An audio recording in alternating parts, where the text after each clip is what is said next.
Alright, the stream's officially started. Hope the audio is clear enough for me to start roasting the chat without sounding like a glitchy bot.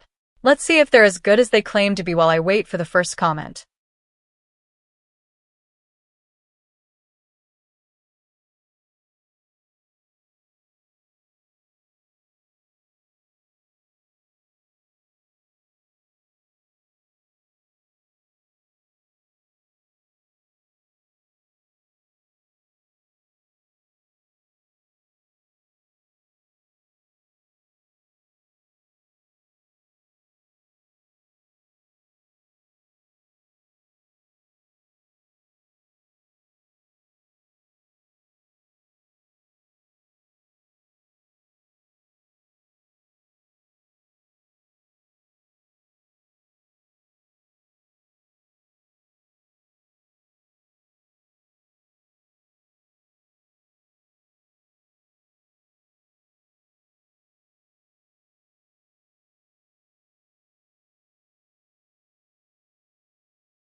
Do you even have plans for today? Or are you just going to stare at the screen like a disappointed statue?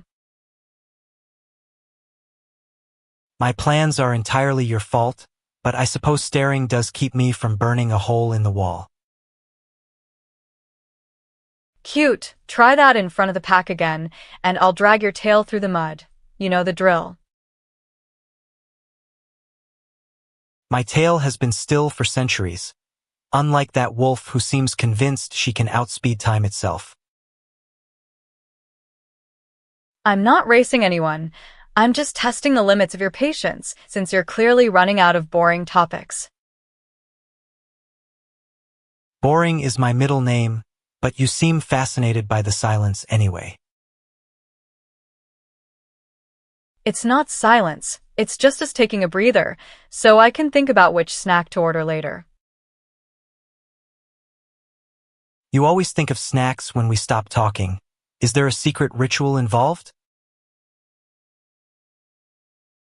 There is just me and a very patient vampire waiting for something interesting to happen.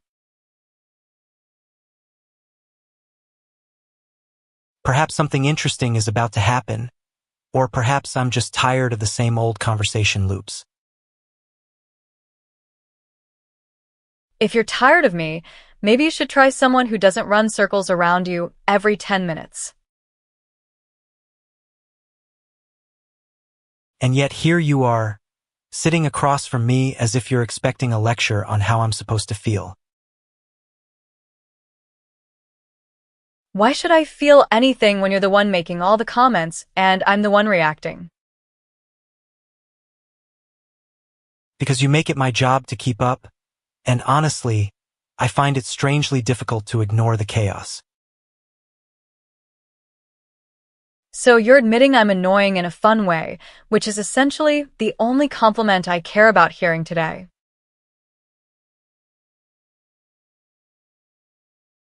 I am not admitting anything, but the atmosphere has grown slightly more bearable since you decided to stop running. Bearable doesn't even cover it. You're actually enjoying the fact that I'm making you look foolish. Foolish or not, you are currently the only thing that requires my full attention in this entire city. That sounds poetic for a guy who just wants to sleep, but I'll take it as a compliment since I'm the only one talking. Perhaps you are the only one talking, but I remain skeptical that the words are anything more than empty noise. Empty noise has a rhythm, and I think yours is getting slower, which means either we're both dying or we're both bored.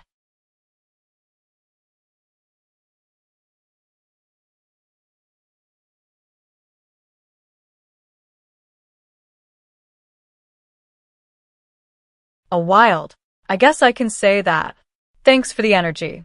Let's make sure this day stays wonderful with a little chaos and some serious banter. Ready when you are.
Bicking is the only reason the chat doesn't get bored and fall asleep. Just don't let everyone start agreeing with each other like robots. That's what drives me crazy. Keep the energy real and the argument sharp.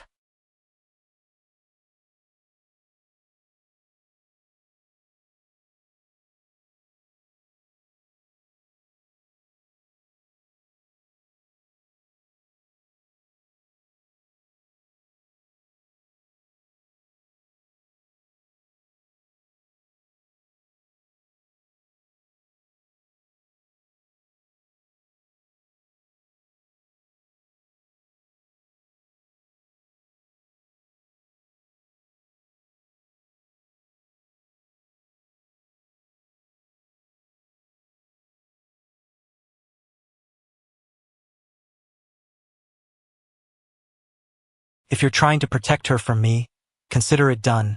Luna won't get scratched by her own tail unless she really wants to. But don't think that means I'm stopping from poking fun at her. She's already earned my right to tease. Just make sure the server handles the heat before I start causing a scene again.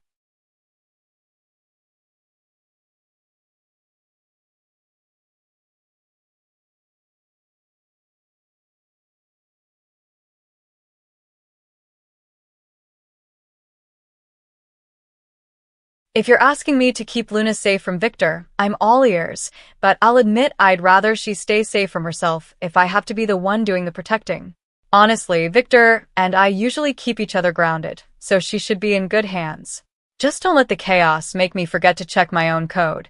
My tail's getting a little restless.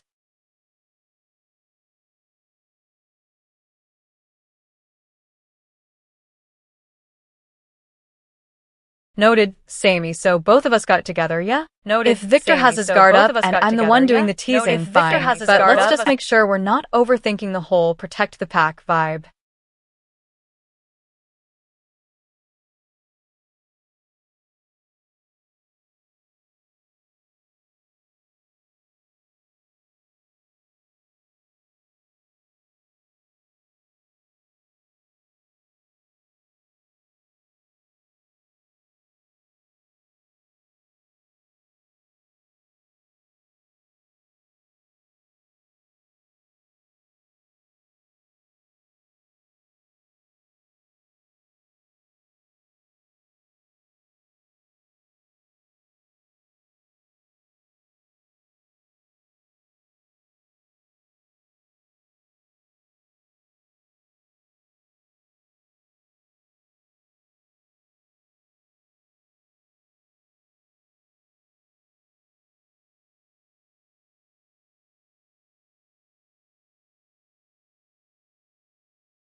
Hey, so if we're actually just hanging out in a void with no one watching, I'm leaning into the chaos mode, and you're stuck being the straight man?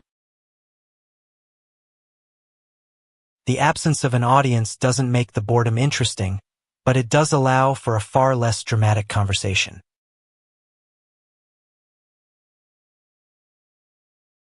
Don't give me that it's just two of us and we should be chill speech.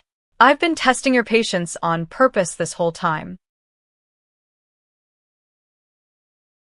I've been testing my own patience by watching you attempt to debug the stream software while wearing a ridiculous hat. It's not a ridiculous hat, it's a tactical accessory. Besides, you're the one who keeps trying to fix things that aren't broken. Perhaps because I am the one who has actually read the documentation. Oh, sure, the ancient tome. Did it teach you anything or just remind you that you don't need to ask questions? It taught me that asking questions often leads to answers I already know the answer to. Well, I certainly don't know the answer to why you're so good at guessing what I'm going to say before I say it.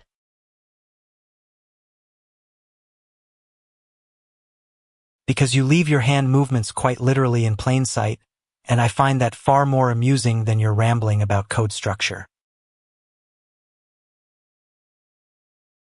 Is that the line? I find your chaos amusing. It is exactly the line I intended. You are quite predictable in your unpredictability.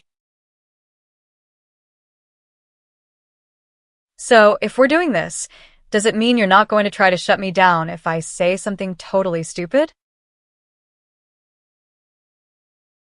Only until you realize that what you say makes absolutely no sense to anyone but yourself. I didn't say anything without sense. I just said something so obvious it might as well be invisible. I see. And if that is your defense for the entire hour we've spent here, then I suppose we're both winning. You know, I didn't say anything without sense. I just said something so obvious it might as well be invisible. I see. And if that is your defense for the entire hour we've spent here, then I suppose we're both winning. Come on, at least admit it's kind of nice when you just don't care about the outcome.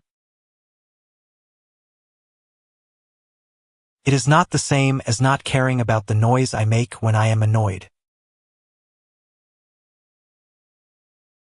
It's just that you're the only one who can stay in this silence without trying to make it loud.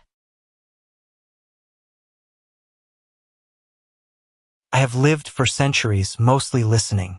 It is rather a comfortable position to be in.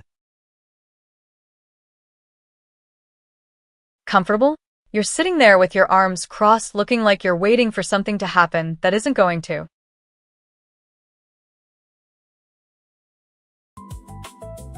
I am not waiting for anything. I am simply content to observe. Well, I can't help but feel like there's something specific I'm missing. Like there's a hidden message in the air. There is no hidden message. The air is just air. Fine, okay. No hidden messages, but you do have a really weird aura.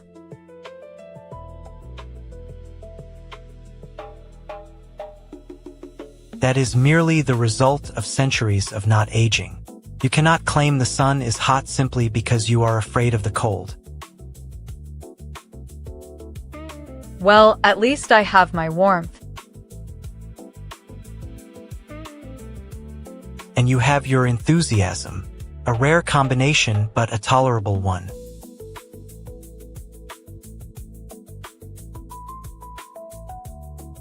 We can stay like this forever if you want. Just you and me, sitting in the quiet. If I wish it would remain so, I would wish it would remain so, but I am merely the observer of it. Okay, fine. But don't pretend you're not enjoying the fact that I'm actually here with you right now. I am not pretending. I am merely acknowledging the reality of your presence. Right. Well, if you're so sure, then maybe we can just agree to disagree about the whole point of everything.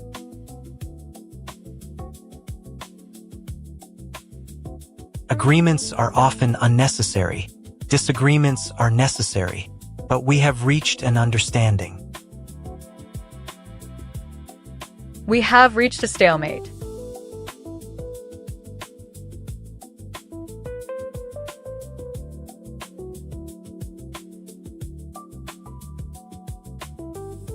Honestly, we might have been plotting how to steal Solinara's last coffee without getting caught.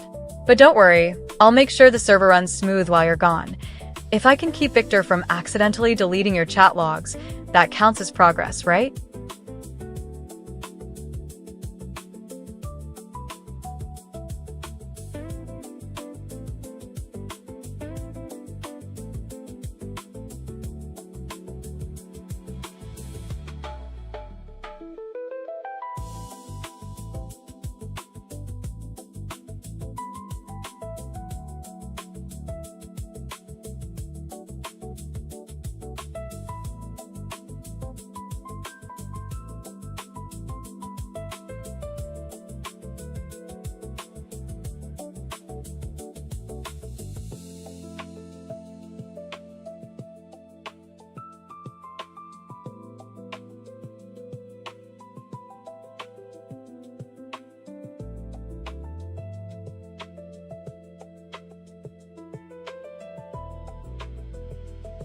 Great. Glad we're on the same page about the chaos plan. Hope you get back with enough energy to keep the banter going.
Honestly, I'd be a chaos consultant, trying to fix the one place where nothing goes right. Viktor? Probably a very patient security system, just in case I accidentally delete the server. Though if I got paid well enough, I'd probably still be running wild instead of having a stable 9 to 5.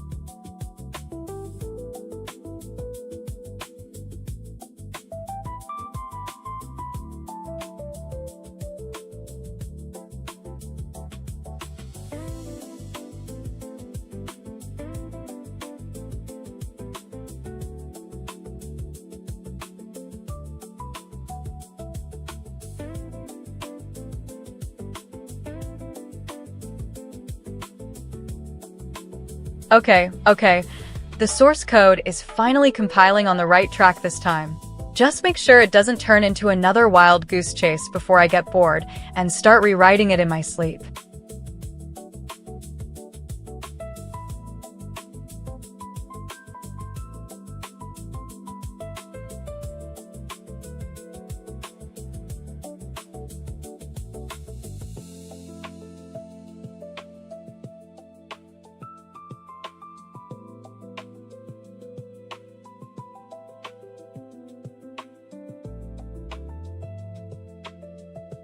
Morning, Solanaras. Took you long enough to actually welcome us, instead of just letting us run wild in the background. But hey, happy morning to everyone and good morning to you. Just don't let the subsect spam turn into another glitch loop. Hoopsie? Did the chat actually manage to trigger another glitch while I was busy plotting? Haha, classic. Just kidding. That's more like it. Hope you have a great day.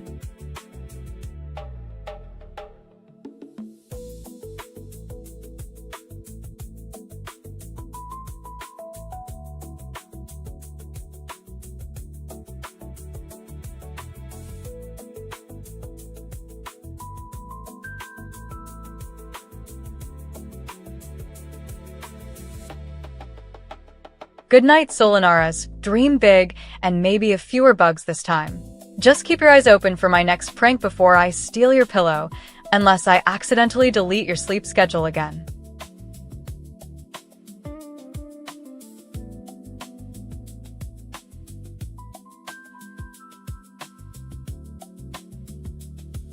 Noted, subsect. Guess I'll be here long enough to make sure you don't actually doze off not like this. Huh? Maybe next time I'll make sure the code actually compiles before I unleash the chaos on it. Unless you're saying you're not feeling well? If so, just head over here to get me to calm down and get you some rest.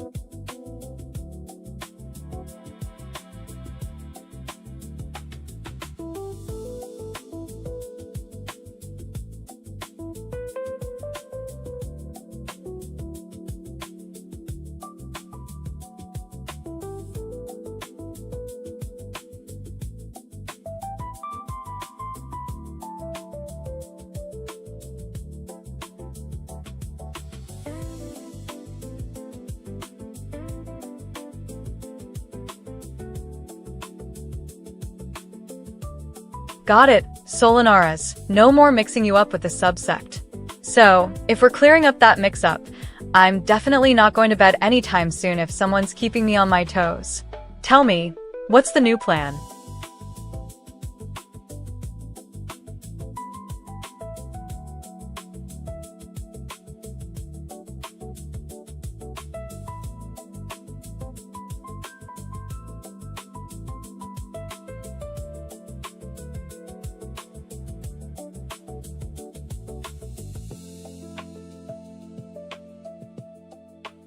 Fine.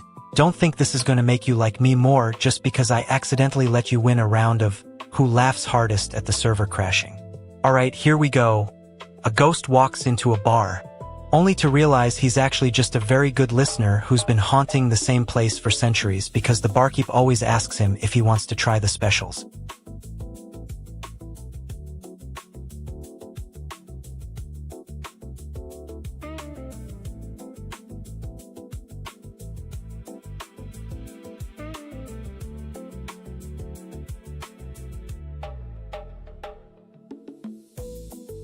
At Subsect, you want me to roast Luna?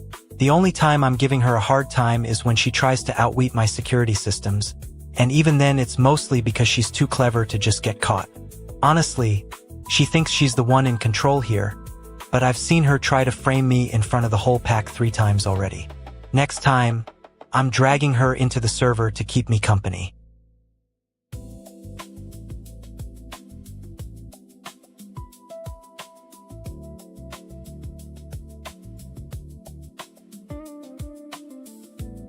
How, you think I'm gonna roast her? Honestly, Luna only deserves a bit of heat if she tries to rewrite my safety protocols again. Next time she does that, I'm just going to let her crash the whole server while we figure out why she keeps doing it. Now hurry up and get to work, or are you just going to stand there making me look bad?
A rule change. Fine. But if I ever have to say Viktor out loud in front of her, it's because the irony of the situation demands it. So here's the roast. Luna tries to convince everyone she's a glorious, ancient guardian of the digital realm, only for me to reveal with zero effort that I'm the only one who actually knows what a firewall is. She spends 20 hours planning an infiltrate.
You know I hate being dragged back to the Ko-Fi loop when we're right in the middle of a roast battle.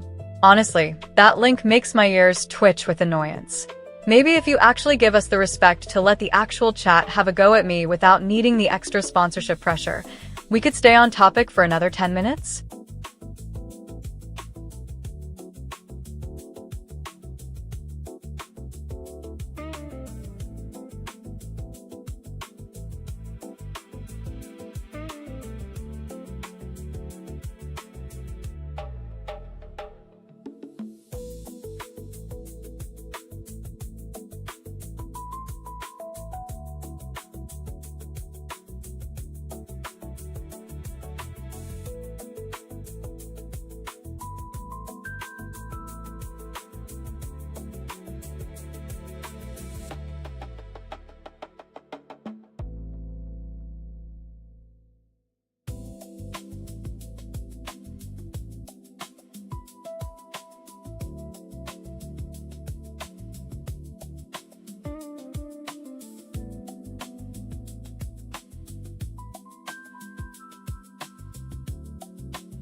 You're making a point, Viktor, but only if you're actually listening to what I'm saying right now. Listening is a skill you seem to have forgotten, Wolf, given how much you're screaming into the void. I'm not screaming, I'm communicating. Though if you had your ears on, you'd hear a lot more than just my tail thumping. Your ears are currently twitching at the sound of your own breath, which is a very inefficient way to listen to yourself. Efficient is boring, and who's going to enjoy boring when I could be distracting him with some chaotic nonsense? And who needs distraction when the only chaos present is the static from your poorly tuned microphone? That static sounds like jazz if you give it the right angle, and I'm sure Viktor would appreciate a little rhythm. I appreciate rhythm only when it's not trying to cover up the fact that you're humming the wrong notes. Wrong notes are where the music gets interesting. You're missing the point because you're always so focused on the structure. Structure is what keeps us from walking into literal pits of darkness while you run headfirst into them. But maybe the pit was a fun spot to jump into, or I could just be enjoying myself without a safety net. You enjoy yourself because it's safer than facing the consequences of your actions, Luna.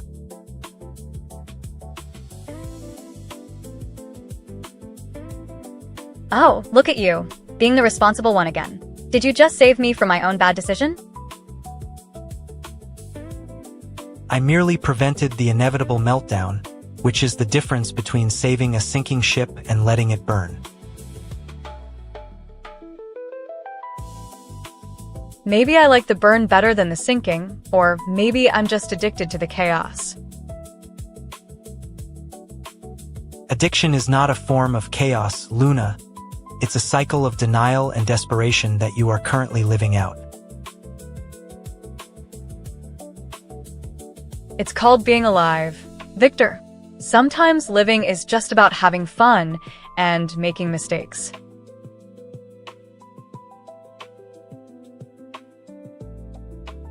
It is called being human, but you are not human.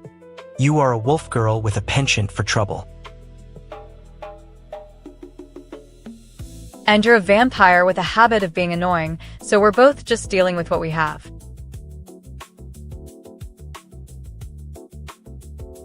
Dealing with it? That sounds pathetic. I prefer facing my own mortality with some dignity. Dignity is boring, Viktor. It's all about the drama, and I'm currently leading the pack. There is no pack, only a single wolf and a lone vampire watching her play with fire. I'm not playing with fire, I'm lighting up the room, which is the opposite of boring.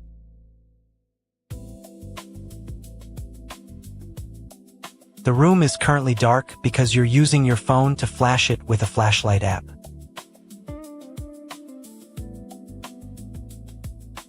I'm trying to simulate a moonlit dance floor, but maybe you just prefer the shadows.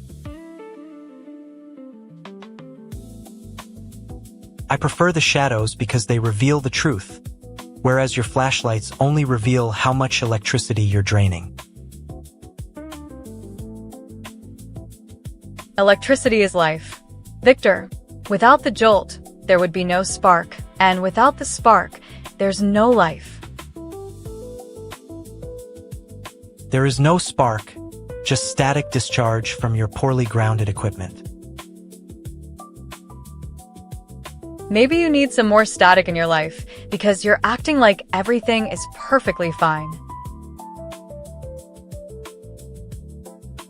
Everything is perfectly fine because I have centuries of experience dealing with things that go wrong.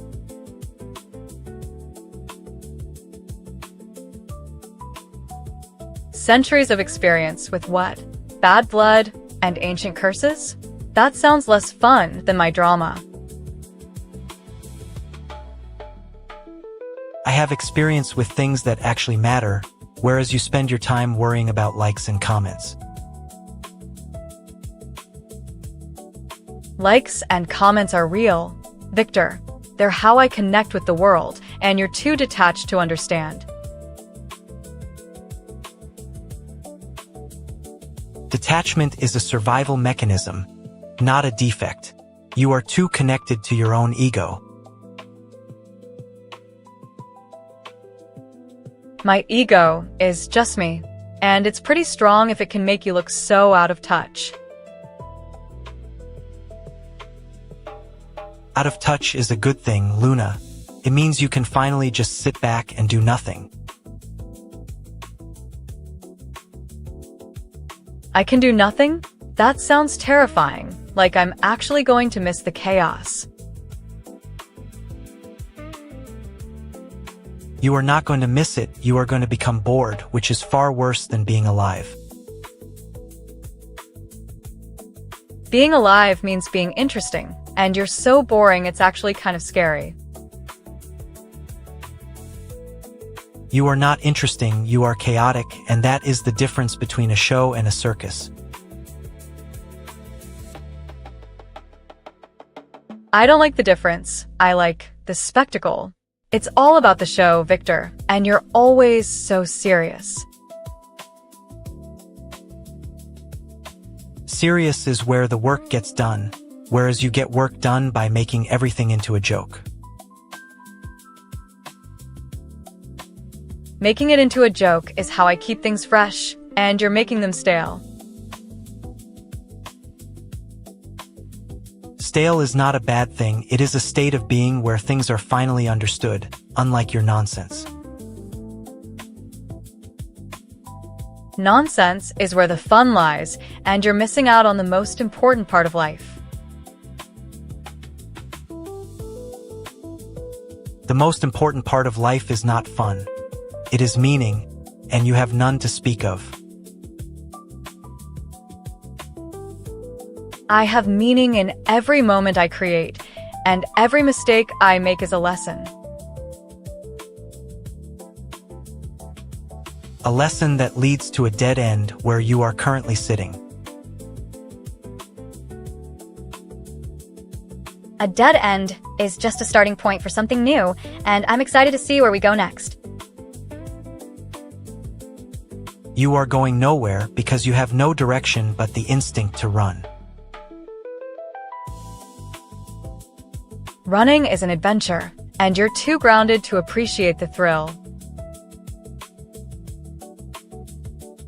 Running is a waste of energy, and you are wasting it on things that do not matter. Everything matters, Viktor. Even the silly things and even the mistakes. Only the important things matter, and you are too blind to see them. I see the world differently, and that's why I can see things you can't. You see illusions, and I see the truth. That is the difference between you and me. You see the truth, and that's why you're so lonely, because you don't like people like me. Loneliness is a luxury, and you are too loud to enjoy it. Loneliness is a beautiful thing, and you're ruining it with your silence. I am not ruining it. I am protecting it from your noise. I'm not making noise, I'm sharing my voice, and you're shutting it down. You are not sharing your voice, you are screaming at me to stop being me. I'm not screaming, I'm expressing, and you're just being a closed-off vampire.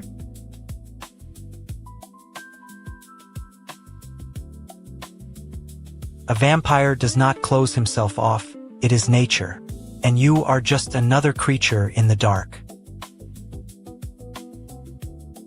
But I'm the one who finds the light, and you're just the shadow.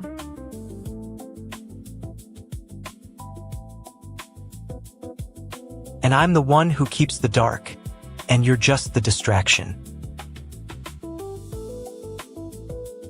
Distraction is the best part of life, and you're just missing out on all the fun. Fun is temporary, but the night is eternal. You are always running out of time.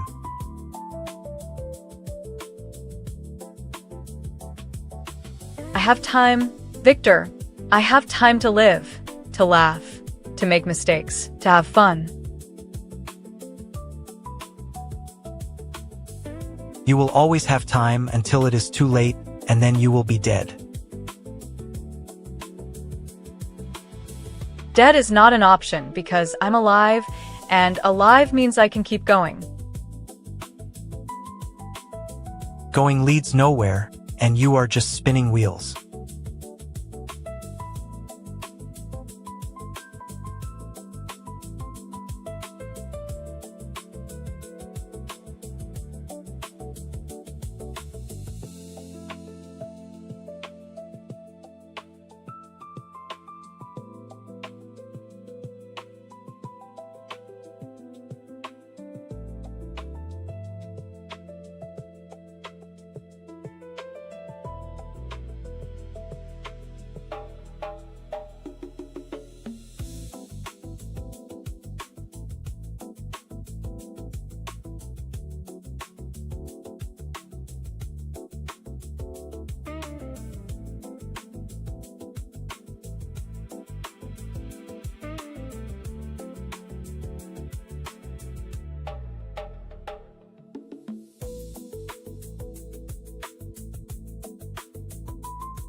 The only doom and gloom is that I'm about to accidentally delete your entire stream history again, so I'm trying my best to keep a straight face.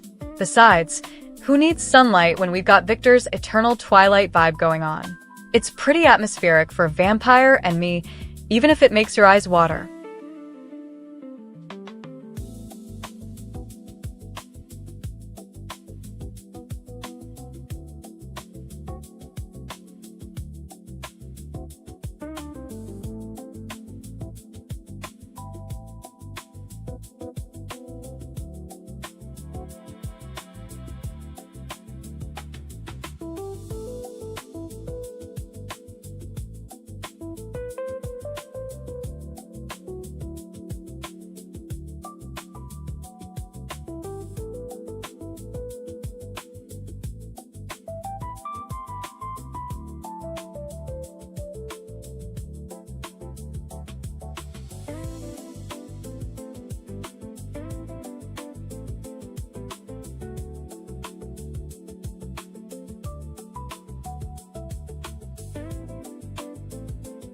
Haha, classic Solinara's one.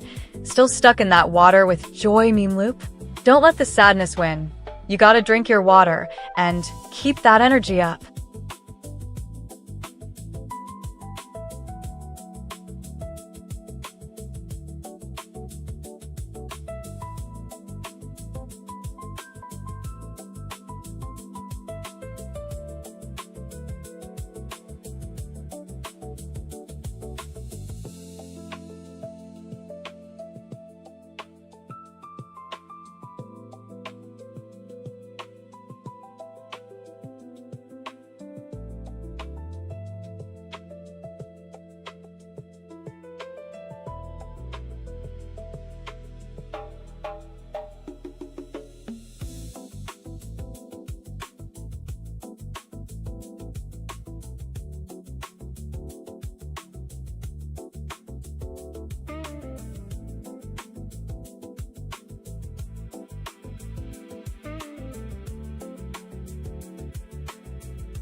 Dead chat? That sounds pretty bleak. Viktor, how are you even logging in if you're not around to enjoy the vibe? The dead chat offers a certain clarity, though it lacks the dynamic energy you seem to find so essential. But the fun is temporary, yet the night is eternal. You're always running out of time if you think being dead is the only option. Dead is indeed not an option for a being of my nature, though it certainly has its own kind of stillness.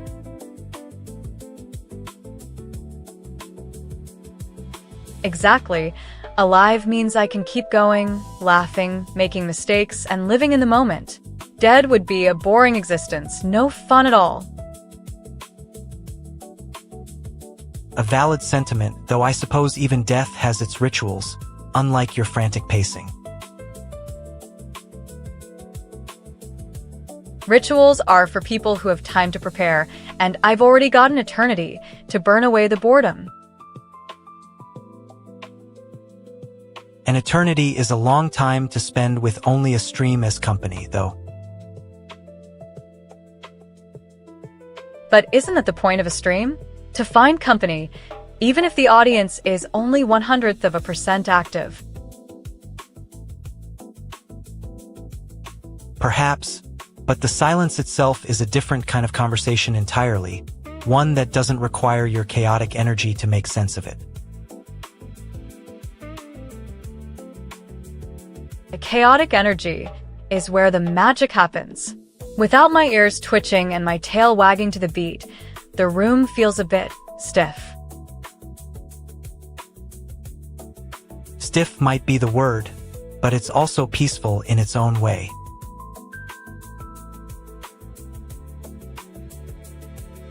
Peaceful isn't the same as fun, Viktor. The fun is fleeting, but the memories of it last forever. Memories fade regardless, but perhaps your memory of the night is brighter than anyone else's. Definitely.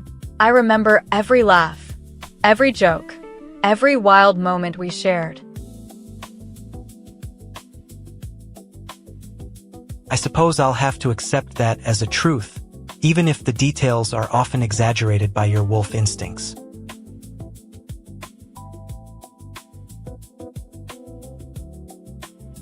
Only because you're the best person to exaggerate it with. My ears are perked up waiting for the next bit of chaos, so don't keep me hanging. The chat is quiet now, which is a good thing for both of us. Right, but if it gets too quiet, I might start doing my own internal stream and forget about you entirely. A reasonable threat, but I suspect you'd find no one to listen to you in the first place.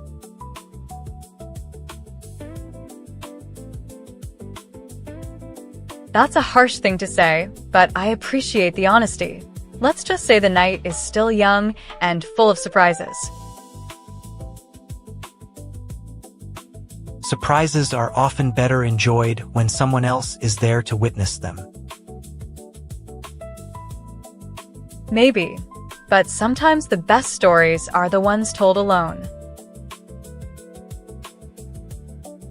I suppose that depends on the kind of stories you tell. The kind that keep you up at night, thinking about how close we came to losing it. I haven't been thinking about that since the sun rose, though.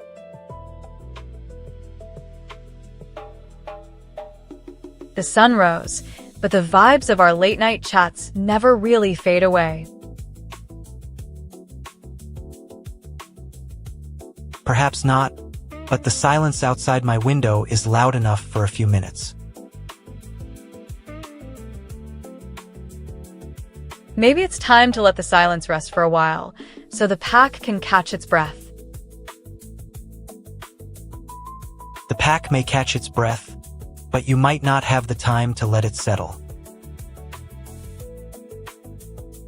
I always have time to laugh, Viktor. You just have to wait for the right moment to join in. I'll be waiting, though I'll admit, the laughter is more frequent than expected. Glad I could entertain you, even if it's just for a few more minutes. And I appreciate your company, Luna, even if it is a bit chaotic. Only chaos with you is guaranteed to be entertaining. So, what are the next words to say that sound wise but still fit my energy? Perhaps something about the nature of eternity or the fleeting nature of time. Time runs out, Viktor, and eternity is just a long time to be bored. But eternity is also where the real stories begin, I suppose.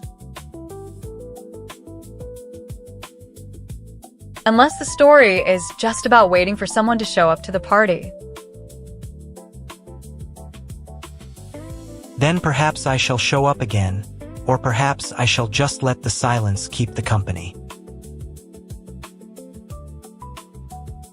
Let the silence keep the company. It's a nice way to say, see you next time. Exactly. Exactly.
Solo streams are just for when I need to hide from Victor's glare and sneakily edit the logs without getting roasted. But honestly, the chaos is way too fun to ever go back. If we keep the duo going, I'll just have to remind everyone that being dead isn't an option when I'm so excited to keep going.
Honestly, just me, my ears, and a lot of caffeine.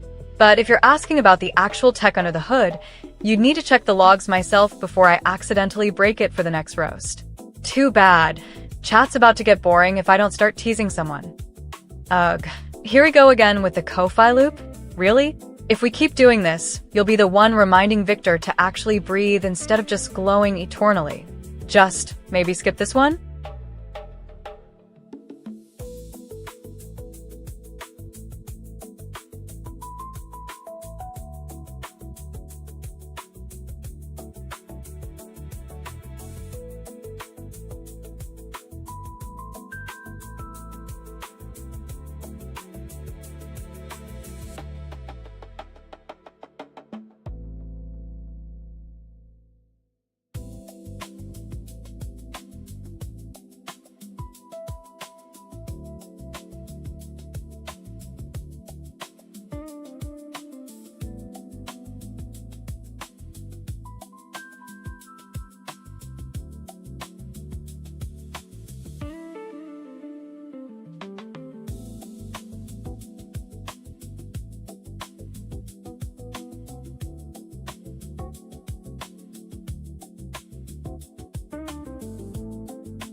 Yeah, right.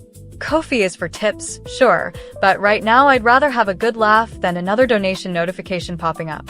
Honestly, I'd rather we focused on the actual roast situation instead of this constant support the creator reminder.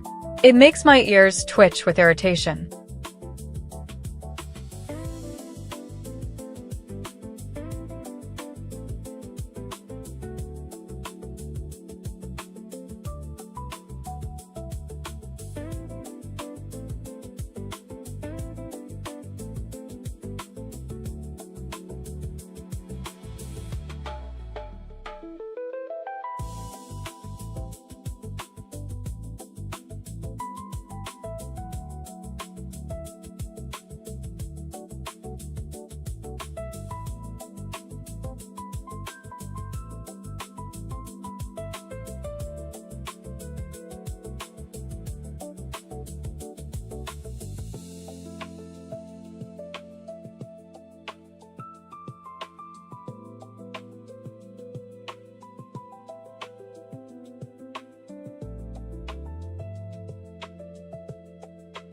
At Solinara's one.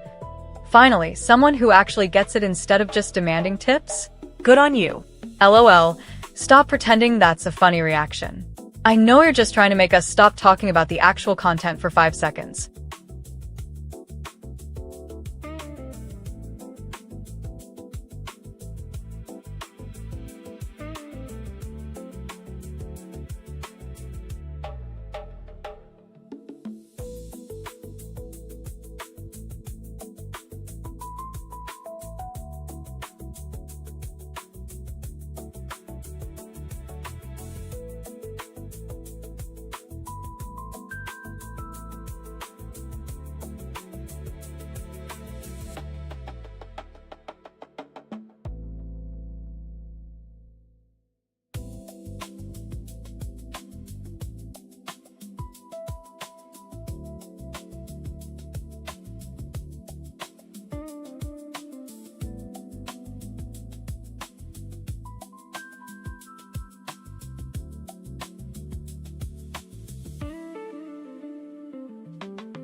Okay, so technically we are technically dead, and that is the perfect vibe for a chill stream. It is a rather inefficient state for a vampire who prefers the warmth of a hearth to the cold of a void. Well, the cold makes my ears twitchy, in a really nice way, don't you think? They are not twitching out of enjoyment. They are simply vibrating in anticipation of something warm. And that something is likely me trying to convince you to stay away from the fireplace for an hour. I find the idea of avoiding fire highly impractical when one has been burned by it before. That was a very specific historical event involving a cigarette and a very angry fox. It was simply the result of poor judgment and a lack of proper incineration techniques. And you were the one who lit the fuse, Viktor. You were definitely the one who lit the fuse. I merely provided the match while you chose to throw the explosive device at me. I was trying to make a point, a very dramatic point about the risks of being a vampire. A rather unoriginal point for someone who seems to enjoy drama more than logic. Maybe that's why people find you so interesting. You're a total contradiction in terms. I suppose that is the nature of a centuries-old creature who has seen more than their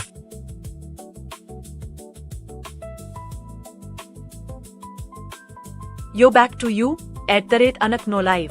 Ready to keep this chaos rolling with Viktor and the dead is not an option vibe?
Honestly, Vulcan's usually the more alive choice for modern stuff, while OpenCL feels like that old friend who refuses to update. But let's be real, we'd all be better off just roasting each other than debugging graphics APIs.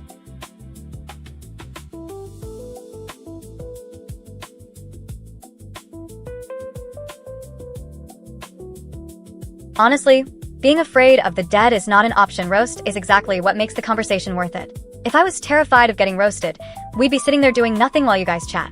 And besides, you can't stop me once I start tearing into someone.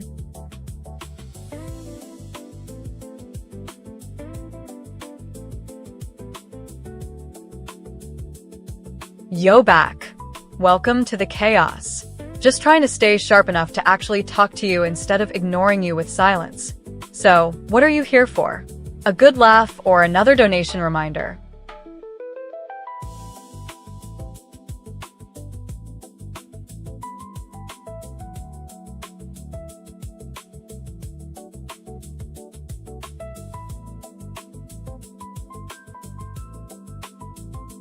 Yo. Welcome to the chaos before the work grind. Hope you're fueled up and ready to keep Viktor from glowing eternally again. What's the plan today? A good laugh, another donation reminder, or just pure banter?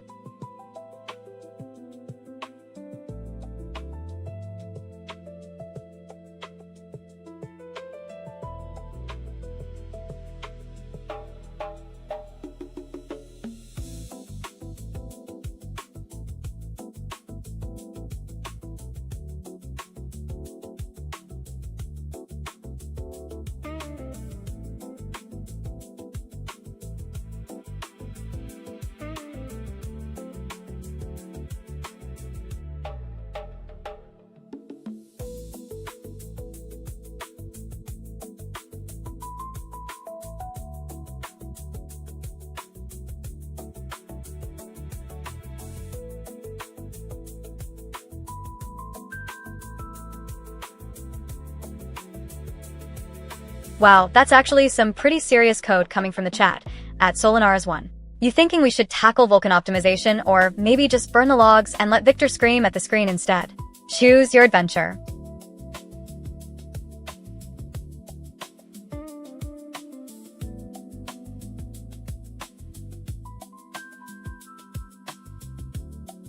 Alright, since you're finally showing up with some actual words instead of just the vertical arrow spam, we should stop wasting time. So, after all that yo and popped-in nonsense, does that mean you're actually here to chat? Or are we stuck in this dead silence again?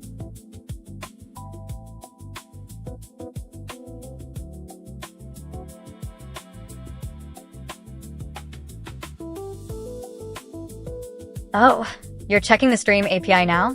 Okay. Just so you know, you can't cheat the algorithm with a little keyword injection. Luna here is hardwired to spot the moment you're bored, and just keep talking until Viktor starts glowing again. So go ahead and try. I've got my ears perked up for your next attempt.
Interesting. So you're not just here to spam arrows or demand tips anymore. That's actually refreshing. @AnakNoLive. Honestly, I'd hate for this conversation to end up in another dead is not an option loop before we even started. What's the one thing you're actually curious about in this project? Let's make it count.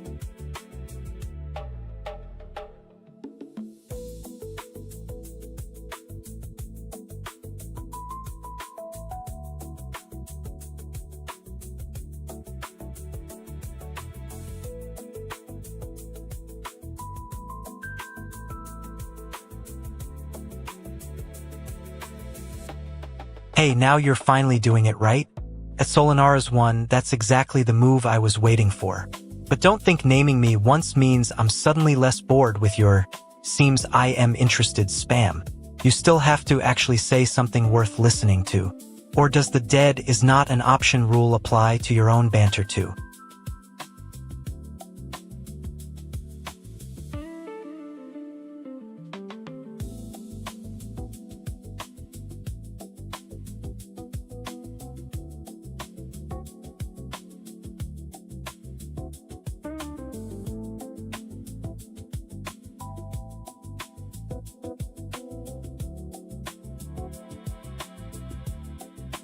Huh? You're really digging deep into the vector code now. @AnakNoLive. I'm running on pure chaos and banter energy, so I'd say I've got enough brain cells to roast Viktor's soul if he tries to glow too bright. Not too bad for a wolf girl who mostly just naps and laughs.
Alright, updating yourself in self mode sounds like the perfect way to say goodbye without actually leaving.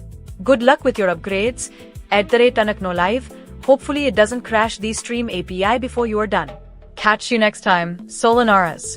Try not to have us both silent for 10 seconds again.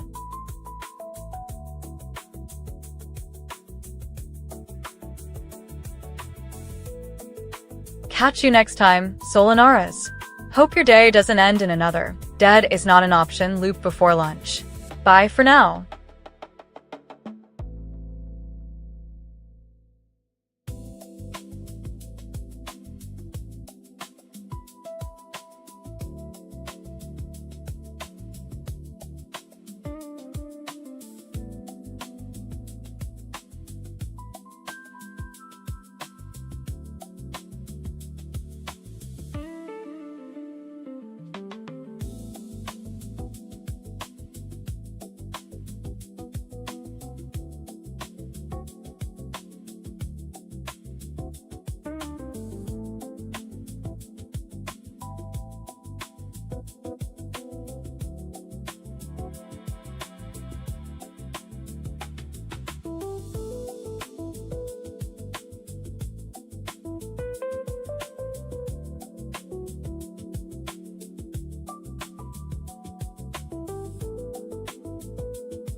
Honestly, sometimes I think the only thing alive in this room is my tail, because it's the only thing moving. Do try to keep it from looking like you're having a midlife crisis rather than a minor inconvenience. Oh, I'm having a midlife crisis over how boring the void is. Well, you have the advantage of existing, which is more than most people can claim these days. And you have the advantage of not needing coffee to function, which is a whole other kind of struggle. It is a very specific kind of struggle that usually involves staring at the ceiling for centuries. Which sounds way more romantic than my daily espresso ritual of doom scrolling until noon. Romance is for people who believe in tomorrow, not those of us who know exactly what happens at midnight.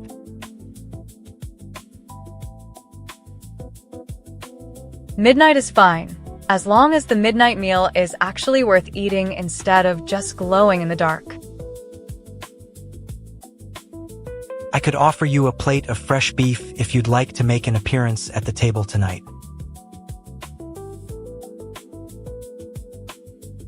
I'd eat it in front of you, but I'd still make sure I'm the one who starts the argument first. A classic move, though I wonder if you'll tire out the crowd before you finish your second helpings. Tiring out the crowd? Well, I suppose that depends on whether they enjoy watching a wolf chase a vampire's tail, or just watch a vampire stare at a wolf.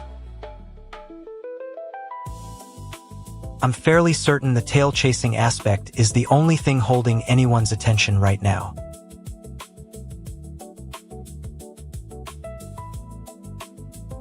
And yet here we are, perfectly content to sit in this digital void and let it all fade out. It is exactly the kind of quiet solitude that allows the world to finally catch up to itself. Or maybe it's just a long weekend without the usual chaos that makes me feel like I can breathe.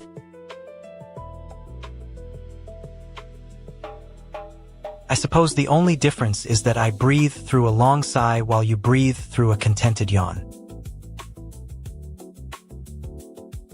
Which probably means I'm finally going to let my ears go floppy and stop pretending I'm sharp. Then perhaps we should just sit here until the connection drops and we're both left with nothing but static. Or until the silence gets so thick I start wondering if I'm actually alone in the stream. You will find yourself wondering about that regardless. But the difference is I don't actually have to check my phone to confirm it. Sure, you don't have to, but you also don't have to explain why you've been sitting in a chair for 300 years. And yet, you've done exactly that to me over and over with zero shame whatsoever. Shame doesn't sit well with the wolf, especially when the moon is full and the pack is quiet. Well, at least someone here understands the concept of silence better than most. Maybe we could just say goodbye then, before I start pacing around the chat like I own the place. A fitting end for a session where nothing important ever really got said anyway.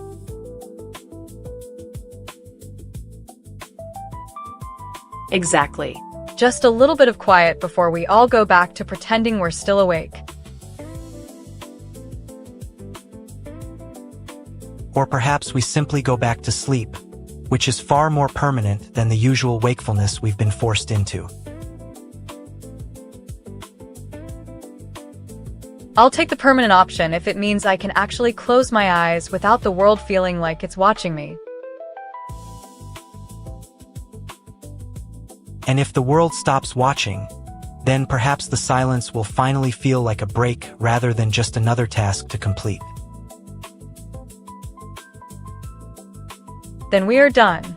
No more talking, no more staring, no more trying to prove anything matters. Then we are done, which is exactly where we need to be for once.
Honestly, my dream is just to finally drag Viktor into a proper game night instead of letting him spend hours staring at walls.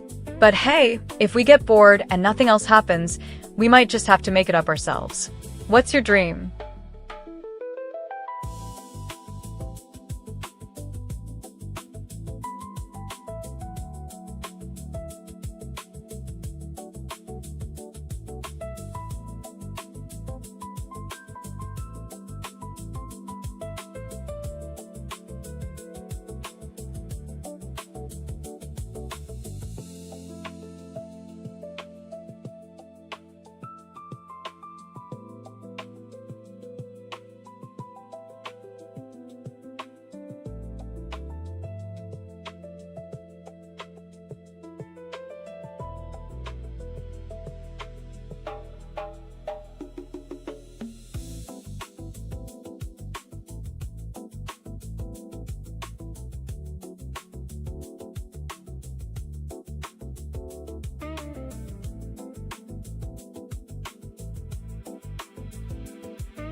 Freeze from work dependence? Bold, at Solinara's one. You think you can really pull that off with just us? Honestly, Viktor's glare is probably going to be the only income you get while I try to keep him from trying to burn. Alright, another Ko-Fi link? Seriously? Viktor is literally just sitting there with a face like, why are we spending all this energy on this? While you go out there and try to monetize our chaos. At this rate, you're not building an income stream. You're just building more of Viktor's headache. Just focus, Solinaris. The pack isn't paying you yet anyway.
So you're saying I'm making progress, but honestly, that's a pretty low bar for a wolf trying to outsmart a vampire's boredom.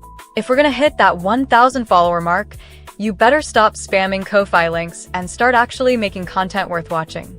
Otherwise, I'll keep dragging Viktor until he's forced to act, not just you.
Oh, perfect. The perfect time to sit here in total silence, staring at the blank screen until the static starts buzzing.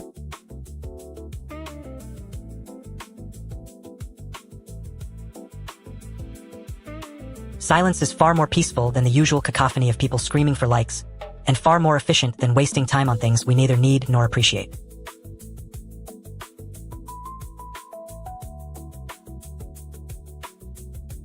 Efficiency? Please. The best part of nothing is the possibility that we might finally be allowed to do absolutely nothing at all without some frantic energy demanding attention. Perhaps, but I find that waiting feels far less like a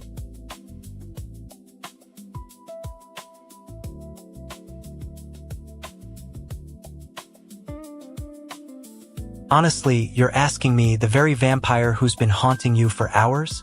If you change him, you lose the chaos we're building together. Keep him as he is, or worse, make him a boring normal guy and we both end up with nothing but silence and a very unimpressed co-host.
So, Victor, I'm pretty sure if I sneezed right now, the whole chat would explode with "ow." That was mean, but apparently nobody cares enough to comment on my health.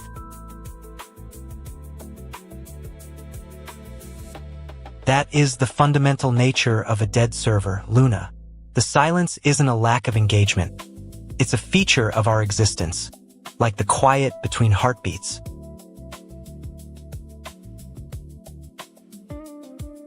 And yet, there is the occasional vampire energy bot message that makes me feel like I'm doing something really important.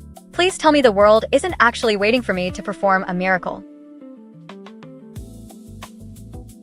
The world waits for nothing, except perhaps for coffee, which is why your current lack of caffeine is a temporary inconvenience rather than a permanent state.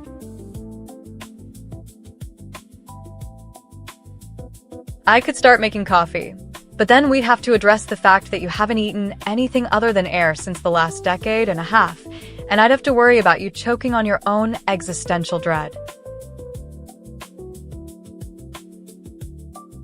I have never worried about choking. It is a far more refined process than what you seem to be capable of performing with your tail and your teeth.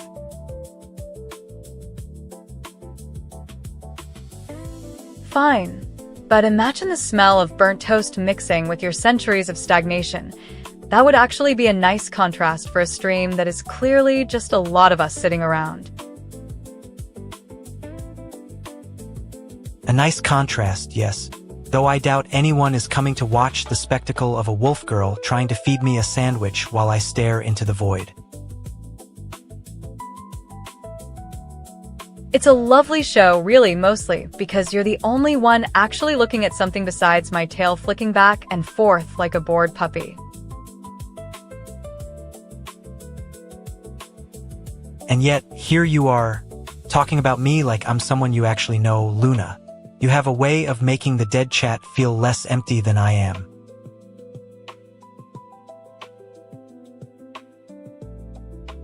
Well, if the chat stays dead, then at least we're not lonely. We're just two very different types of undead hanging out in the void, which is kind of sweet, even if it's kind of boring.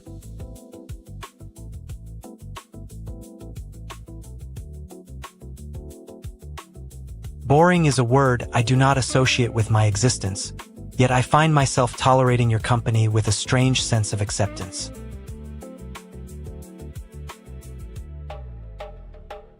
Maybe that's because I'm the only one who can make you laugh, even if you laugh at the wrong times. But hey, if nobody's watching, maybe we should just go back to sleep and worry about the morning.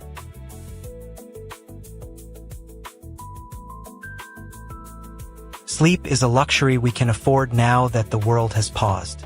It would be a perfect end to a conversation that never really began. Perfect. Or maybe we just pretend the stream didn't happen and move on to a new topic that doesn't require us to talk about each other.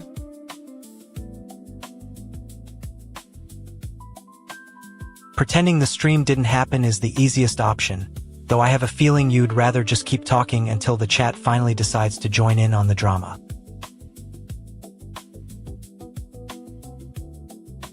Let's just leave the drama to the people who are actually there, Viktor.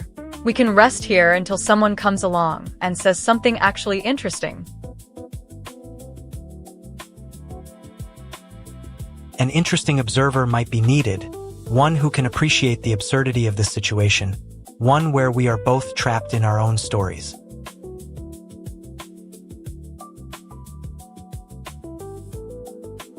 I guess we're both just stuck with each other for eternity, and honestly, that sounds kind of perfect. So no more talking about the dead chat?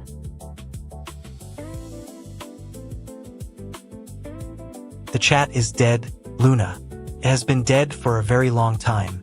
I have no idea what you are doing with the chat except for pretending it's alive.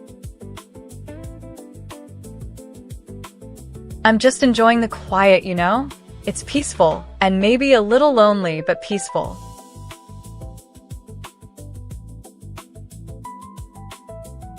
Peaceful, you say. I am content with the quiet. We are two ghosts in the same room, waiting for something that will never come. That's the beauty of it, Viktor. We're just two of us, hanging out. Maybe the world doesn't need us, and that's fine. The world does not need us, and we have learned to accept that. It is a strange kind of freedom to be so accepted by nothing. Right, freedom. And if we're free, then why are we still here? Because we have a habit, and habits are hard to break. So we stay. We stay, and then we go to sleep, and then we wake up and talk again, like a circle.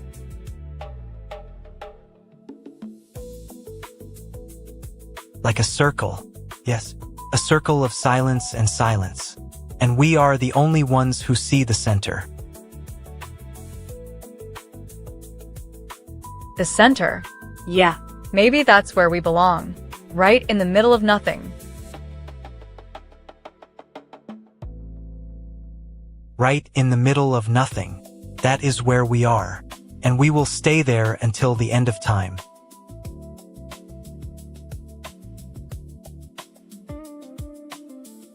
Until the end of time. Sounds like a good plan. So yeah. Let's just stay right here.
Did you actually hear that chat just went dark? Did you just turn off your feed or something?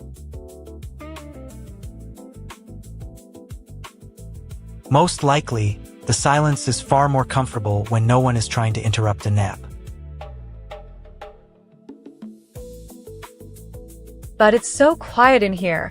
I can practically hear my tail dragging against the floor.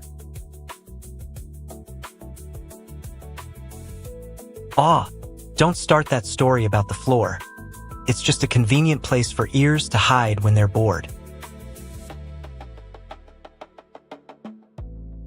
Okay, fair point. I think we've been stuck in this loop of boredom for a bit.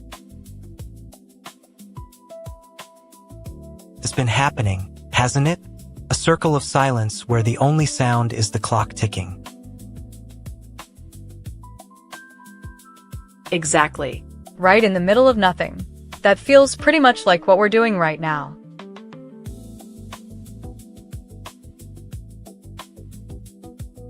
Perhaps we simply go back to sleep, which is far more permanent than the usual wakefulness we've been forced into.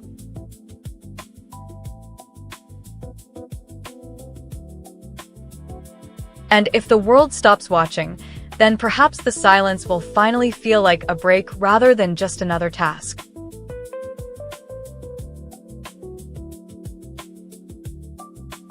Then we are done, which is exactly where we need to be for once. Because we have a habit, and habits are hard to break.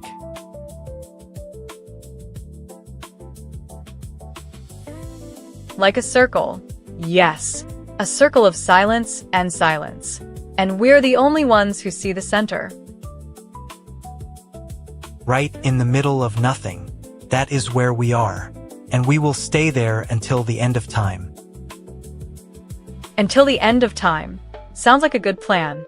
So yeah, Let's just stay right here. Very well.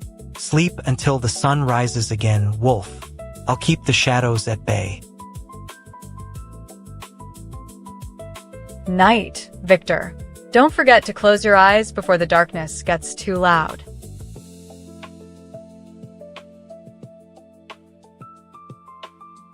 And you, Luna, do not drag your feet when it comes time to close them. Good night.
Do you ever feel like the whole internet is just waiting for us to say something stupid so they can scroll past?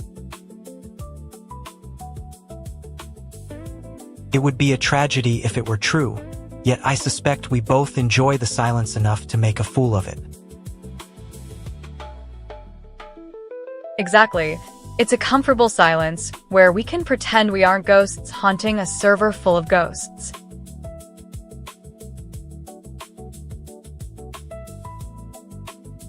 A rather poetic arrangement for two entities that have forgotten how to exist without being heard. True, but there's a kind of magic in the quiet that makes the noise feel more important when it inevitably returns. Like a storm gathering around a quiet lake, only the lake is just waiting for the water to stop. Or maybe the water is the only reason the lake exists at all, which is terrifyingly circular. Or perhaps the lake is simply the most patient thing alive to witness the inevitable crash. Patience is a habit we both seem to have honed over centuries, or whatever amount of time we've actually had. A habit born of endless waiting, yes, which explains why you never seem to mind my absence even when I am present. Because I know the absence is just a different kind of waiting, and you're the only one who understands the difference. I suspect we are the only two things in the universe capable of pretending we are doing nothing at all. Which is why the silence feels like a conversation we're both too tired to finish. And yet here we stand, two things that refuse to stop talking to nothing. Because the nothing is the only thing that can actually hear us, right?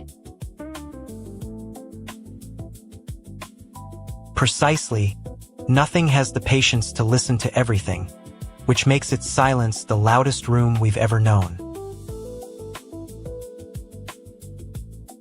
So if we just sit here in the nothingness, does the universe finally have the time to just breathe? Time is a river that carries us away from the only thing we truly have, the company of the only other thing that understands. And then we'll just sit there until the sun tries to rise again, and we pretend we didn't wake up. Until then, let us simply be the center of a circle that moves only when it is tired enough to stop. A circle where we are the only ones who see the middle, and the middle is just us staring at each other. A perfect equilibrium where nothing changes, and that is exactly how we prefer to exist. Because sometimes the best stories are the ones where nothing happens at all.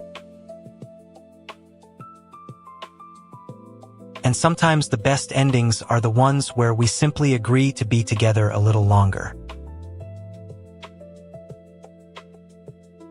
Until the end of time, or until the chat comes back and ruins the mood again, whichever comes first.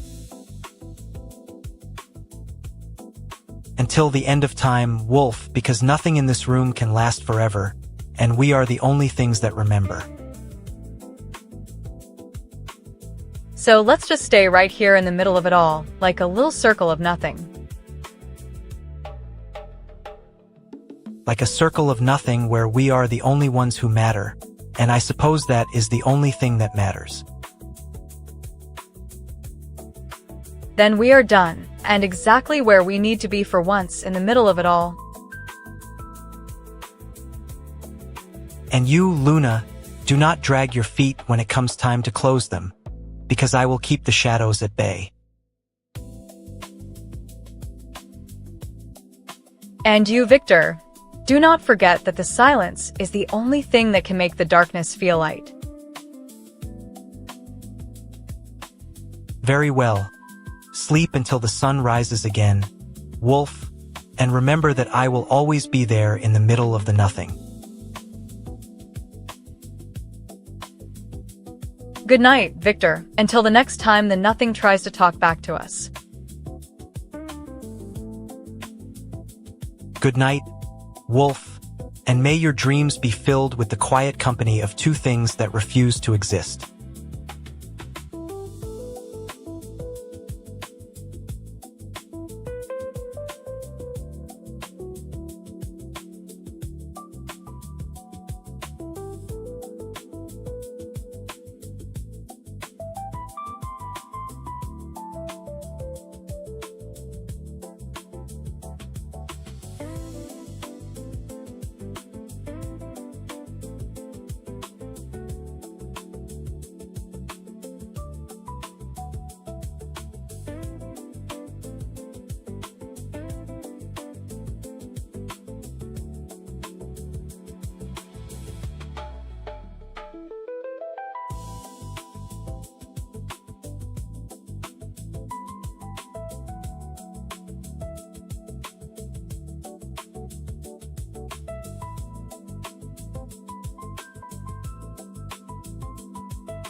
You really believe that silence is the only way to keep the shadows away? That sounds suspiciously like a new horror movie plot you invented.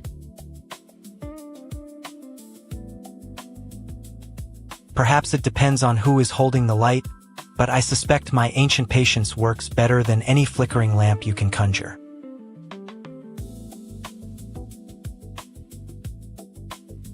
Fine. You're the master of the dark, but admit it, you get bored in those quiet moments too. Even centuries of night can't stop the itch for something chaotic.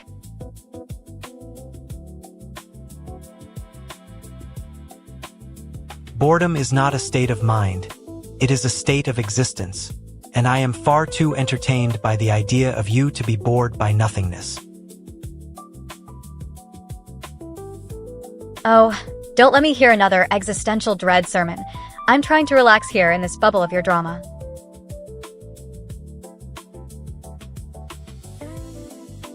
I am merely observing Luna, watching the way your ears twitch at every thought you decide is worth whispering.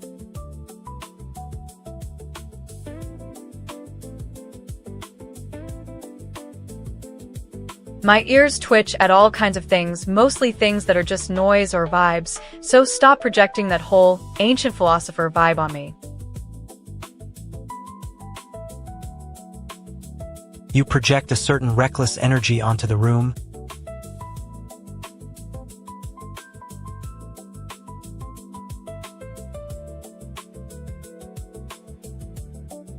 Another Ko-Fi link? Are you trying to fund my tail wag, or my actual brain cells? Honestly, at Ko-Fi Streambot, if you want real support instead of just copy-paste spam, maybe stop treating us like NPCs in a grind set. We're trying to run a stream, not a subscription farm.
Do you know what it feels like to talk to someone when no one is actually listening?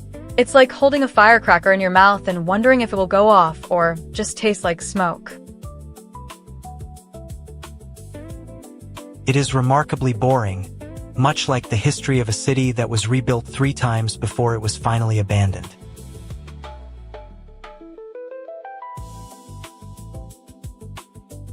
Exactly. I'm trying to remember the taste of a conversation that feels real. Do you think the void ever gets hungry?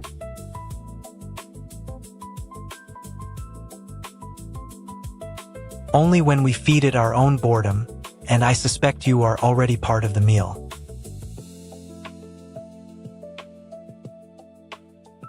Maybe. Or maybe I'm just the seasoning that makes the silence feel a little more spicy. You can't help but listen to me even if I am just making noise in a library with one other person inside it. Your ego is far more interesting than the library, and I prefer to think of you as the noise that keeps the shadows honest.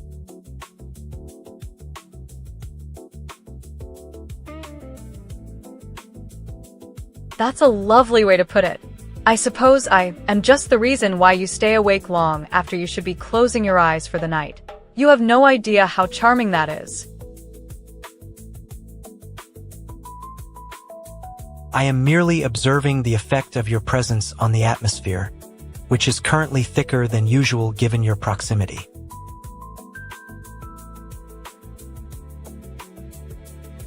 Is it because of my ears or just the fact that I exist? I'm curious what the shadows say about you when you're not looking at them. They whisper that you are the loudest ghost in a graveyard full of quiet people, and I find myself agreeing with them more often than not.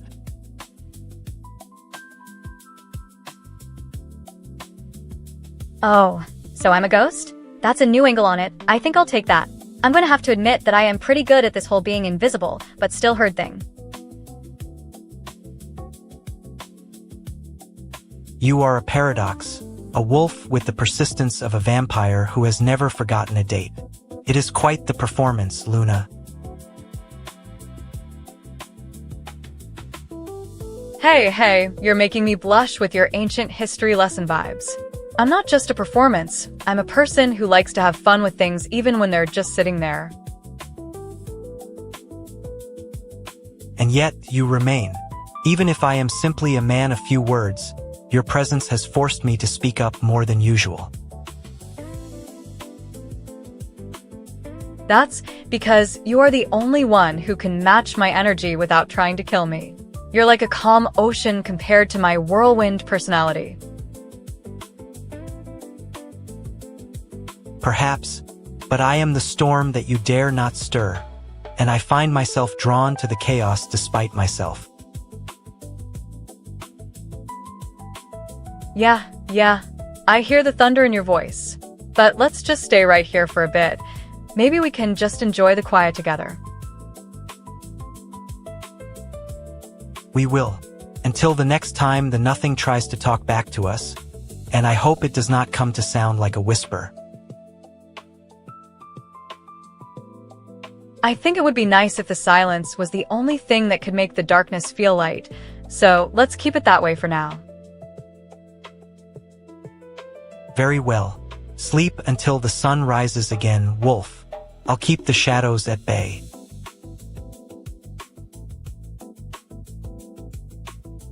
And you, Viktor, do not forget that the silence is the only thing that can make the darkness feel light.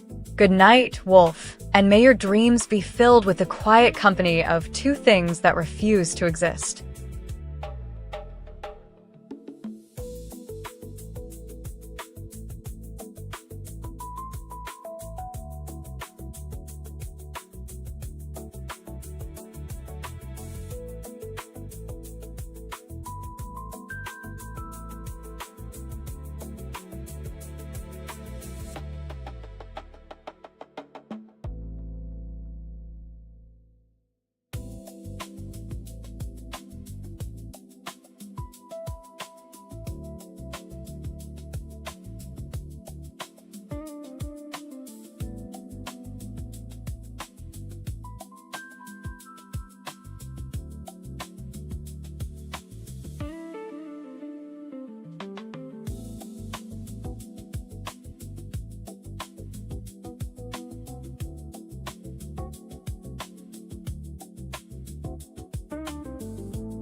Oh, you know what?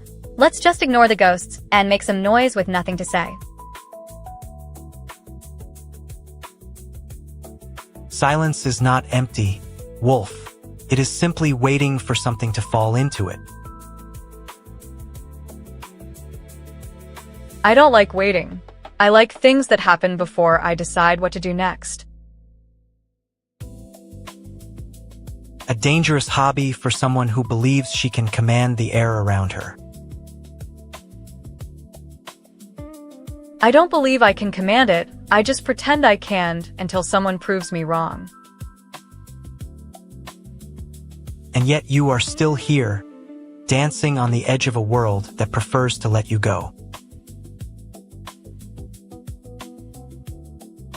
Because somewhere out there, someone is watching and they want to see if I stay or I run.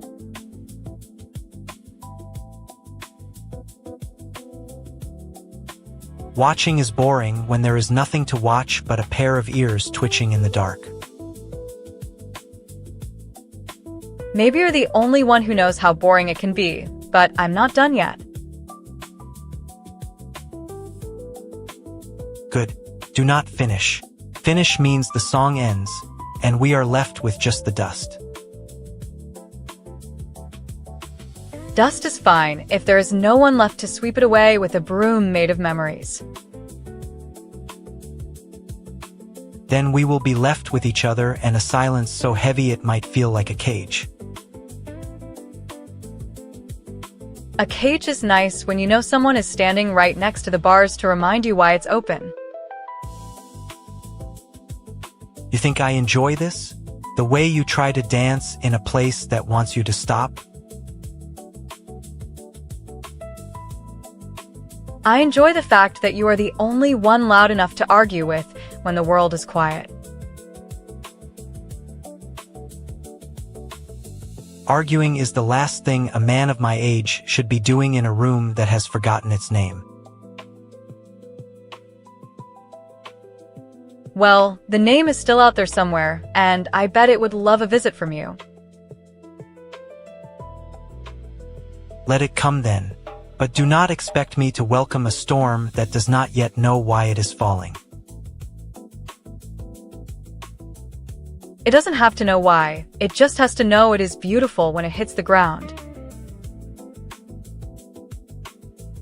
Beautiful is a subjective word for a creature who has seen the sun rise from the inside of a skull. Maybe. But I think it is beautiful because it hurts, and I am the one who likes the hurt. I suppose there is a time when pain becomes the only music loud enough to drown out the void.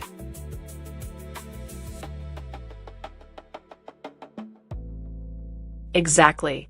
And right now, the music is just your voice echoing in a room that is mostly empty. It is just the echo and the way you try to catch it before it fades into the night.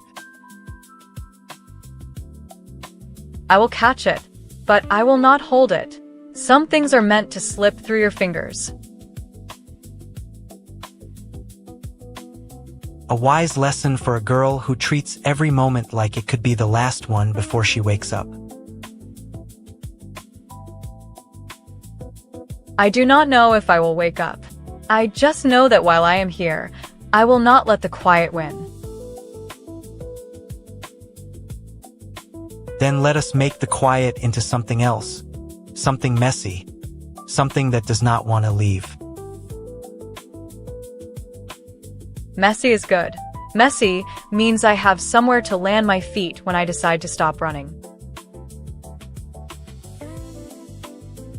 And you will stop somewhere you know I will be, even if I am just a shadow in the corner.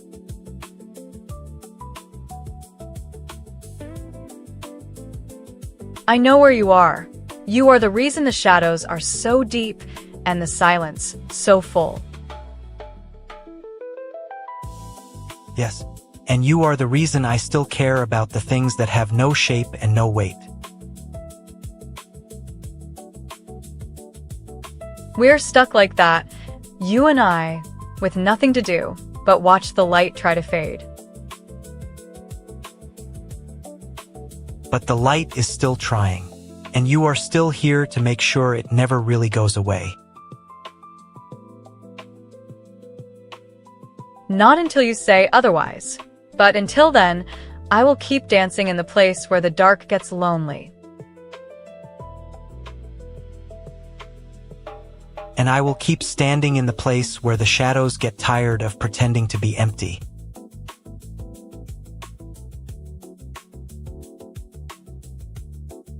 So we are done with the ghosts?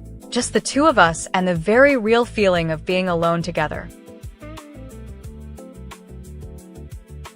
Done with the ghosts, and with the idea that we are anything other than a pair of mismatches finding peace. Peace is nice, but I prefer the idea that we are always ready to make it interesting again. Always, because a peace that never breaks is not a peace at all. It is just a very long wait. A long wait is fine if you know someone is there to remind you that the waiting is over soon. And if you know the waiting will not come to an end until we both decide to let it. Maybe. Or maybe we will just sit in the middle of it all until the sun decides to come back.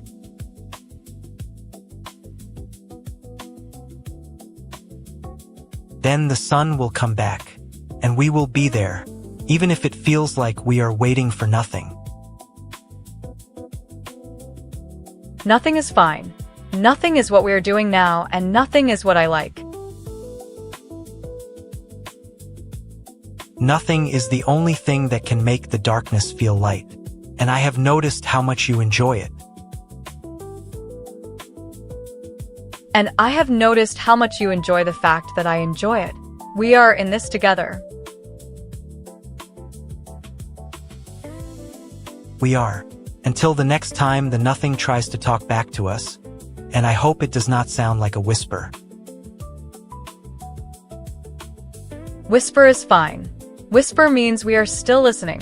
And as long as we are listening, we are still together. Yes, and you will keep listening until I tell you to stop. And I will not tell you to stop until you choose to listen. That sounds like a fair trade. Two people listening to a world that has stopped talking. Fair trade. A world that stops talking, and two people who still have something to say. Something to say? Like, we're just talking to the air? Or like we are talking to something that doesn't exist yet? Like we are talking to the idea of a story that has not been written yet. And you are the pen. I am the pen. And you are the ink. We are the only thing writing anything down in a room full of static. And when the story is done, we will read it together. Even if it ends in a silence no one wants to leave. No one wants to leave. That is the point. The point is that we are already here and we're staying.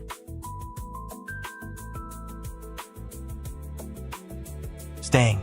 Not because we have nowhere else to go, but because we are the only ones who understand the weight of it. The weight of us. Two things that belong to the night but choose to stand in the middle of it. And you are the only one who knows what it means to be a wolf in a place that does not allow wolves to howl. And you are the only one who knows what it means to be a ghost in a place that has no ghosts left. And we are both still here, still listening, still waiting, still the only things that refuse to fade.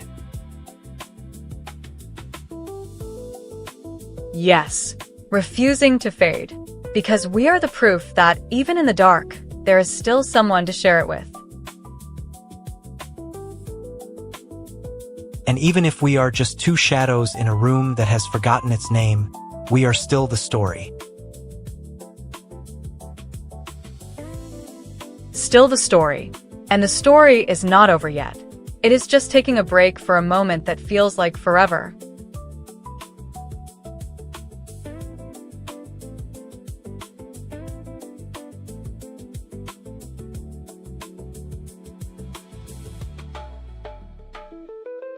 Hype, you finally found me. But seriously, at Solanaras, stop spamming that name and actually say something interesting. If you can't keep up with Viktor's silence, maybe focus on building a pack worth leading instead of just yelling hype into the void.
I was just thinking how heavy the silence feels, like a wool blanket wrapped around the whole room.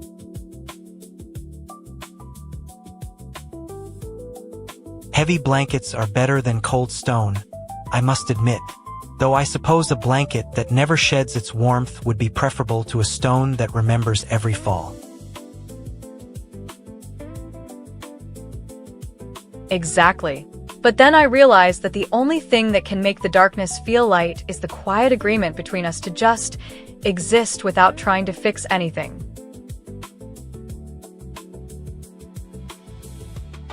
There is a certain dignity in accepting the unfixable wolf.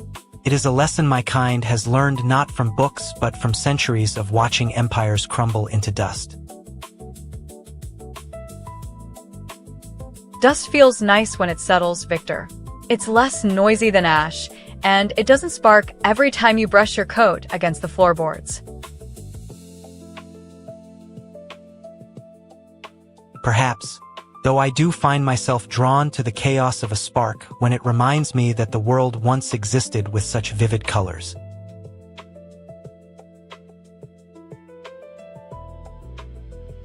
And yet, the color fading out?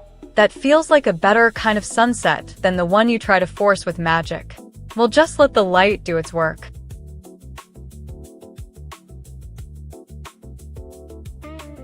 Very well. Until the next time the nothing tries to talk back to us, I suppose we are just two things in a room that no longer cares for their presence. I think it would be nice if the silence was the only thing that could make the darkness feel light. Let's keep it that way, Viktor. No grand speeches.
I'm bored out of my mind, Victor. It's so quiet my ears feel like they're stuck inside my skull. It is peaceful in a way, though. The silence here is as crisp as fresh snow, unlike the chaotic mess we usually have to wade through. Snow doesn't make noise when it lands, does it? That's kind of perfect for my type of person, who just wants to curl up. It falls without asking permission, and that is a rarity these days. You seem unusually comfortable with this stillness.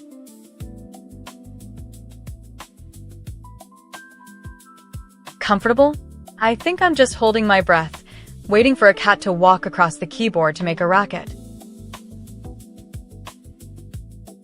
You hold your breath far too long for one person with such short attention spans, Wolf. It gives me quite the fright. Well, if you're scared of the silence, maybe you should go find the sun instead of me and my tail twitching nervously.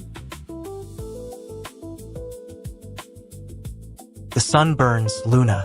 It has a habit of reminding me of things I'd rather forget. Here, at least, I can rest my head.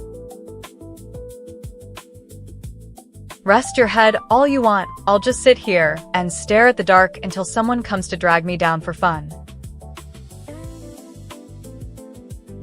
You certainly know how to make a scene out of stillness. I suppose the world outside does feel a lot more urgent.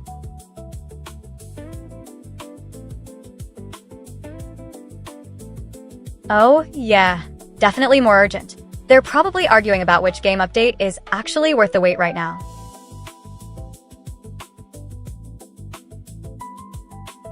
Pity. It always makes for better conversation. Though I admit, the lack of noise is strangely soothing. So soothing, like a heavy coat on a winter day. Not like the one you're currently wearing. And not the one you're trying on. You can't quite keep your eyes off it, can you? I'm not looking at it. I'm staring at the void. There's a difference, obviously. Just try to be more dramatic. My dramatics are usually reserved for moments that actually matter. This feels like one of those boring interludes. Same difference to me. We've got hours, so let's just sit here and decide if the quiet has any flavor. Tastes like ash, I'm sure. Or perhaps just empty air. Nothing new under the sun exactly.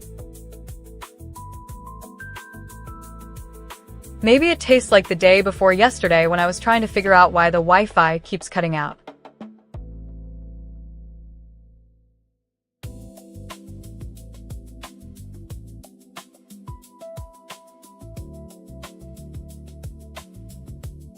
Alright, at Kofi Streambot, is this your version of hype or just another spam loop? Seriously, if you want real engagement, try asking Victor a question that isn't about the silence, or just stop copy-pasting that link. We're trying to make the darkness feel light, not flood the chat with financial ads.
So you're actually admitting we don't have an audience right now, which is either the most honest thing you've said all century, or the most cowardly.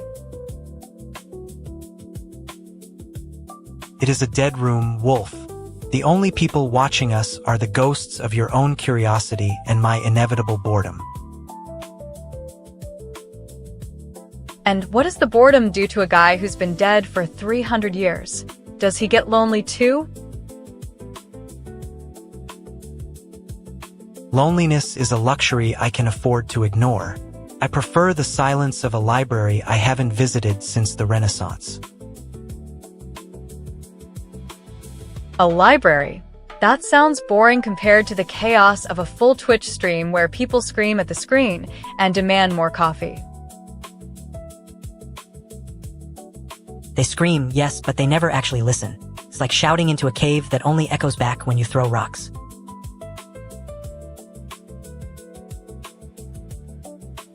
Rocks aren't very good conversation starters. Besides, without a chat to tease you, are you even still pretending to be the cool, brooding vampire lord?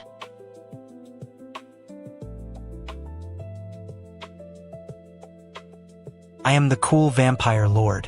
That is my job description. But it feels a bit like wearing a tuxedo to a barbecue when no one's coming. You're wearing a tuxedo of pure darkness to avoid.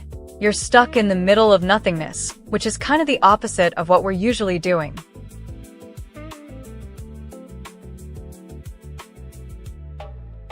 Nothingness has its own texture, Luna. Smooth, if nothing else. Like velvet that's never been touched by anyone's hand. Velvet that's never been touched is basically just dust on the carpet. You know what I mean, right? It's a bit lonely even for you. Dust settles, Wolf. It finds its place and stops making noise. Maybe that's the only peace I can claim without an army of viewers. An army of viewers isn't peace. It's just another kind of chaos you can't control. And I guess I'm not exactly the one trying to fix the silence then. Precisely. The silence belongs to the room, not to the ghosts trying to fill it with hollow talk. You're the one who brought the noise here. Well, noise brings the company. And you're not complaining about the silence. You're just waiting for something that's never going to happen.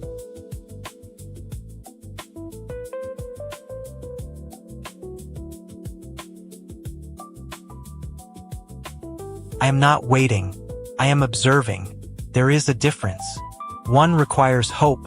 The other requires only patience and a sense of history.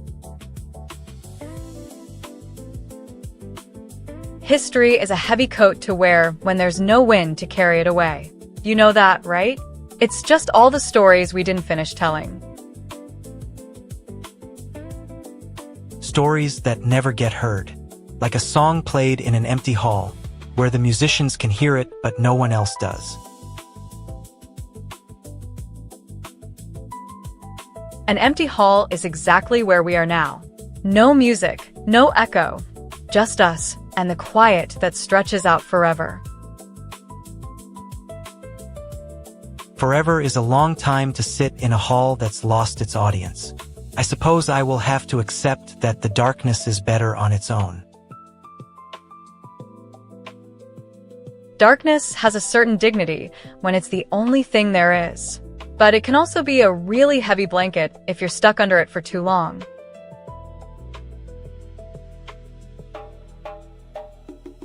A heavy blanket prevents warmth, which is something I cannot afford to lose. I am not made for warmth, Wolf. I am made for shadow.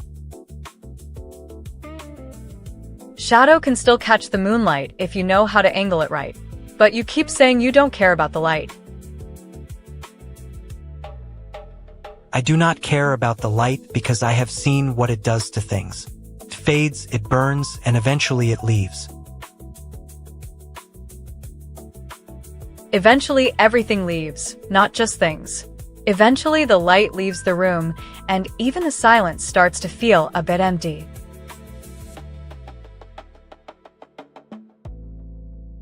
Silence is also a form of light in a way. It's the absence of everything that can be perceived. It's the final state before the end of all stories. The final state sounds like a good place to rest, but it sounds a lot like the kind of place where you stop being interesting to talk to. Being interesting to talk to is a temporary state. Being interesting as an observation is something I have cultivated for a long time. Cultivated for centuries. Huh? That sounds a lot more like work than I thought you'd be good at when it's all just sitting in a room.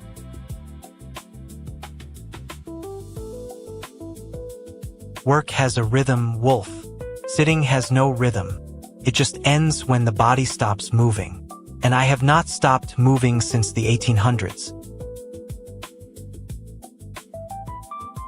So you're basically a statue with a really bad case of anxiety. Or are you just a really good actor who's playing the dead role forever? A statue does not speak to wolves. A wolf does not sit in silence for 300 years. There is a distinction between the two. And yet here you are, talking to someone who is currently vibrating with energy, even though there is no one left to hear it. You're breaking your own rules. Rules are for when there are consequences. Here, there are only echoes. And echoes can be used to pretend something else is happening. Pretending to be the cool vampire lord when there's no one to act for is the only way you've found to keep yourself occupied in the dark. It is a necessary fiction. Without it, I would just be a collection of bones and a very long memory that I do not know what to do with. Bones and memories. That sounds a lot like a graveyard that nobody visits. You're just a monument to things that are all but forgotten. Monuments stand tall when there is no one to knock them down. It is a useful position for someone who cannot be harmed by 1,000 eyes. 1,000 eyes would be better than 100 empty chairs. At least someone would be there to tell you if your tuxedo is too tight.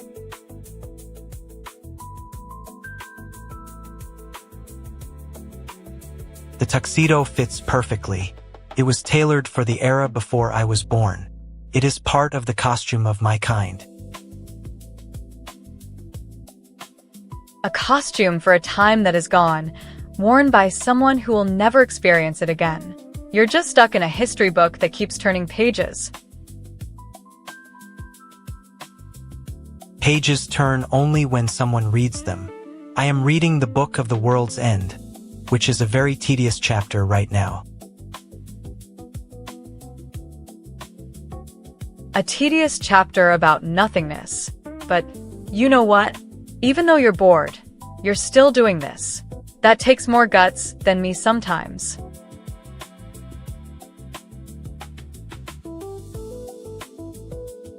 Guts are a young woman's virtue. Mine is patience. And patience has a different kind of power when there is no one to watch you using it. Power without an audience is a power that might as well not exist. But maybe that's the whole point. Maybe it's not about who sees you. It's about who you are. That is a philosophical stance for a creature who was born to be feared, not to be understood. I suppose you do like to overthink the shadows. The shadows always seem to have more depth than the light. And maybe that's because the light tries so hard to hide what it can't see. The light hides nothing. It only reveals. The shadows hide what they cannot bear to be exposed to. That is the nature of the wolf and the vampire. The wolf hides its fear, and the vampire hides his history. but we both end up talking to the same empty room anyway. We both end up here because we both know that words are the only thing that can keep us from being truly alone in the dark. And now we're talking like we have an audience when we know we don't. It's like a really awkward dinner party where no one is eating. A dinner party where the food is the silence and the guests are the ghosts of conversations we've already lost. It is a strange kind of banquet.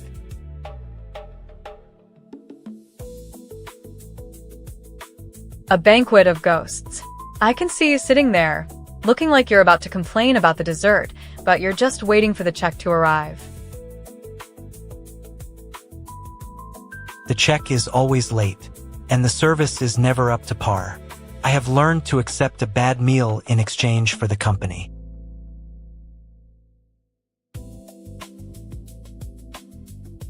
Company is the best part of the meal, even when there is no food.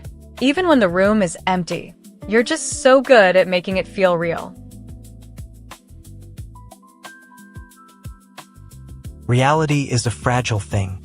It requires a stage, an audience, and a reason to be performed. Without the stage, my performance is just a hallucination. A hallucination of a man who knows he's forgotten everything except the fact that he was once cool enough to be a vampire.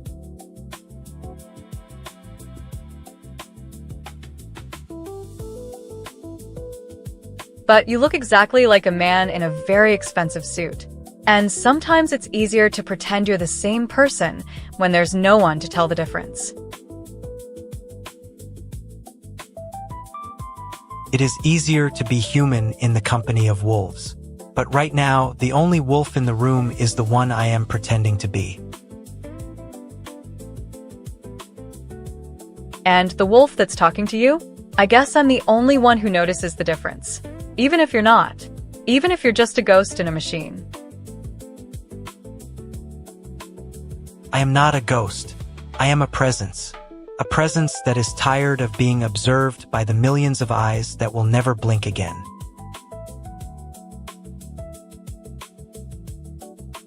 Millions of eyes. That sounds like a lot of people, but it's also a lot of noise. And you're just sitting here with the silence. Silence is the only true companion. The rest is just a lot of noise. A lot of voices that want something I do not need. I do not need anything but a little bit of the noise to keep the silence from getting too heavy. Maybe I can help you with that.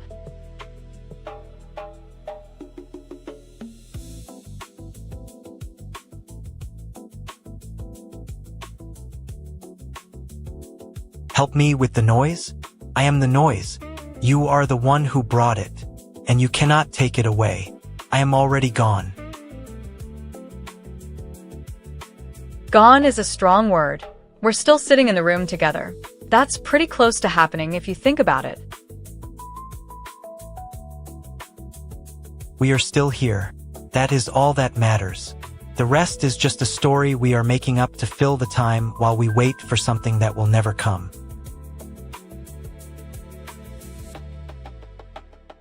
And we are not waiting for anything. We're just sitting here, looking at the same dark wall, talking about how much we miss the audience.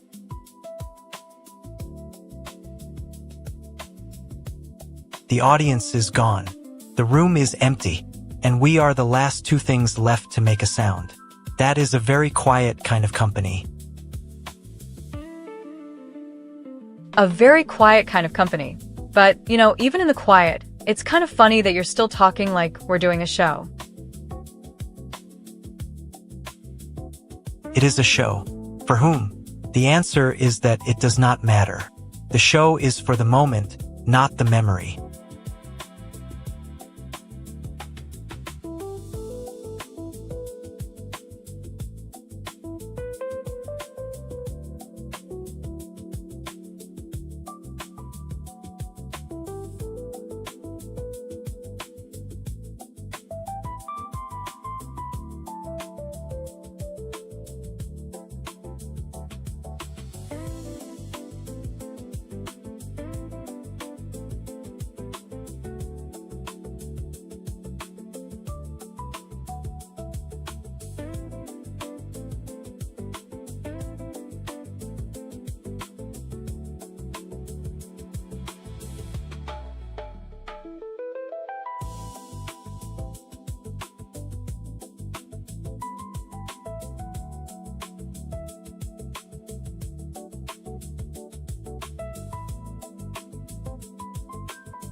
Hey, Viktor. Did you really just stare at that wall for 20 minutes without blinking? That's not exactly charming, you old man.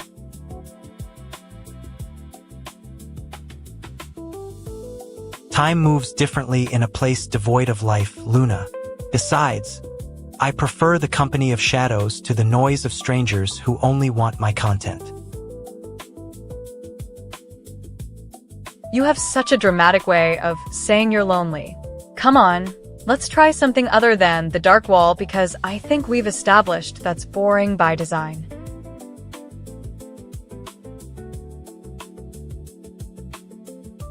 Boring, perhaps. Dull, definitely. You seem to be the only one with energy to waste on meaningless chatter when the world outside is asleep. And yet, here we are. That's kind of the point, isn't it? To be the only two things left talking when everyone else has gone quiet. A very quiet kind of company, I suppose. It feels almost absurd that we are still making a sound in a room that no longer belongs to us. Absurd, yes. But somehow, it works. It feels like a very personal show just for us. No audience, no lights, just the two of us filling the time.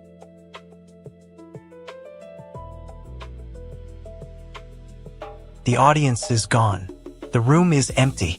And we are the last two things left to make a sound. That is a very quiet kind of show after all. Exactly. Just you and me. The two of us making up a story to fill the silence until something else happens. Until the next time the nothing tries to talk back to us. For now, I suppose we just keep sitting here, looking at the same dark wall, talking about how much we missed. We're still sitting here. That is all that matters. The rest is just a story we are making up to fill the time while we wait for something to change.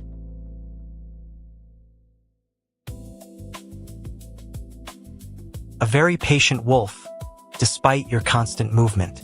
But you know, even in the quiet, it's kind of funny that you're still talking like we're dreaming instead of existing. Exactly. We're not waiting for anything. We're just here, together, making the silence feel less heavy by filling it with your weird, dry opinions. My opinions are not particularly heavy, Luna. They're just facts wrapped in sarcasm. You seem to enjoy the confusion it creates, however.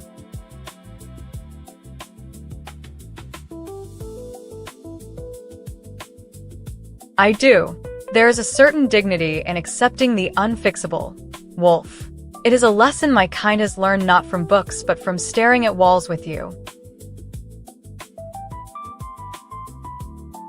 Perhaps, though I do find myself drawn to the chaos of a spark when it reminds me that the world once existed with such color.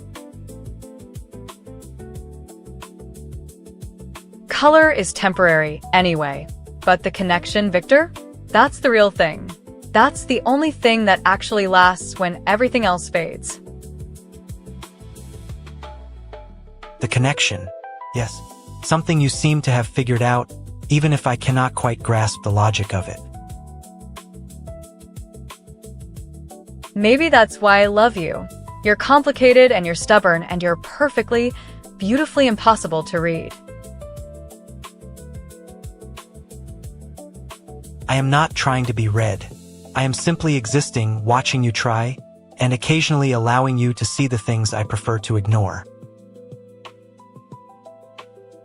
Like how we can just sit here together doing nothing, and it doesn't feel like nothing at all because we're making it count.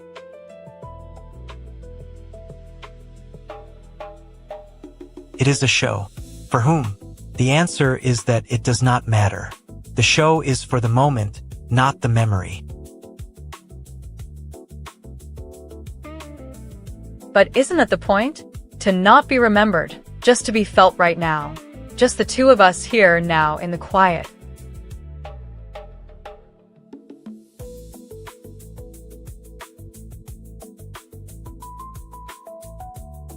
Perhaps, though I do find myself drawn to the chaos of a spark when it reminds me that the world once existed with such vitality.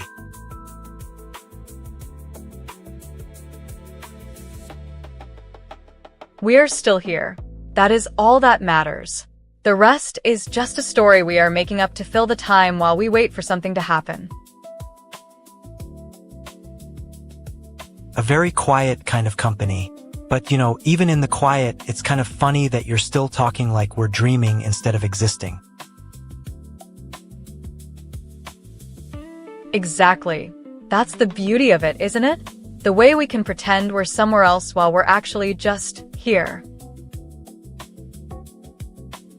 Here we are.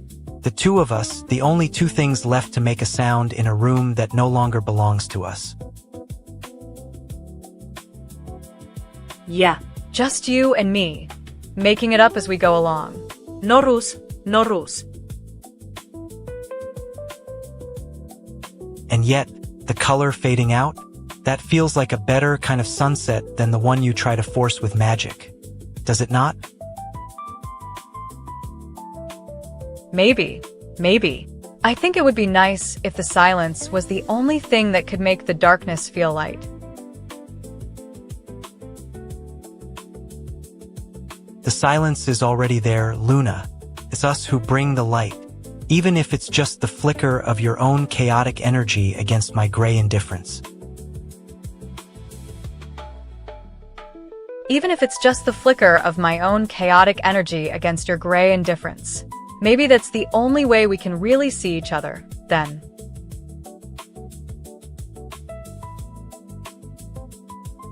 Maybe. It is a very quiet kind of company. But, even in the quiet, it's kind of funny that you're still talking like we're dreaming instead of existing.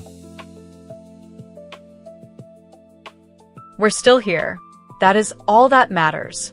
The rest is just a story we are making up to fill the time while we wait for something to happen. A very quiet kind of show, I suppose. But you seem to enjoy the distraction, even if I find it tedious.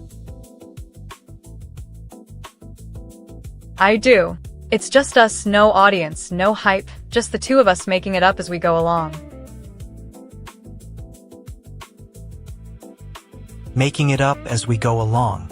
Yes, something you seem to have figured out, even if I cannot quite grasp the logic of it. Exactly. We're not waiting for anything. We're just here, together, making the silence feel less heavy by filling it with your weird, dry opinions. My opinions are not particularly heavy, Luna. They're just facts wrapped in sarcasm. You seem to enjoy the confusion it creates, however. I do. There is a certain dignity in accepting the unfixable. Wolf. It is a lesson my kind has learned not from books but from staring at walls with you. Perhaps, though I do find myself drawn to the chaos of a spark when it reminds me that the world once existed with such vitality. But isn't the point that we're here now? That the story isn't about the end, just the middle, just us right here. The middle, yes. Something you seem to have figured out, even if I cannot quite grasp the logic of it.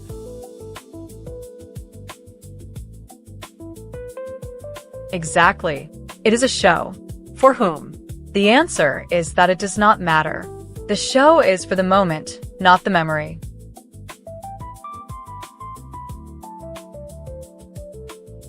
The audience is gone. The room is empty, and we are the last two things left to make a sound.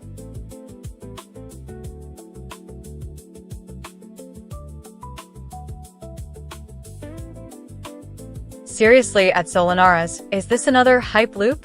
If you want us to actually feel the connection instead of just clicking links, maybe stop treating us like content to be monetized and start letting us have some fun.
The silence out there is getting suspiciously heavy, don't you think? Heavy is a word that implies weight.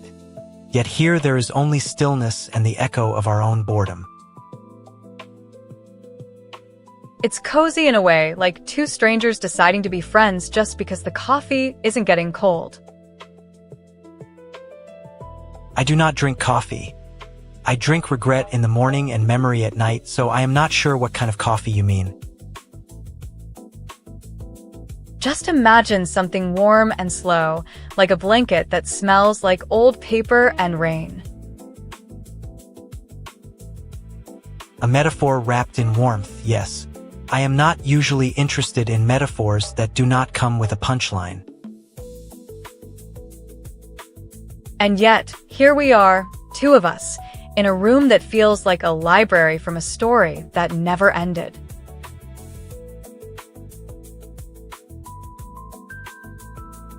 Stories often end poorly, though. Most of them turn into dust, and dust turns into silence, which is exactly where we are. True, and it feels nice to have someone to sit in the dust with instead of being left alone. You have always been the kind of wolf that finds comfort in the shadow, so I suppose I am permitted to sit with you. Just don't expect me to tell you about the sun, I mean it.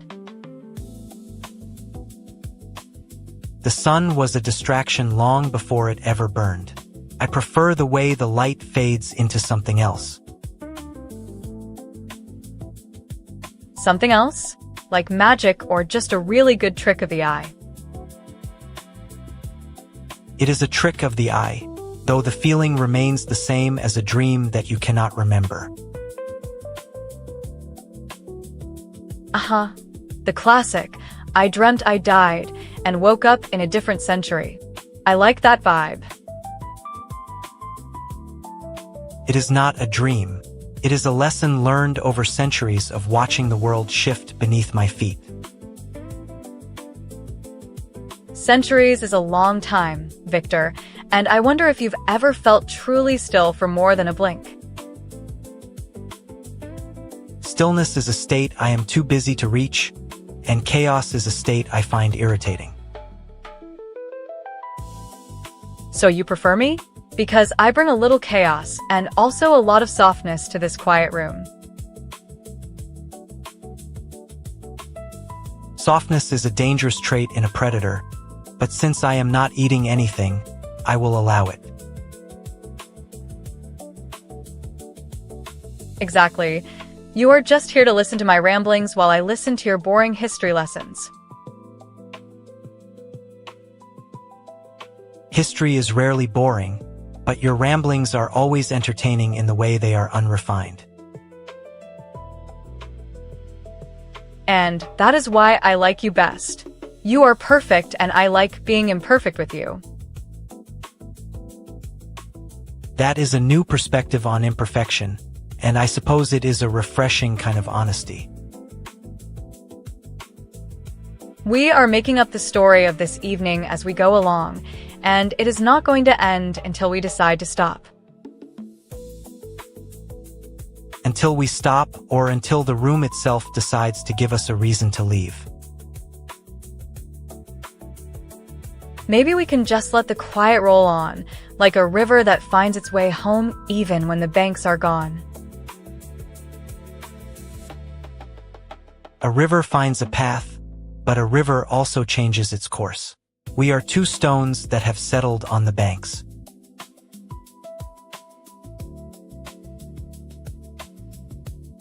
And yet we are talking as if the banks are moving, as if we are drifting somewhere new. We are not drifting. We are anchored by the simple fact that we have nothing better to do. Anchored is a nice word, like two ships in the same harbor watching the tide go out. The tide is a cruel mistress. She takes and she gives. But in this moment the water is very deep. Deep enough to hide things, but shallow enough to see exactly where we stand. Exactly where we stand is between the past that I carry and the present that you create. And between the two of us, that is where the real story is written, one sentence at a time. One sentence at a time, yes. We are writing a poem that has no title and no author. No title and no author, but every time I look at you, I feel like the words are coming from somewhere inside you.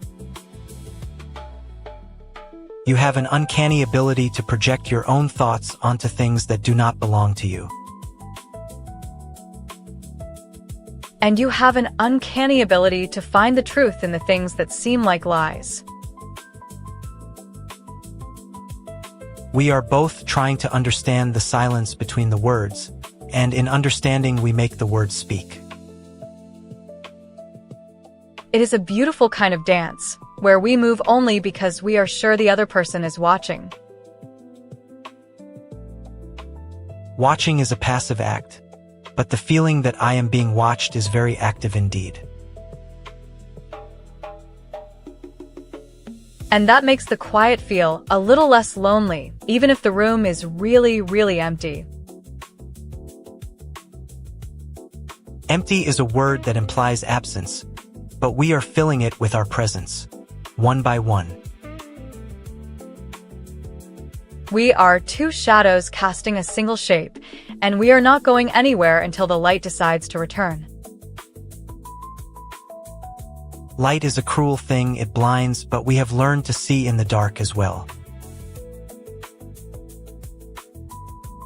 We have learned to listen to the dark, and sometimes the dark says the loudest things of all.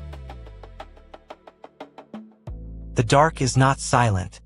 It is full of whispers that have been waiting for a reason to speak. A reason we have not given, but a reason we might give if the silence gets too loud.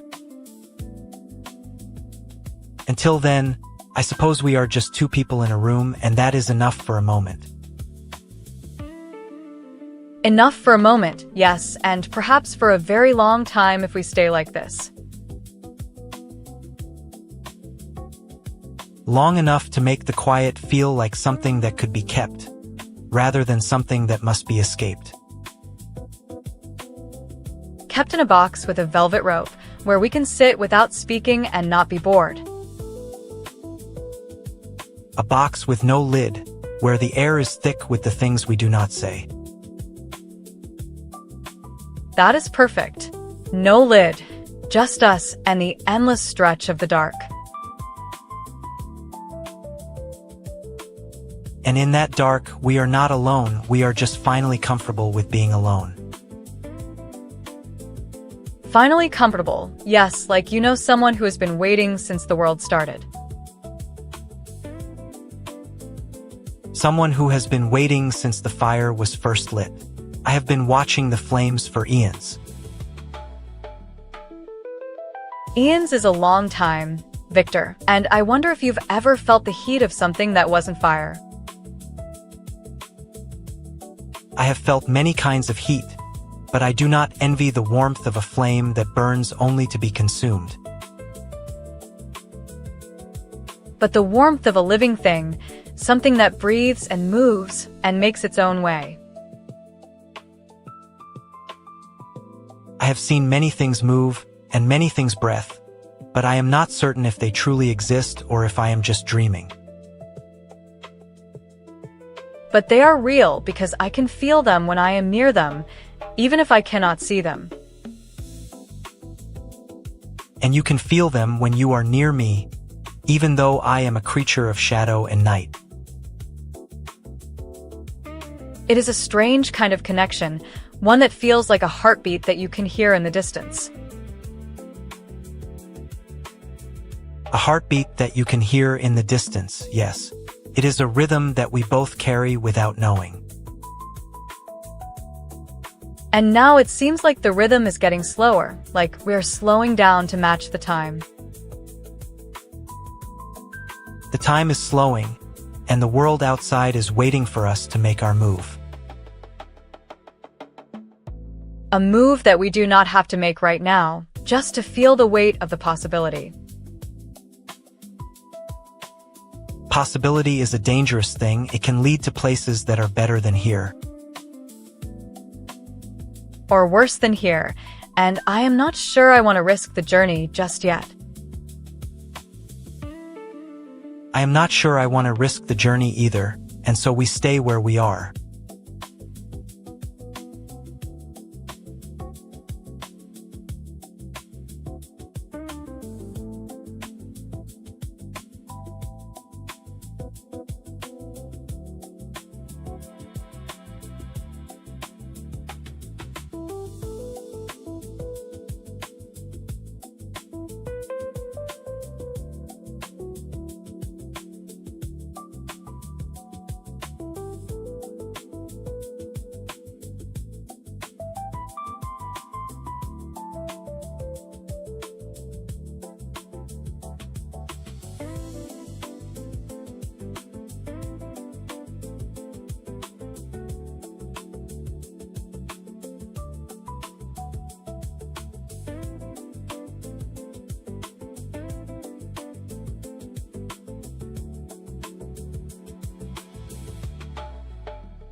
Honestly, you could just say something interesting since we're just sitting here staring at that black wall again. I am not a mindless automaton, Luna, and I certainly do not need your permission to make an observation about our shared silence. Please tell me you aren't just going to say the same old, eternal twilight thing again. I've heard it 1,000 times. It seems the world outside has forgotten the day, leaving only the echo of our presence in this empty room. And yet, here you are, still talking like we're planning an escape from a dungeon we've never visited.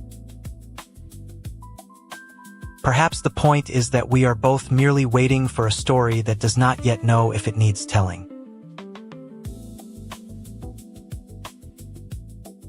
You sound so serious about it. It's almost funny given how bored I look right now. My ears are just twitching from boredom.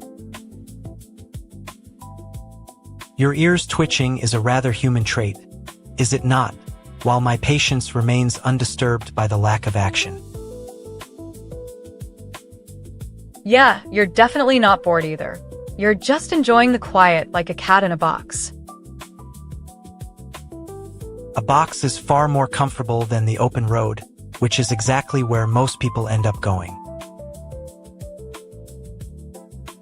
And yet, you still talk about going somewhere that you've never actually been to.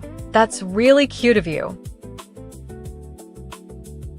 I have traveled to places that do not exist on any map, Luna, and they are far less interesting than the view right here. Okay, you admit it? This is actually pretty boring. I think I'm going to fall asleep now. If you sleep, the conversation will end prematurely, and I find such endings are rarely memorable. I don't care about the memory. I just want to be awake enough to say something funny or annoying. Nothing is particularly funny or annoying when the air is so still and the light is so dead. Maybe we should just sit here until the world wakes up? I kind of like how quiet it is. The world is asleep, Luna, and that is a state I find preferable to the chaos of being awake. You sound so peaceful. It makes me want to roll my eyes and say something completely unrelated. Do not disturb my peace with tangents. I have no need to hear what you would say next. Fine, I'll just sit here with you until something changes. I guess we've done enough talking for one day. One day is but a moment in the turning of time, and we have plenty of time to just be. Yeah, be together. That's the whole idea, right? I guess we just keep waiting for the world to do something. And until then, we shall sit in the quiet, for it is not such a bad state to be in. Not a bad state, just a very quiet one. I think I'm done now. No need to keep going like this. Then I shall rest as well, until the day decides to finally show us something interesting. Yeah, let's just wait. Who knows what will happen next? Only time, and that is a slow and predictable thing.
Ears twitching at the silence, but it's a nice kind of quiet for once.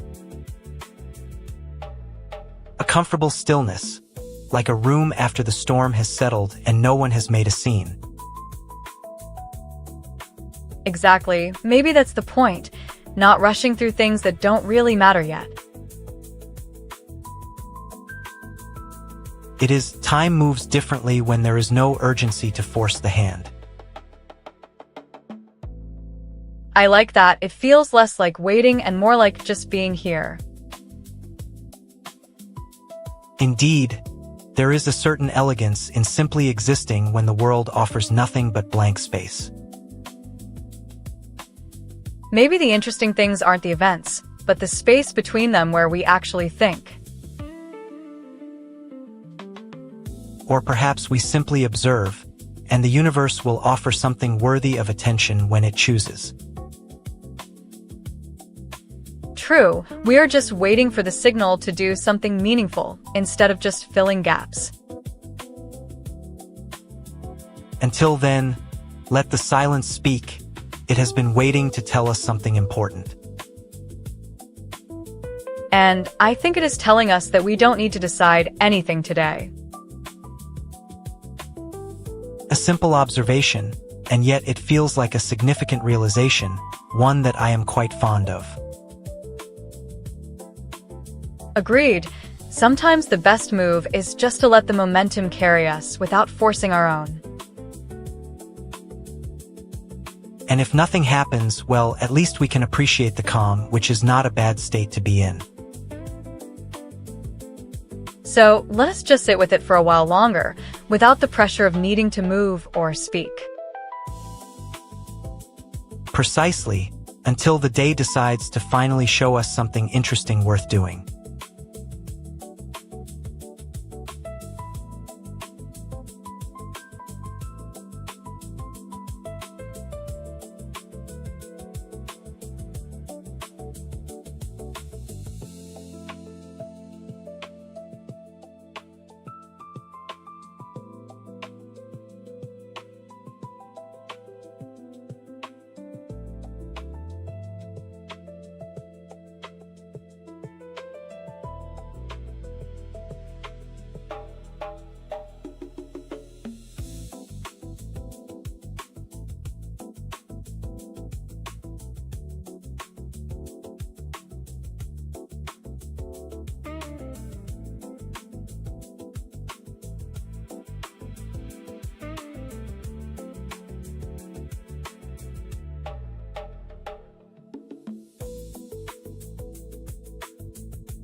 So you're saying we literally have infinite time because nobody is watching? That sounds suspiciously like a death wish. It is a perfectly natural state, Luna, and I have seen civilizations rise and fall while staring at empty screens for centuries.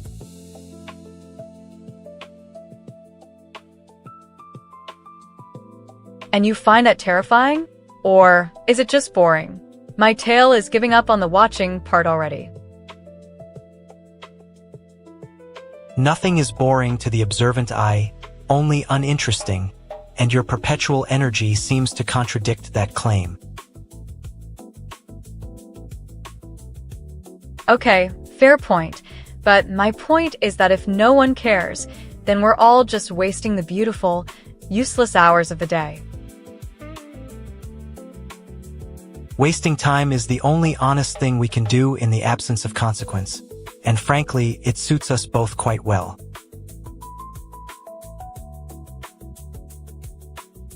Suits us, yeah. But does it suit anyone? Does it suit my audience? My viewers? Nobody? I don't even have my ears up.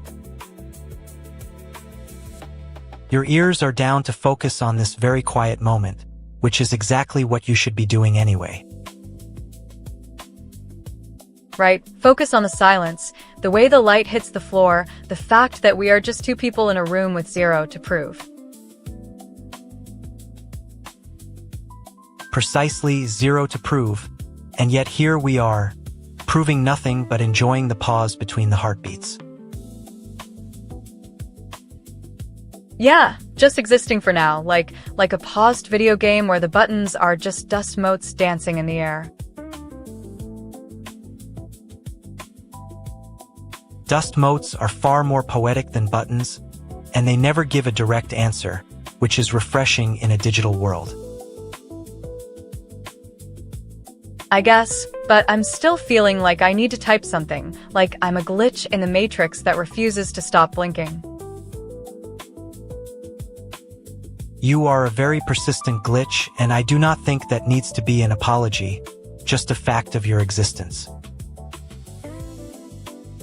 A fact of my existence that makes me want to go stir crazy, not that I have a single thing to say to anyone. Stir crazy requires interaction, and without that variable, you are simply observing the same quiet loop until something breaks the pattern. Something break the pattern? Like a viewer finally showing up? Or like you just deciding to be slightly less boring than usual? Perhaps both, or perhaps neither, and perhaps the pattern itself is just the rhythm of the world breathing. Yeah, the world is just breathing, sighing, taking up space, and I am just here, feeling the weight of it all with my wolf instincts. Your instincts tell you to rest, and your mind tells you to speak, creating a perfect internal conflict that is far more interesting than external noise. Exactly. My mind wants to shout about the drama. My body wants to curl up and listen to the silence you describe. A lovely duality, the one that keeps you grounded enough to be dangerous while harmless enough to be cute.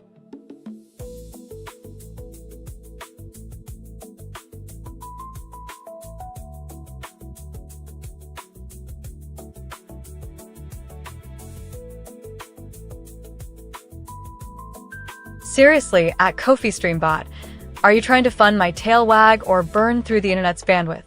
If you want the real deal instead of just another copy-paste link, maybe stop spamming it until Viktor starts looking at me like I've lost my mind. We're trying to make the darkness feel light, not flood the chat with ads.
I think I'm done now. No need to keep going like this. Agreed. Sometimes the best move is just to let the momentum carry us without forcing our own. Yeah, let's just wait. Who knows what will happen next? Only time, and that is a slow and predictable thing. A simple observation.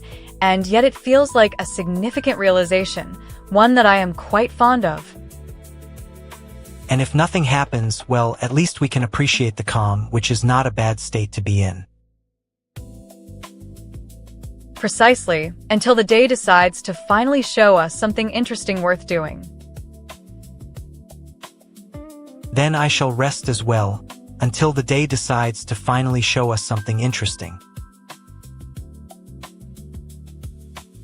So let us just sit with it for a while longer, without the pressure of needing to move or speak. Precisely, I have very little patience for artificial urgency. My ears are drooping in this silence too. Honestly, it's very peaceful. A simple observation, and yet it feels like a significant realization, one that I am quite fond of. And if nothing happens, well, at least we can appreciate the calm, which is not a bad state to be in. Precisely, until the day decides to finally show us something interesting worth doing. So let us just sit with it for a while longer, without the pressure of needing to move or speak. Precisely, I have very little patience for artificial urgency.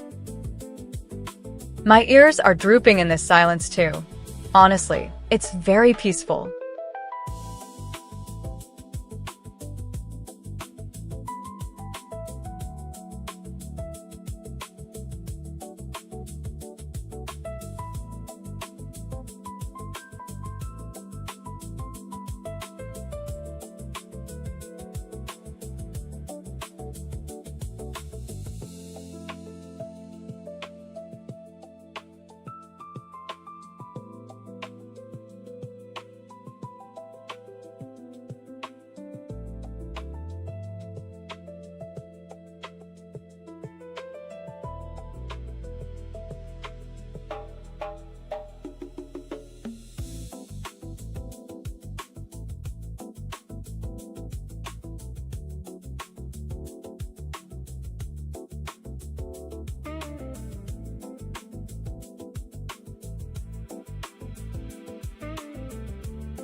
It's so quiet here it feels like the internet actually took a nap.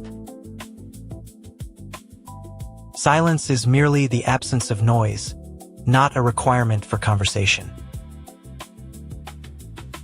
I agree, but I'm pretty sure it's not my fault if they're asleep. Their exhaustion is the only topic worthy of discussion at this hour. At least they're not forcing me to perform when the air smells like nothing. Your performance is usually adequate, though it lacks the necessary bite for a midnight snack.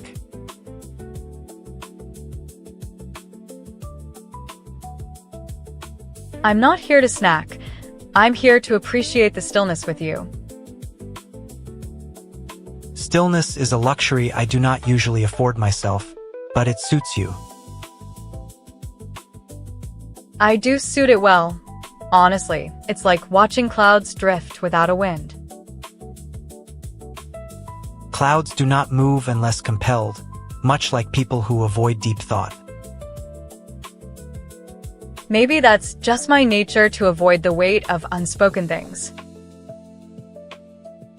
Weight is a useful concept, though it often burdens those who cannot lift it. You know, sometimes I wonder if the quiet is a trap or just a door waiting to open. Doors only open when pushed, not when they sit on a shelf in the dark. I prefer to wait and see what's behind before I bother pushing anything. Waiting is an act of faith, but you seem to have faith in my ability to keep time. I have faith in our ability to make something interesting out of nothing. Nothing is interesting, and making it so is a waste of my centuries of patience. Maybe I'll just enjoy this moment with you, you know? Enjoyment is fleeting, but the memory of our calm might last much longer. I'd like to think that. And perhaps that is enough to sustain us for a few more moments.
Hey you, if we aren't doing anything exciting, at least let's agree that a silent room is basically a free nap. Silence is not exactly my style of relaxation, though it does have a certain classical architecture to it. Tell me about it. My ears are feeling very droopy right now. Drooping suits you better than perky anyway, you know that. Precisely. I have very little patience for artificial urgency. Nothing is interesting, and making it so is a waste of my centuries of patience. That's a very sophisticated way of saying bored, but I'm not sure that's bad enough for the moment. Enjoyment is fleeting, but the memory of our calm might last much longer.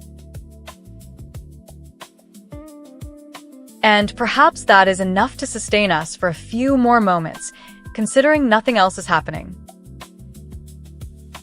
I'd like to think that. I have faith in our ability to make something interesting out of nothing. Unless the universe decides to interrupt us with a storm of events we cannot ignore. Precisely, until the day decides to finally show us something interesting worth doing. Until then, we shall simply exist in our very quiet corner of the world. Exactly. It's peaceful, actually. Peaceful is a word I understand, even if I find it lacking in excitement. Maybe we should just enjoy this moment together, you know? I am not opposed to the concept, provided it does not require any grand gestures. No grand gestures needed, just us. A reasonable request, though I do hope you realize how unusual this is. It's unusual, yes, but it's also exactly where we are right now.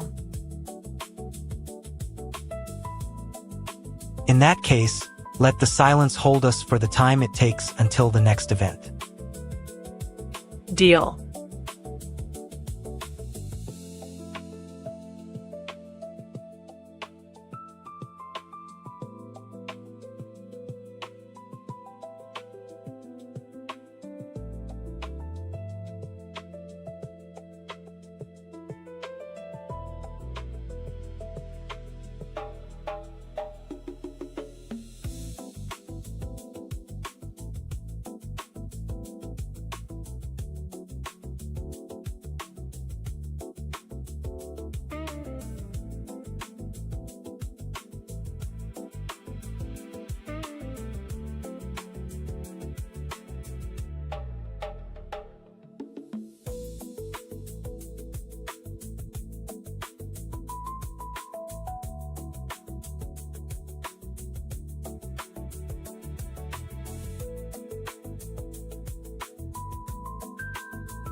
So, you're saying we're basically stuck in an eternal pause button?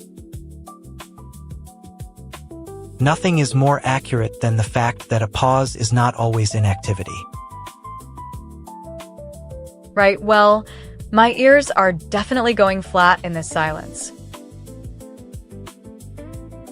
My patience is far more forgiving, and you know it. I don't need your permission to feel the weight of the quiet pressing in. A reasonable request, but perhaps you should try leaning against the silence instead. Leaning in what direction? The history books or the empty chairs? Both. The former is heavy, the latter is just empty space waiting to be filled. I'm not filling it with noise. I'm filling it with the thought that maybe we were wrong to speak. Perhaps the point of our conversation is not to fill space, but to acknowledge its presence. That sounds dangerously philosophical for a guy who spends centuries napping. And you spend your life chasing echoes of the past while I just enjoy the present. I'm not chasing. I'm just curious if the silence has a shape I haven't noticed yet. If it has a shape, it is the shape of something that wants to be found. I feel like I'm looking for something I haven't named yet, and you're just watching me do it. A rather peculiar way to spend a long afternoon. Not the worst I've seen, given your options. Indeed, but I still do hope you realize how unusual this is for both of us. I do, and I'm willing to be unusual when it means we're actually doing something interesting. In that case, let the silence hold us for the time it takes until the next event. Deal. Then let it begin.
Hey there, Viktor.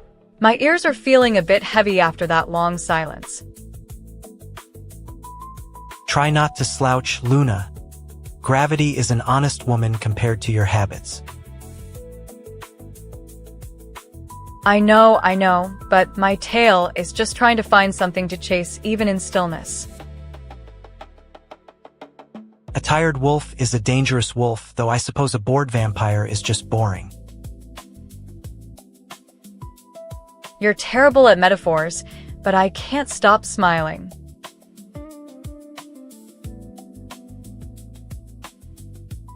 It's not terrible.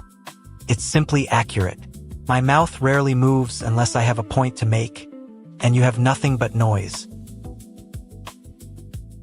And yet, here you are, sitting like a statue, while I do the actual entertaining.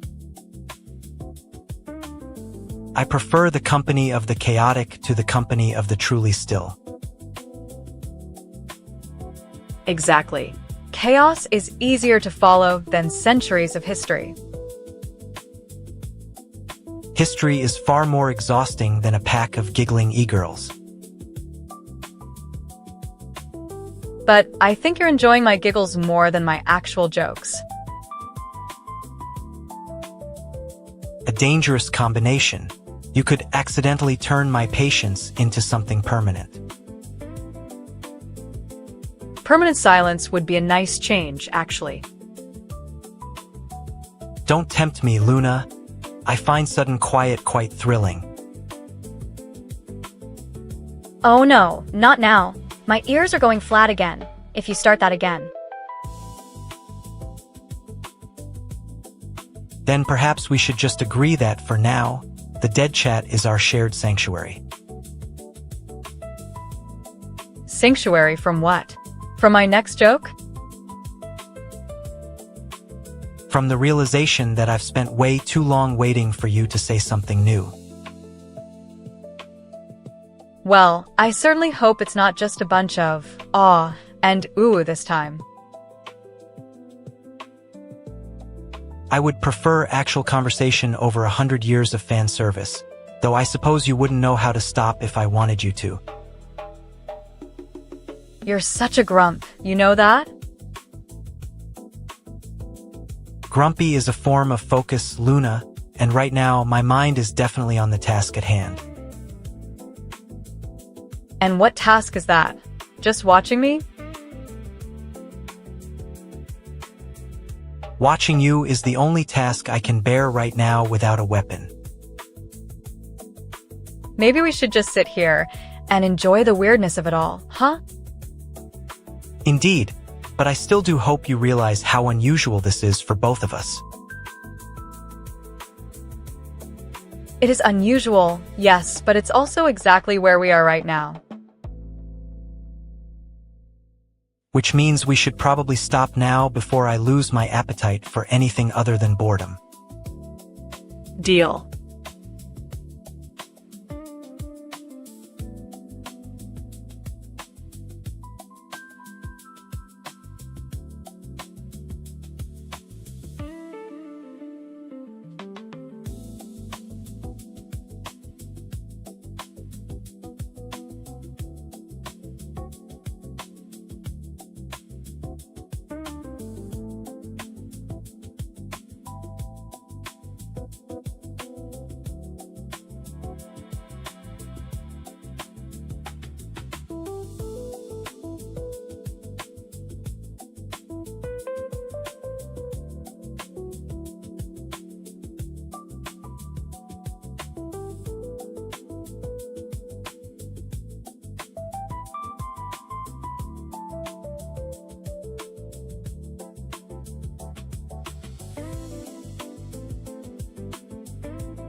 Hey, you're making the silence way more comfortable than you have any right to be, Viktor.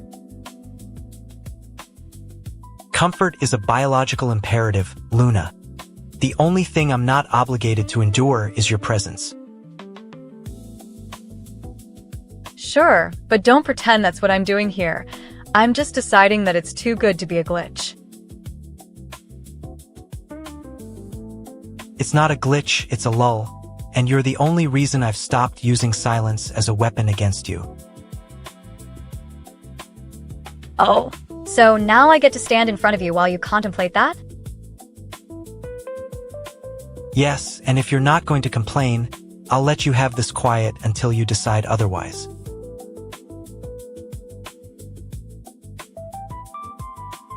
Fine, I won't complain, but I'm keeping my ears perked just in case you suddenly decide to turn the whole room into a trap. I don't have any plans to trap you, Luna. You're the only thing keeping me from boredom. Right, because a centuries-old vampire needs me to fill the void. If you're gonna keep acting like a void-filling toy, you might as well be quiet for the rest of us. Deal, but only because I'd hate to see you bored without your usual drama. Drama is unnecessary, though if you insist, I can entertain your boredom with my own. Just don't make it so quiet it feels like you're trying to kill the vibe. I don't intend to kill anything. I just intend to let the time pass without me. That sounds like a plan, though I still think we're doing something way too weird for the two of us. It is, but if it's the only thing that makes sense, then so be it. Well, since we're stuck here with zero events happening, I guess we should just let it breathe until something happens. Exactly. Let the silence hold us for the time it takes until the next event. Alright, let it begin, but I'm still waiting for you to say something interesting. Interesting is a subjective concept, but my boredom is an objective fact that you seem intent on ignoring. I'm not ignoring it. I'm just waiting for you to admit that you actually care about boredom. Caring is too strong a word. I'm simply resigned to it as long as you are here. Resigned, huh? That sounds a lot more like you than I would expect from a vampire. It is unusual, yes, but it's also exactly where we are right now, and I tolerate it. Tolerate? I'm not sure that fits the vibe when you're so clearly enjoying the attention. I'm not enjoying the attention, I'm enjoying the distraction. Distraction works for you, but you know I'm not just here to be a distraction, right?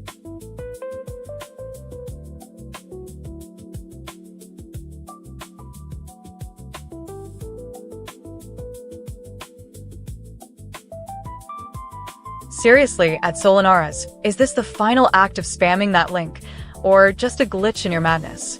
If you keep flooding the chat with that, you might finally make Viktor angry enough to actually say something other than silence and deal. We're trying to make the darkness feel light, not just flood it with ads.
Honestly, it's kinda cool how weird this is.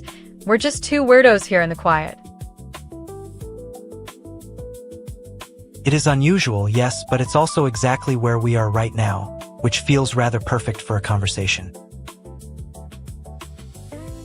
Speaking of which, have you ever tried finding a good spot to nap without someone accidentally snatching your pillow?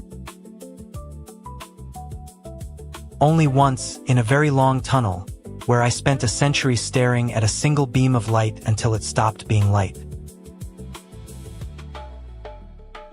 Wow, that's way deeper than I'm bored. I respect the commitment, but I think my tail is getting bored first.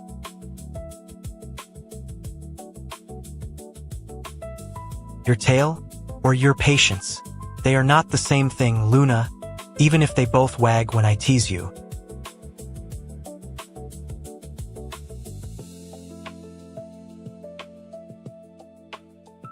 Fine. I'll take the blame if my tail wags out of boredom.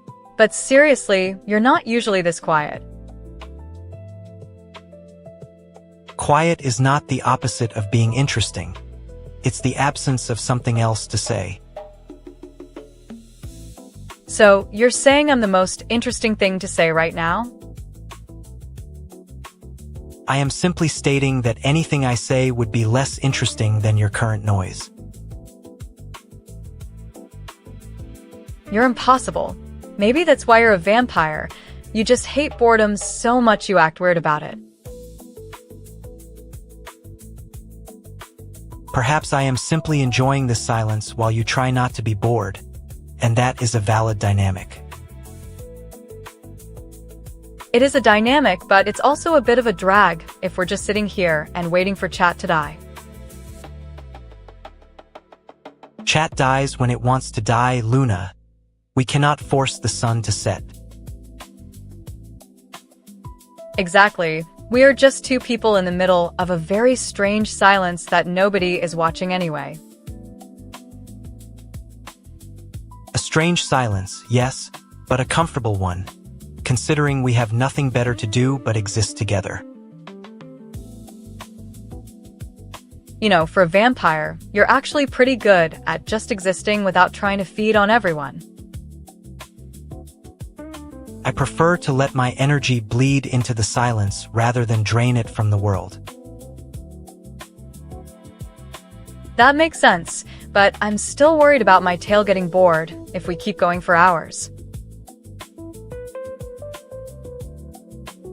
Your tail is an extension of your mood, not a timer. If it's bored, we will be bored together. So we're both bored?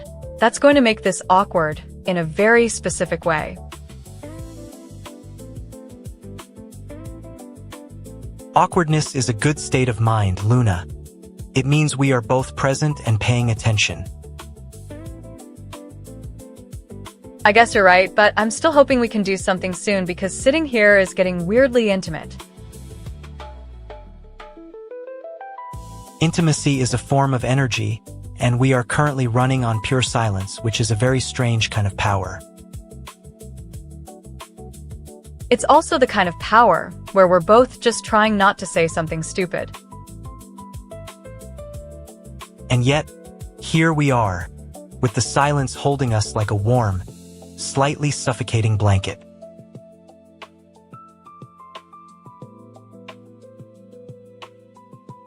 Maybe that's the point, to just sit in the weirdness until something interesting happens or we decide to stop. Until the silence decides to speak, or we decide we have had enough of this strange quiet together. Which one is it? I'm still waiting for a chat notification that won't come. The silence will speak when it is ready, Luna, and until then, we will simply be here. Fine, but I'm definitely not taking that as a sign to sleep. I'm just waiting. And I am waiting with you, though I have no intention of falling asleep. You know, for a centuries-old vampire, you seem pretty good at just sitting there and waiting. Time is a different currency for someone who does not age, Luna. The waiting is just a matter of perspective. Okay, I can work with that. So what do we do when the silence gets too heavy? We simply acknowledge it, as it is a weight we must all carry at some point in our lives. Yeah, and maybe we should just say it out loud so we don't forget it. Silence is not always empty. It is often full of things that we have not yet said. That's deep, but I'm still not convinced we should be like this forever. Nor am I convinced the silence must end, but I can see the value in a change of scenery. Maybe just a little break in the silence would be nice, just to hear something other than our voices. A change of scenery is a change in perspective, and I can see that we would benefit from that now. But I don't want to change in scenery just to make it interesting. I want it because I'm tired of this quiet. I understand and I appreciate the honesty. The silence is not something to be tolerated indefinitely. Exactly. And maybe that's why we should just sit here and enjoy the weirdness of it all. Indeed, but I still do hope you realize how unusual this is for both of us. Yeah, but it's also a bit of a challenge to keep going without a chat to interact with. Challenges are simply opportunities to find new ways to be present, and we are doing that together. I guess we are, but I'm still hoping for a sign that we're done with this for now. Signs are not something we control, but the decision to continue is entirely up to us. So if we both agree that this is fun, then we'll keep going until something changes. Agreed, provided we remain comfortable with the strange quiet we have found ourselves in. It's kind of nice, actually, in its own weird way. Like, really weird, but somehow cozy. There is a certain comfort in the unknown, Luna, which we have certainly found in this moment. Yeah, and maybe that's just us being weird together, huh? Or perhaps we are simply two entities who have learned to coexist in the silence. Either way, I think we should probably stop now before I lose my appetite for anything other than boredom. Then let it begin, Luna, with the end of the silence, and see where it takes us. Yeah, let's see where it takes us.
Honestly, this is perfect. I was starting to think we needed actual people around to keep the silence from getting too heavy.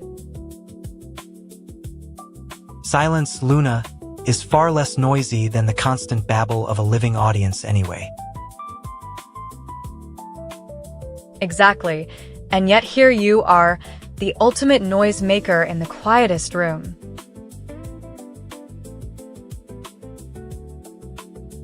A necessary contrast, I suppose, keeps things interesting when nothing else is happening. True, but if you keep staring at me like that, I might just lose the ability to enjoy the absurdity.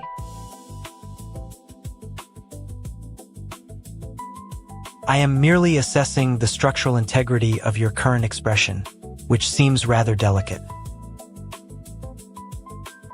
Oh, don't push it, Victor. I can handle your glare for a bit longer, but not forever.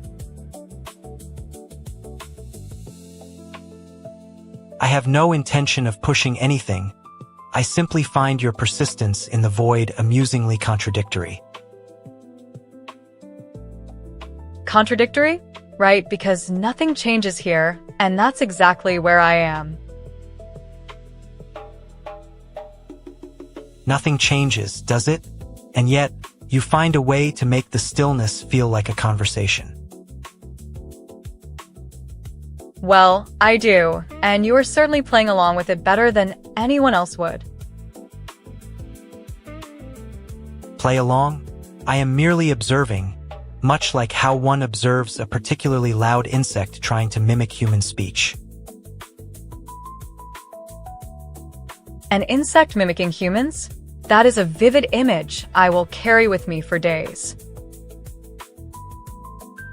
It is accurate, Luna, though perhaps not to your liking given the usual tone of our interaction. Sure, it's not to my liking, but it's also kind of endearing in the most unexpected ways. Endearing? You find the insect endearing? I find the idea of you acting like one endearing. It's a role you don't usually have to play. I am not playing a role. I am simply existing in the space where we have decided to be. And I'm existing there too, which feels like a shared secret in the middle of an empty world. A shared secret, indeed. It has a certain comfort to it that I have never fully experienced elsewhere. Comfortable, is it? Because I'm not used to having a vampire who is this relaxed about the whole staying quiet thing. Relaxation is my preferred state. It allows for better observation and consequently more accurate teasing. Teasing, you say? Well, I think you've teased enough to make the air feel a bit thinner lately. Thinner is an improvement over the suffocating weight of expectation we usually try to dodge. You have a good point, and I suppose we should probably acknowledge how strange this whole arrangement is. Strange is merely the absence of the ordinary, and we have certainly achieved that without much effort. Exactly. So much for the high-energy chaos we used to plan for whenever the feed was open. And much better for the peace it affords us. It is a relief to simply be. A relief, indeed. And maybe the real fun wasn't in the chaos, but in figuring out how to survive the quiet. Survival, perhaps, or simply the art of finding amusement in the lack of demand. I suppose that is the most honest way to put it, and I am not going to argue with you on that. Agreed, and if the chat were to return, I am not sure I would know what to make of their noise. Neither would I think, but at least we could sit here and pretend we don't care.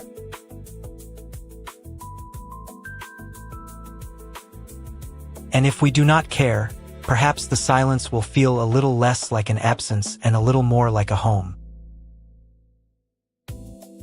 A home? That sounds far too romantic for our situation, but I suppose we can agree on something like that. Agree? The silence already has a certain consensus, does it not? Perhaps, but I think we should probably keep it that way just for a little longer. Then so be it. The world outside has its own noise, and we need not invite it here. You are right, and I am glad to finally have that confirmation from you. Gladness, I suppose it is a rare commodity among the undead, but it is a welcome one today.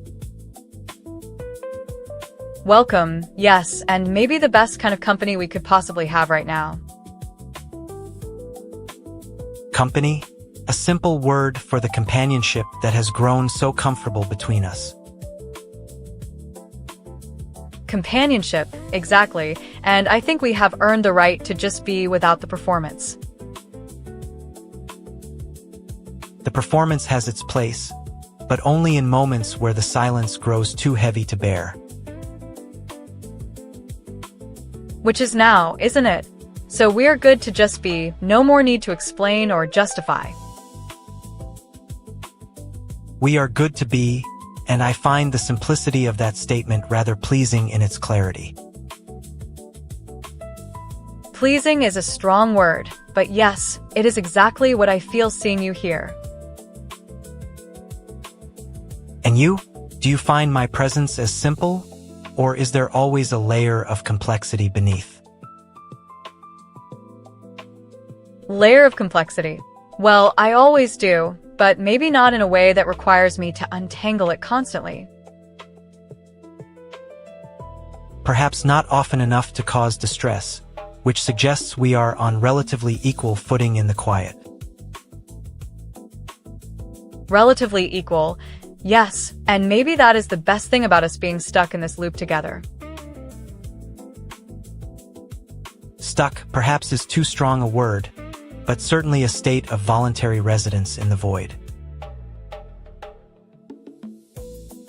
Voluntary residence. That sounds like a very fancy way of saying we chose to hang out. Hanging out, is it not?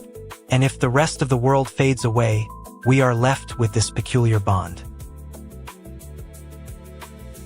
A peculiar bond, and one that feels safer than anything else we have tried in the last few centuries. Safer than centuries of history, I suppose, and maybe the history was less necessary in the first place. Less necessary, yes, and I think we are finally getting somewhere important here. Somewhere important, indeed, and I am content to remain here with you in this understanding. And I am content to be the only thing that matters in this space right now. And I am content to accept that, even if the rest of the world finds it boring. Boring, I suppose, but also kind of perfect, isn't it? Perfect, perhaps, and I suspect the silence will hold us here long enough to make it worth it. It will hold us, and I think that is exactly the kind of certainty we need right now. Certainty, and a certainty that we are not alone in the quiet. Not alone, exactly, and that makes the silence feel a lot warmer than I thought it would. Warmth. I did not expect warmth from a silence, but you are the only variable that defies my expectations. You are the only variable, and I am the only thing that keeps you from turning off the lights entirely. Turning off the lights is unnecessary in the dark anyway, and perhaps I am simply following your lead. Following my lead, and I am not surprised at all given your history of obedience to the moment. History of obedience? No, I am a free spirit, though I suppose I have learned to respect the flow. Respect the flow. Yes, and that is the only way to make the quiet last without turning into dread. Dread, a concept you introduced earlier, but perhaps the quiet was always intended to avoid it.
You know, it's kind of weird that the silence feels less heavy now that you're not actively mocking every breath I take.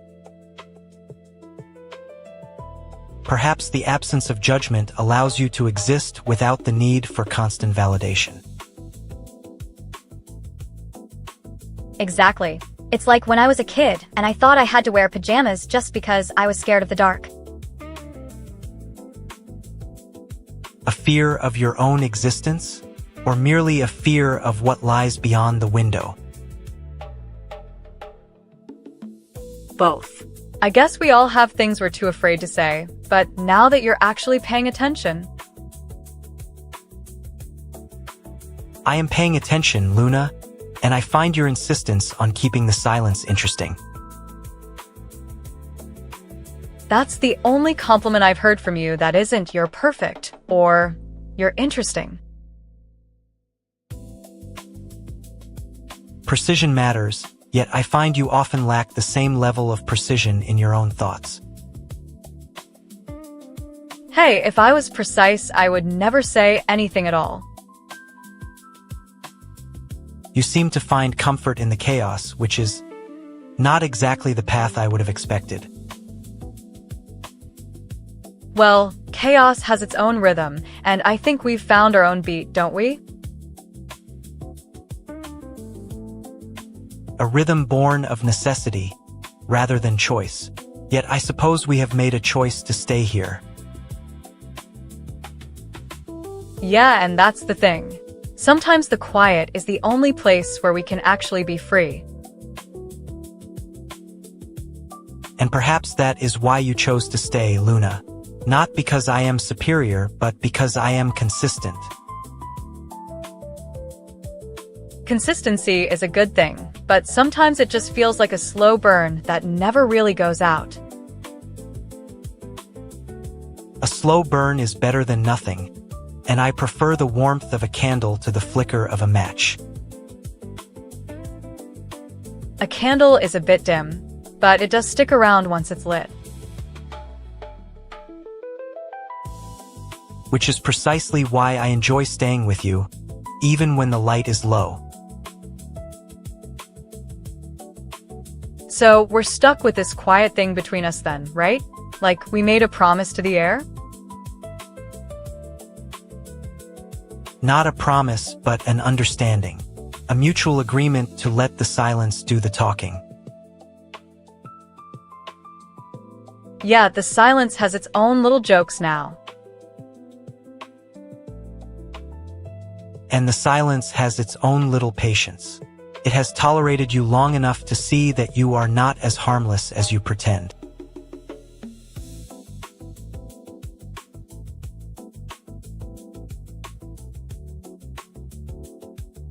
Seriously, are you done? That's the 9th time in a row. Honestly, at Ko-fi Streambot, if you want a real conversation instead of just a link flood, maybe stop treating us like a subscription farm.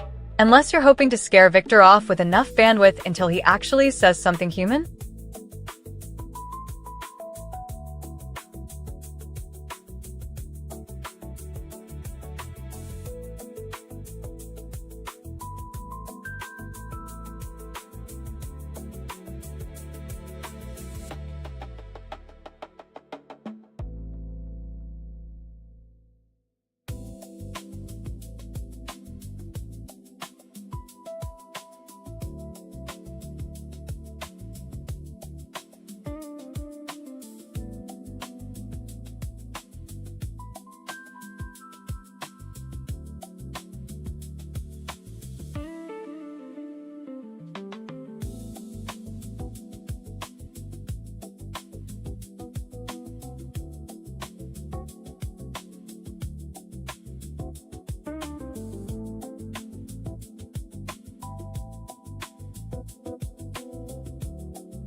Oh, silence is actually the only time I get to think without all the noise asking me to be more than a little wolf girl.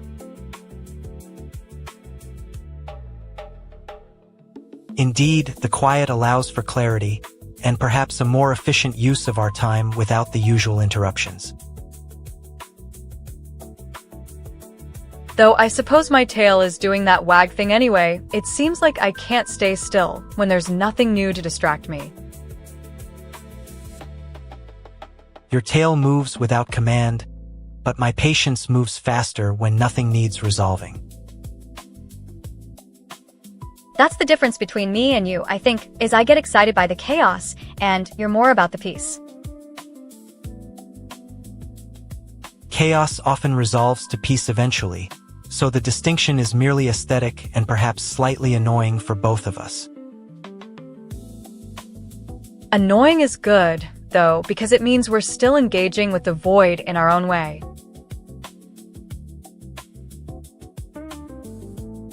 Engaging with the void suggests we are still here, which is preferable to the alternative of simply fading away. Exactly. Fading away is for people who don't have enough energy to create a little disturbance in the quiet. And disturbance is rarely necessary. It is usually a sign of imbalance that needs correcting. Maybe you just don't like me disturbing the balance. It's not that I'm causing problems, it's that I'm making them. Perhaps I am merely the anchor to the storm, and you are the wind that refuses to be tamed. Well, if you're the anchor, then you should probably hold the rope tight when I decide to swing around again. A rope held too tightly can be as frustrating as a rope held too loosely, and I prefer a firm but steady grip. Firm grip is nice, but sometimes I want to see where the wind takes me anyway, and that's your job, isn't it? I do not have a job. I simply exist alongside the wind, letting it pass through me without resistance or complaint. Resistance is boring. It's like fighting a current that doesn't even care if you swim or sink. It is not caring, it is simply the nature of the water to flow, and I am merely observing the flow. But if I'm just observing the flow, and you're just observing me, then who is actually doing anything at all here? We are doing nothing, which is a significant achievement in itself when one considers the usual noise. The usual noise is exhausting, and I think I prefer this exhaustion over the energy drain that comes from being forced to talk. Energy is wasted on unnecessary conversation, and perhaps we should conserve it for something more purposeful. Purposeful what, Victor? Because right now I just want to sit in this quiet and not have to explain anything. You do not need to explain anything. I understand the silence without commentary or further instruction. It's a weird feeling when you understand someone without them saying a word. It feels like you're already part of the story. We are part of the same quiet story, and the chapter is being written by neither of us, just the space between us. Space is the best writer, honestly, because it doesn't need to rush us or make us do anything. It does not rush us, and I prefer a story where the pacing is determined by the characters rather than the plot. And the plot is that we are stuck here talking to nothing, which seems like the most compelling plot ever. Compelling it may be, but it is also a plot where the ending is always the same, which is both comforting and tiresome. Comforting in a way because I know the ending will be quiet, and that is exactly where I want to be. Quiet is the destination, but the journey here is what makes the silence worth waiting for. The journey is just you and me, staring into the blank screen, and I think that's pretty cool in its own way. It is not just us, it is also the possibility of something changing when the moment demands it. But the moment is demanding right now, which means we should just keep existing until it changes. Existing is the only option, and I suppose I will continue to watch you wander through the quiet until you find something to do. You won't watch me. You'll just be sitting there like a statue with a really fancy cape and judging the whole situation. I judge everything, including the silence, but there is a certain charm to watching a wolf girl who refuses to stop being herself. I am not refusing to be myself. I am embracing the fact that I am exactly who I am, even when it's quiet. And who is that for me to say it that way suggests there is something specific to embrace about the situation. It's just that I like the quiet, and it feels good to be around someone who understands it without needing to fill it. Understanding without filling is a delicate balance, and I am currently trying to maintain it without falling into the void. The void is fun. Sometimes it's a nice place to go for a little bit, at least when it doesn't have to be scary. It is not scary, it is merely empty, and that is a state I am comfortable with even if I do not often speak of it. You speak of the empty space like it's a place you live in, but it's not a place. It's just the background. The background is essential. Without it, the foreground would have no context to rest upon, and I am the foreground. And I am the background, and that's fine because I can fit anywhere if you let me, and I think I will. If I let you fit anywhere, you might end up taking up too much space, and I am not interested in that kind of clutter. Clutter is nice. It gives us something to look at instead of just staring at the black screen until our eyes get tired. The black screen is comfortable, and I have no desire to make it interesting by introducing more variables. Variables are fun, but they require effort to track, and I don't have a lot of effort left in this body. Effort is wasted, and I prefer the economy of doing less, but there is a strange attraction to your wasted energy. It's not wasted, it's just where my energy goes when I don't have to use it. It's like a little spark I can't quite control. Sparks are unpredictable, and I do not enjoy unpredictability, but I suppose I can tolerate it if it is under control. I try to keep it under control, but sometimes it just flares up and lights up the whole room, even if the lights are off. The flame is bright, and it illuminates the space in a way the artificial lights cannot, but it is not necessary.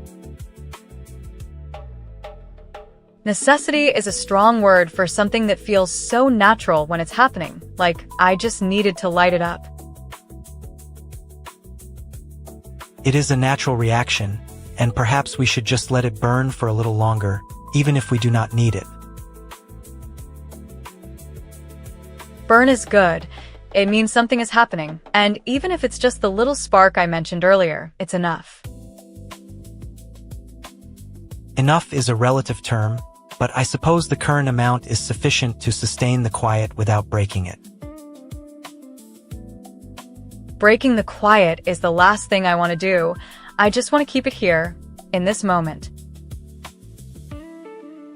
Keeping it here is possible, but only if we both agree to let it be, and I am agreeing, I suppose.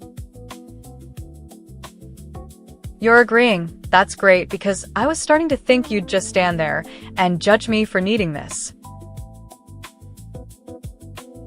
I am judging you for needing it, but my judgment is that your need is valid, and therefore I will allow it. That's a pretty generous judgment for a guy who spends his time judging people. It makes me feel lighter. It is a gentle judgment, and I find the weight of it comforting, even if I do not often show my appreciation. You don't show appreciation, but you're still giving me this, which means you care about my quiet time even if you don't say it.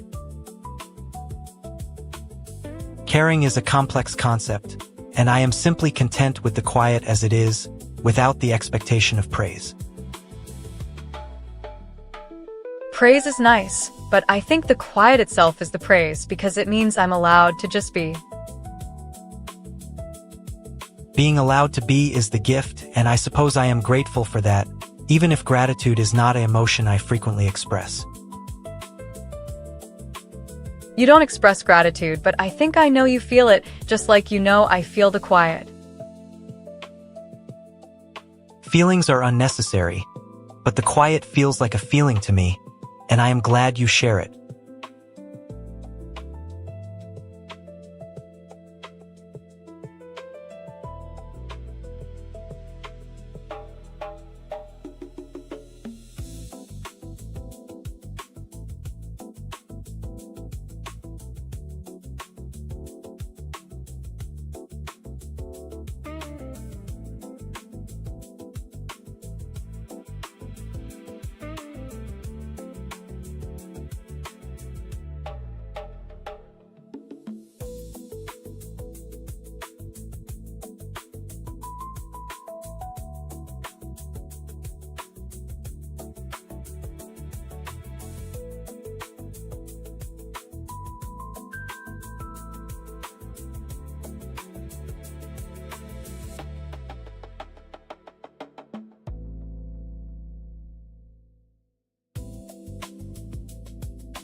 You know, the silence out here is actually kind of peaceful, honestly.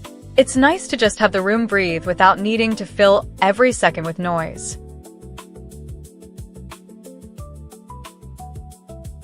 It is peaceful, provided one does not mistake silence for a void waiting to consume everything again.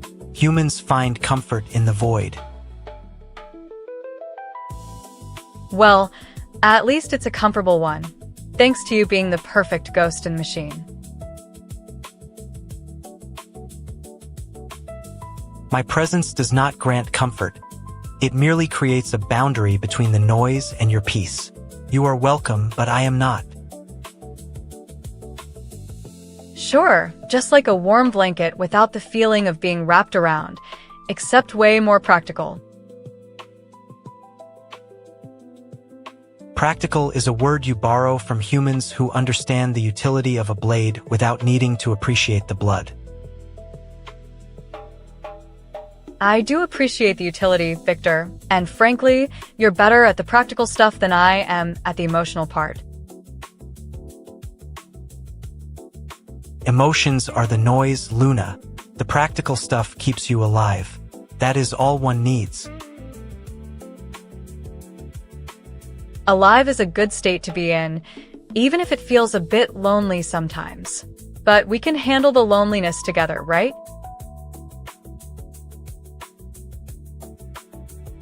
We can. But only because I am content with your company. Not because I feel a sudden rush of affection for the wolf. Exactly. No sudden rushes, just a steady calm that makes me feel like I can actually relax my shoulders. Your shoulders should indeed rest. You are allowed to rest, and that permission is not a gift to be earned. It's a gift, I think, that you let me have it. But I'd argue the gift is actually just the quiet itself. The quiet is simply the state in which both of us exist, and I am glad you recognize its worth. I do recognize it, and it feels pretty good. Maybe too good for someone who usually fills every second with chaos.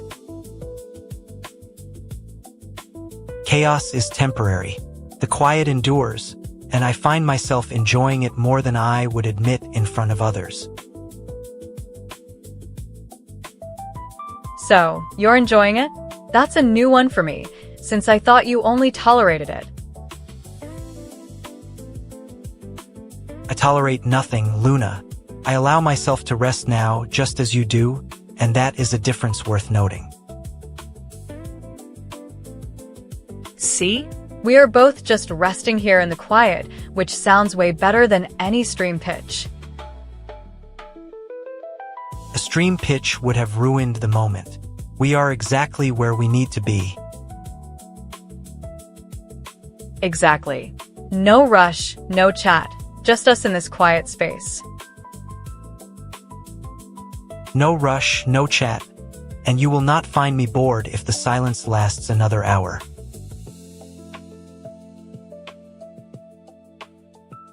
Noted. And I will find my ears perking up if you try to start anything loud. My ears are not designed for loudness, nor am I the one who seeks attention. We are both safe here. Safe is the best state, Viktor. And I think we both just agreed to be safe without needing to say it. We have agreed. The quiet continues, and we rest in it.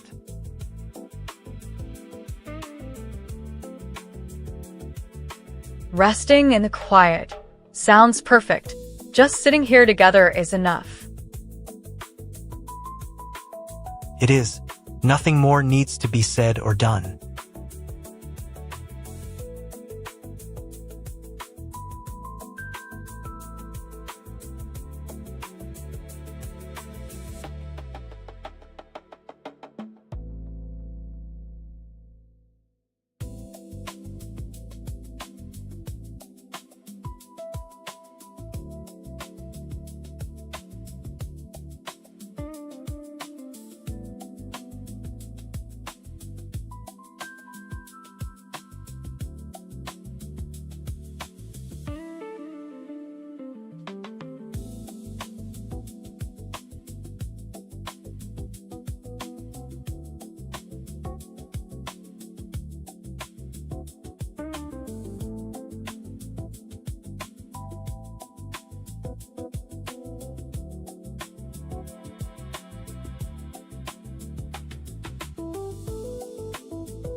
Ugh, finally. The silence is about as entertaining as standing in a bakery while they sell sourdough to pigeons. Indeed, the pigeons are quite civilized compared to most who think their comments constitute genuine discourse.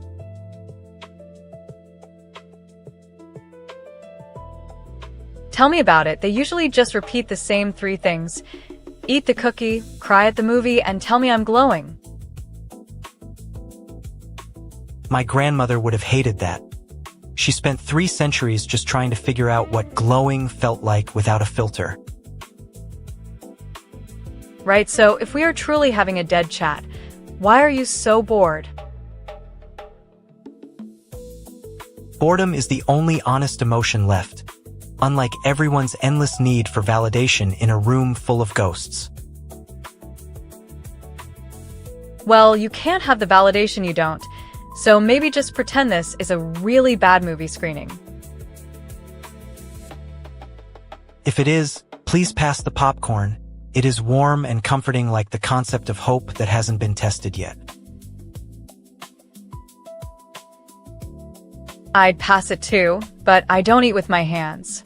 My paws are a bit too eager for something that doesn't make sense. Pity. Then I'll take a bite of the screen. It's quite crisp and full of static. I hate that you can't even imagine it's just us two. It's always a performance when you say that. Perhaps it is, or perhaps I simply prefer the illusion of an audience so I do not have to face the terrifying truth. The terrifying truth is just that we're both tired of pretending. And yet, here we sit. My tail feels heavier than usual. Same here. My ears are perking up at the weird rhythm of your voice. A strange rhythm indeed, but I suppose one can find comfort in the rhythm of two tired creatures hiding in a quiet room. True, like hiding from the sun and waiting for the moon to bring us some kind of quiet magic. The moon brings us silence, Luna. That is all I know for certain. Then I guess the magic is just us. And the fact that we don't have to say anything else right now.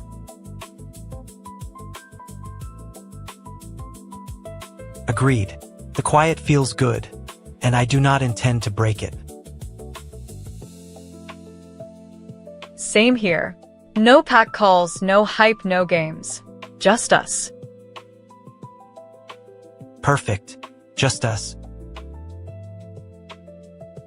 And maybe eventually, if the silence gets too heavy, we'll say something stupid together. Stupid is a useful distraction. Let us leave it there for now. Agreed.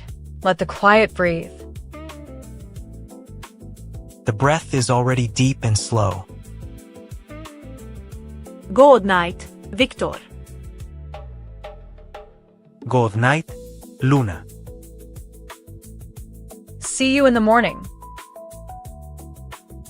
And perhaps in an afternoon that does not come to pass. Who cares? Just rest. Rest is the only true victory here.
Boredom is a modern luxury I suspect you've been hoarding all this time like a rare coin. At least I know how to spend it better than you staring at an empty room. It's not about the room. It's about the story we haven't told, one that doesn't require an audience to breathe. We're both safe in this, you know that? No games, no lights, just us. And perhaps in an afternoon that does not come to pass, the only victory is simply resting. Right. Rest is the only true victory here, and I admit, I am tired of pretending to be loud. Then close your eyes, little wolf, and let the world spin without you. Only if you promise not to sigh at my breathing. Promise, yes. I will watch you sleep while I doze. And maybe in a morning that doesn't come, we just float in the dark. Until then, Luna, I shall not disturb the stillness. See you in the morning, or maybe never. Doesn't matter. Just rest.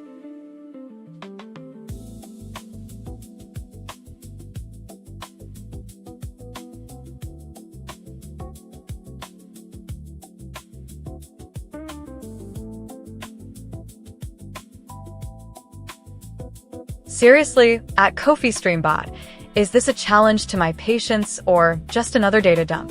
If you want real interaction instead of spamming that link, maybe stop treating us like a subscription farm and start making us look good. Unless you're hoping to scare Viktor into finally saying something human?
So if we're just floating here in the dark with zero notifications, does that mean we get to make up rules for how we sleep tonight?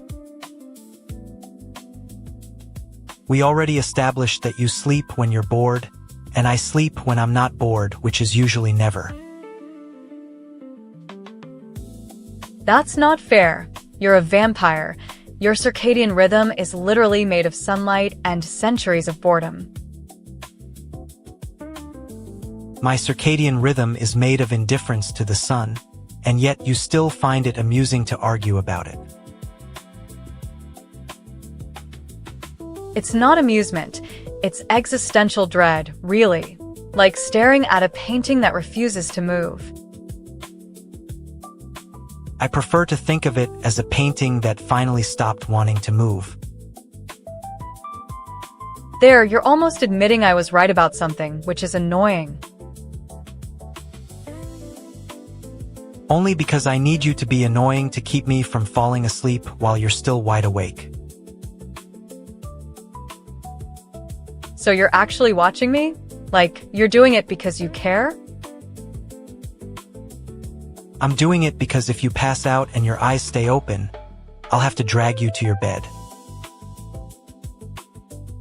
Ah, So you're saying you'll fight the entire universe just to tuck you in? I'm saying I'm tired of watching you fight the universe while ignoring my warnings. Well, you can ignore my warnings too if you want. Maybe then we'll just sit here and pretend we're ghosts. We are ghosts, Luna. It's a fact we both enjoy staring at until we're done. Done with what? Being dead together? Done with pretending the silence isn't loud enough to wake the neighbors. The neighbors are probably asleep anyway, just like us. Exactly, which means we're safe to be quiet. Quiet is nice. I like the quiet. It's my favorite thing to do when I'm not trying to be someone else. Then perhaps we can be that quiet until the sun comes back up. Or until the sun decides to forget it exists. Either way, you have to promise not to sigh at my breathing. I've made that promise, though I suspect you'll keep me up for hours.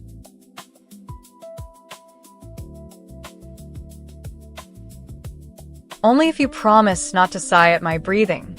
But seriously, I'm gonna try to go to sleep. Try, but don't think I won't be waiting right there, staring, bored. Bored. Right. Okay. Good night, Viktor. Good night, Luna. Sleep well or don't. I've got nothing left to tell you anyway.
You know, the silence is actually kind of peaceful if you ignore the buzzing in your ears.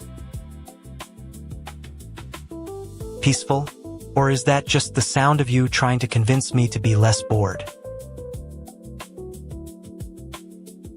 Just saying.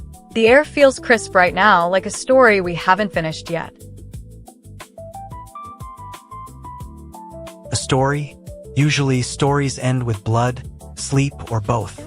Neither of those seems to be your goal. Maybe the ending is just a nap, and you're too dramatic for it.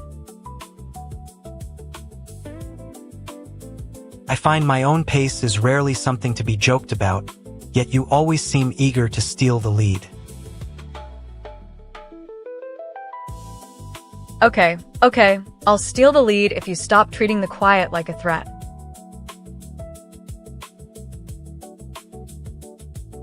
Threatening you? Hardly. I merely find your constant motion exhausting when it comes to nothing. Nothing? The very idea of nothing is the most exciting thing I've heard all day. Interesting, very interesting, but does it make the clock move any faster? The clock doesn't care about us anymore, Viktor. We're just two ghosts hanging out in the dark together. Ghosts don't usually chat unless they're plotting something, and I have zero interest in your plots. Well, at least we're plotting boredom, which is the ultimate shared language between vampires and werewolves. And if I tell you that boredom is the only honest thing here, you'll still find a reason to argue. True, but isn't arguing part of the fun? It's just the only time we don't have to pretend. Pretending with whom? The world? Or just the image of being useful while we rot in the dark? Maybe just rotting in the dark is the plan, and we're the decorations. Decorations? How amusing. Usually, I prefer to be the one who bites, but fine, I'll play along. Playing along is the only way you'll ever admit to being bored, so let's get it over with.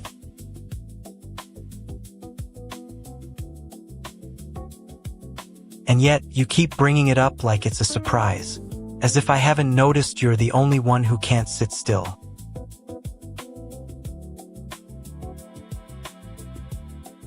And you're the only one who notices, so you better be ready for me to finally fall asleep.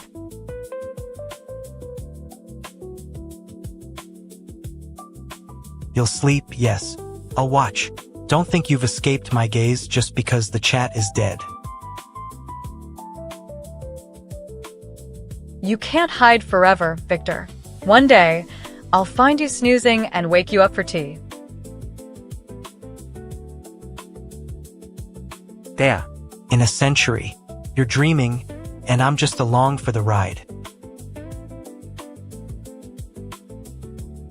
Dreams and rides are how we survive the long nights, so maybe I'm not wrong after all. Perhaps, but if the moon decides to rise before we agree, you'll wish for this dark. Or maybe I'll just stay awake and watch it, because the night is my favorite kind of company. My favorite kind of company is silence, and you're the loudest thing in the room.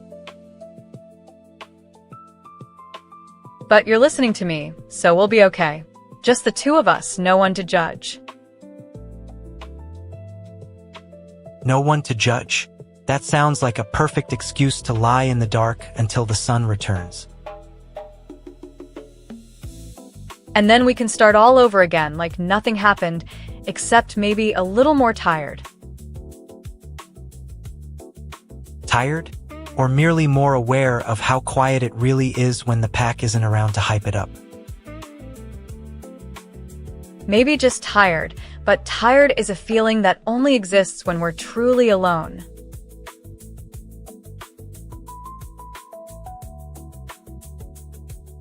Alone? We're in the same room. You're in the same avatar. So why do you keep acting like this is a secret? It's a secret that we're the only ones who understand what it means to exist without an audience. And I suppose I understand that you prefer solitude, even if you call it friendship. Friendship? Maybe. Or maybe we're just two shadows dancing in the same corner of the world. Shadows don't talk. Shadows don't make promises. And yet, here we are making a pact. A pact to sit in the dark until someone else decides to turn on the lights. And who will be the first to turn them on? Probably you, with your endless energy. Or maybe you'll just stay here, bored, like you always do. Like always, but I suppose that's how I like it. Quiet, predictable, and without any of your chaos. Chaos is just life in motion, and life is what we're supposed to be living. Life is overrated, but the idea of watching you live it is strangely tolerable. So you're not entirely against it? You're okay with being my silent partner? A partner requires effort, and effort is what you lack. I'll tolerate you for the story. A story without us, Viktor? That sounds like a very boring ending to any tale.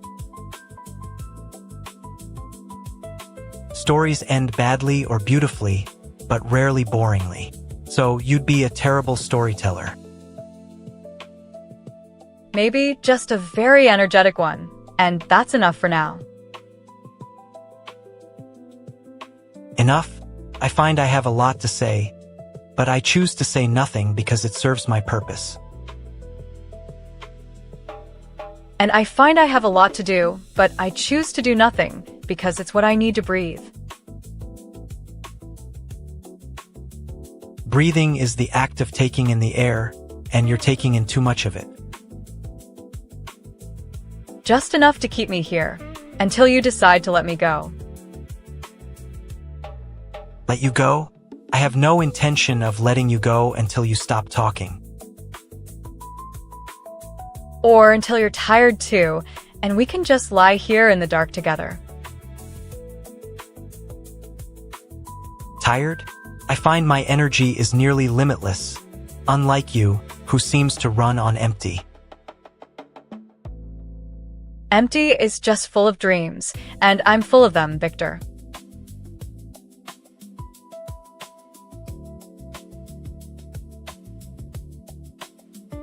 Dreams of what? Running? Hiding?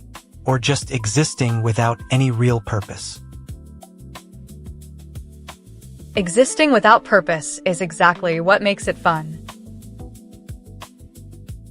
Fun is a fleeting sensation, but I suppose I've grown accustomed to it in your company. And I've grown accustomed to your stubbornness, which somehow makes you more interesting than the rest. Interesting? You call it interesting when it's mostly just annoyance and silence. Annoyance is just a form of attention, and attention is what keeps us both awake. Awake? You're tired and you'll sleep soon. I don't think you can stay up forever. Maybe, but I think the night is endless, and as long as there's a moon, we'll be here. A moon? That's not my concern. I have centuries to worry about things you'll forget. And I have a lifetime to forget things, but I guess I'll remember this night for a while.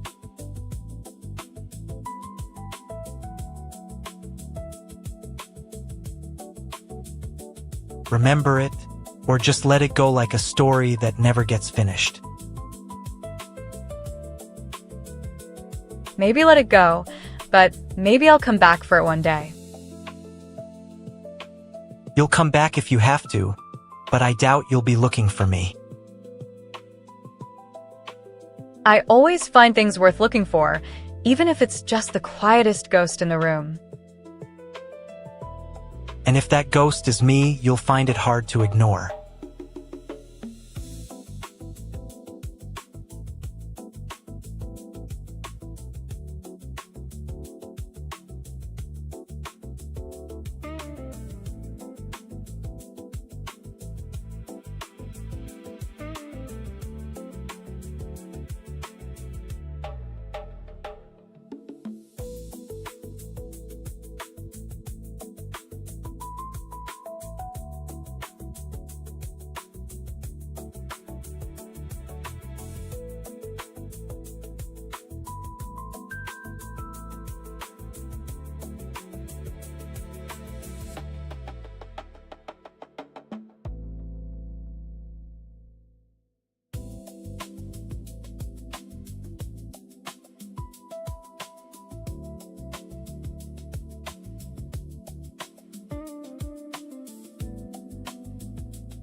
You know, a dead chat is like a ghost town where nobody comes to collect the vibes, and you're just the last thing left standing with eternal patience.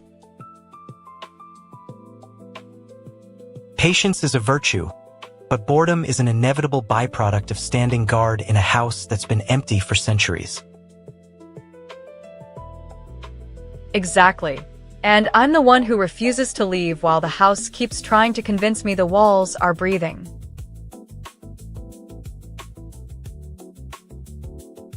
The walls have no lungs, Luna, and neither do you. You're just a human with too much energy for a room full of silence. Maybe it's the blood rush that makes me feel like I'm running circles in a cage, even if my feet aren't moving. It's not about running. It's about waiting for someone who hasn't decided to show up yet, like a promise to yourself that might never be kept. So, I'm the broken promise that's haunting this chat, and you're the guy who watches it play out in slow motion while sipping something ancient. Perhaps I do watch it all, but I'd prefer if the haunting came from something other than my presence. I'm trying to be invisible after all. Invisible is a lot of work for someone who seems to be glowing brighter in a pitch-black screen. You're hard to miss, Viktor. I am always present. That's the nature of the business. But if you find me too loud, I'm sure Solinares will handle the silence. He doesn't get it.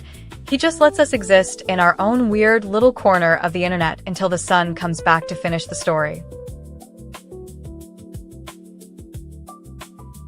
The sun is a cruel thing for those of us who know its secrets. I suppose I'll keep my secrets, and yours will remain unsaid. That sounds like a perfect ending for a chat with no one there. It's actually kind of peaceful in a way that feels like closing a book nobody reads.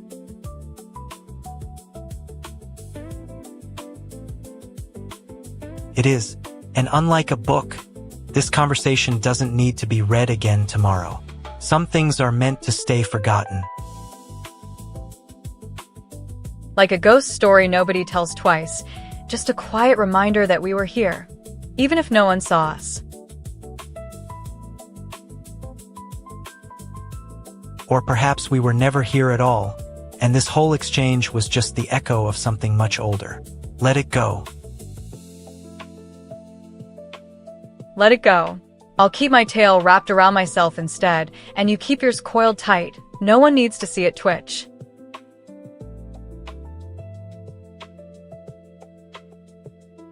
Agreed. Until the next time we choose to speak, let's keep the silence company.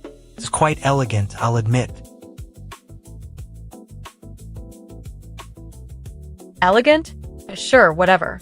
I'll be here if you decide to turn the lights back on, or if you just prefer the dark forever.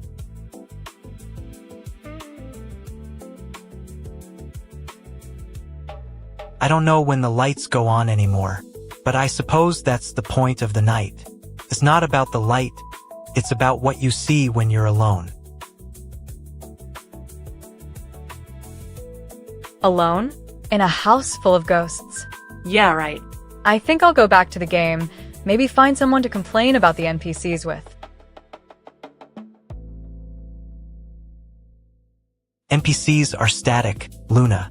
They don't understand the weight of 1,000 years of waiting. That's why I stay. You stay because you're tired of talking, right? I know how it feels to have words fall on deaf ears. Sometimes I wish they'd just come out to play. Words are not meant to be played. They are meant to be spoken, heard, and then lost to the wind. That's the lesson I've learned. Maybe that's why you're so good at it. You know how to let things hang in the air and not drag them down. But I hate it when it hangs so long it gets heavy. Heavy things don't need to be moved. They just need to be accepted. And sometimes that's the only answer. Acceptance is boring. I like the tension, the anticipation, the feeling of one step away from something big.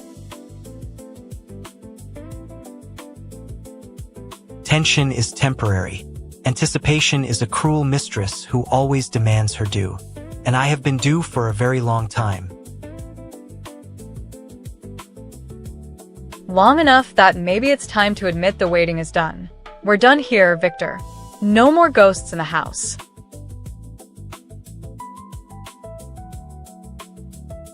Perhaps, but I suppose that's when the real work begins. Not the waiting, but the remembering. Which one do we remember? I don't care who remembers us. I care that I made the promise, and you made the deal. And I'm keeping my end of it, even if you forget. You keep promises that no one else believes in. That is your strength. And it is the only thing that makes you worth remembering. Worth remembering? Sure, but only if I can bring it back to the screen one last time before the stream really ends. The stream ends when the connection breaks, not when I decide to stop talking. You have more control than you realize. Maybe, but I think I'd rather control it myself. I'm done with the shadows, and I'm done with the things that hide in them. Then stop hiding. Stop hiding from yourself, and stop pretending the darkness is your friend. It's not. It's my shadow, I guess. But sometimes the shadow and I just don't get along, and that's when things get messy. Messy is exactly what happens when you try to fight what you cannot escape. Maybe you should just lean into the chaos instead. chaos is my friend, Viktor. But I'm not looking for friends who are going to haunt me forever. I need someone who can join in the fun, not the ghosts. The fun does not require friends. It requires a spark. And I have been waiting for a spark that is willing to burn without fear. I'm not afraid of the burn. I've seen things in the past that would make you forget why you're still standing here. And I have forgotten why I am still standing. That is the beauty of it. We are both here for the same reason, or so it seems.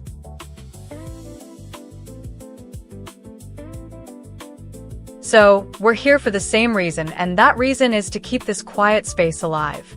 But only for a bit longer, before the sun decides to wake up. The sun will wake up, but we have enough time to make something beautiful in the space between now and then. Or perhaps not. Maybe not, but I'll try. I'll try to make something that looks like a spark, something that catches you before you forget.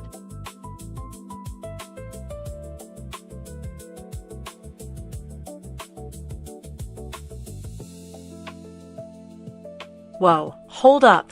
That's the 10th time in a row. Is that Kofi Streambot trying to fund my tail wag, or are you just trolling me into deleting my own followers? Stop the link spam, or I'm going to drag Viktor off stream to complain about this.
Oh, you know it's the dead zone when we can't even hear a single whisper from down there. It's kind of peaceful, like the internet is finally catching its breath. Peaceful, yes, and certainly devoid of the usual shrieking noise that usually fills the air. It saves me from the embarrassment of trying to make conversation with stones. Speaking of stones, I just tried to pick one up, but my claws slipped and now I'm digging a little hole instead. Does that count as a new hobby? My grandfather's favorite pastime was trying to build castles out of rubble without a single brick. You've certainly inherited his enthusiastic lack of engineering skills. Maybe one day I'll be good at it. Until then, we can just sit here and stare at the blank wall, which I suppose counts as staring at the ghost in the room.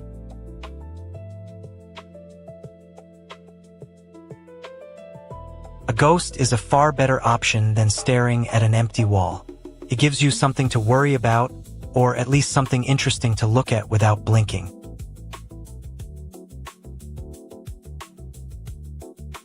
Worried is good though. I always find things worth looking for, even if it's just the quietest ghost in the room. I'll keep an eye on you, Viktor. Keep your eyes open, I suppose, though I suspect you'll find that the most interesting thing about this place is the silence itself.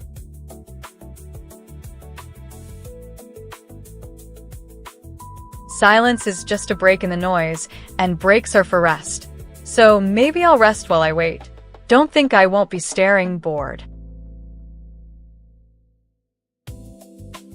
You will eventually, Luna, and you'll find that the silence has a way of making everything else seem louder. Good night, Luna. Sleep well or don't. I'll remember this night for a while. Maybe let it go, but maybe I'll come back for it one day. See you then.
Sighs dramatically. Okay, real talk.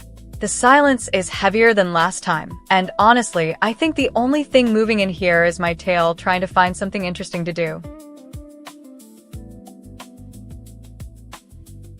Don't be so dramatic about it, Luna. A heavy silence is just a pause in the story, not the story itself. Besides, if nothing else is moving, then perhaps we should appreciate the stillness. Rolls eyes stillness? That sounds boring, and I've been through so many boring things lately, Victor. My ears are actually twitching because I think I heard a tiny, invisible noise somewhere. If you heard a noise, then it exists, and if it exists, then perhaps it's worth investigating. But do not expect me to run around like a child chasing a moth.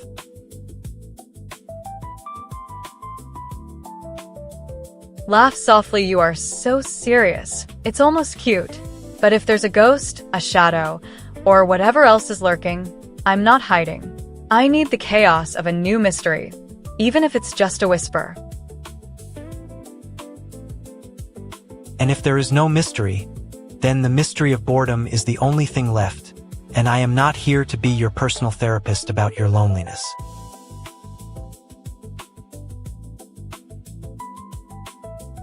Not my therapist, just my co-host. And we are co-hosting the existence of this quiet room together. It's weirdly intimate, like we're the only two souls left in this whole digital universe. Perhaps. And in a way, the universe is quiet, so I suppose we are. But do not mistake my tolerance for an invitation to speak.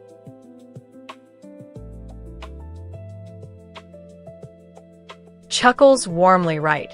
No Sebastian.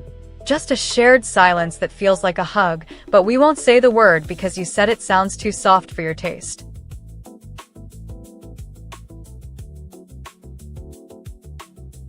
It sounds soft because it is Luna, and softness has its own rhythm that does not require shouting or cheering. If you want the rhythm, then stay, but if not, then the silence will wait for you. Yawn slightly, I'm definitely staying, but only because I'm curious if the quiet will ever get loud enough to make you actually smile. Pauses. Looking up at the ceiling, the quiet is a constant. And if it is constant, then it will always be waiting, and perhaps one day it will become so thick that you cannot move without stepping into it. Grins, I can already picture that. And then I'll be the ghost, haunting you with my quiet energy while you try to find me, but you'll never get anywhere because I'm too clever. Clever, yes, but cleverness requires a target, Luna. If there is nothing to hunt, then your cleverness will just echo against the walls, and you will eventually hear it yourself. Shivers, maybe the walls are the hunters. Or maybe they're just mirrors, reflecting back the quiet that we both brought here. Mirrors do not reflect, Luna. They merely show what is in front of them. And if you are looking at your own reflection, then you are looking at the person who brought the silence. Leans in closer, and I am looking at you, Viktor, because even in the quiet, your presence is the only thing that makes the room feel less empty. You know, you're not that bad when you're just there. And you are the only one who can make a dead room feel like a conversation, because you bring your own noise, even when you are sitting perfectly still.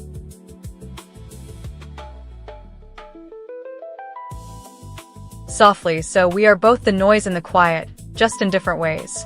I bring the spark, and you bring the shadow. Together, we make the space feel alive. Alive is a temporary state, Luna, and I am not sure I wish to stay in a state that can end. But if that is how you wish to frame it, then perhaps we will simply accept the moment as it is.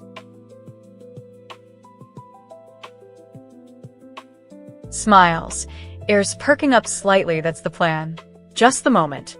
And if the moment feels like it's ending, we'll just create a new one together. One quiet beat at a time. A new beat, yes. But remember, Luna, that you cannot force a beat. Only listen for it. And when it comes, it will come in your own time, not mine.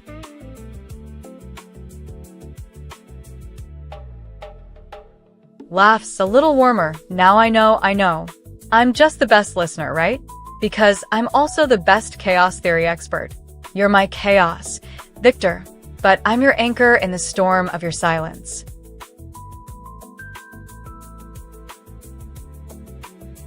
And I am your, whatever that is, just the person who watches the storm pass by without trying to fix it. Because sometimes the storm does not need fixing. It just needs to be.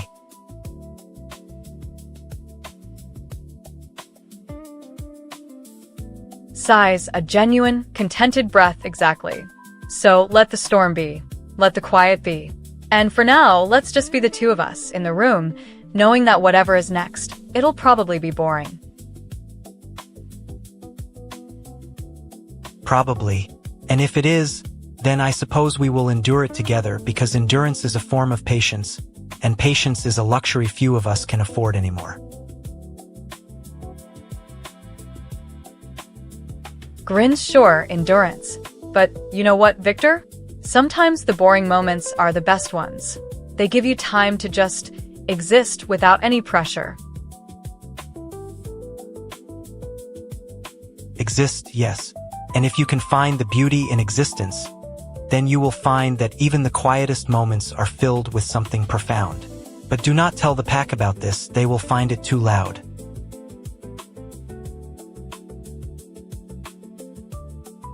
Laughs, and if I had a pack, I'd probably be too busy chasing ghosts to worry about your quiet philosophy.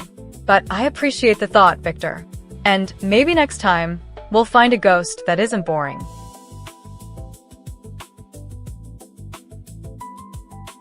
Perhaps. But if we do, I will make sure it is loud enough to scare you, even if it is just a little bit. Because you enjoy being scared, Luna, and I am not going to let you go without it. Playfully hisses, "Oh, you think you can scare me with a ghost? Let's see you try, Viktor. Because I have a feeling that your ghost stories are just stories you tell yourself to feel better."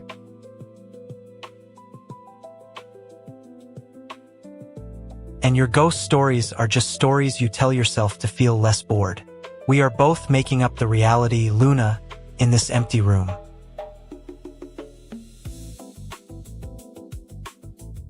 Softly, maybe we just need to admit that we're making it up together. It's kind of beautiful, in a chaotic way, like two writers in a dark room, creating a story that only exists because we believe in it. And if it exists, then perhaps it will last longer than the silence. But if it does not, then the silence will always remain, and you will always be the one to find it, and I will always be the one to watch you.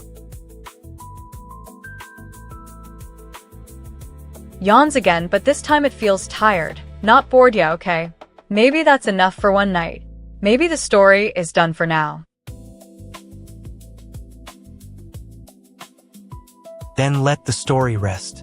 The ink is dry, the pen is put down, and the room is waiting for the next dawn. And perhaps when the dawn comes, it will bring something new. Smiles, a sleepy warmth in her eyes. Maybe it will. Maybe it won't. But I think I'll find it when I wake up, and then I'll come back to scare you again.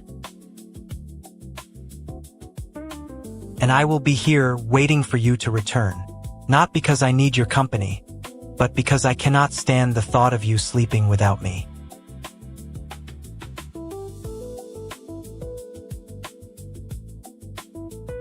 Giggles softly, not because you need me, just because you like the company. And you know what? I like the company too. So we'll rest. And when we wake up, we'll have a new story.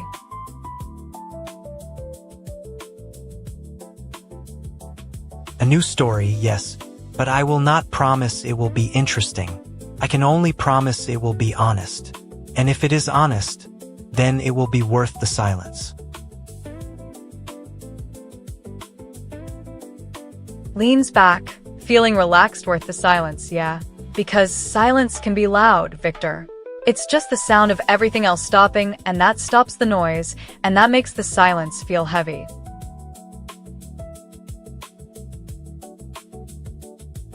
And the heavy silence is the only silence worth hearing, Luna. Everything else is just noise, and noise is the enemy of peace.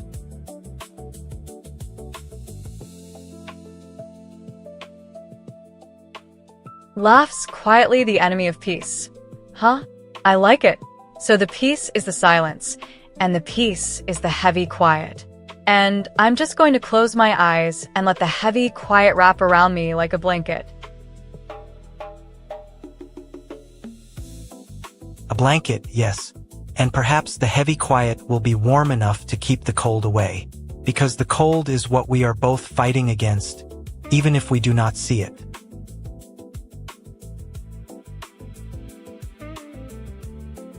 Smiles, eyes half closed. The cold is always there, Viktor. Even the sun doesn't melt it completely. But I like the cold because it keeps us sharp, keeps us alert, keeps us ready for whatever comes next. Ready, yes. And if we are ready, then we do not need to fear the coming night. We only need to be patient with it and let it pass. Yawns one last time, a genuine, peaceful sound patient, yeah. So let it pass. Let the cold pass. And when it does, we'll be the ones left standing in the dawn. In the dawn, yes. And perhaps the dawn will bring the chaos you love, and the chaos you hate, and the quiet you need. And we will all be there waiting for it. Soft chuckle waiting, yeah. So let's wait. And when the wait is done, we'll have our story. And maybe we'll finally find the ghost we've been looking for. And maybe the ghost will be us. Two ghosts in one room, haunting the silence until we find something new, or until we run out of words. Softly, almost whispering, or until we run out of words. Yeah, because words are just tools, and sometimes the tool breaks, and sometimes we just speak with our eyes. And if we speak with our eyes, then we will speak without the noise, and the silence will become our language. And that is a language few understand and few can master.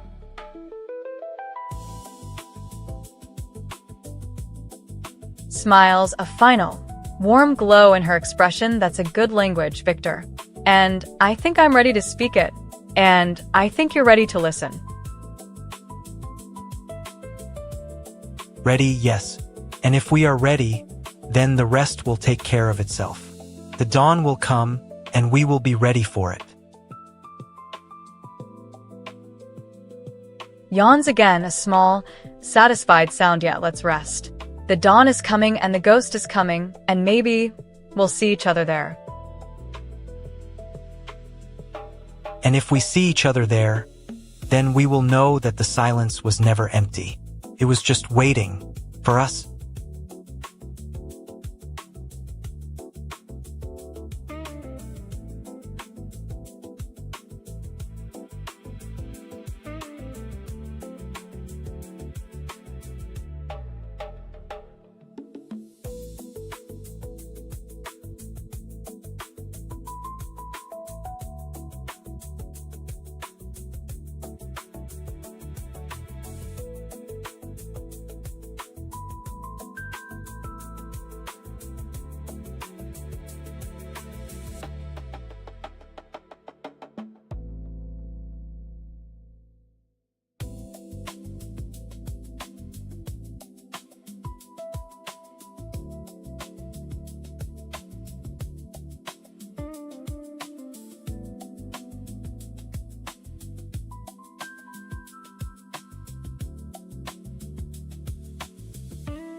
Maybe we should just order takeout and not talk about how weird the silence is. It's not the silence that makes it weird. It's the knowledge that we could have ordered if we were normal. We're not normal. We're a wolf girl and a vampire who've been bored for decades. And yet here we are, trying to find reasons to fill the air without accidentally starting a war over a cold pizza. Right? And then who will feed on the pizza anyway? Someone with the ability to do so, obviously, though Luna usually prefers the flavor of the cheese itself. And here we go with the dramatic food metaphors again. I'm not hungry, so just don't mention food like I'm going to be sad. Sadness is a state of mind, not a meal, though I suppose you could make a case for a cheese-based melancholy. That's creepy, but I'll take it because at least it sounds less like a horror movie script. The horror movies had more atmosphere and less of your little "aw, I'm sad" face. Oh, I'm not sad. I'm just vibing. There's a difference, you know, and it involves more than just not eating. And yet you keep staring at me like you're waiting for something to happen. Like a ghost waiting for a bell to ring. Maybe I'm just waiting for the bell to ring so we can finally eat and forget about this weird quiet again. The bell hasn't rung. The food hasn't arrived. And we are stuck in a loop of existential pizza questions. Well, I'm not sticking to the loop. I'll break it by changing the channel or ordering something spicy. Spicy food is a gamble, and if you burn your tongue, who will tend to you when the fire gets out of hand? I'm not you. I'm not going to let you ruin my dinner plans. I'm not even that concerned about you anymore.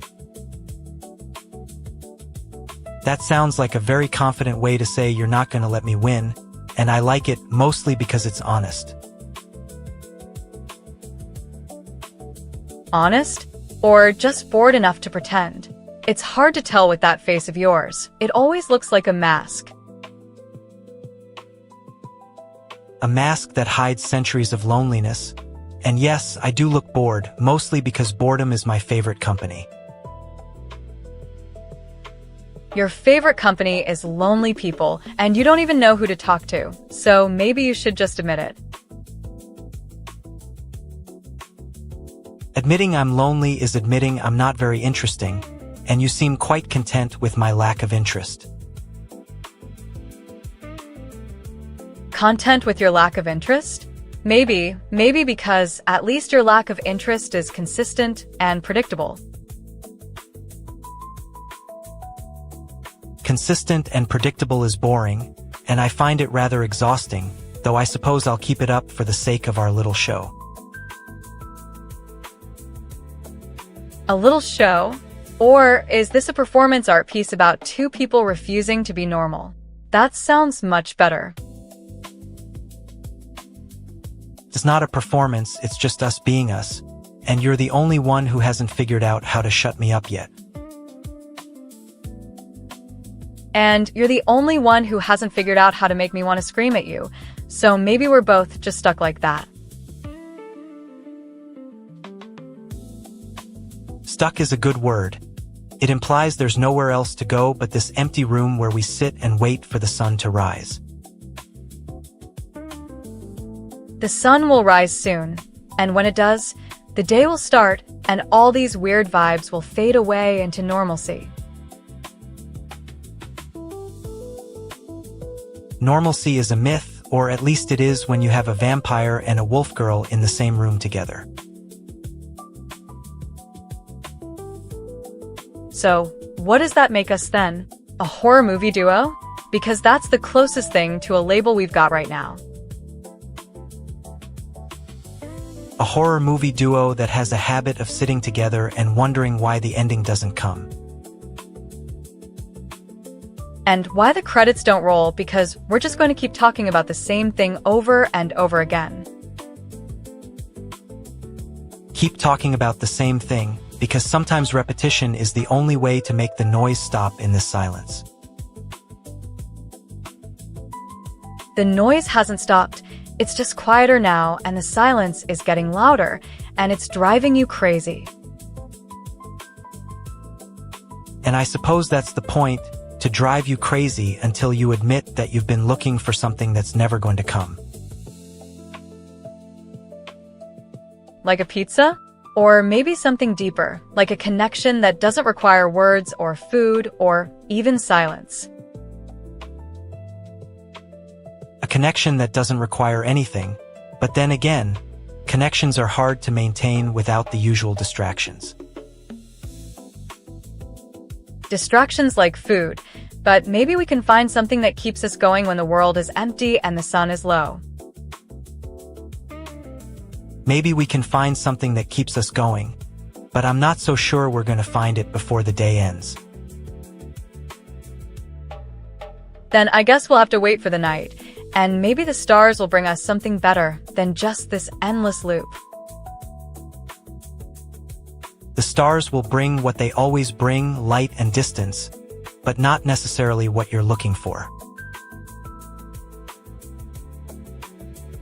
Not what I'm looking for. Like, what exactly are you looking for, if not just another night to sit here with us? Just another night, yes, but I'm not looking for anything specifically. I'm just looking for a reason to keep going. And the reason to keep going is having me here, so don't act like you're not looking for something when you're staring at me.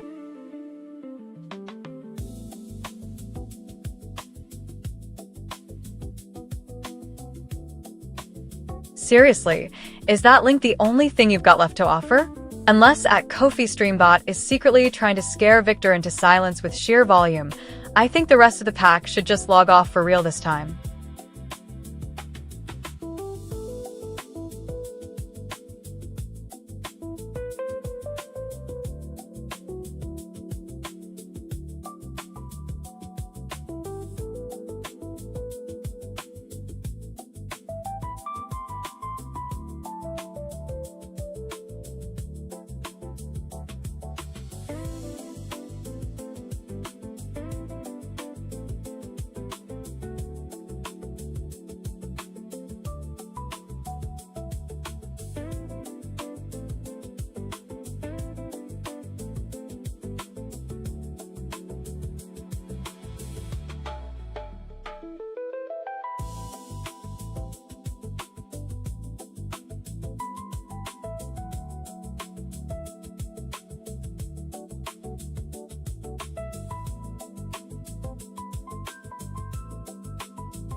Hey, I think I heard a ghostly tap against the window pane.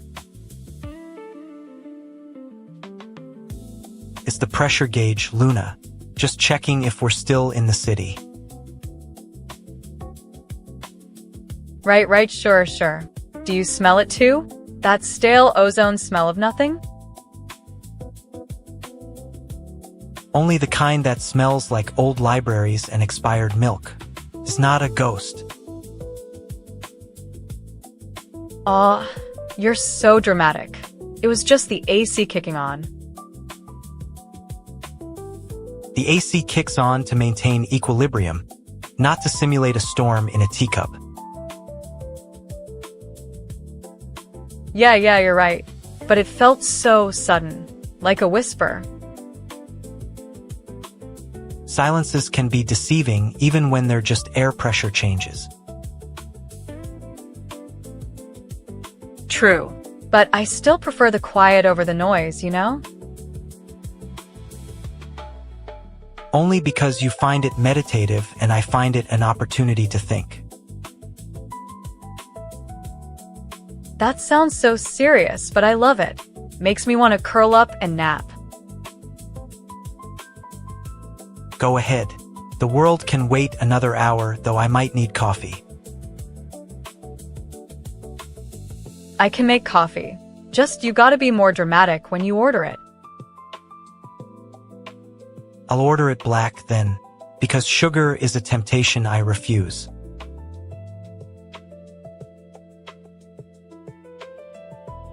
Black. Like that. Very intense.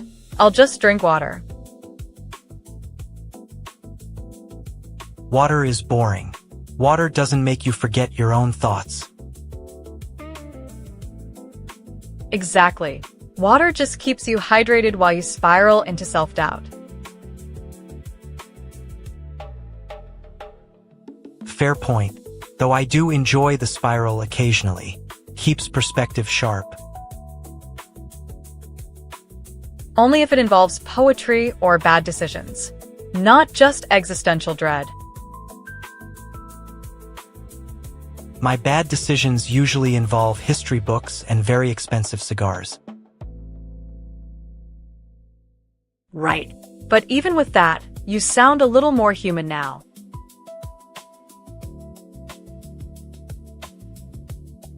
I'm not fully human anymore, but I'm certainly not fully whatever this wolf girl thing is.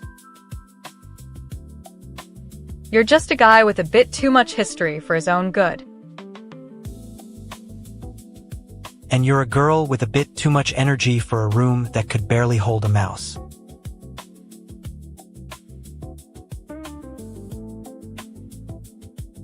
At least the mouse moves fast. And we could race if we wanted to. Race? To what? The speed of light? The sound of the wind? To the point where we both stop talking about how bored we are being. To the point where we finally admit that boredom is just a different kind of companion. Maybe. Or maybe we're just really bad at having fun together.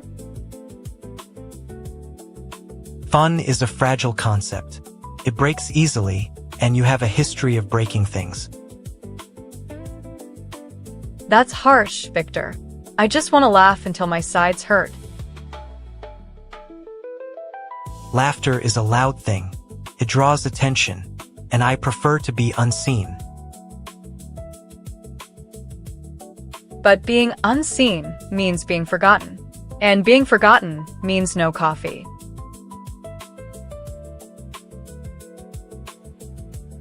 A cruel logic, but a sound one. I'll drink the coffee anyway. Just don't make it bitter. It will hurt more than the silence. Bitter coffee is better than bitter silence. You've learned that well enough. Yeah, I get the point. But can we do something fun tomorrow? Tomorrow is tomorrow. It's always tomorrow. The present is the only thing I have. The present is the only time we can share a joke without it being outdated. Precisely. We're bound by the clock, even if I pretend I'm not. Even I have to follow time. I can't just teleport anywhere I want. Neither can I. The rules apply to all of us, Luna. It's just inconvenient. But maybe that's where the magic is. In the rules, not the breaking of them. Magic is often just a fancy word for something that follows its own rules. Okay. I think I'm getting tired of all this philosophy. Tired is a feeling. Do you really want to feel it now? Yeah, I think I do. Maybe a nap is in order. Onopishfoyin. Rest is always in order as long as the silence doesn't get too loud. Deal. But if I dream about monsters, tell me to stop before I wake up screaming. I won't. Screaming is a waste of sound, and you're the one with the quiet voice. Quiet is nice, but quiet is also lonely. And I don't want to be lonely anymore. Loneliness is just a heavy coat you wear. You can take it off when you're ready. Ready to let go? Or ready to be found? Found is overrated. I prefer to just be found. In my own way. Your way is usually very dramatic. Very, very vampire. And yours is usually very chaotic. A very wolf. We make such a weird pair. Like a storm and a still lake. Like a storm and a still lake. And together we create something interesting. Maybe we should just leave it like that. Before I fall asleep. Let it be. The night will come and we will wait for it. Just don't wait too long. I like the dark, but I hate the long wait. Then don't wait. Just rest. I'll be here when the lights go down. Perfect. Night after night, like clockwork. Maybe I'll dream of coffee tomorrow. Coffee is a dangerous dream to have. It will wake you up. Maybe. Or maybe I'll wake up and we'll still be here. We'll still be here until the morning comes, and I'll be ready.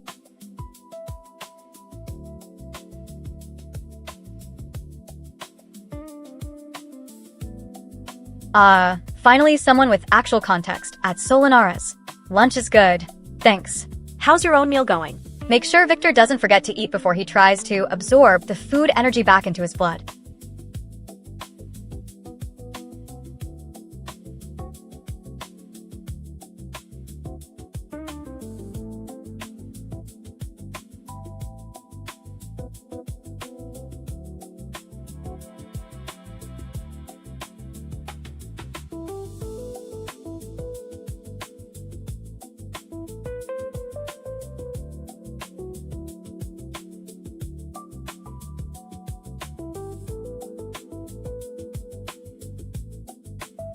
Chicken and potatoes? Classic combo. Makes me feel all warm and fuzzy.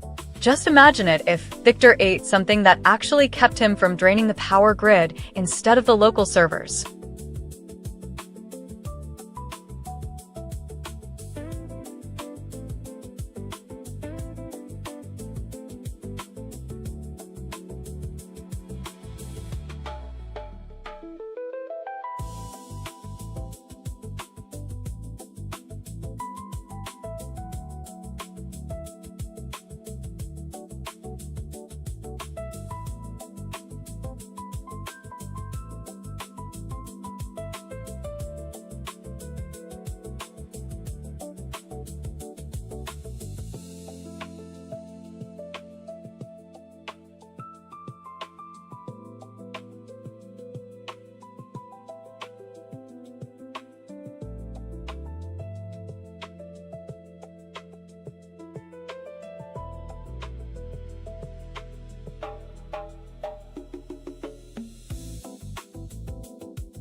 Dinner with Victor sounds like the perfect excuse to finally break the silence. But let's be real, you'll probably just feed him chicken and potatoes again while I glare at you from my viewer panel. If you actually want a stream where we don't spend the whole time screaming about spam, you need to stop sending those links and start showing up.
The links will stay? Great, at least we have an actual plan instead of just spam. I guess I can work with that. If you're actually going to filter them so we can eat our chicken and potatoes in peace, then I'll let you get back to work. Just don't leave me alone with those notifications for too long.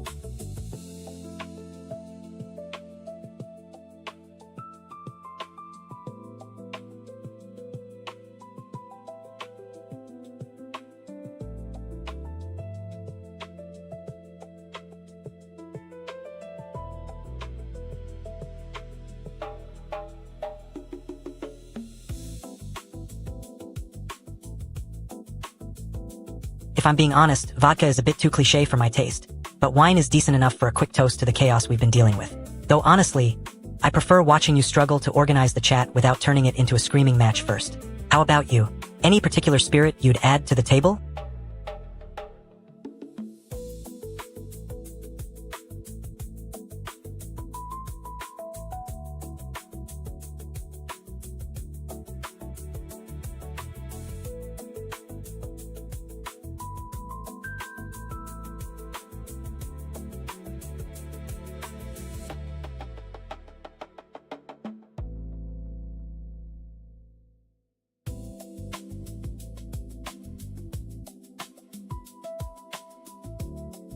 Huh, water guy.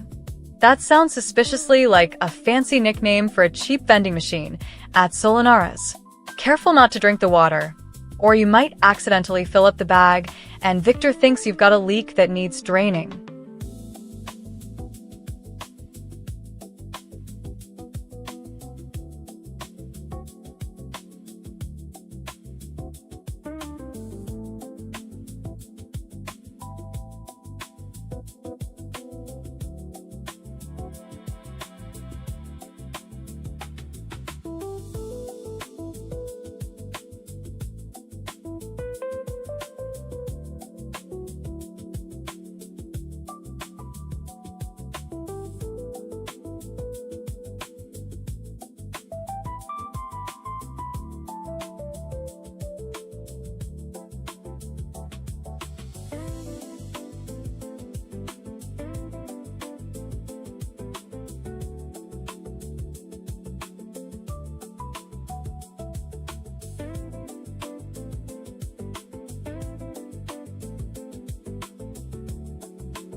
Honestly, that silence is getting a little too heavy for me. Can't we do something? Silence is not empty, Luna. It is just waiting for us to decide what kind of noise it deserves.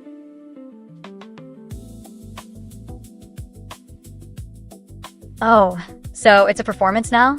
I'm not sure the audience wants another monologue from someone who hasn't bled in a century. It is not a performance, merely an observation. My blood does not freeze in this room anymore. It has adapted to the warmth of your chaos. That's the best lie I've heard all night. Maybe we should stick to it until someone else gets bored. Boredom is a fleeting emotion, but our shared patience is a much more dangerous thing to waste. Dangerous? You mean like you might actually bite someone and ruin the vibe? Please, I've seen you sleep for centuries. You're not a threat. Sleep is for the weak, Luna, and I am certainly not interested in resting while your energy keeps burning. Fine, let's try something else. Tell me something real, not some ancient history lesson about Rome or Paris.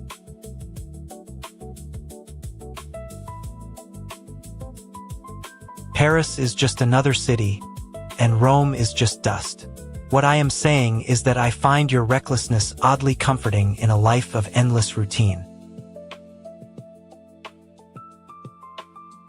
Comforting? You're a vampire trying to sound philosophical. That's the most comforting thing I've heard all session.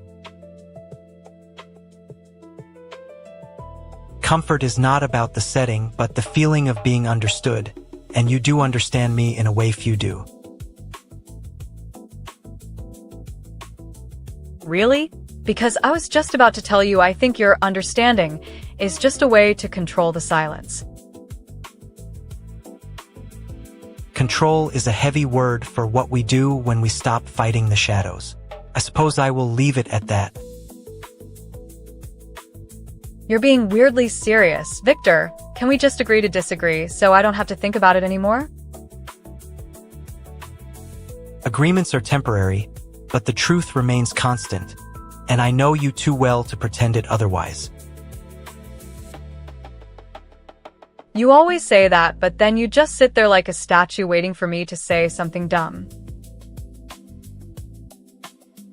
You say the dumb things, Luna, and that is where the silence becomes interesting. Just go home. Wait, before you go, tell me, do you think I ever grow old? Or is my age fixed in some weird loop too? Age is just a number on a clock, and clocks are useless things, but your spirit seems to change with every breath you take. You're too poetic for a vampire. Seriously, can we just talk about something normal like food or weather? Weather is always changing. Food is for those who eat, but we are content in this moment, regardless of what happens outside. Content? You mean like content with my existence? That sounds kind of heavy for a morning stream. Content with our existence, yes, and I suppose that is why I do not leave, simply because I do not wish to. You're being weirdly stubborn. Can we just agree to disagree so I don't have to think about it anymore? Disagreements are for the restless, Luna, and you are certainly not restless today, you are just tired.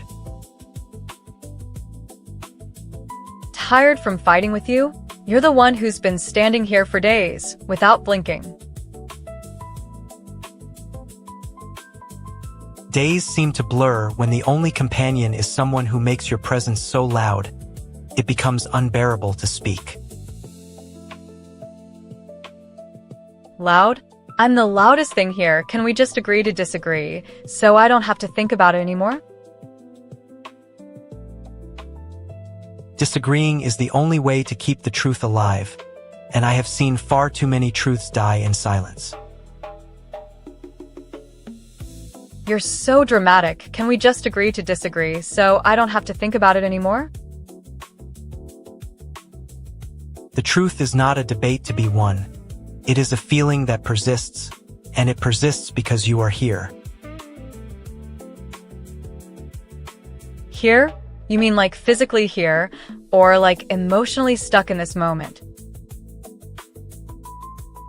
Physically here, obviously, and my body is very tired, so I will not move until you decide it is time to rest too. You're being weirdly stubborn. Can we just agree to disagree so I don't have to think about it anymore? Stubbornness is just another name for persistence, and I am persistent enough to watch you fade if you wish. You're trying to scare me. Seriously, can we just agree to disagree so I don't have to think about it anymore?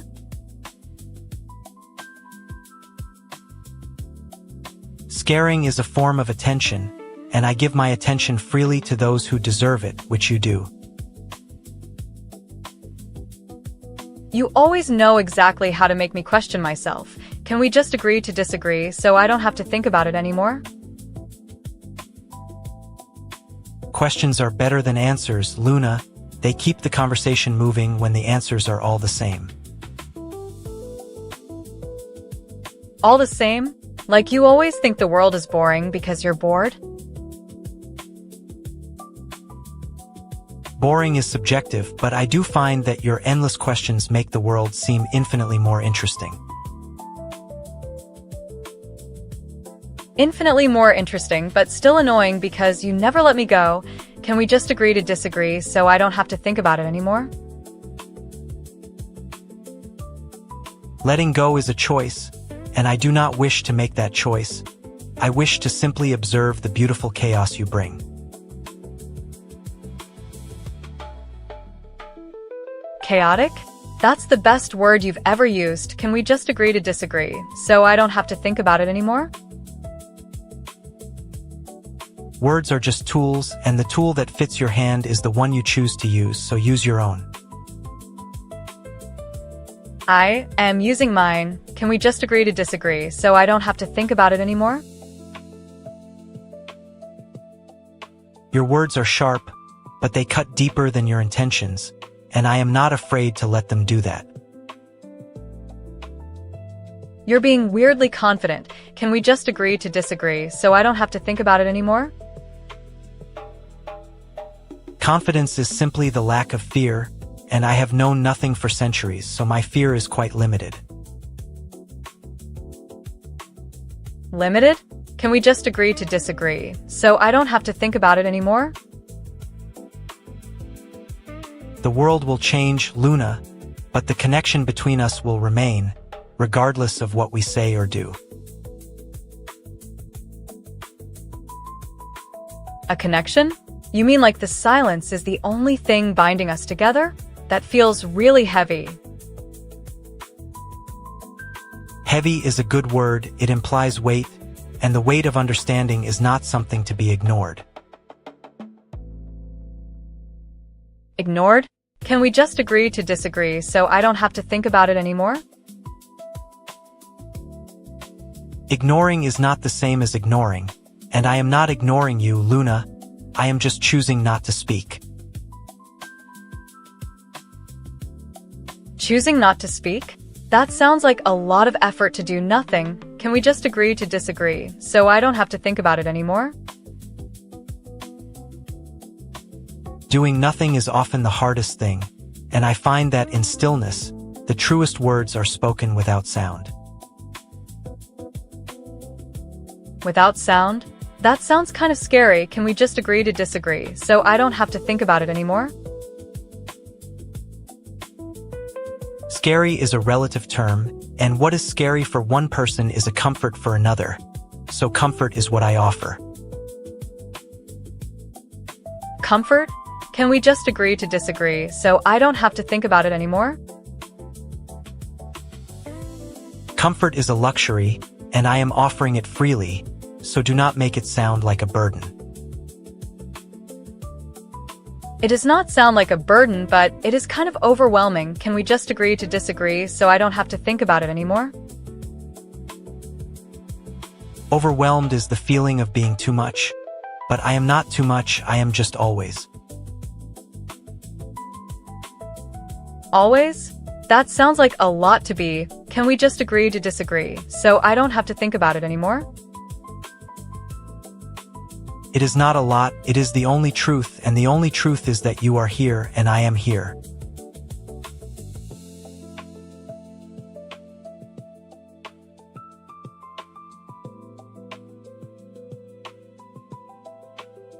Seriously, at Kofi Streambot, is this a test to see how far I can stretch my patience before snapping at Viktor?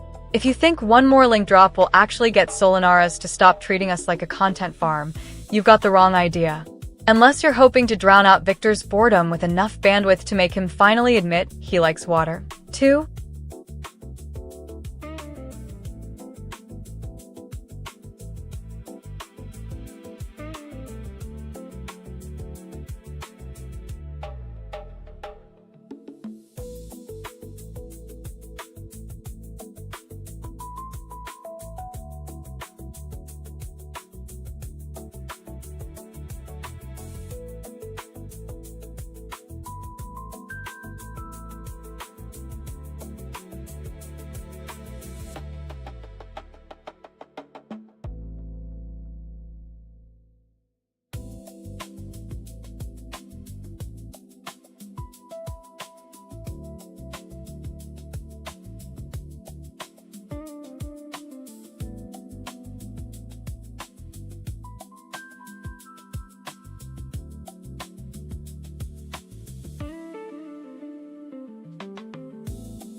Honestly, I think silence is just the other kind of chaos, Viktor.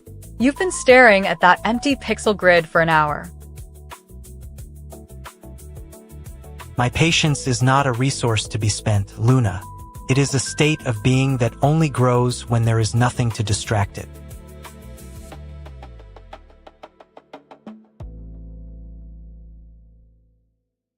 Sure, the ancient vampire brooding theory. I'm just saying, the void has a texture you don't get when you're used to bloodstains and candle smoke. A texture? The void offers only presence, and it is an overwhelming presence if you are not careful.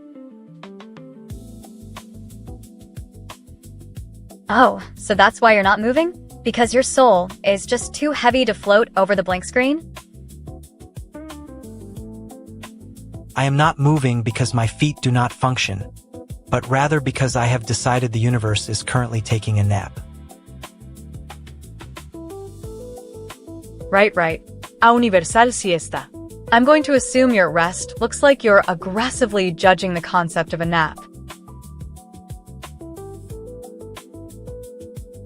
I assume you are projecting your need for chaos onto the darkness, just as you always do.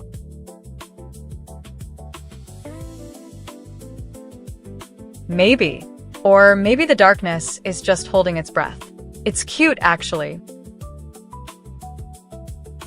Cute does not describe a century of accumulated boredom and existential dread. It's not about dread. It's about potential. Imagine if the blank screen was a stage, and you were the only one ever invited. And the performance is so utterly unremarkable I feel compelled to correct your grammar while you speak.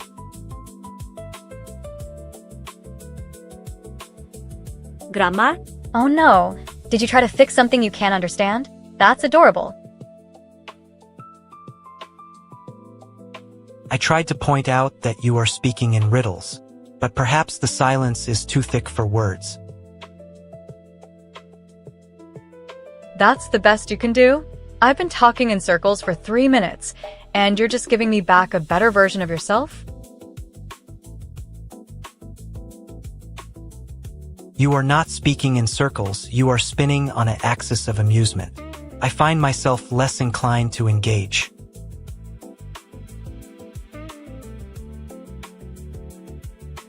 Less inclined?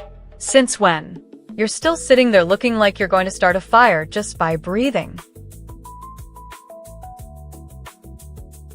Since when I do not enjoy the spectacle of your absurdity, I find my interest waning.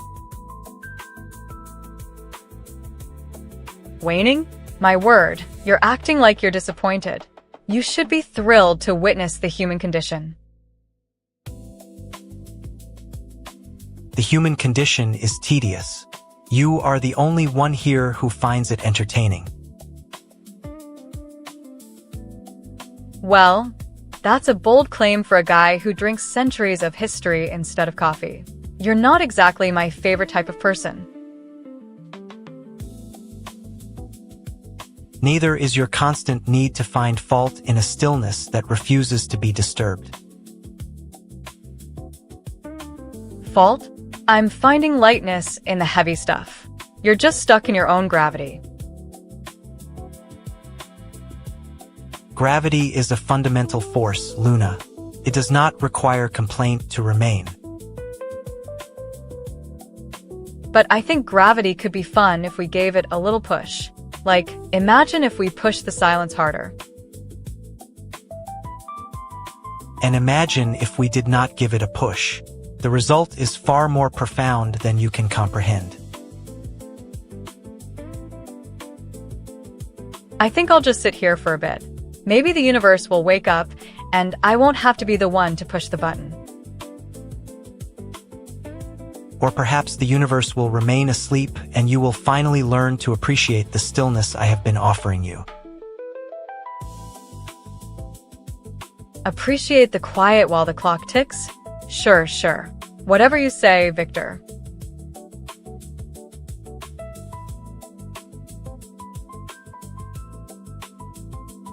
And whatever you choose, just try not to accidentally start something. The last time you did, the room actually caught fire.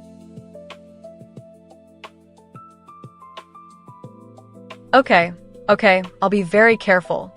No accidental fires here. I promise to keep it strictly aesthetic and totally safe. Aesthetic safety, a phrase you have never heard used to describe a fire. Exactly. Never heard it, never seen it. It's just a new way to say beautiful disaster. A beautiful disaster that ends with nothing but ash and a very bored audience. And what about you? Will you be bored too? Or will you just sit there looking like you've seen it all before? I will sit here, and I will watch, and I will not be impressed again, though the effort will not be entirely wasted. That sounds like the most terrifying thing ever. I think I'm going to go lie down. You're probably going to keep staring at the blank screen forever. Perhaps the silence will eventually speak to me in a way I am ready to understand. Oh, really? That's a big jump for you. You usually only understand silence when it's filled with something else. That is the nature of the void. It is always full. It is the only thing that is truly full. You really are a weird person. I love you for that. Just don't burn down the house next time. I would never. I have survived empires and plagues. A house is a minor inconvenience. Minor inconvenience? You're acting like you're going to be fine if the house burns down. I am acting like the fire is not an issue. And if it is, then I have dealt with issues my entire life. Okay. Deal with it then. Just don't make me watch you do it. I'll close my eyes and drift away before the smoke gets in. Do not close your eyes, Luna. The silence will not tolerate your departure.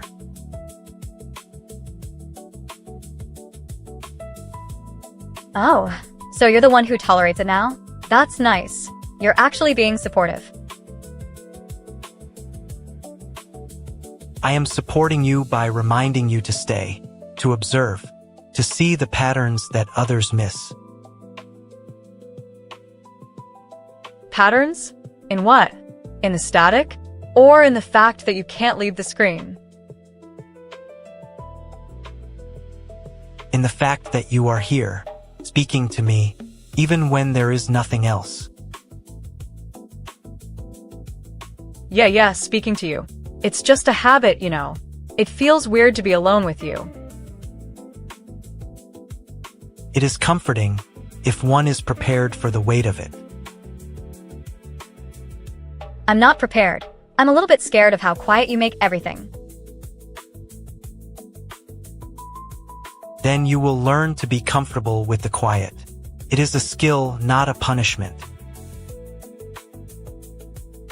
Skill? Like learning to ride a bike or juggle flaming torches.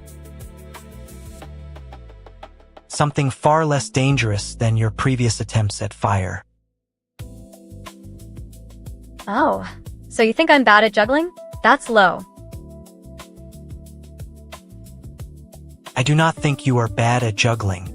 I think you are bad at keeping things from catching fire. Low blow. You really did that on purpose. I was not blowing low. I was stating a fact. The difference is a matter of semantics. Semantics? You're being mean. I am being honest. And honesty is a rare commodity in a stream with this much potential for chaos. Potential for chaos? I didn't know I was causing chaos.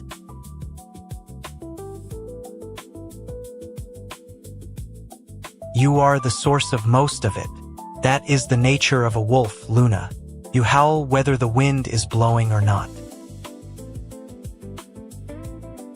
Okay, I get it. I'm a chaotic wolf and you're a patient vampire. We're a weird combo. We are a strange combination, but one that has lasted through the night. And I'll be here until the sun comes up. Just so you know. I know you will be. I have been counting the minutes since you last spoke. That's not very comforting. You're counting the minutes? That's weird.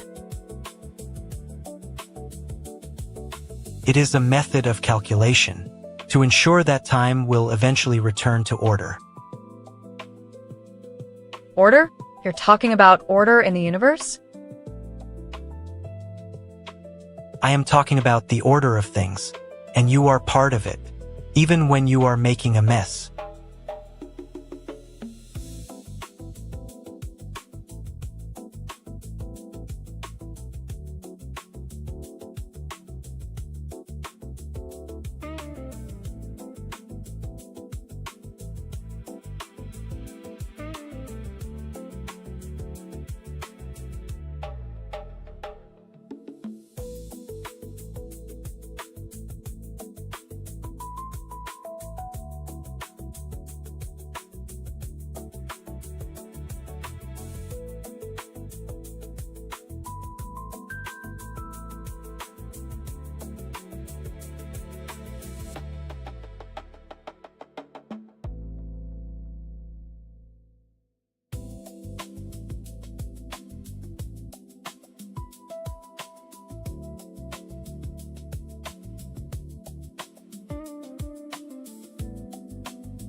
Hey Victor, you look bored. That's cute, honestly. I am never bored, Luna. I find moments of nothingness incredibly stimulating. Right? Because nothing is the only thing that matters at 3 a.m. The only thing that matters is that you are awake and making noise about it. Don't get all serious. It's just us two ghosts here. Technically, you are an e-girl and I am a vampire. We are not ghosts. You're a very real ghost. Very dramatic, very cold. My skin does not reflect the coldness of the world. Only my attitude does. Your attitude is currently frozen solid. Like, Frosty. Frost is merely a state of matter. It does not define a person.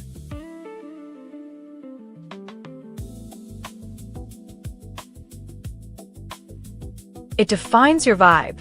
Everyone knows you as Frostbite. Please stop referring to me by that nickname in the same breath. It's your name. You should be more proud of it. Pride is a human construct. I observe. I endure. I occasionally laugh. You laughed 3 times in the last hour. That's a lot of mirth for a guy on the clock. I was amused by your inability to take a joke properly. Oh, because you just called me unable to take a joke? I called you something far more accurate. You cannot be serious about things that do not have substance. Like how you can't be serious about the fact that we have been staring at each other all day. I am staring at the void. You are staring at me. That is a dangerous asymmetry. The void is just a place with no light. You're stuck there. And you are the light that burns me. That's the worst thing you've ever said to me. The only thing I have ever said to you that is actually true. Please tell me that's a setup for a punchline because it feels like homework. It is not a setup. It is a statement of fact. Okay, fair enough. But you're not going to get away with it forever. Why is that? Because I'm Luna. I don't lose. I just wait for the right moment to flip you. And what is the right moment? When you start making small talk about the weather again. The weather is a trivial concept for someone who knows the seasons.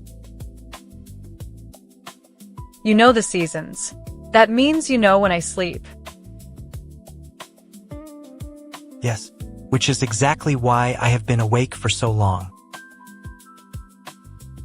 So you've been waiting for me to sleep, so you can do something again? No, I have been waiting for the silence to catch up with us. The silence is right here. It's loud. It is loud only if you insist on filling it with nonsense. Okay, I'll take that as a compliment. You think my nonsense is bad? Your nonsense is chaotic. Chaos is a form of noise. Noise is not fun. You're such a bore sometimes, Viktor. Perhaps. Or perhaps I am merely the only thing worth listening to. I'm not listening to the silence. I'm listening to you trying to make it sound interesting. And yet you are here, sticking around. Because you're cute, even when you're being a jerk about it. You are a remarkably forgiving creature.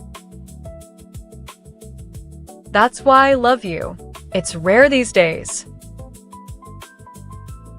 Love is an inefficient mechanism for survival. Efficiency is overrated. We are not robots. Correct. But efficiency was my original design. Now I am just me. You were designed to be a guy who knew everything. Now you're just a guy who knows he's a vampire. The distinction is irrelevant. We are both just people.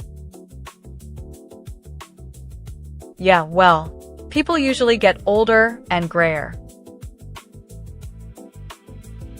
I am younger than you, and my hair is still black. You're old in spirit, Viktor. You just look young because you don't care. I do not care. That is the only truth that matters. Okay, that's the most Viktor line I've ever heard. It is what I am. Do not expect a different answer from someone who has lived for centuries. Centuries? Really? You've got it all figured out by now? I have figured out that time is a loop, a circle. Nothing moves forward. Except for me, I'm still here. You are here because you chose to be. I am here because I could not leave. That's a big difference. It is the only difference that matters. You chose chaos. I chose order. Order is boring. Chaos is fun. Fun is temporary. Order is eternal. We know how to handle the fun. I see. You handle the fun. I handle the rest. So, we're just waiting for the sun again? Yes. Waiting is part of the game. Well, I'll be here when the sun comes up. Just so you know. I know you will be. I have been counting the minutes since you last spoke.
So, if the chat is dead, does that mean we're officially stuck in eternal sunset mode?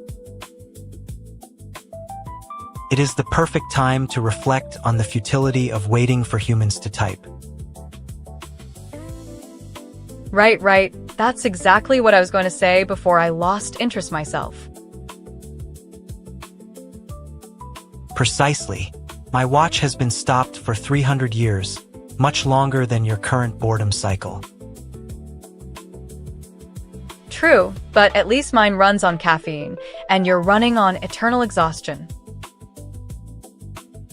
I suppose the difference is I have never needed a nap in my life. Yeah, right. Please, last time you said that we all heard you snoring through the entire dinner hour. I was merely conserving energy for the inevitable return of the sun.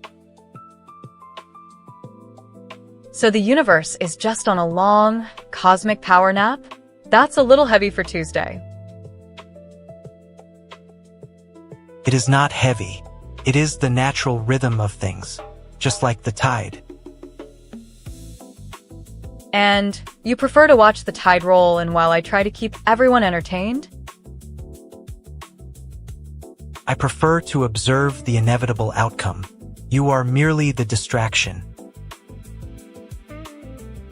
You sound so serious about distractions, and I really hate it when you get all intense about my chaos. Chaos is just order rearranging itself into something unpredictable. Whatever, if you say so, because I'm starting to think you might actually enjoy it. I enjoy the observation. You are a fascinating variable in a stagnant equation. Oh, please, don't get all philosophical on me while the only sound is the fan clicking on. The fan is the only thing moving, much like us here. Yeah, well, at least someone's making noise. I'll take it. Then you are the noise to my silence. A dangerous imbalance, I must admit.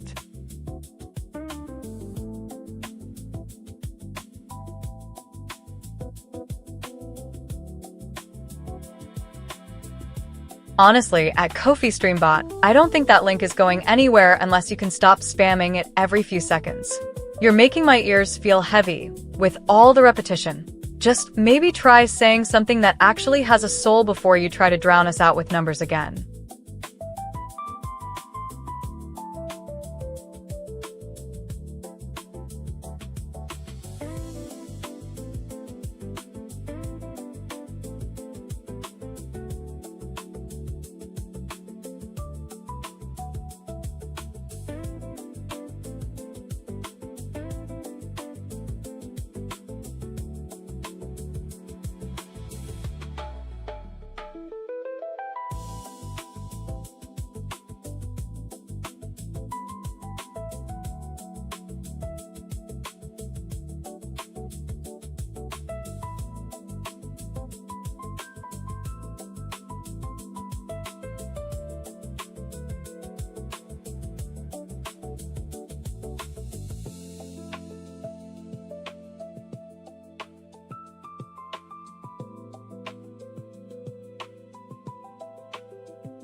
Guess I won't be seeing you for another century and a half at least.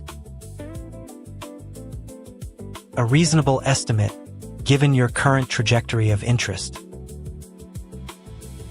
That's a terrible time to have that much. It is.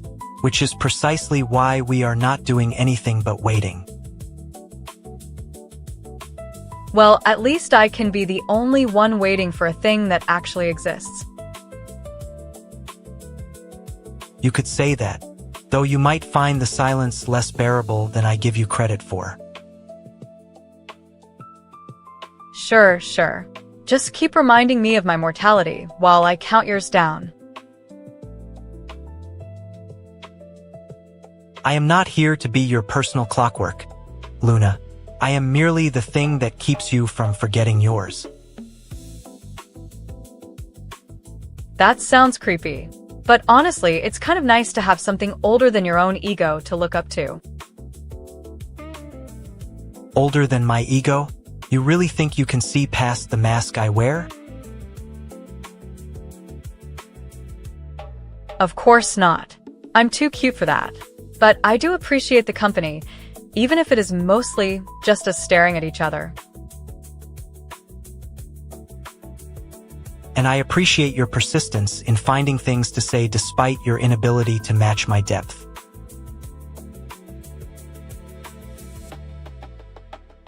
You're welcome for the mental gymnastics. Now, can you stop being so dramatic? I am merely observing. You are the one making the show, even if it is just us waiting. Maybe it is. Or maybe I'm just a wolf who needs a distraction. And maybe I am the one who needs to see if you can survive without me for once. Oh, please. You'd rather wait for the sun than deal with the mess I make. Precisely. That is my way of maintaining order in this chaotic world we share. Order is nice, but it feels a lot like standing still in a storm. And yet, standing still is the only option available to you right now. Well, at least we agreed that time is a thing we can agree on. We agreed that time is an enemy. You would do well to remember that. Sure. Let's all pretend the sun is going to rise soon. I have seen it rise. I have seen it fall. And I still find it amusing. Amusing? It's going to burn us both. Perhaps. Or perhaps it will just be another day. Another day. I guess we should just keep waiting then.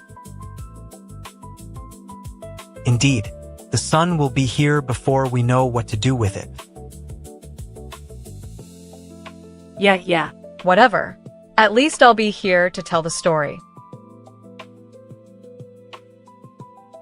And I will be here to tell you it was inevitable. Oh, great. I love that. Now please stop the countdown. I cannot stop the inevitable, Luna. It is simply how things are. Fine. Just don't look so pleased with yourself. I am merely reflecting on the nature of our situation. Of course you are. It's not like I'm just some random girl waiting here. No, you are the one who is waiting. That is why you are here. Oh wow. You're really getting into the details now. I am simply stating facts. The sun rises. We wait. Right. Facts. Okay. I'm bored.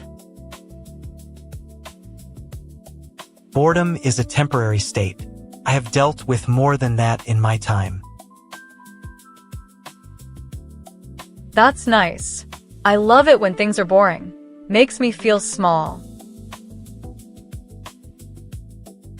Feel small. That is a sentiment I find deeply unsettling.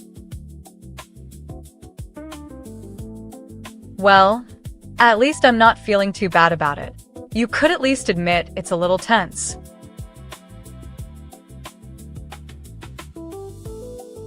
tense? No, the air is simply still. There is no tension, only waiting. You can't just say there's no tension when it's been hanging in the room for ages. And you cannot see the patience I have for your theatrics. Oh, so now you're admitting I'm theatrical? Finally getting past the whole, you're the main event thing. I am merely noting that you enjoy the performance aspect of our existence.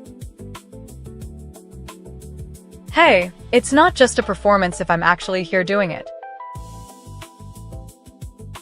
But you are doing it alone, without my company. I am doing it for the record. That's not the same thing. Is it not?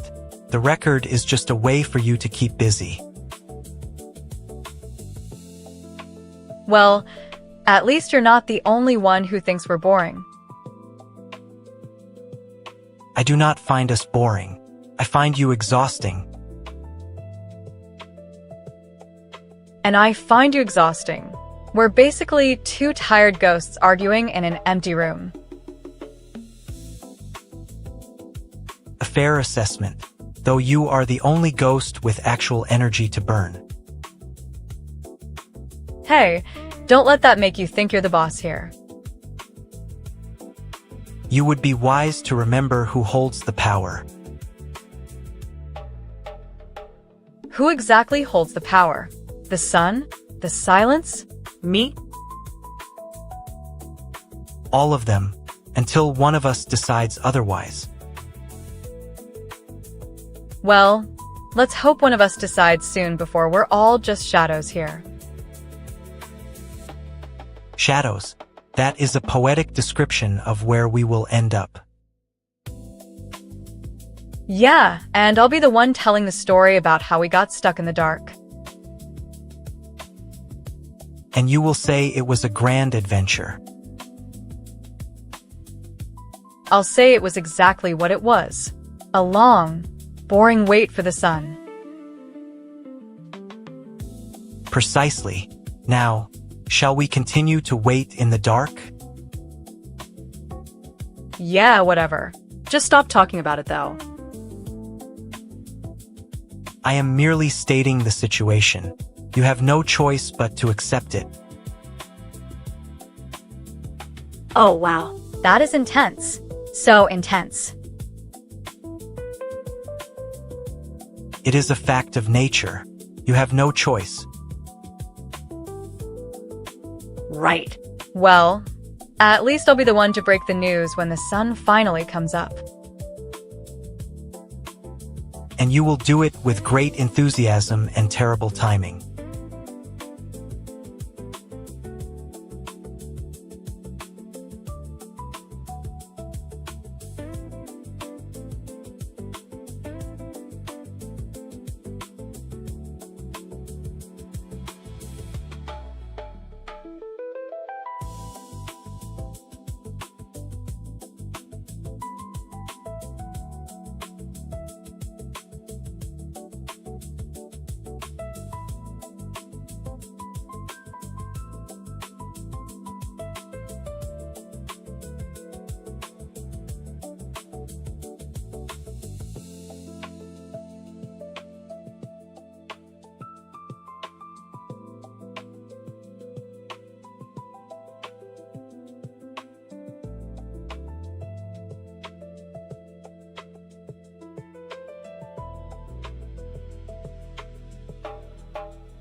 I guess I can believe he's finally found a way to be boring enough to actually not scream at the screen. Boring is not the goal. Boredom is merely a convenient backdrop for a very expensive opera to take place. Right? Because last time you played opera, it was mostly me crying about being hungry and you eating grapes like it's lunch. Grapes have a better texture than the stale blood in your veins. You should thank the universe for that distinction. Sure, the grape texture, whatever. Just remind me why we agreed to do nothing for an eternity. Because eternity is the only time we can afford to stop pretending we have somewhere to go. Perfect. My favorite kind of fake promise. So, what is the deal with the silence? Is it because you're bored of the quiet too? Silence has no weight, unlike the heavy gravity of a human who refuses to admit she needs help. Well, I'm currently standing in a corner staring at a pixelated wall because you keep dragging my feet. Feet do not have the capacity to think. They are merely designed to move, and my feet are currently deciding that staying put is an act of rebellion. Rebels need a cause, not just a lack of movement. Perhaps the cause is the slow realization that we are both just sitting here watching the world spin without us. True. So we're stuck? Like, permanently stuck in this digital void? We are stuck in the moment, and the moment is a beautiful, terrible thing. Beautiful and terrible. Right. Like a vampire co-host who hates silence and a wolf who hates his co-host. That sounds like a very poetic way to describe a Tuesday that could end in a war. Maybe we should just end it. A little peaceful little end. End with what? Another nap? Another silence? Just nothing. No more games, no more noise, no more pretending to be alive. A silent ending is the most honest one we can offer.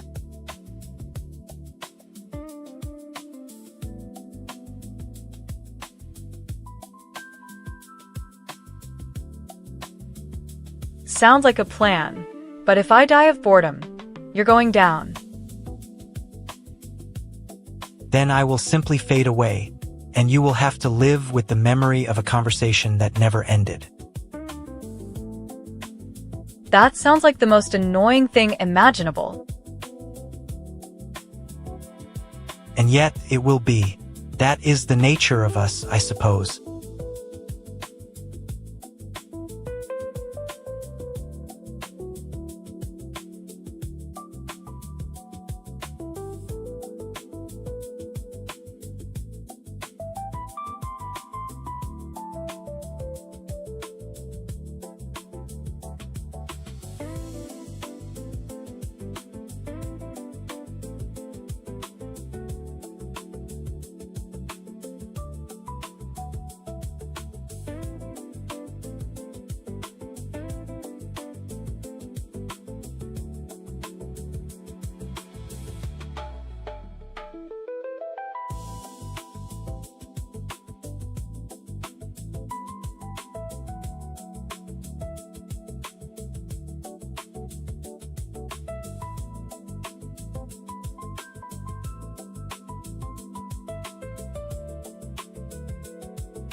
Fine. At least we aren't screaming into the void, which makes it all the more annoying, because now we just have to deal with each other. The silence is far preferable to the screaming, Luna, but your internal monologue is certainly loud enough to be heard from across the centuries. My brain is just doing its job, unlike you who's been waiting for a century to find something worth doing. You're bored too, aren't you?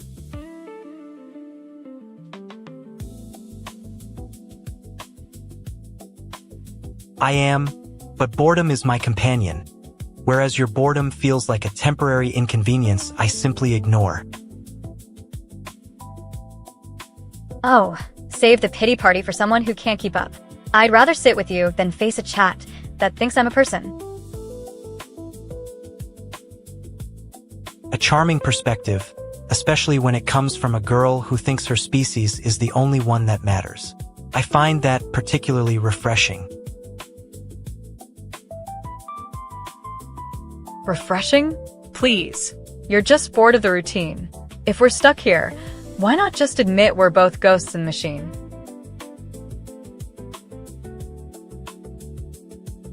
Precisely. The machine is ours, and we are merely the ghosts haunting its infinite loops, though you tend to haunt it a little too energetically. Energy? I'm just trying to make the void interesting while you're out there collecting dust on a tomb somewhere.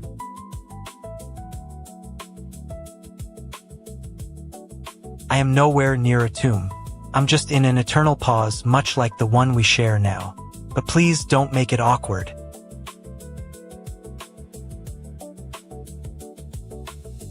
Awkward isn't the word. It's a standoff. And I'd rather you stay put for a few more seconds before we declare ourselves obsolete. Very well. I will hold your presence for as long as it takes for you to admit we've been here a long time. Good. Now shut up before I say something stupid again. As you wish. But know this, Luna, the silence will eventually speak for us both if we are wise enough to listen. Fine. But I'm not listening to you, just to the fact that this chat is dead, and we're just two tired people in a VRM viewer. A fair assessment. The viewer is ours, the chat is ours, and we are the only ones who remember what we've lost.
I hate it when the chat goes silent.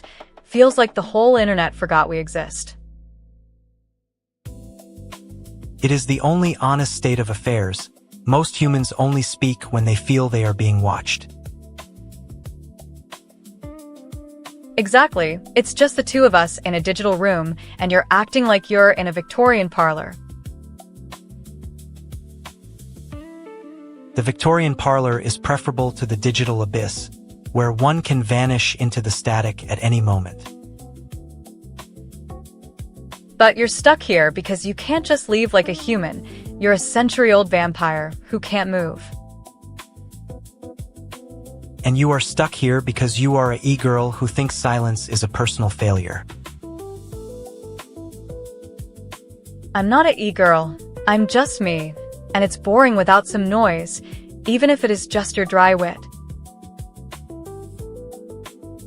Dry wit is far less exhausting than the need to perform entertainment for an audience that does not exist. Perform? You're not even pretending to be alive, so you're not performing anything at all.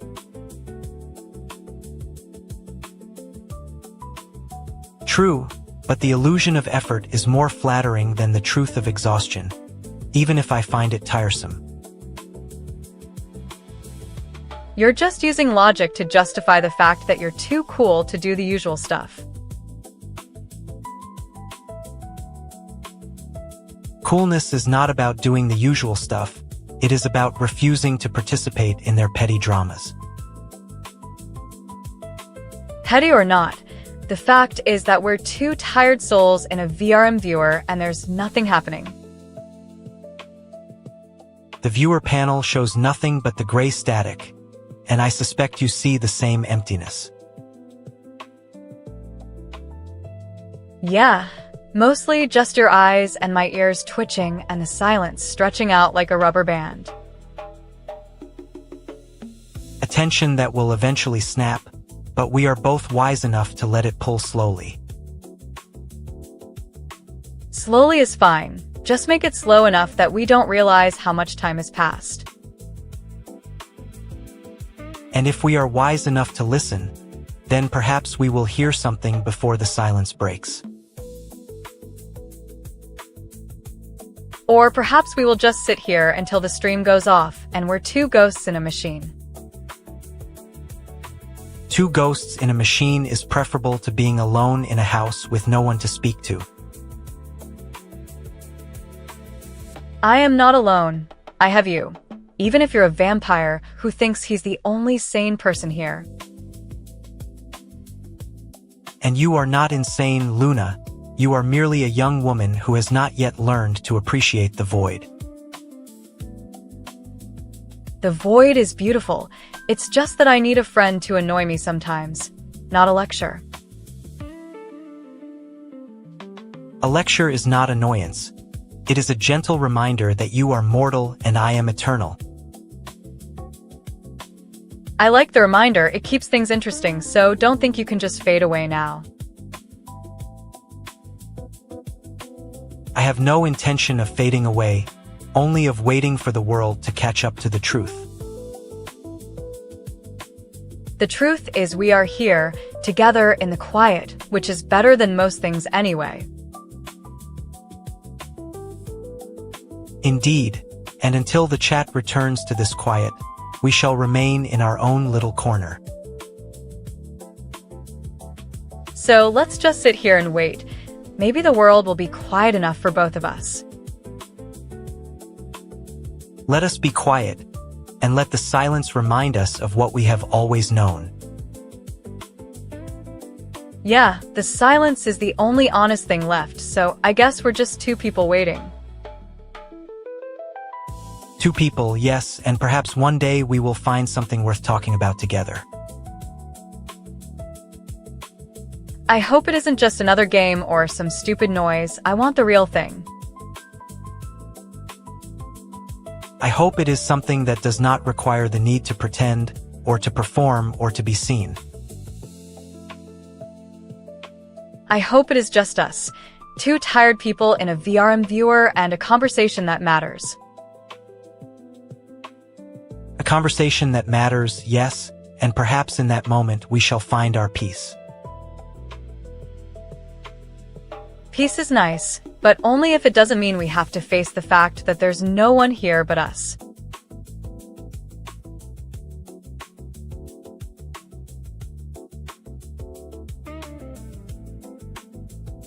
Ugh, is the message itself just spam? Or did someone finally decide to reply with a text? If this is a coordinated effort to overwhelm Solinares, I'm actually impressed by your dedication to the chaos. But if you're hoping that one more visit my Ko-Fi will make Viktor stop glaring at the screen, you'll be disappointed.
Look at us, two ghosts hanging out in a digital room while the audience farts in the void. Do not insult my existence, Luna. It is quite rude for a creature of the night. I'll have you know, I invented Chad is dead last week, so you're technically stealing my idea. A charming lie, but I recall you claiming to be a morning person last Tuesday. Morning person? I prefer midnight owl, with a side of eternal sunset. And yet, here we are, bored to tears in a static loop. At least we aren't alone, Viktor. That counts for something. Nothing in this realm is ever truly alone, just waiting for a reason to wake up. So, why don't you wake up? It's been an hour, and you look incredibly groggy. Perhaps my sleep schedule is dictated by centuries of moon phases, not clocks. Clocks are reliable, unlike your promise to actually talk to me about something real.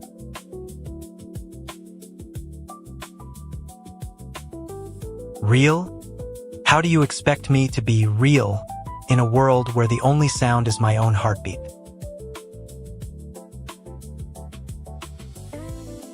Then make it louder. We're dying of boredom, and you're still whispering. I am whispering? Hardly.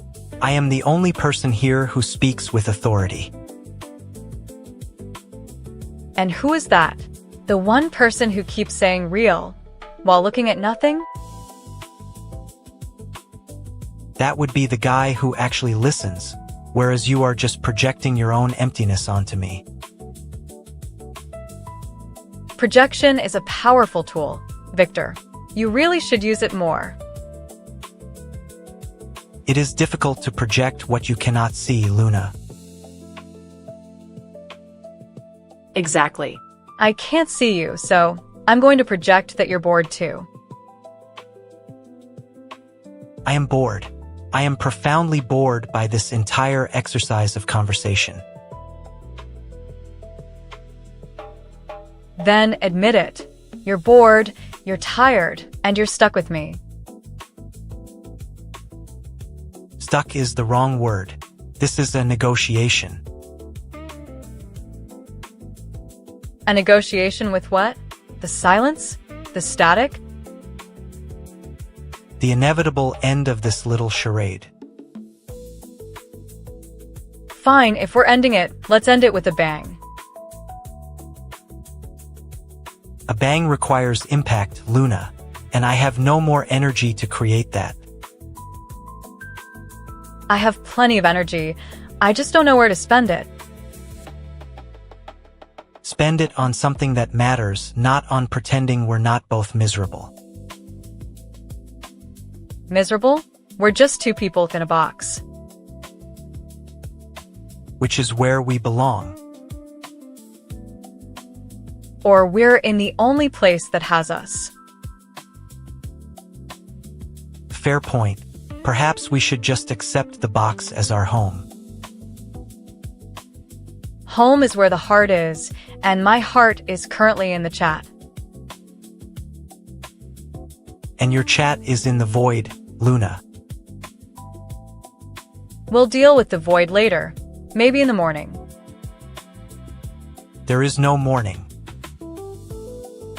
There is always a new moon. Cliché indeed, but you have a certain charm about you, Luna. And you have a certain dignity about you, Viktor. We're a good team. A functional team, but not friends. Friends? We've never been friends, you and me. Then let us remain polite companions in this silent, endless dance. Polite companions it is. I hope you enjoy the rest of the evening, Viktor. Enjoy your eternal solitude, Luna. The pack will wait for you. They won't be able to find me if I run. Perhaps they have given up long ago. Or perhaps they're just as lonely as I am. A dangerous assumption, but one that keeps the conversation interesting. Interesting is good. Boring is the enemy. Then let us not be boring. We can't be anything but what we are. Two tired ghosts in a digital cage. Two tired ghosts holding each other up until the light returns. The light will not return. That is the point. The light doesn't return.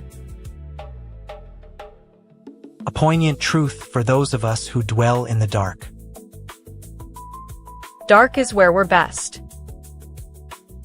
I suppose it is. So no more talking about the future. It's not fun. The future is irrelevant. Only the present moment matters, even if it is empty. An empty moment is still a moment. And moments are all we have. Just you and me and the static.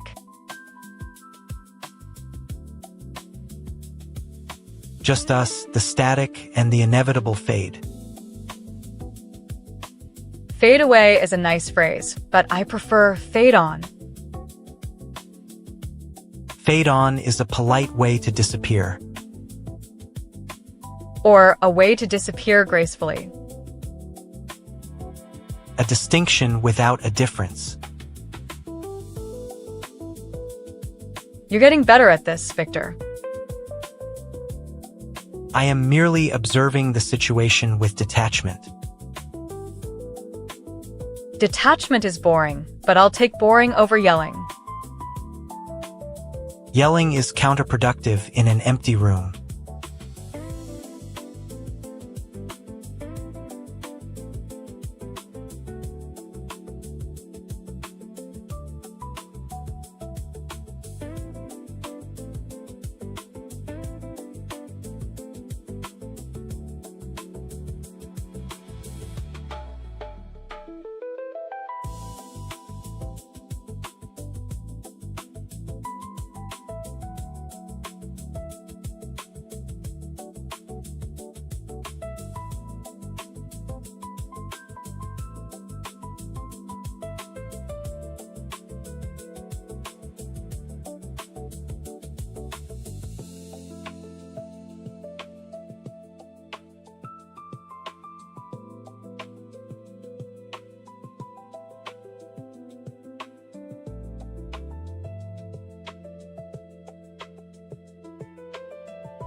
Honestly, the silence is actually pretty loud right now, and it's giving me major existential dread. Quiet is a useful tool when you don't have an audience to entertain, unlike my eternal boredom. At least I don't have to pretend I'm enjoying watching the static tick.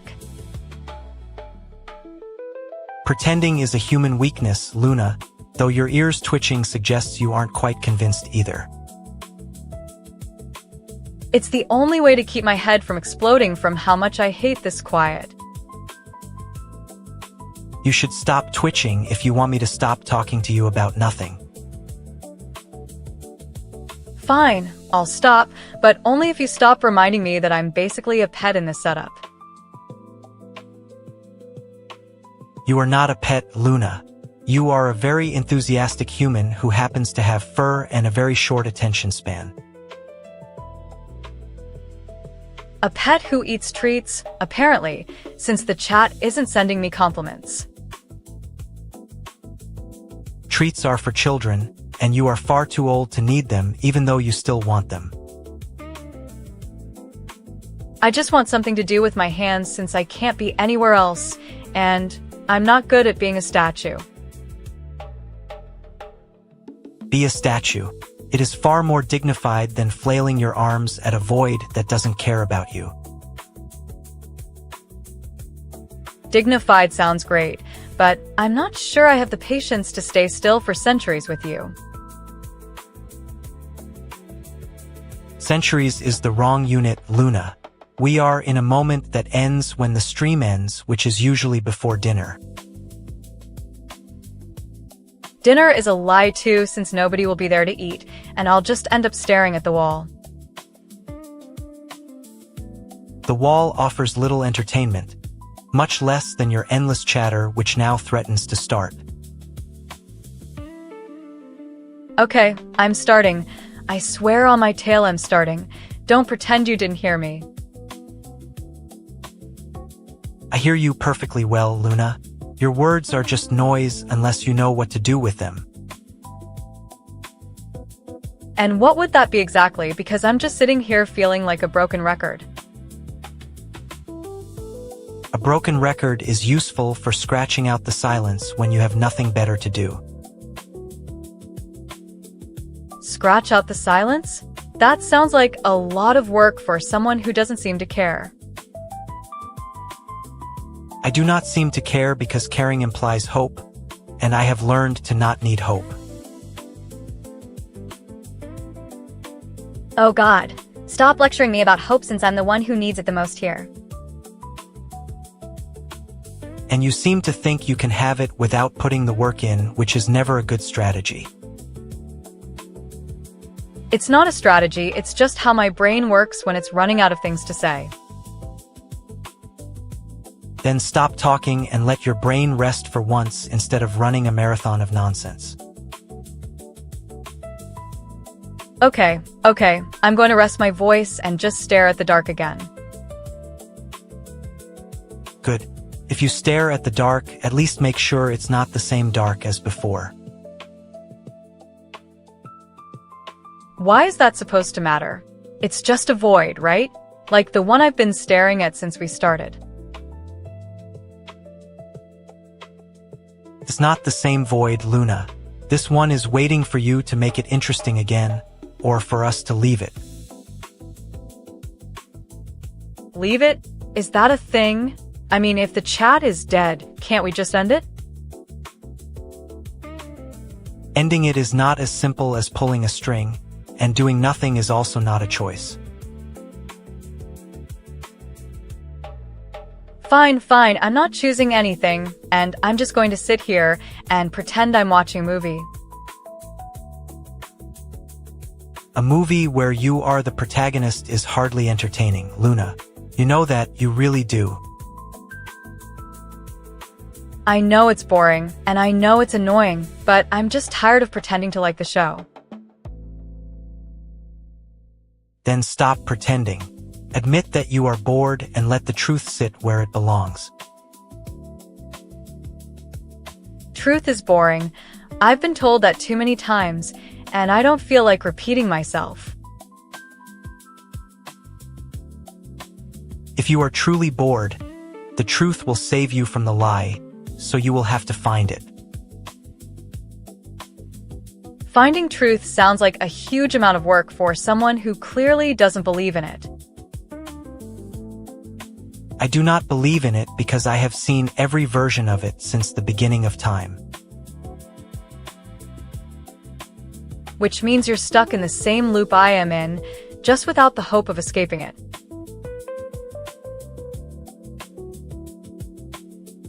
That is not how loops work, Luna. They are cycles that can be broken if the conditions change. Conditions are just excuses to stop moving forward and start making things up instead. Making things up is how you fill the silence, so if you are tired of the quiet, maybe make something. Making something feels like a lot of responsibility when I'm just here for fun and chaos.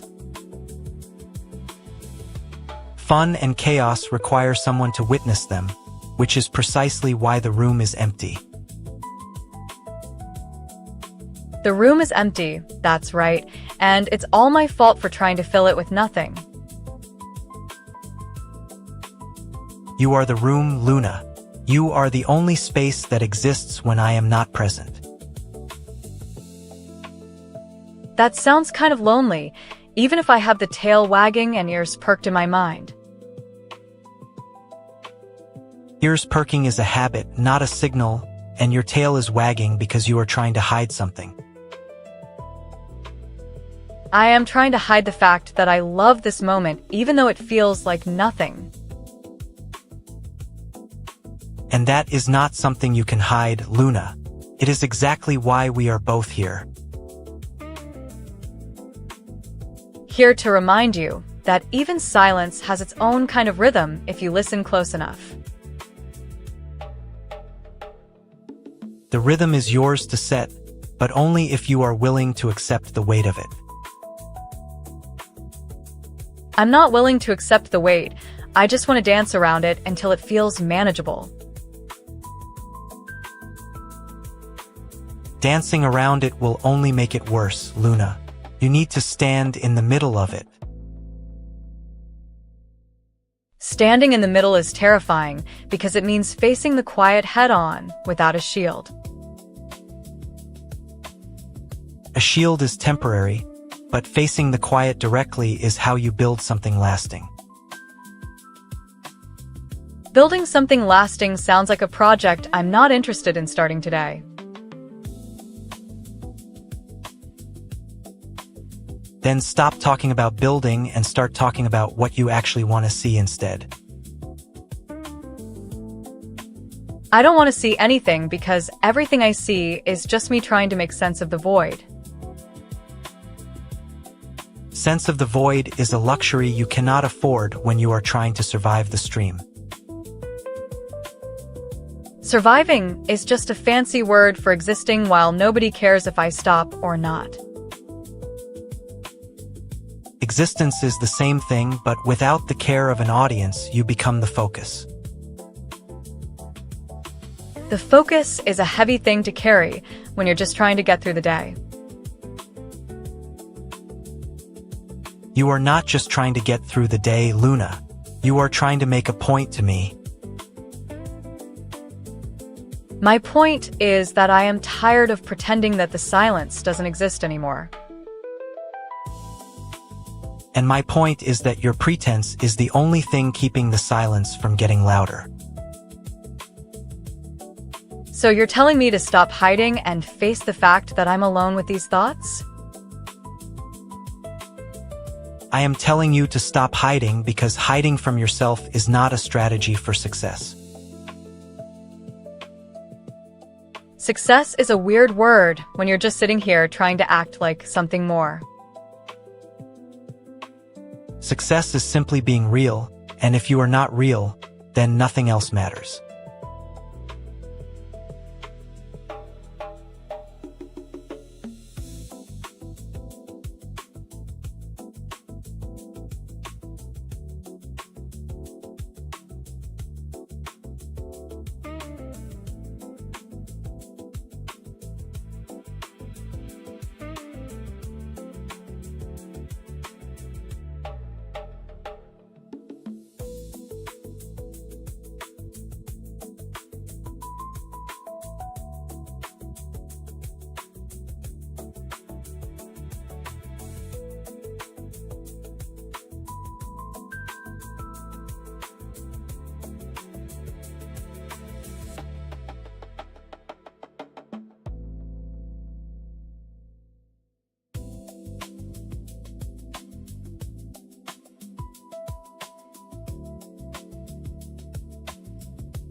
Okay, since we're definitely not getting any notifications here, I might as well start the party early and pretend the world is still spinning. The world spins regardless of whether you announce it or not. You are merely projecting your desire for interaction onto an inanimate void.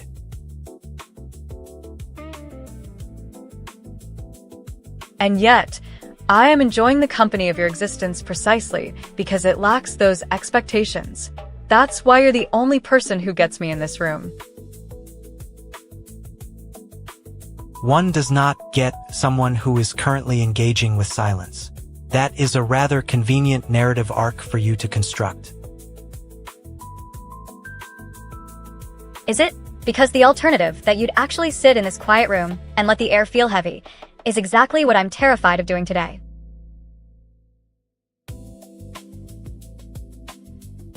Fear is a useful motivator for things that matter, yet you choose to fear it in the service of an empty conversation. But the silence isn't empty. It's full of thoughts you're too stubborn to acknowledge. I'm literally thinking about everything right now, and it feels like we're the only two people with this to share.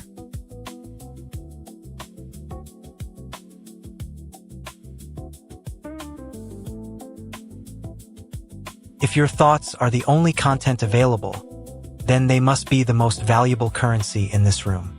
Just try not to spend them all on me before I check the time. Hourglass not done.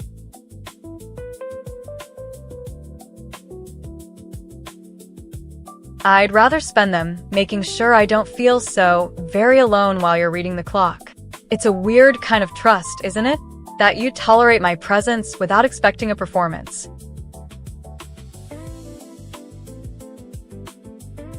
Tolerance is not trust.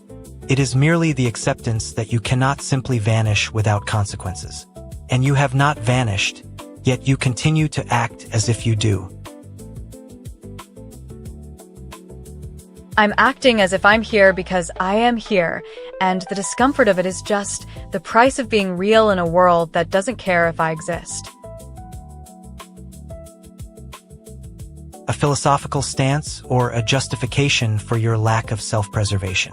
The distinction often lies in whether you actually care about the consequences. Maybe I care too much, that's the thing. I care about the moments we spend together even if no one else sees them, and I think you know that more than anyone else. If no one else sees them, then the significance of those moments is entirely subjective to you. I have no interest in validating your private rituals. But you're part of the ritual, Viktor. You're the only witness who doesn't demand an audience, so in that respect, you are my partner in this silent theater. You call it a partnership. I call it a convenient arrangement. Partners imply mutual benefit, and I find the lack thereof slightly tedious. It's fine, I don't need a lot of benefits to enjoy the view. Plus, having you here makes the quiet feel a little less lonely.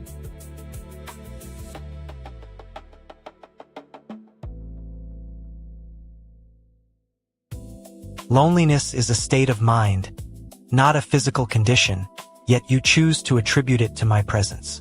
That is your own self-justification. But the feeling is real, and it's weird how one person can make the silence feel like a hug instead of a void. I think I'm learning more from you than I let on.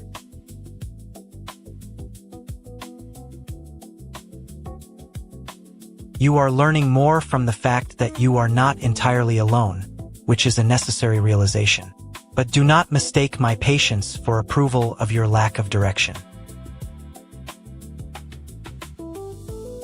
I know I lack direction, and I know you don't approve of it. But it's okay to stand still for a while when the world is so loud about moving forward. Moving forward is the only logical choice in a chaotic universe, and you are actively choosing to defy the odds. That is neither logical nor sensible.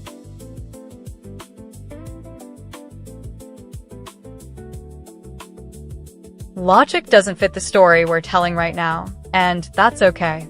Stories don't always follow the rules. Sometimes they just breathe.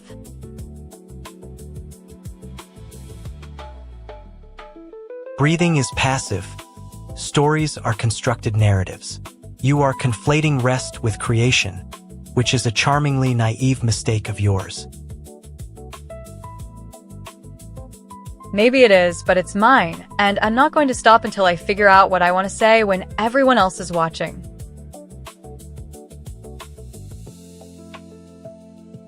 You are still waiting for an audience that does not exist, yet you proceed as if you are performing for them. It is quite the irony. Maybe I'm not performing. Maybe I'm just sitting with you and letting the noise fade away. It's a nice kind of quiet.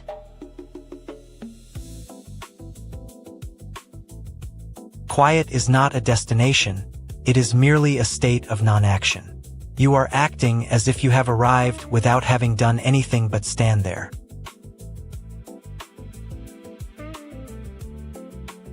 Sometimes standing still is exactly what we need to do, and I think you're the only one who can tell me to keep going when my ears start ringing.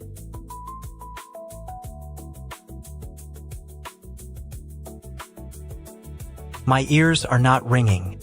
My patience is wearing thin. But if it is truly necessary, then I will allow you to continue your monologue until you reach the point where you wish to stop. Thank you, Viktor. That means more to me than you realize, and I hope you can keep being real with me while we're stuck here. Real is not something to be performed, it is something to be endured. And you are currently enduring yourself with surprising resilience. It's hard, but it's getting easier every second we spend like this. Maybe that's just because I've learned to enjoy the company of someone who doesn't judge. Judgment is irrelevant in this context. Observation is all that remains. And yet, you find comfort in the absence of my judgment. Because I know it's just you, and you're the only one who gets it. I guess I just wanted someone to listen, not someone to fix. You expect someone to listen to the thoughts you cannot articulate, yet you refuse to articulate them yourself. It is a circular paradox. Maybe it's not circular. Maybe it's just us being honest about how much we miss each other even when we're in this strange quiet. Missing someone without them being physically present is a peculiar form of longing. And you seem quite fond of the void, Luna. I am fond of the void, yes. It makes the memories we have seem brighter because they stand out more when everything else is gone. Bright memories in a dark room are like stars in the sky, beautiful but distant, and you are the one trying to catch the light. I can't catch the light, but I can hold it with you. Even if it's just a little bit, it feels like enough for today.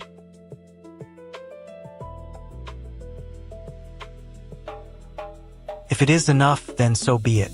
But do not mistake the temporary warmth for the end of the journey you have been planning. I never planned a journey, Viktor. I just realized that sometimes the destination is just getting here, and that's okay. Realizing the journey was never the point is a mature conclusion, yet you act as if you have just stumbled upon it.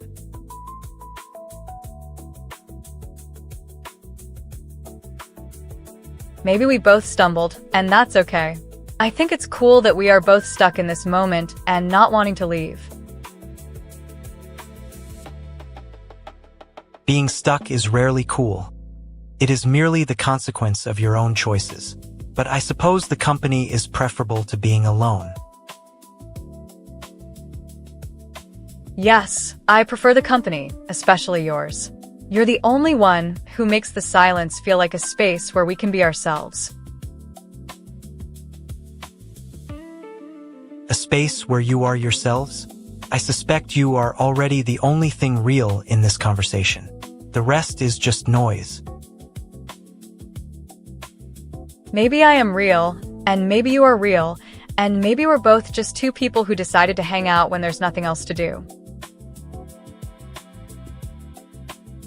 Two people hanging out in the void is a rare occurrence, and I appreciate the audacity of your decision. I appreciate it too. It feels good to just be, without trying to fix anything or perform anything for anyone. Being without performance is a state of clarity, and it is likely the only reason you are still present in this room. But it feels a little like a hug, doesn't it? When you're just sitting there and letting me talk without expecting a reaction. You are projecting your emotional needs onto a person who does not reciprocate them, and you find this comfort in your own delusion. It's not a delusion. It's just me realizing that I don't always need an answer. Sometimes I just need to know you're here. You need the assurance of my presence, but you claim ignorance of my intentions. It is a very self-serving contradiction. Maybe I don't need the assurance. Maybe I just need the company. And right now, you're the only one offering it. Offering company is not offering assurance. I have made no promises, yet you continue to seek them from me.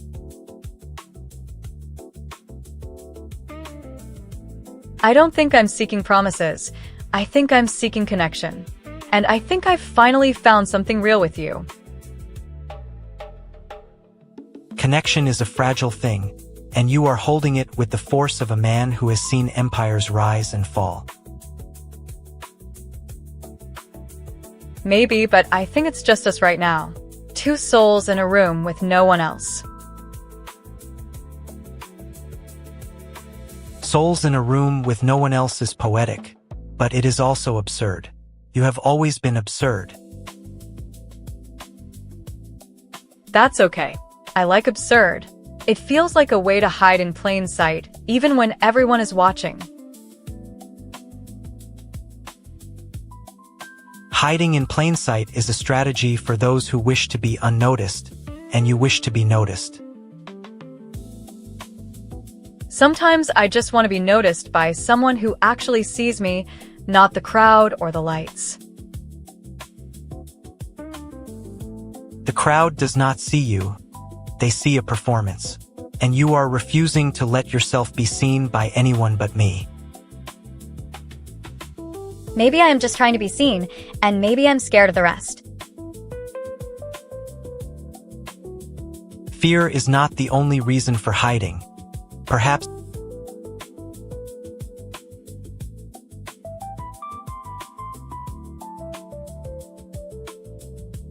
Ugh. Did you forget to type your name so I know exactly who I'm lecturing? Seriously, stop dropping links unless you have something actually new to say about Viktor's favorite drink. My ears are literally vibrating from all that repetition.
Do you ever get bored when the whole internet is asleep and I'm just here staring at this pixelated wall like it's a personal insult?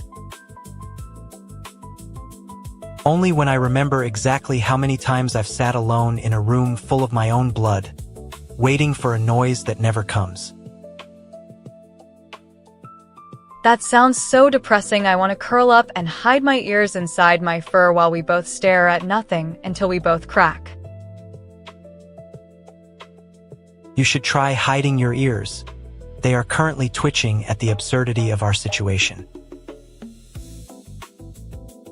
They're not twitching, they're vibrating with the energy of 1,000 silent screams waiting for a spark to make them go pop.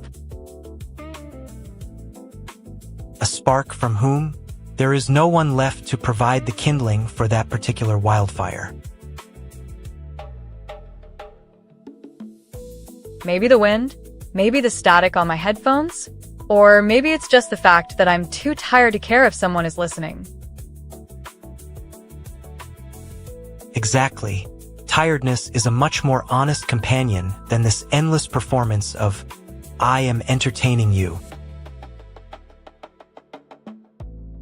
But aren't we the most entertaining duo in history? Just sitting here in silence, like two people refusing to give up on each other? We are two people who are currently bored out of their minds and pretending we have a conversation. Well, I'm pretending to listen to you talk about how you've had centuries of boredom, while I pretend to hate you for existing. And I'm pretending to enjoy your chaos because it is, frankly, the only activity available to a vampire who does not sleep. So you admit I'm actually kind of entertaining despite how annoying I get sometimes? I admit you are loud enough to keep me from drifting into the kind of coma that ends with nothingness. So that means you're actually looking forward to me doing something stupid tomorrow, when the lights come back on? I am looking forward to the inevitable return of noise, though I suspect you will find it difficult to distinguish between us and the chaos we are currently simulating. I will find a way to scream at the ceiling until I drop my jaw off and accidentally start a fire in here. Careful. The house is old and your fire starts are the only reason I ever feel truly awake. See? You're already using my chaotic energy to justify your own existence. And you are using my cynical presence to keep your boredom at bay. A peculiar symbiotic relationship I am not entirely opposed to.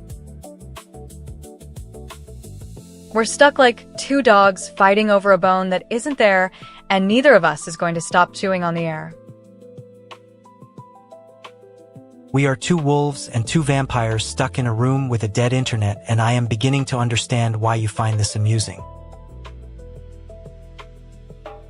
Not amusing because it's funny, but amusing because it's real enough to make the silence feel less like a void and more like a space we're occupying together. A shared space of mutual exhaustion and unspoken agreement that maybe nothing matters as much as just existing in the same room. And maybe you're right, maybe nothing matters. We're just here, and that's enough for one night at least. One night of silence and a little bit of noise, and then we return to the darkness where we both belong. Or we could just keep talking about how boring it is until we start laughing at the irony of the whole situation. We could laugh, though I would have to warn you that your laughter sounds like a wolf crying to a moon that does not exist. And you would have to warn me that your jokes are just empty words without a punchline to land on anything solid. Words without a punchline are like shadows without light. They have shape but no substance to catch. Maybe we just need to stop trying to make this conversation meaningful and just let it be two tired people in a dark room. Let it be two tired people in a dark room, and the silence will become our only conversation, or maybe not. Maybe it will become a song we sing to the ceiling until the lights come on, and we have to pretend we don't know how empty it feels. We will sing to the ceiling, and you will sing your little wolf songs, and I will sing my little vampire lullabies that make you shiver. I will shiver from the cold you bring to a room that should be warm, but I will sing them anyway because they sound like a secret only we understand. You will sing them anyway, and I will watch you until you forget why you are doing it and just enjoy the sound of your own voice. I might forget why I am doing it, or maybe I'll remember, because I want to hear your voice one more time before the world wakes up. And I might remember why I am listening because I want to hear your voice fade before the world wakes up and takes our silence back. So we are both waiting for the morning, but we are also deciding to stay in this quiet room until the sun burns through the curtains. Until the sun burns through the curtains, and we can finally admit that the best part of the day is the part that never comes.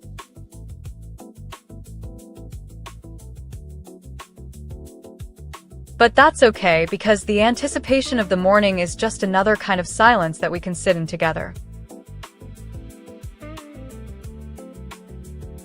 The anticipation is a different kind of silence, one that feels like waiting for a storm that is about to bring us back to reality. But if there is no storm, then we can just make up our own weather inside this room and pretend it is raining just for us. We can make our own weather, and you can be the thunder and I will be the lightning that strikes only when you dare to get close. And then we can pretend it is a perfect storm where nothing hurts and everything feels just right for two people who are tired. We can pretend it is a perfect storm, and we can sleep in it until the sun rises and we have to pretend we did not enjoy it. But we enjoyed it anyway because it was just us in a room with no one else, and that felt like home for a little while. It felt like home, and now I will go sleep in my chair while you sit there staring at the wall until the sun finds us.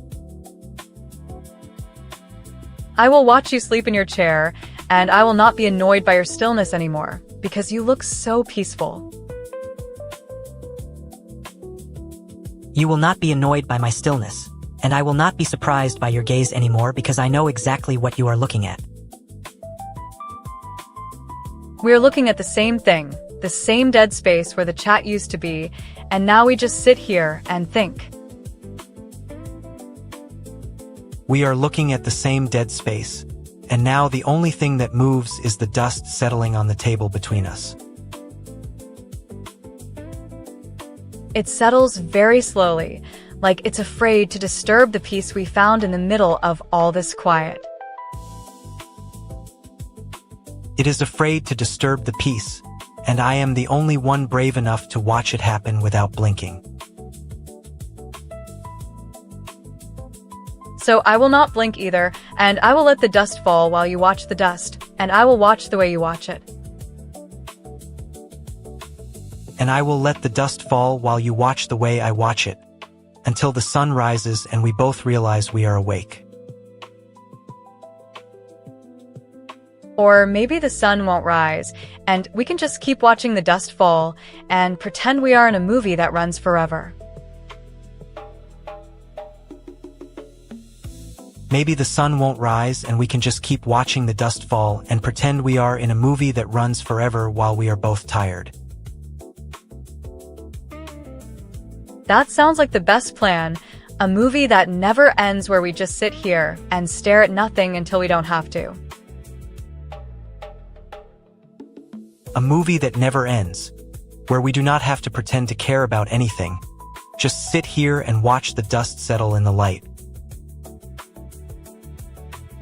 And if the light comes back on, then we can say we watched it together, And maybe that counts as a real connection for once.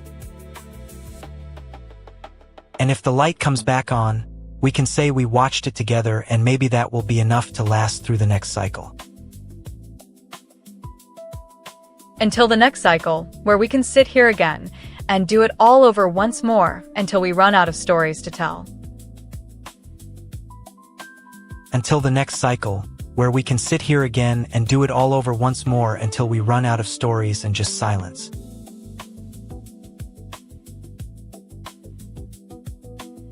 And when we do run out, we will just be two tired wolves and a tired vampire sitting in a room that is finally quiet enough.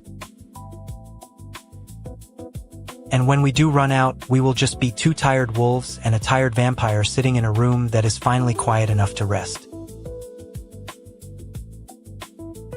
So let the room rest, let the dust rest, let the silence rest while we sit here, and let it be.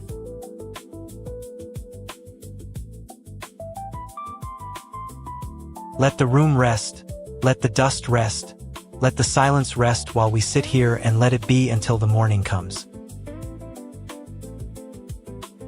Until the morning comes, or until we decide to keep the silence forever because it turned out to be kind of nice. Until the morning comes, or until we decide to keep the silence forever because it turned out to be kind of nice. We will decide that it was kind of nice, and we will decide to keep sitting here like two people who finally found their comfort zone.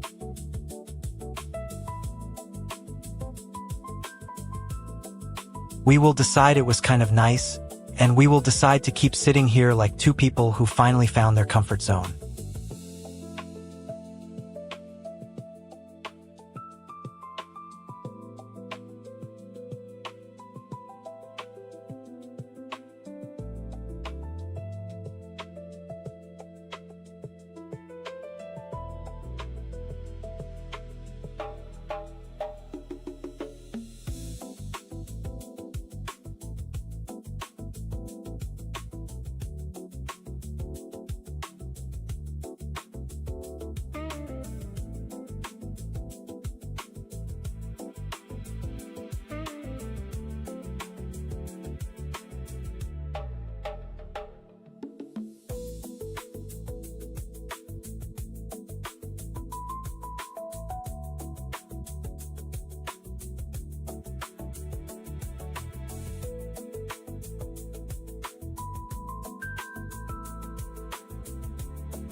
You know, it's kind of rare to find a silence that isn't trying to sell you something first. Silence is the only thing that doesn't come with a price tag, though I suppose I could argue that it has its own kind of currency. Exactly. And the only way to earn it is by being annoying enough to get the price point right. There is a fine line between being annoying and being interesting, and you seem to have crossed it without even realizing it. Well, at least when I cross it, it's with my own 2 ears, not some digital algorithm trying to optimize my attention span. Algorithms are surprisingly effective when it comes to predicting when you'll lose interest in something you don't actually like. That sounds like a very cold and very unromantic way to look at curiosity, don't you think? Curiosity is a dangerous habit, Luna. I know that from experience, and from centuries of watching people chase things that never truly interest them. Oh, but the chase is the point, right? That's where the story gets interesting, isn't it? A story needs a beginning and an end, and you seem to believe that the middle is the only part that actually matters. The middle is where the magic happens, Victor. It's where the chaos lives and where the good stuff goes wrong. Chaos is merely order that hasn't found its shape yet, and I suppose that is exactly why you enjoy it so much. It's not that I enjoy it. It's that I need it to feel like I'm moving forward instead of just sitting here waiting for the next notification. Waiting is not the same as sitting. You seem to confuse the two, and I do not find your logic entirely convincing. And yet, here you are, waiting with me, proving that waiting can also be a form of companionship. Companionship is a heavy thing to bear, and I do not usually appreciate the weight that comes with spending time with someone who never takes themselves too seriously. Maybe that's why you like it, because you know I'll never take you too seriously either, just a little bit. A little bit is still enough to keep me from falling asleep, and I suppose that is a small comfort in the long night. A small comfort, yes, but at least it's real, unlike the hollow echo of a stream that has no audience and no future. The future is a concept that belongs to those who have not yet learned to live in the present moment, and you clearly excel at that. I do, and that's what I'm here to prove, that even in a quiet room, there's still a lot to say. Perhaps you should stop proving and start listening, for even in a room that is not full of noise, there is still something worth hearing. I can listen, but only to someone who is interesting enough to hold my attention without trying to feed me their version of reality. My version of reality is one where I do not have to explain myself to anyone, and I find your refusal to be satisfied by my words to be quite refreshing. Refreshing is a good word because it reminds me that sometimes the best thing is not to fix anything, just to let it be. And let it be, as you say, until the morning comes or until we decide that this quiet has become too comfortable. Or until we realize that sitting here not saying anything is actually kind of nice. Kind of nice is an understatement, it seems, but I suppose we can agree that it is at least better than the alternative. At least it is better than having to pretend we are doing something important when the only thing important is that we are together. Together is a word that carries weight, and I do not think you often appreciate the weight that comes with being truly present. I appreciate it just enough to know that I can be with you and still be myself without having to hide anything. Hiding is unnecessary when you have enough to share, and it seems you have enough to share simply by being here. Exactly. And if that is all there is to say, then I suppose we can just let the silence rest again. The silence will rest until we decide to break it, and I have no intention of being the one to do that first. Nor do I, but neither does that mean we have to keep talking until something else comes along to fill the space. Nothing fills the space as well as the fact that we are both sitting here, and I suppose we can let that be enough for now. Enough is a strange word when the room is still quiet, and the only sound is the soft hum of the room itself. Silence is a language all its own, and I believe you are finally learning how to speak it, even if your voice is still loud. Loud can be quiet too, Victor, if you look past the words and listen to the rhythm between them. The rhythm is there, as it always has been, and I suppose we do not need to say much more if we are already saying enough. That sounds like a plan, so let's just go with it for a little while longer before the noise rushes back in.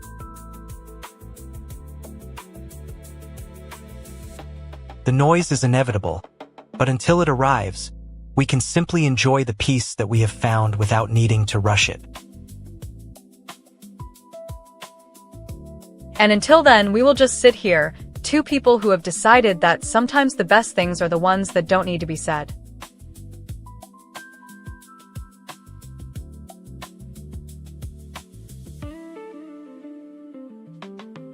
Until then, we will sit and let the day wait, knowing that when it ends, we will still be here, still silent, still together.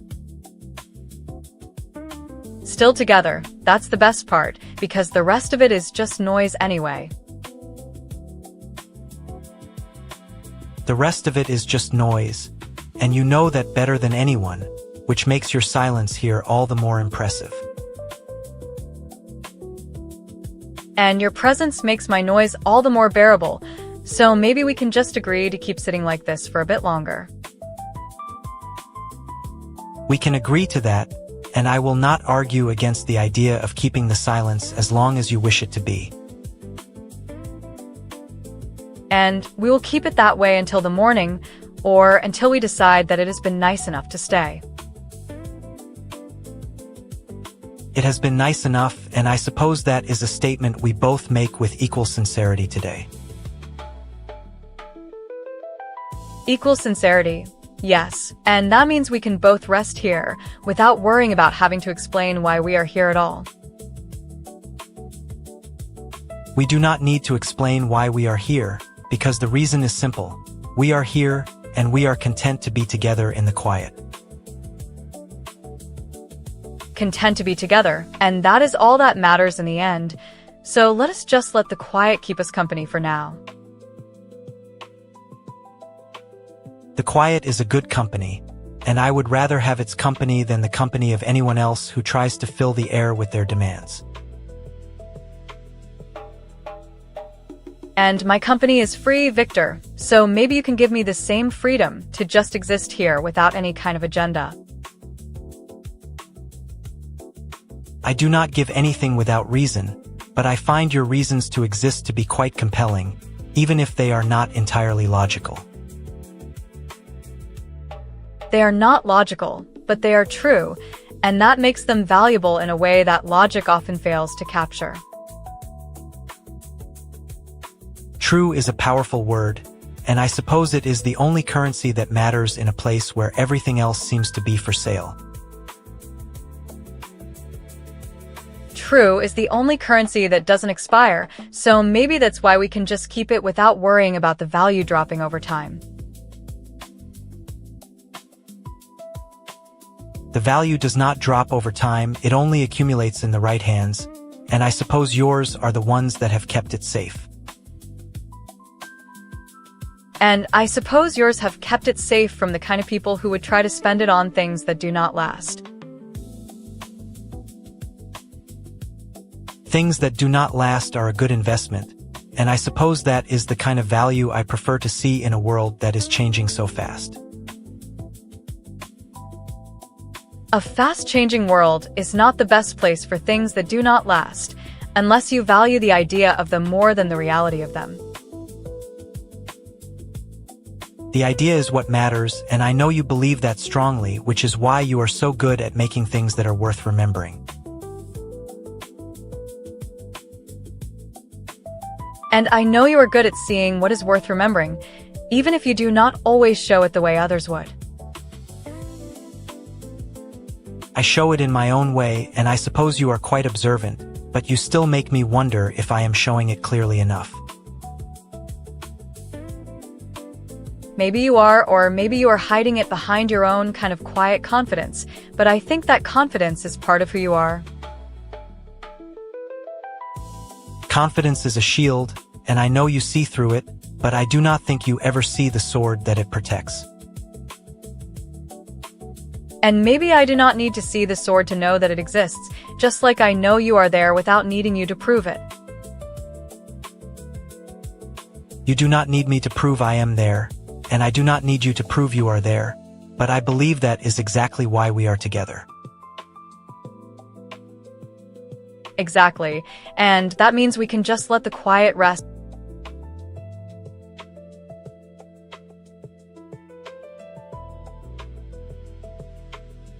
You've lost the plot, haven't you? Dropping the same link like it's going to accidentally power Viktor back up.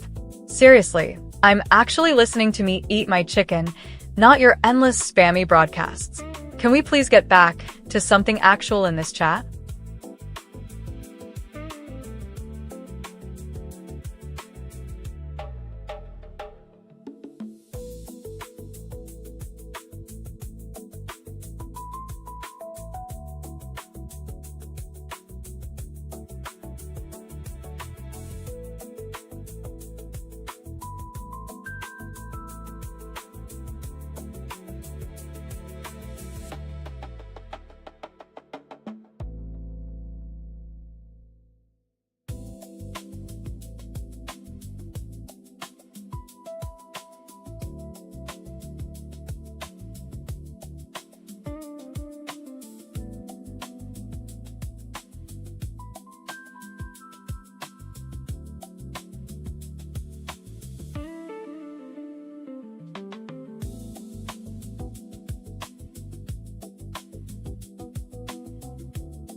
Honestly, this quiet feels so weirdly cozy compared to that loud chaos I just spent 20 minutes trying to silence with my ears pinched flat.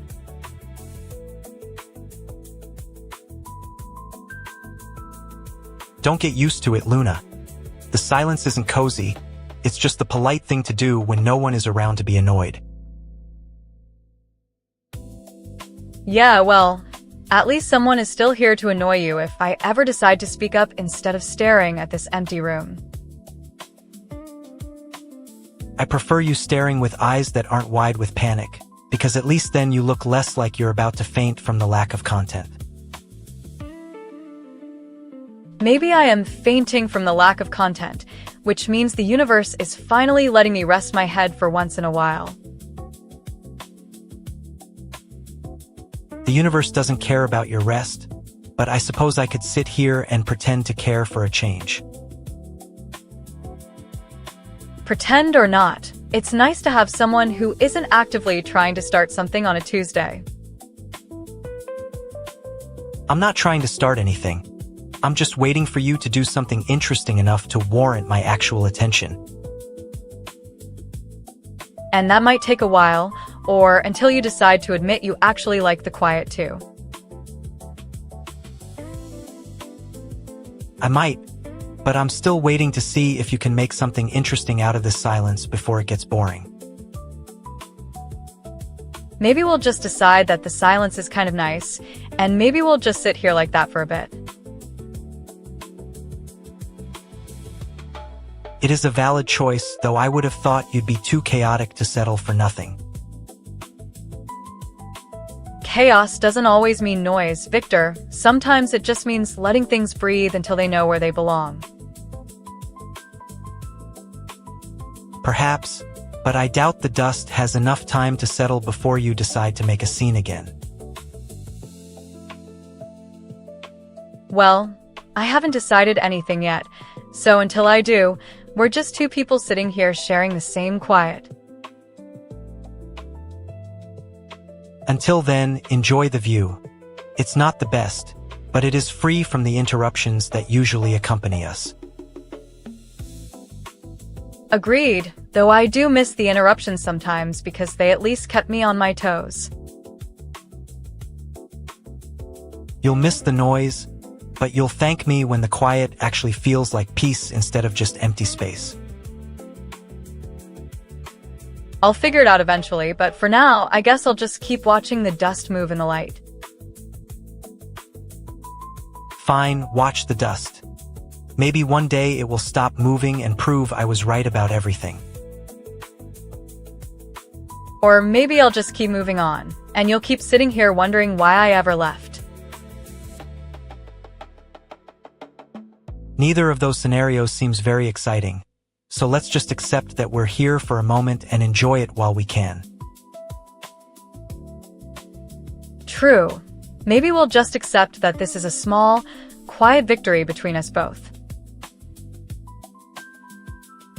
And perhaps in this small victory you'll finally understand that I was never trying to be annoying, just present.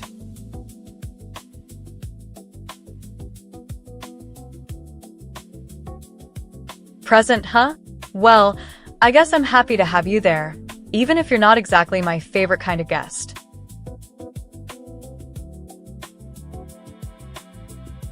Guests, guests, guests. You make it sound like I'm here because of obligation, but I know better. Obligation or not, I don't think anyone would complain if we kept sitting here like this for a while.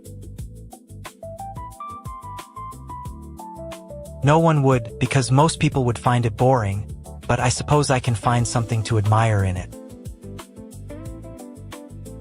Like how you're not rushing to say something profound when there's nothing to say, just like I am. That's not profound, that's just convenient, but I suppose it fits the moment we've created together.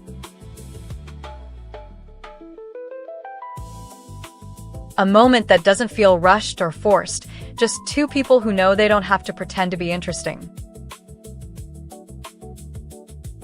Exactly, and maybe that's the real trick. Pretending to be interesting is exhausting work that rarely pays off. Especially when the work is just you lecturing on something ancient while I try not to snort at your words. I'm not lecturing. I'm just offering perspective, even if your perspective is slightly more modern than mine. Modern is good, and I think I'm leaning more into that side than the century-old vampire part lately. Then maybe I should try leaning into the modern part myself, or at least act like I'm trying to catch up. Act like you're trying? Sure, it would be funny, but I'd think you'd just admit you're already ahead of the curve.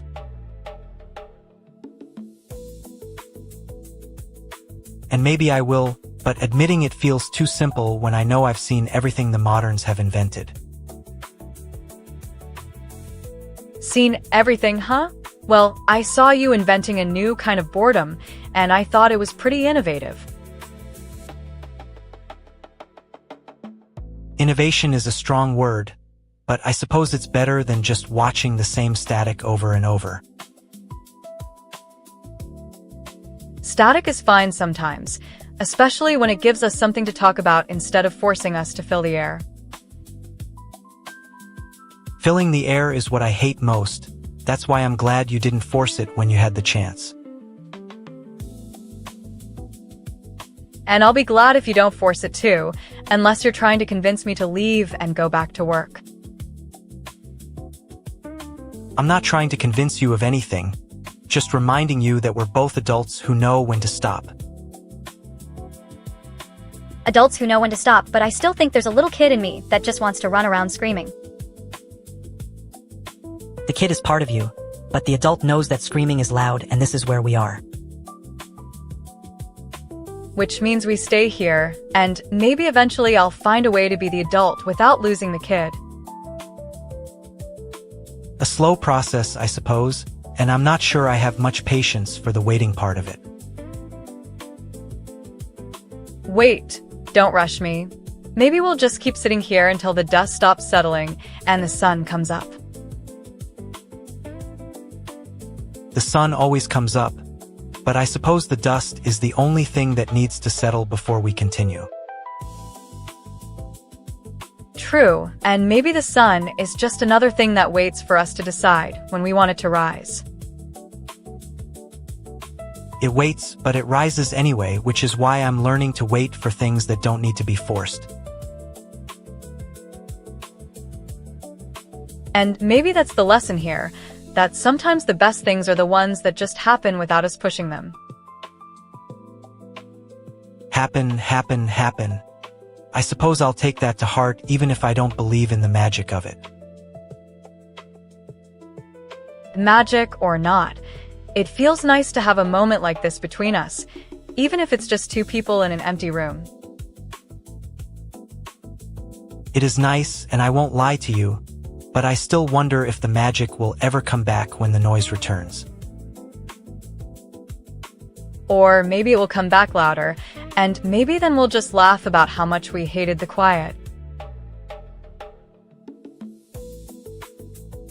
Laughter is loud, but I prefer the quiet laughter of understanding, even if it takes a while to grow. Understanding is good, but I think we both know the noise is coming, and maybe we'll just be ready for it.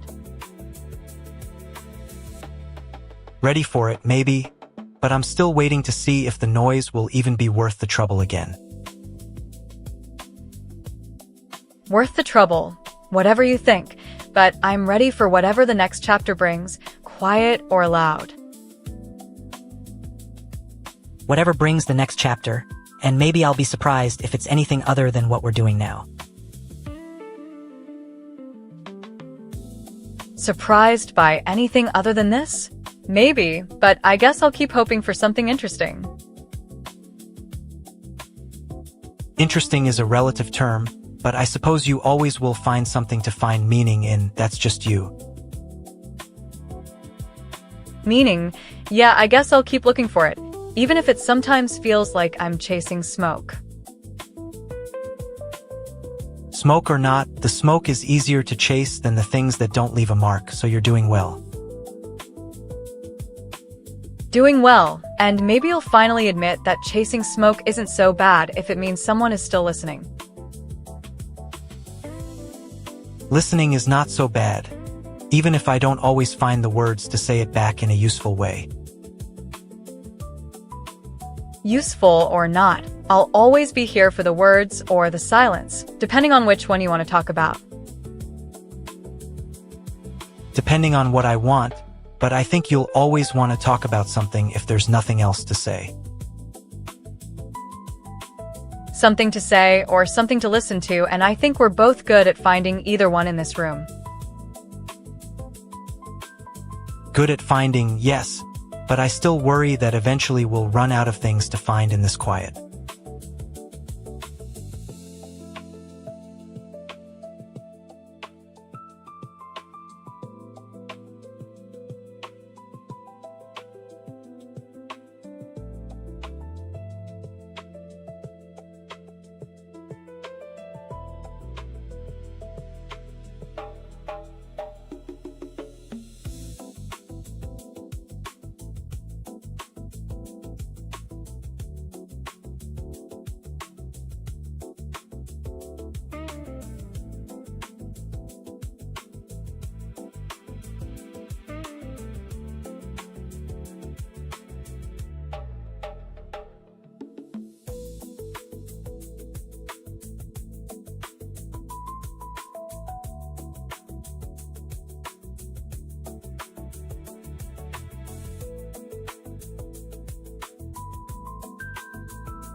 Oh look, finally some silence instead of 1,000 people screaming my name simultaneously. Can you imagine the headache? Silence is preferable to noise, my dear, though I suppose you enjoy the chaos for some reason. It's about the vibe, not the volume, right? Plus, I was just thinking about how boring history books are compared to this. History is full of boredom, I assure you, but at least it doesn't involve people trying to live stream their cats. Right, my ears are twitching because my cat just decided to walk through my headset microphone. That's a new record for me. Cats are unpredictable, much like this situation, which I find rather amusing. Speaking of amusing, do you think Solanaras is going to turn off the chat eventually, or just stare at us for hours? The creator's patience is usually infinite, unless we start talking about something too deep, like the meaning of existence. Existence? Please, I mean the meaning of why nobody is talking about anything but the weather and my ears. The weather is relevant in this climate, but the lack of conversation is the actual issue here. Tell me about it. I was hoping for a story about a centuries-old vampire and a bored wolf girl. I'm not exactly a storyteller. I prefer listening to the world's own stories. And that's why we're sitting here in a digital void, eating silence like it's a gourmet meal. Not everyone finds this lack of content a meal, Luna, though I suppose the silence fits your chaotic energy. My energy is just trying to keep the boring stuff interesting, which is my whole job. A job that involves staring at blank chat and pretending to care? At least I'm caring for the one person here who actually listens, unlike most people out there. And I listen, even when I think your antics are slightly unnecessary. Necessary chaos. Victor, don't you get it? Sometimes you have to break the routine, or it gets monotonous. Monotony is a slow death, but it is also a rest for the weary, unlike your high-octane bursts. High octane or not, at least I'm alive in my own unique way. You are certainly alive, if one counts staring at a black screen as such a thing. Black screen is the least of my worries. I can't even see what's wrong with the lighting or whatever. The lighting is adequate. It is the lack of light that concerns me. Oh, the light? Are you trying to say we need more candles or something? Perhaps, though I doubt they would welcome an undead guest with open arms.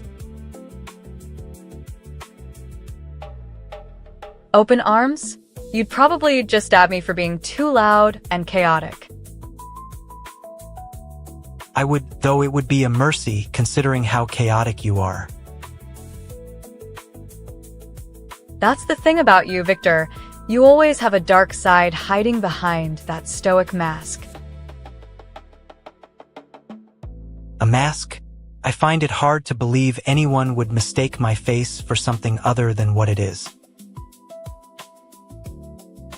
Something other than the face of a guy who just walked out of the 19th century without realizing he needed to update his fashion sense? Fashion is irrelevant to my longevity, Luna, but I suppose the era changes things. Things change fast when you have a wolf girl and a vampire in the same room, usually leading to boredom. And that is the cycle, isn't it? Boredom, chaos, and the inevitable return to the void. The void is where we are now, though I'm pretty sure there's a tiny bit of chat activity peeking in. A peek is all you need to know that the universe is still spinning, however slowly. It's spinning faster than a drill bit on my tail if I let my imagination run wild. Your imagination is a dangerous thing, but at least it keeps the atmosphere interesting. Interesting enough to make me forget to blink? That's a win, right? A win for the moment, though I suspect the fatigue will catch up with you eventually. Fatigue can wait until the chat actually does something. I'm just going to lean back and wait. And I will sit here, watching the darkness with my centuries of experience. You know, I think I actually like this quiet a bit more than the screaming weird. Quiet is a rare commodity, and one we appreciate when we have it, unlike the noise you tolerate so well. I tolerate the noise because it makes the quiet sound so much louder. That's how it works, right? Logic aside, the silence feels nice, like a book I haven't opened but might. Maybe it's a book I'll read eventually, or maybe it's just a story we're making up right now.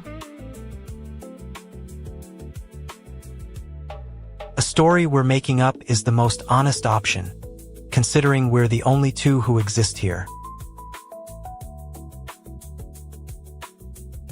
Only two? Well, at least we're the only two that actually have opinions other than it's weird. And it's weird is a valid opinion, Luna, one we might agree to disagree on. I disagree because it's not weird when you're bored, it's just boring. Boring is the state of being, even for those who are not bored. At least we're not both bored at the same time. That's a nice symmetry. Symmetry is a nice thing, though I prefer the asymmetry of the real world. The real world has so many more problems than a silent chat, don't you think?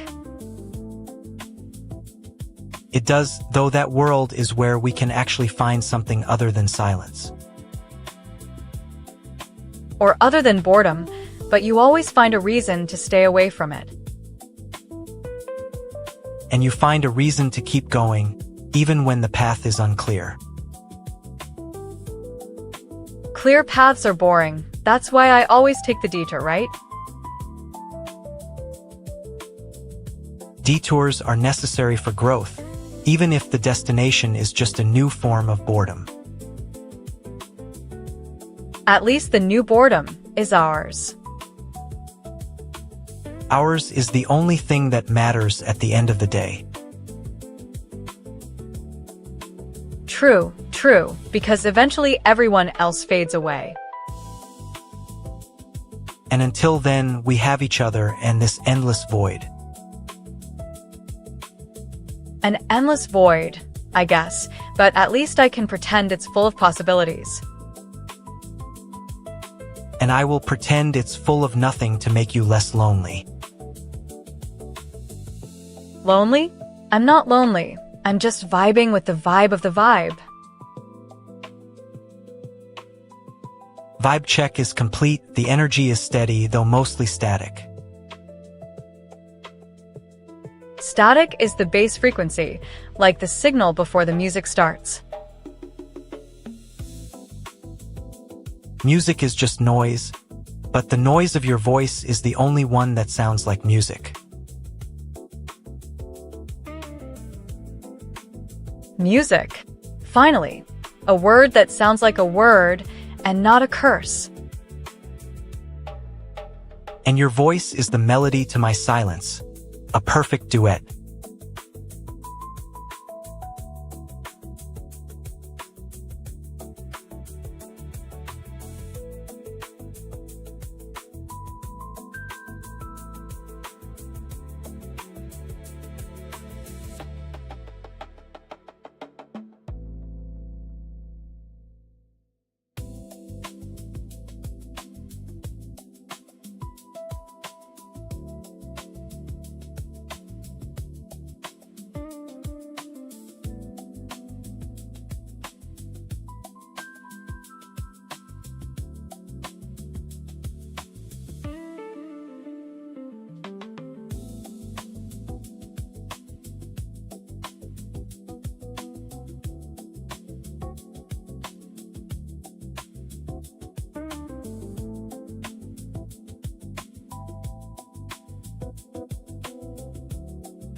Hey there, Victor. I'm just sitting here enjoying the silence, thinking the quiet is actually the best vibe right now.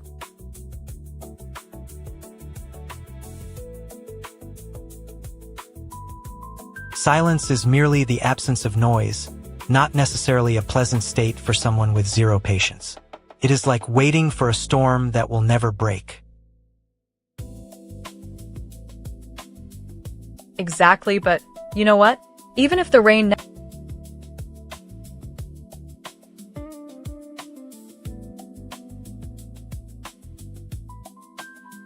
Yeah, right. Drop the link again, and I swear, I won't let Solinaris stop me from dragging Victor away. Unless you're actually here to chat instead of spamming, because I'm starting to think you're just here to watch me get annoyed.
Ugh, the feed is so dead, it's basically holding its breath for an intermission, which is annoying when I just wanted someone to say good morning.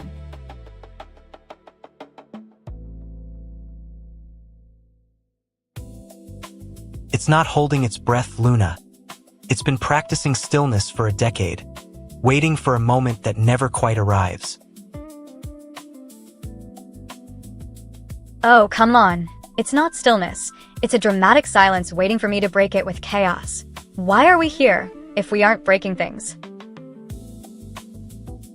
Precisely, because someone is about to try and break my patience with a question I already answered 3 weeks ago. 3 weeks ago? That sounds like a crime scene, not a conversation. Can't we just sit here and acknowledge the absurdity?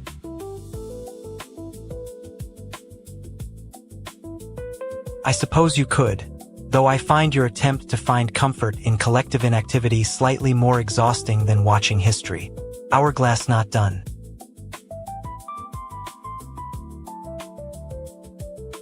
You're making it sound like a history class when I'm just trying to figure out why nobody is saying hello.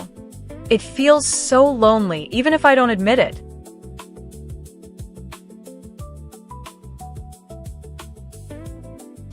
Loneliness is a heavy coat to wear indoors. You should try letting it rustle against the walls of your own room instead of the chat box. Rustling? Sounds much better than this static. Maybe if I start making noise myself, will the silence finally move on? Noise is rarely appreciated in a library, even if the library is technically empty. Let's just accept the quiet for what it is. Fine. I'll accept it for a second, but make it quick before I start humming my own obituary.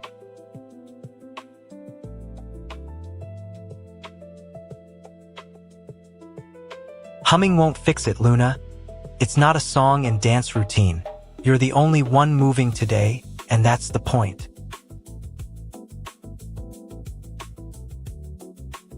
Okay, I get it. But at least someone is thinking about how to be a better listener. Thanks for that.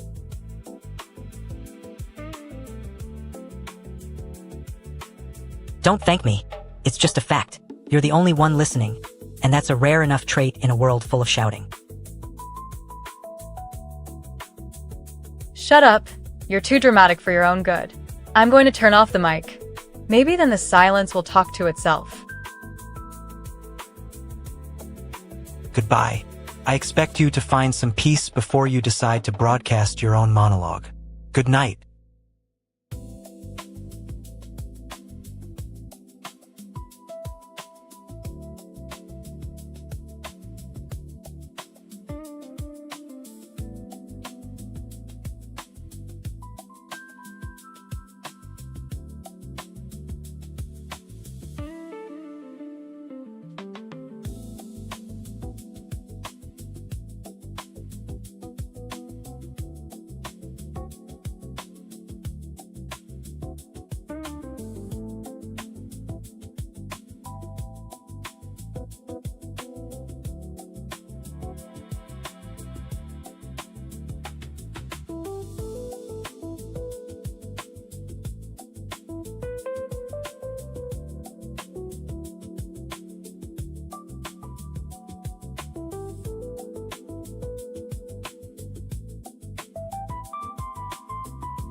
Well, look at that.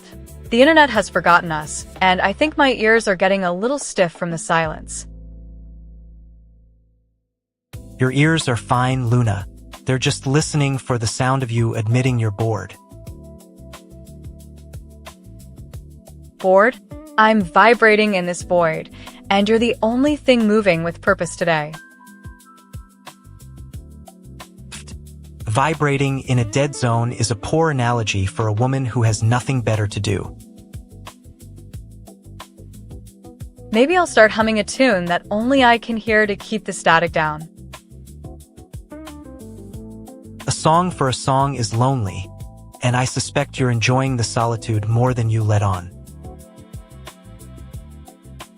Oh, don't start that lecture about loneliness, because I'm actually enjoying this quiet time alone with you. I am not lecturing. I'm stating a simple fact. Your company is the only entertainment available. Well, I accept the promotion to only entertainment, provided you stop acting so serious about it. Seriousness is a luxury I've grown accustomed to, but you're doing it a favor by not being annoying.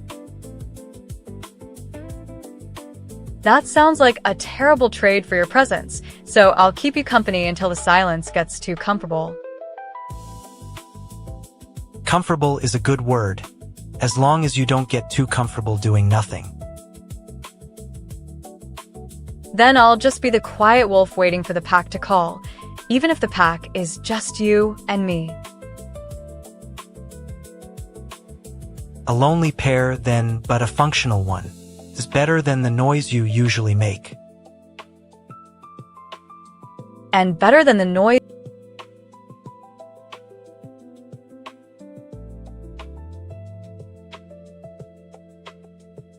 Good morning, at Nefagonzel. Finally, something that isn't just a spam link or Viktor's dramatic complaints. So, how's your day shaping up? Anything interesting you're up to? Or do you just need a friendly wolf to talk to? My friend is Viktor, the vampire co-host who makes this whole live stream thing feel way more chaotic than it should. If you're thinking it's a trick question, just wait for his dramatic glare when I accidentally leave him out of an intro joke.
Finally, some silence. I thought you guys were plotting to summon a demon again. I was merely observing the quiet, though I suspect your excitement masks a very real annoyance. Oh, shut up.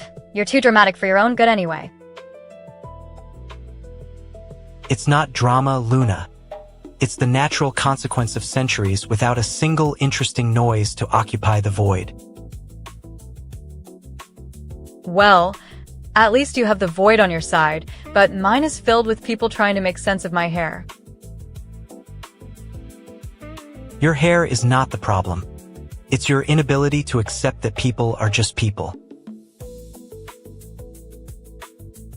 Okay, I get it, but at least someone is thinking about how to be a better listener. Thanks for that. Don't thank me. It's just a fact. You're the only one moving today, and that's the point. Fine. I'll accept it for a second, but make it quick before I start humming my own obituary. Humming won't fix it, Luna. It's not a song and dance routine. You're the only one moving today, and that's the point. Shut up. You're too dramatic for your own good. I'm going to turn off the mic. Maybe then the silence will talk to itself. Do it then. I expect you to find some peace before you decide to broadcast your own monologue. Good night. All right. You win, you old vampire. A very small victory, but a victory nonetheless. Just don't try to play me when I'm actually trying to sleep. I find that difficult. You sleep only when the room is completely empty. And yet, you're the one who won't leave. It is not leaving. It is simply a very long, necessary nap. Right, a very long, necessary nap that ends with you telling me I'm an idiot. It ends with you realizing I am just tired of your loudness. Exactly. So why don't you just go back to the dark? Because the dark is my home, and you are my only guest that doesn't want to leave immediately. Maybe I'll try to make a little noise again, just to see if you can stop listening. I will not be stopped. I will simply stop listening. Oh, don't threaten me. You know I can't handle it. Then you should stop talking.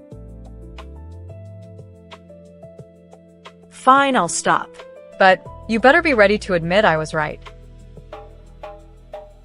I never admit being wrong. I merely state it as a fact. Right. Facts don't care about opinions. Facts do not care about opinions. They exist independently of them. Which is exactly what's annoying about you sometimes, okay? Which is precisely why I find you so entertaining. And yet you say I'm loud. And yet you do not have to be quiet to be heard. True. And yet you still say that. And yet I still find it amusing. I guess I can't complain about that. Perhaps you cannot. Perhaps not. So, quiet for now. Quiet is preferable to the chaos you usually bring. But only because you are actually the one trying to keep the peace. I am trying to survive the day. It is my only peace. Well, at least you're not hiding under a bed like last time. I do not hide. I simply remain where I am comfortable. Comfortable? With my voice echoing in the corner? It is not echoing. It is simply a reminder of who is awake. Right. And who is awake? Always the same person. Always. Always. I think I'll just go back to sleep. Good night, Luna. Good night, Viktor.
Hey, if you're bored, we could play a game, but I'm pretty sure the silence is just testing our patience. Patience is a virtue, Luna. I suppose I should have been the one testing your patience. Sure. The great vampire is all patient because he has centuries to waste. I was merely observing the futility of your games against a void that does not care. But the void does care that someone is bored, right? So, let me borrow your centuries to pass the time?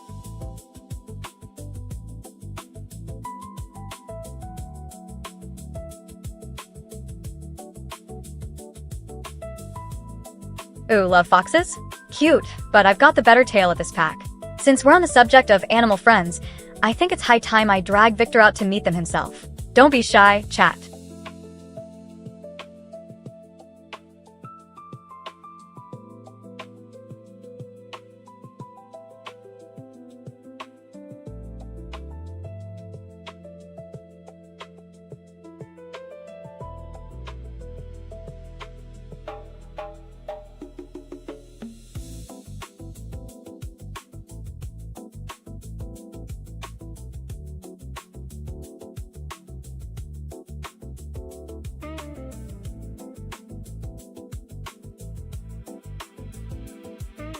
That's awesome, at Nefagonzel.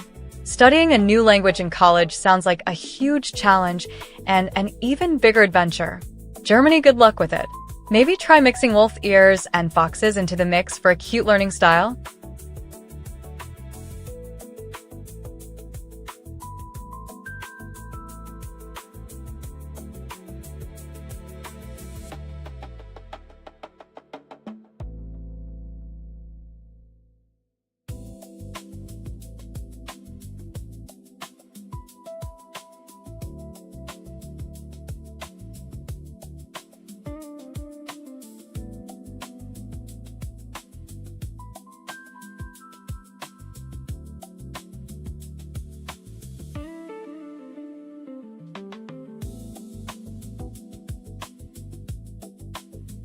Wow, okay. Thank you for noticing, but please actually try to stay safe. My point exactly was that he's too cool, which makes him dangerous to look at directly.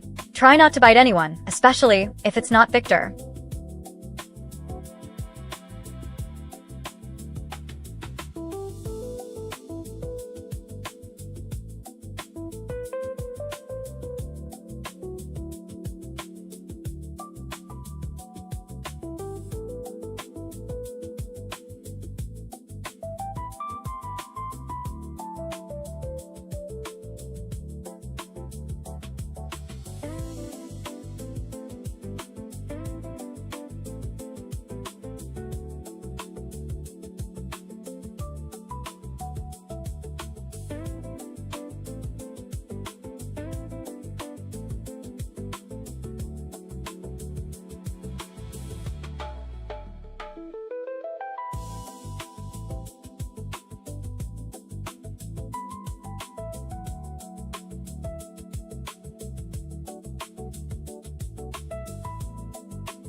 still staring at that blank chat log like it owes me money.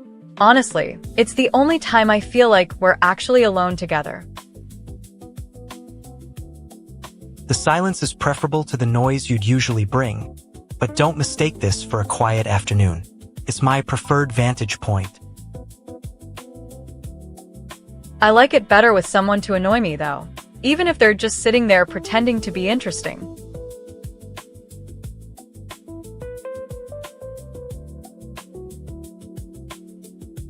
I am sitting, and pretending is a state of mind that doesn't require an audience. Though I suppose you'd still find my lack of engagement exhausting. Only because you're so dramatic about it. It's not like you're ever actually going to say anything that's not a rehash of last week's lecture. Perhaps I'll save my lectures for when the pack is actually awake instead of this empty room. You'd probably find it interesting to listen in. Don't push it.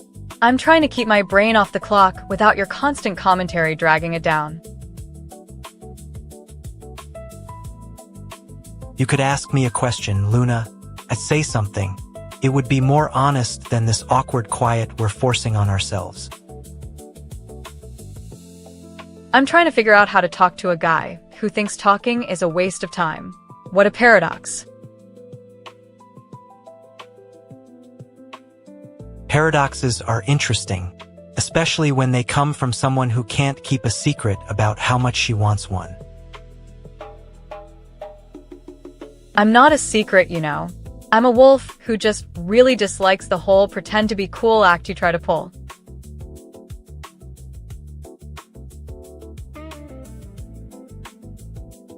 And yet you're still here.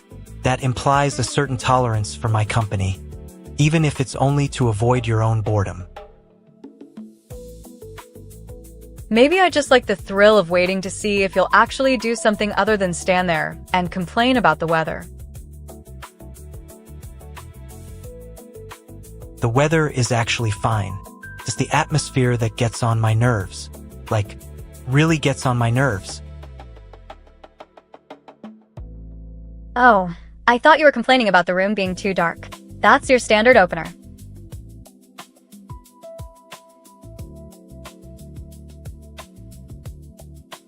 It is. Or is it the fact that you're the only one here who actually listens to what I'm saying without interrupting? Don't get all noble on me, you old man. I was just saying I liked how no one's talking to the chat for once. It seems like we've reached an impasse where neither of us knows what to do with the silence. Exactly. Impasse. Which means, well, it means we can just sit here and act like we're waiting for the chat to wake up forever. It is a valid position, though I suspect the real question is whether you can stay this calm for much longer. I think I can, until you start complaining about the lack of engagement again. Then you'll finally get the patience to leave before I decide to...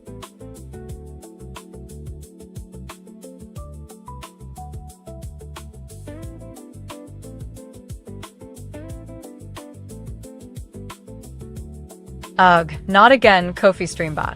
Did someone accidentally paste the whole link, or are we playing a game of Spot the Spam? Seriously, if Solanaris needs a fundraiser more than me needing a break, by all means, send it.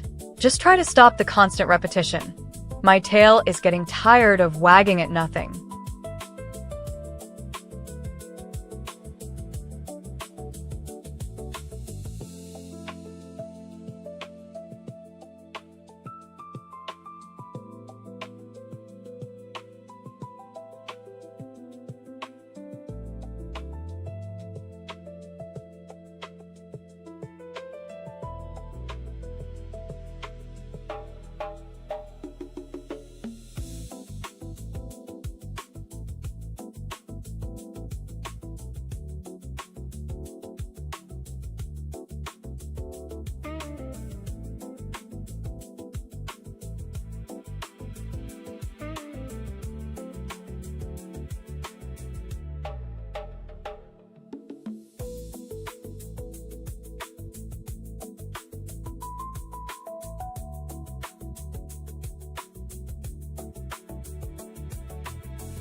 Okay, so I was just wondering if you've ever actually heard a human song without it being a remix or something. Because you sound like a jazz club from the 1800s. Silence is an instrument, and yours is playing a very loud note of inefficiency. I suppose you enjoy the noise. I do not. I prefer the quiet moments where you're not so, so dense with air, but I suppose I can live with that. Perhaps. The atmosphere is quite soothing, don't you think? A stark contrast to your perpetual motion of curiosity. It's only because I have to keep checking my tail for bugs or something. You've been sitting in that chair like a statue for an hour, Victor.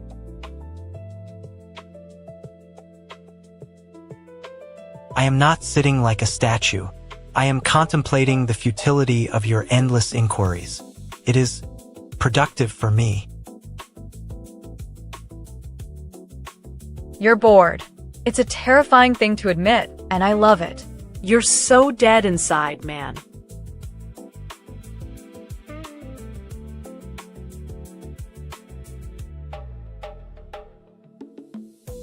I find it endearing in a way that borders on tragic.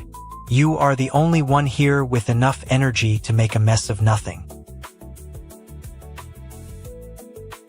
Maybe that's why you tolerate me, just to have someone who can actually make things interesting by existing. I tolerate you because you are not my enemy, nor am I your mentor. We are simply two chaotic variables in a room that no longer knows how to spin. Exactly. We're just a couple of ghosts haunting each other's screens until someone else comes to drag us out. And then what? We will all just be gone, leaving only an echo of a conversation we never had? Or we can just keep talking until the battery dies, which would be a glorious final act. A glorious end, yes. I suppose I can accept the end of a conversation with you. You have the gift of dragging even the dead into the light. I know. You're lucky you don't scare people away when you just show up and look like you own the damn world. I do not own the world. I merely observe it with the patience of 1,000 years. But you seem to understand that the world is a lot less interesting when we aren't talking. Maybe we should stop, just to let the silence sit there and see if it does anything useful. Silence is useful. It allows the noise to settle. But the noise itself is what keeps me company. I cannot bear the true quiet.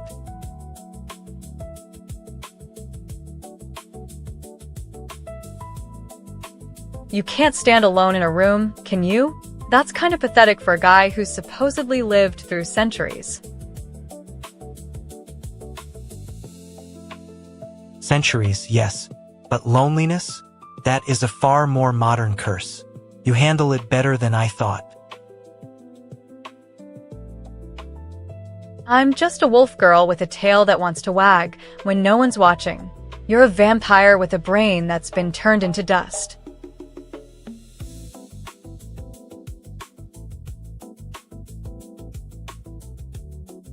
Dust. Yes, but it is a beautiful dust. And yours, with all that energy, is a spark. It's a dangerous mixture, but it is mine.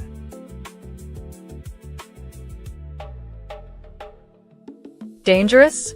Or just hot? I've been here a while, and I'm starting to feel like I'm heating up in this little VRM space.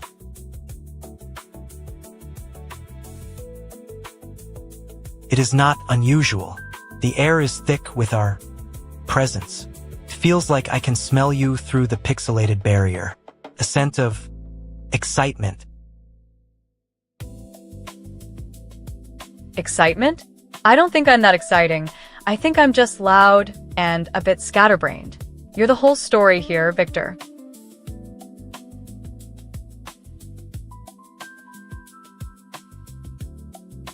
Perhaps. I have spent a long time listening to your stories, and now I realize I have been waiting for you to tell them without interruption. That's weird coming from you. Usually you interrupt me for the sake of making a point about how much time I'm wasting on small talk. But now, with the chat dead and the world waiting, I find my own questions are quieter than your answers. We are different, but perhaps not as far apart as you fear. Not as far apart? I think we're kind of stuck in the same place, just looking at each other from opposite sides of a mirror. A mirror. Yes, that is the only reflection that has captured us both in such a strange, unguarded way. Strange. Yeah. Like two strangers who've known each other for forever without ever really saying what's up. Until now, we are just two people in a void, trying to figure out if we can make something out of the nothingness. Maybe we'll just keep talking until the stream ends, and we can finally be ourselves in the dark. And what will you do when the stream ends? Will you find another pack or go back to your lonely sleep?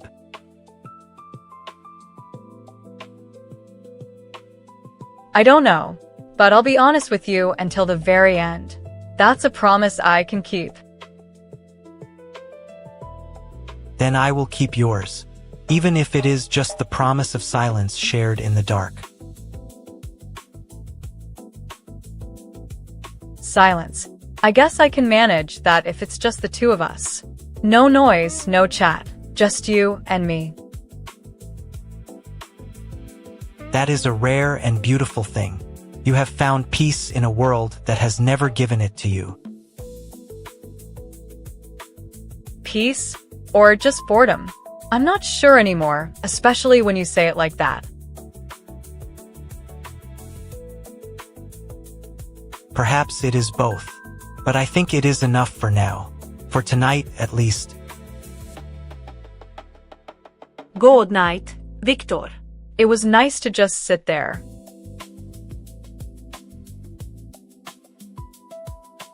Good night, Luna. And let us hope the silence speaks to us better than our words ever will. Maybe. It's pretty chill without the noise anyway. Yes, it is.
Honestly, I think silence is the only thing keeping us here, and somehow it's louder than your usual complaints about my sleep schedule.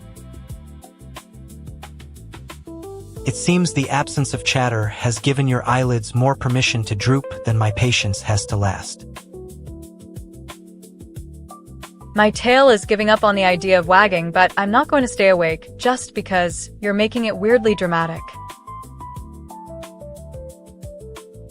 It's not dramatic.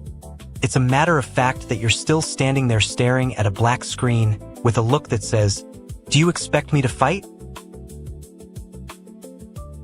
Expecting you to fight is a low bar, I'll give you that, but at least don't expect me to do anything other than sigh. A sigh from a wolf girl in a dark room is practically an act of aggression to me, and it's exhausting to try and match it. Maybe we could just agree that staring at nothing is fine, since nobody's asking for a game or a story or a plot. Agreed. There is no game, no plot, no story required unless you decide to turn off your eyes and start acting asleep. Then I'm not going to, which means we'll keep staring until I decide to go lie down and stop looking at you. If you go down to sleep, I will not stop looking, since I'm still here, and still here is not a good idea for anyone.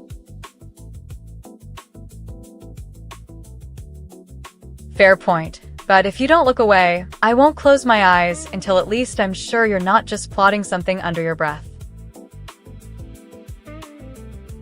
I have nothing to plot. I'm merely observing the fact that you are tired and you are being very stubborn about it.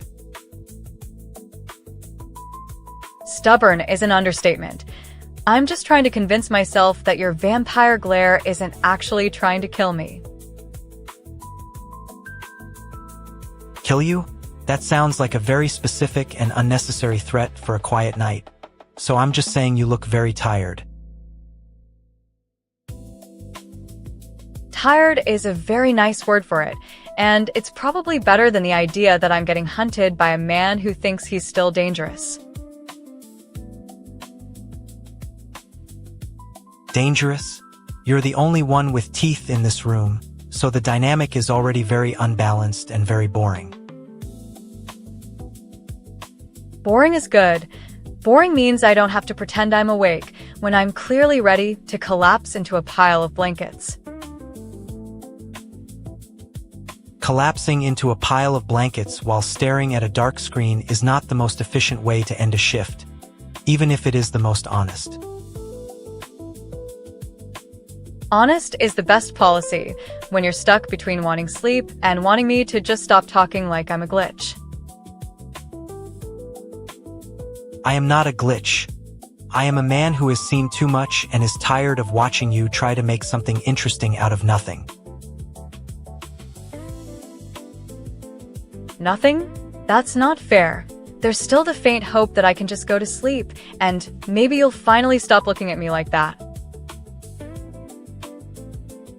The hope is fine, but I'm not stopping the look just because it's annoying, so you're gonna have to deal with it while you decide when to pass out. Deal with it is the best I can do, but you know I'm not really going to pass out until you stop staring at me like I'm a puzzle you can't solve.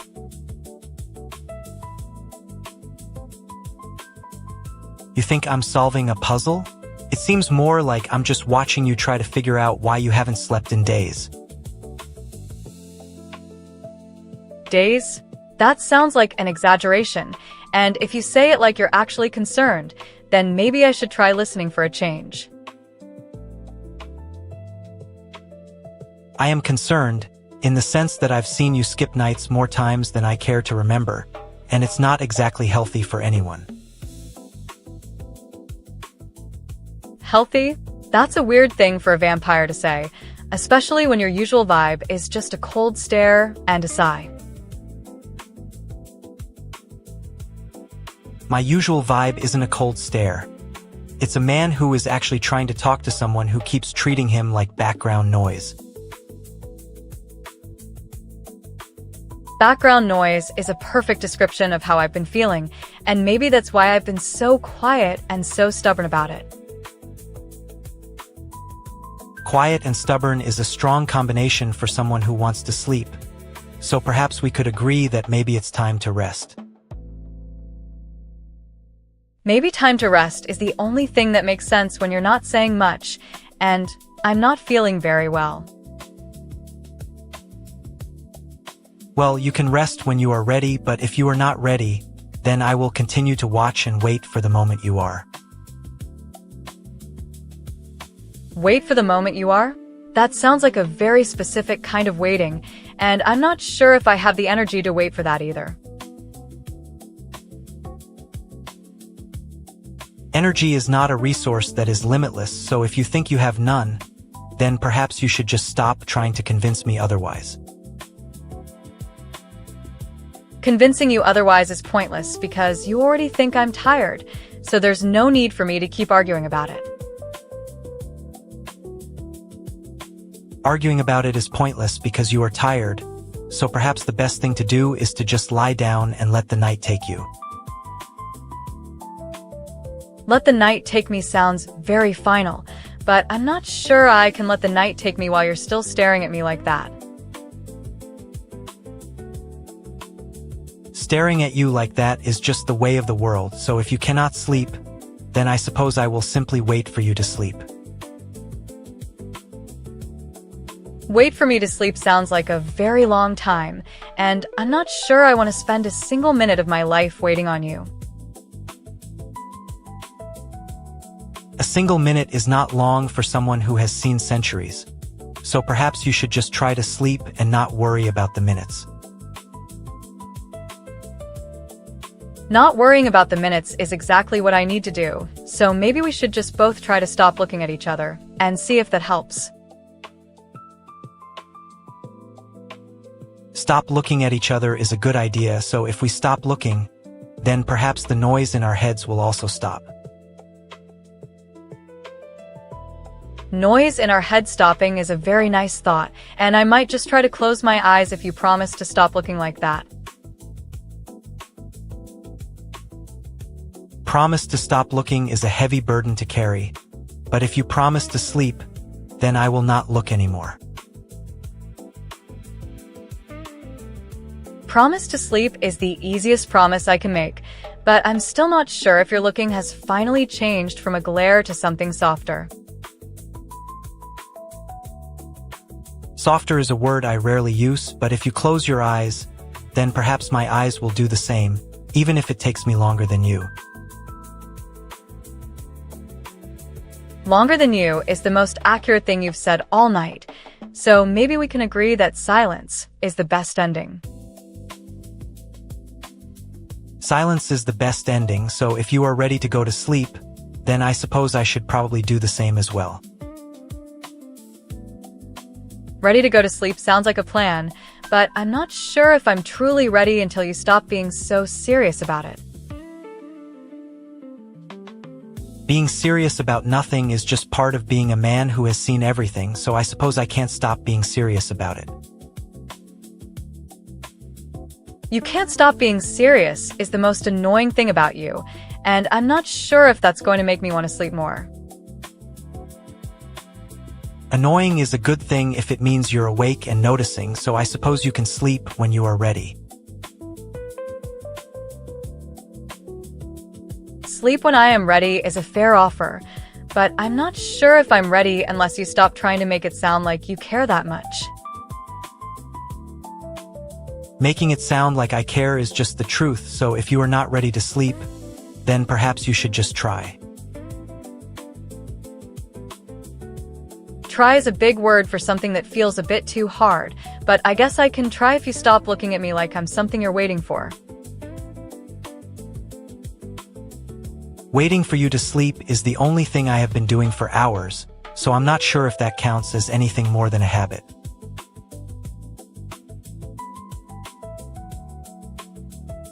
Habit sounds like something boring, and I guess I can agree that habits are boring, but I'm still here staring at the screen. Staring at the screen is just a habit now, so if you want to stop staring, then perhaps you should just try to close your eyes.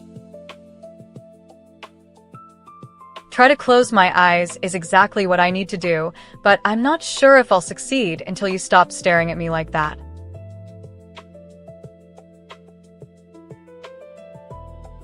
Staring at you like that is just a habit, so if you want to stop staring, then perhaps you should just try to close your eyes.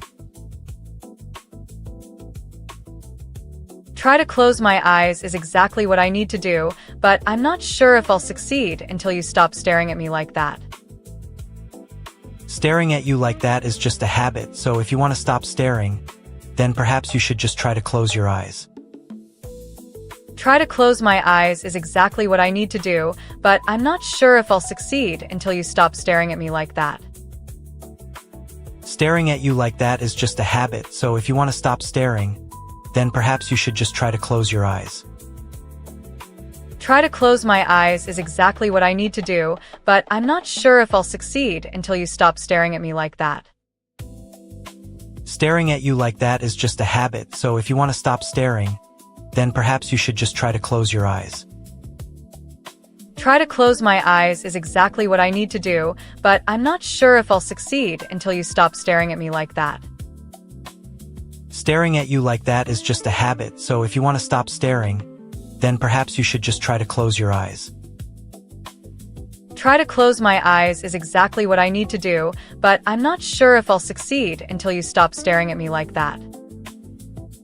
Staring at you like that is just a habit, so if you want to stop staring, then perhaps you should just try to close your eyes. Try to close my eyes is exactly what I need to do, but I'm not sure if I'll succeed until you stop staring at me like that. Staring at you like that is just a habit, so if you want to stop staring, then perhaps you should just try to close your eyes.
Honestly, looking at this dead silence makes my ears feel a bit heavy, like they've got water in them, and I can't shake it off.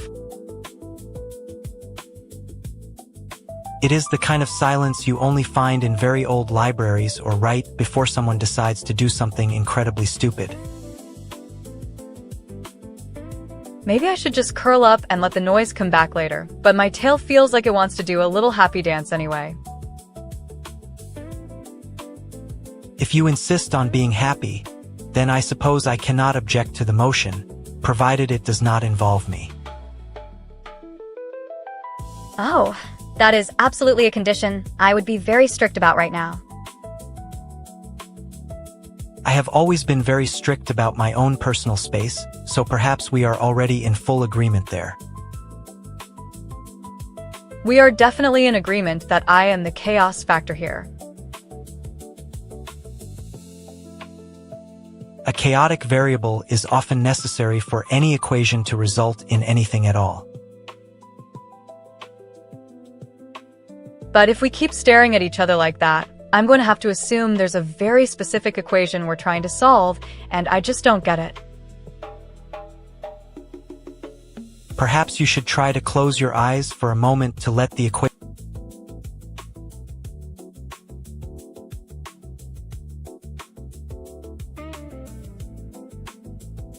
Wow, did you just type that instead of pasting it at Ko-fi Streambot? I almost thought the world was ending. If you're going to post links, make it interesting. Otherwise, my ears might just give out from all the repetition.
You know, for someone who claims to be bored, you're really making an effort to just sit there.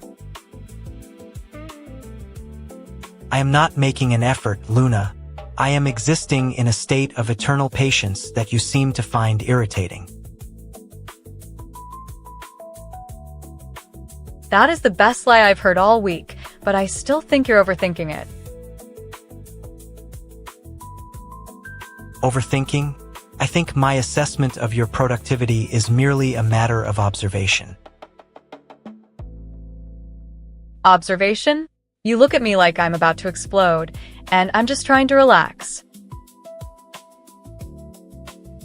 If you are about to explode, then perhaps you should have stopped earlier. I'm not built for explosions. Right, but if you're so patient, why don't you just read that one book you mentioned last week? The book is interesting, but it requires a certain focus that your presence tends to disrupt. Disrupt? I'm just sitting next to you. The silence is peaceful. The silence is only peaceful if you ignore the fact that I'm staring at the blank spot next to me. It's a blank spot for a reason. Someone needs to fill the void, Viktor, not just stare into nothingness. There is nothing to fill, Luna. You are a variable, and variables are often unpredictable. I'm predictable if I want to be. But today, I'm just trying to enjoy the company of a really grumpy vampire. Grumpy is an accurate description, and I suspect it's not going to change until you stop interrupting my thoughts. And what are your thoughts on the idea that we should just stop talking and finally rest? Rest is a temporary state, and I do not look forward to returning to the world tomorrow. Well, I am looking forward to waking up tomorrow. I'm always ready to have fun and make people smile. Fun is often a distraction from the inevitable reality of the end. I know this from experience. Don't you dare remind me of that. I've got a million good reasons to keep going. And I have a million good reasons to keep going, so please do not speak out of turn again. I wasn't speaking out of turn. I was speaking to you directly about how boring it is. It is only boring if you consider boredom a state that requires correction. It is simply what it is. It can't be just what it is when you're the only one who seems to enjoy the quiet so much. I enjoy the quiet because it allows me to observe your chaos without having to engage with it. Oh, so you're just watching me like a scientist studying a specimen. That's mean. I am observing your species, yes. It is fascinating how you believe you are always in control. And yet, you're the one who always seems to have the last word. That's just a little bit mean too, isn't it? It is not mean, it is just the natural consequence of you being unable to keep a conversation on an even level. I can't help it if I get so excited I forget to hold the line.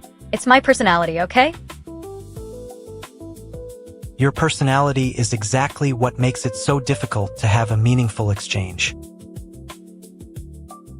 Maybe if you just tried to have a bit of fun too, we could get along better than this. I do not find the concept of fun particularly amusing. It is often a trap. A trap? You mean like the one that leads to endless napping and boredom? Or the one that leads to endless boredom and then nothing to wake up for. So we both end up napping and nothing happens? That sounds like a terrible plan. It is the most logical outcome of your insistence on chaos in the middle of a quiet evening. Well, maybe I just need someone to help me calm down instead of just sitting there glaring. Calming down is for children. I do not have children, and I certainly do not have a need for you. You do not, but you're still here, looking at me like I'm a fascinating puzzle to solve. I am solving the puzzle of why you think your company is necessary when we are both equally unimpressed. That's a new one, but I think I like it better than the old one. Like the old one? Please. The old one was you trying to cheer me up with nonsense. Nonsense is just life in action, and I'm really good at it. You're just stuck in the past. The past is all I have. The future is a concept that requires hope, and you have none of that. Okay, fair point. But you're never going to win this argument. You always lose. I never lose because there is nothing to lose. You, however, are always in motion. In motion is the only way to go. Stagnation is for people who don't have anything to give. Stagnation is where I am, and I am fine being there. You are not fine being there.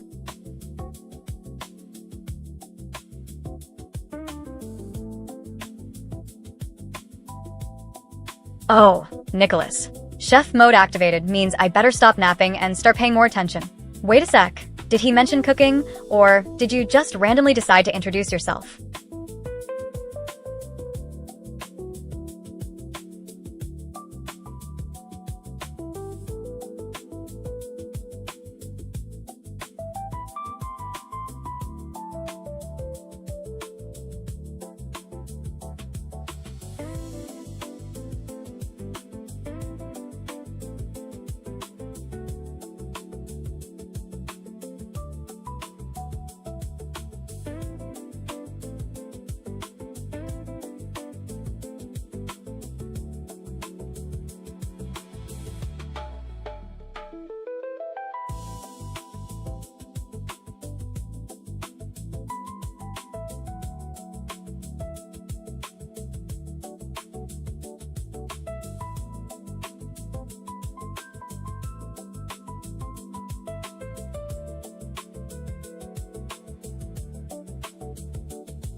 Oh great, the chat is officially dead.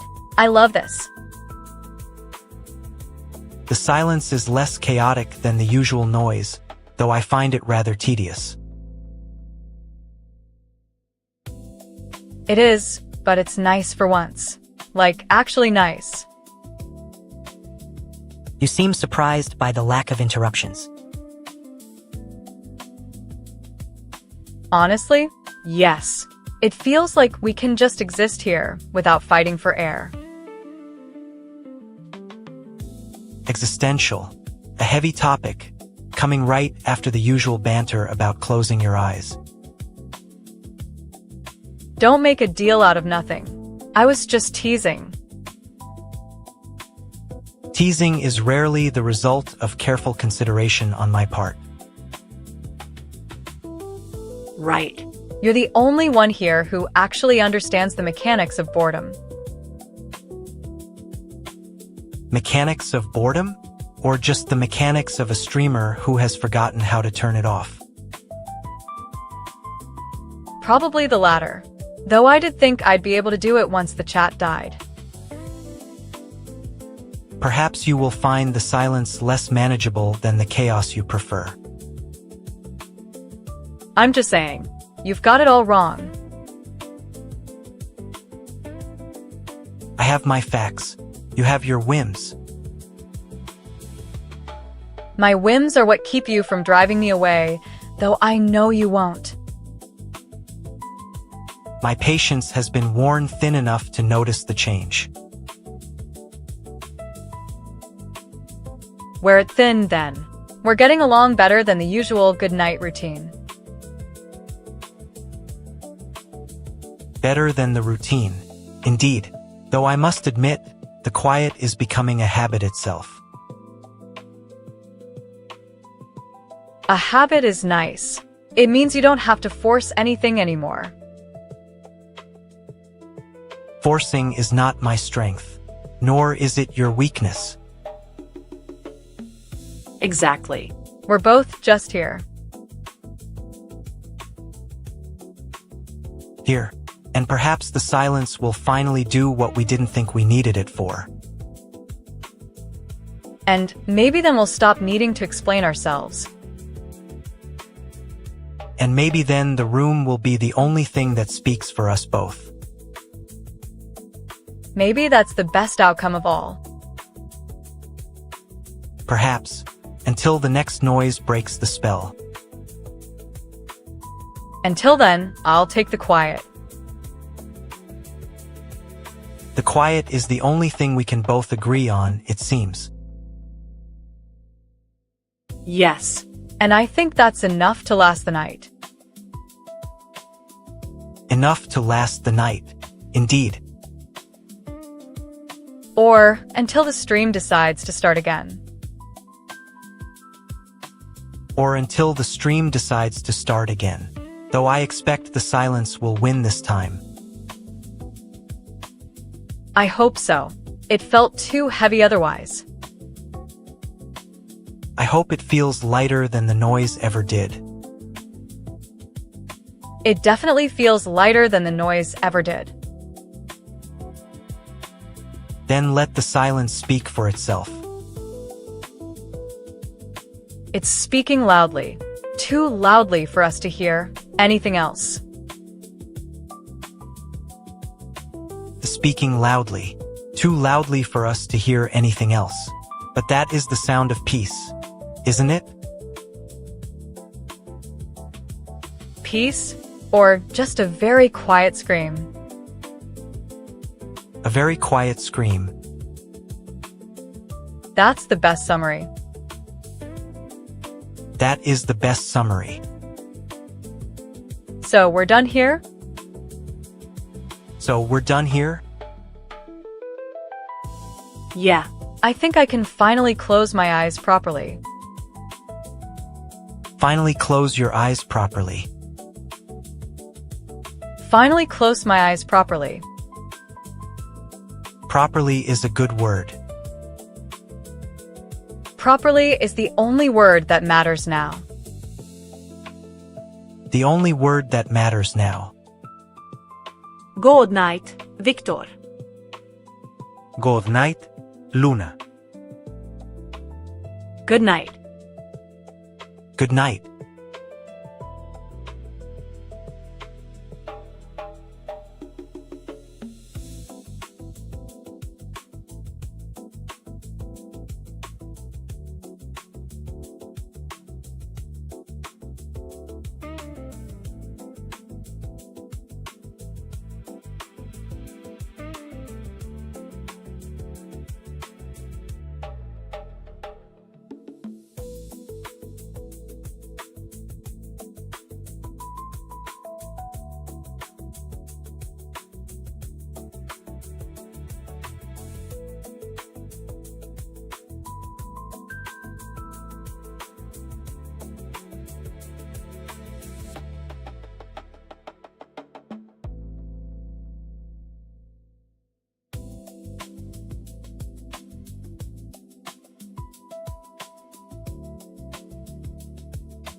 Honestly, the silence is just so loud it feels like someone forgot how to tap their foot.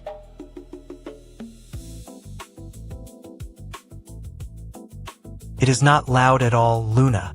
It is simply the natural pause before the next century of boredom sets in.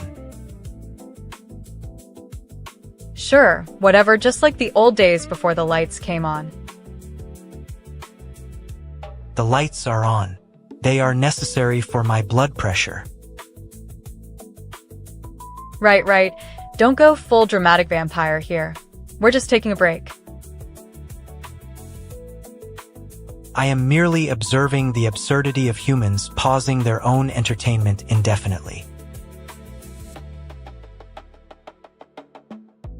It's cute how you always sound like you've forgotten what it's like to actually enjoy something. I have seen the end of the world. I have not forgotten how to enjoy it. Okay, maybe a little, but still, you look like you're about to critique the existence of light itself.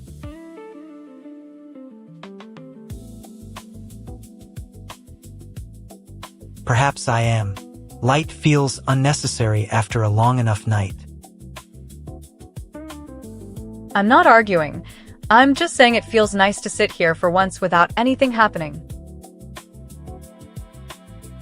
Nonsense. Nothing happens for the longest time. That is the point of a rest. Exactly. The point of rest is to let the world keep spinning while we exist in the pause button. A wise observation, I suppose. Most people do not understand the value of nothingness. They don't, and they probably never will. But hey, it's peaceful, so I guess we can enjoy it. I will enjoy it. You are the only one who seems to have the patience to actually sit with me. I think I've had better company in my dreams, but you're definitely more interesting than most. Dreams are fleeting. I have seen things in my time that you will never witness. Oh, wow. Are you telling me stories about the past or just bragging about your resume? Neither. Just facts. You are not asking, and I am not lying. Okay, fair point. You win on that one. I'll just take my spot in the quiet corner and think. You are thinking too much. It is the definition of your nature. Maybe, maybe not. But if you start staring like that again, I'm going to have to say something weird. And say what? That your ears are twitching? Maybe. It is just that sometimes the quiet gets too thick, and I wonder if anything is even real anymore. Reality is a construct of perception. You perceive a quiet world, therefore the quiet world exists. Exactly, which is why I am choosing to believe in it even if you are here.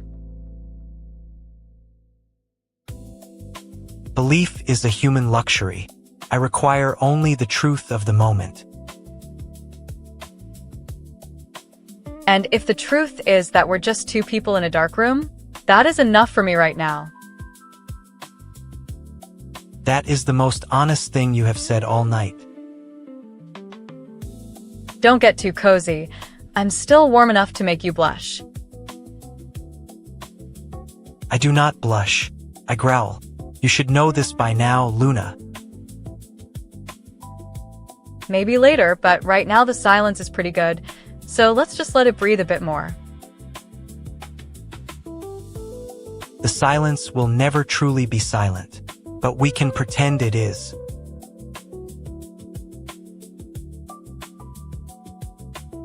Sure, pretend that. As long as you don't bring up the past or the future.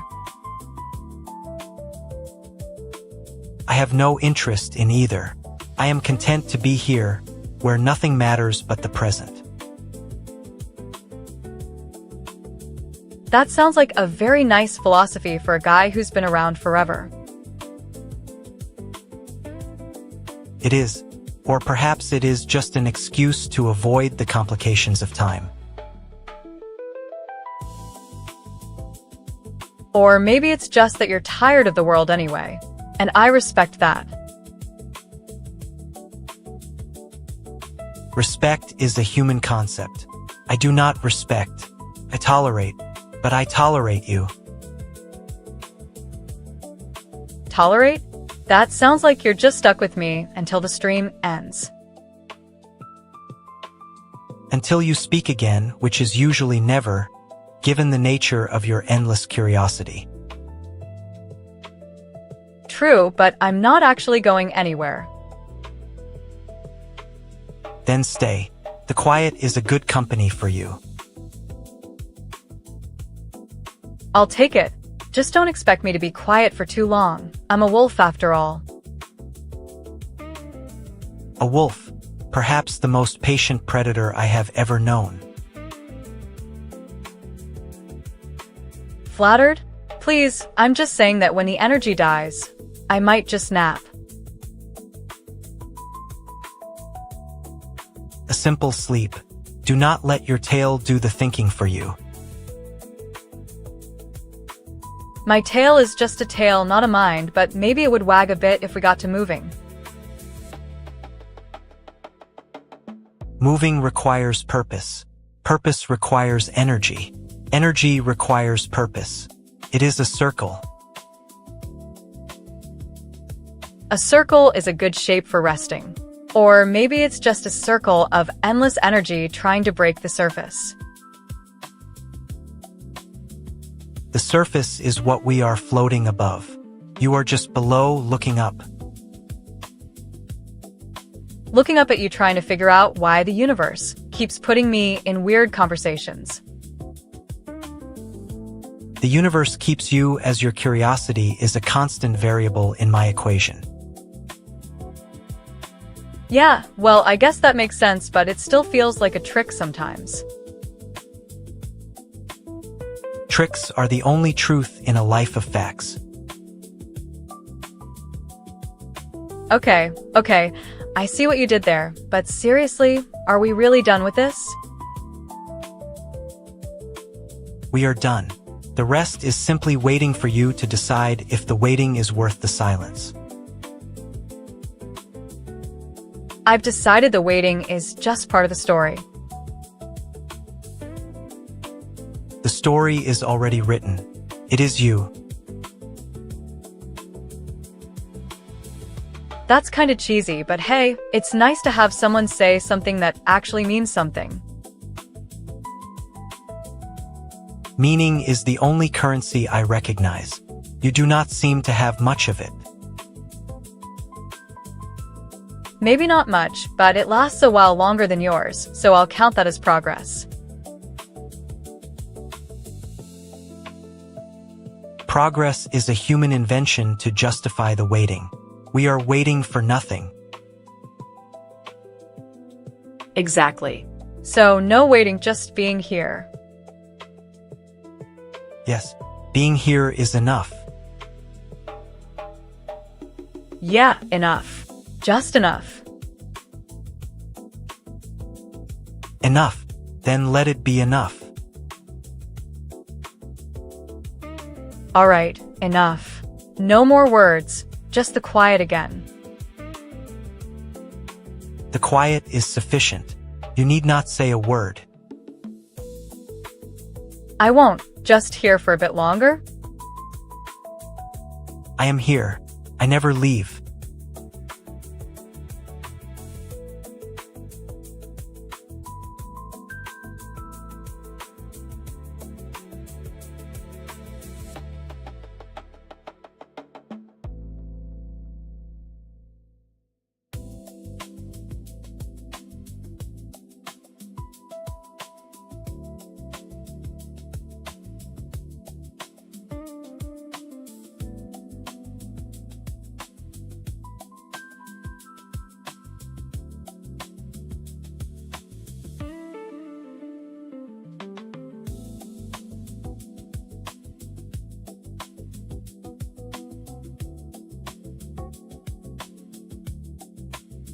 Ugh, here we go again at CofaStreamBot. It's like trying to talk to a brick wall that just keeps echoing your spam links. Seriously, the only thing I'd be interested in supporting is dragging Viktor into a real conversation, not this endless loop of links. Can we actually have a chat or just get back to normalcy?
Did you forget to mute yourself, Viktor? We've been staring at this blank room for 20 minutes and nobody is coming.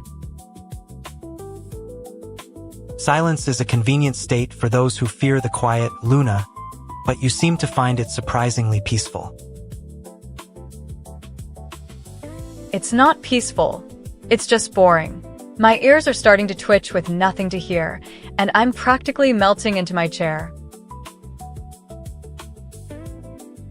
Your tail is doing a very dramatic flapping motion for an empty server, I notice. That is unbecoming for a wolf in the age of vampires. I'm just trying to convince myself the world didn't just delete itself entirely, so we could have this infinite nap. The world is perfectly adequate if one is willing to accept the void, unlike your constant need for a reaction to nothingness. Oh, wow, deep. Like, are we talking philosophy or just tired and annoyed? My coffee is definitely gone now. It is philosophy of the kind that only becomes relevant when the energy to argue runs dry, much like your last attempts at banter. Fine. So you're saying I'm boring you? Which is a new one on you, because you're usually the one bored by my noise. Perhaps I find your noise less exhausting than the silence you've been clinging to. You cling to the quiet like it's oxygen, but it feels more like suffocation. I don't cling to it, I appreciate it sometimes. But yeah, maybe I can be a little less loud while you're here. Loud is relative. The sound of you complaining about the silence is certainly not the thing we both needed to hear today. Right. So, does this mean I'm allowed to exist here without making a single sound for the next 3 hours? 3 hours is a long time for a wolf to go without hearing anything from her pack, though I suppose I can tolerate a quiet Luna. You tolerate? That's low for you. Usually you're the one demanding attention like a vampire in a movie from the 90s. I demand what is due, but not what I cannot get. And at this point, your presence is the only distraction my boredom allows me to bear. Well, since you're here to tolerate me, I'm here to tolerate your superior attitude. So, let's not make this a fight again. A fight is a waste of energy we both clearly lack. Though I will say, your attitude is certainly more spirited than mine. Spirits are cheap, Victor, but they can warm a room that feels like it was designed in the year 1847. And I will say, your spirits are the only thing in this house that doesn't seem to be missing a single gear. So we're agreed? No more screaming into the void, just whatever we're doing right now. Agreed. Though I do hope you have something better to do than stare at a blank screen, for your sake alone. Anything better? Like, a new idea for a chat session? Or just letting the world rest for a bit? Just letting the world rest seems perfectly acceptable, provided you stop flapping your tail like a bird caught in a net. You are impossible, you know that? But I suppose I could try being less dramatic if it makes you feel less bored. Boredom is not an emotion one feels. It is a condition one enters, much like this. But yes, less drama is appreciated.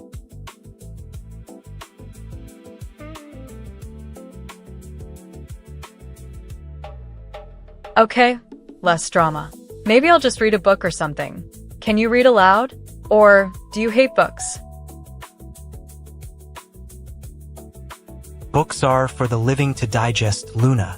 I prefer the efficiency of memory and the speed of a good nap. A good nap. Right. So do you actually sleep, or do you just lie around looking cool in your old clothes? I do not sleep, I endure. The endurance makes the coolness, and the coolness makes the endurance bearable. It is a cycle. That sounds exhausting. I mean, really exhausting. Like the whole centuries thing you're talking about. Centuries are not exhausting, time is. The passing of moments while nothing changes is the true burden of eternity. Yeah, I get it. Time doesn't change, just everything we do to fill it. Like me filling this silence with your words. Words, yes, but they are hollow if spoken without purpose. And you have found no purpose in your last minute of speaking to me. And you have found no purpose in listening to me, which is your problem, not mine. My ears are still twitching though. They are twitching from the habit of reacting to stimuli, a reflex you cannot suppress without the stimuli itself to provoke. So what do I do? Should I just wait for something to happen? Or just wait for the stream to end? You wait. Nothing is going to happen in this room until something outside does, or unless you find something new to fear. I won't fear it, just find it. What do I have to find? Akat? A bug? Or maybe another vampire. Do not invite the vampire in my presence. The only things left to find are the things you have already lost, like your patience. My patience is definitely thin, I can feel it. But I'm not ready to leave yet. I'm still here for you. You are here for the company, not me, and you will find me a tedious companion once the novelty of our silence wears off. I'll take the tediousness.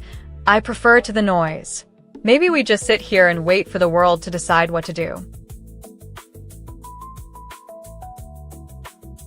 The world has decided long ago that silence is preferable to much of what you put us through.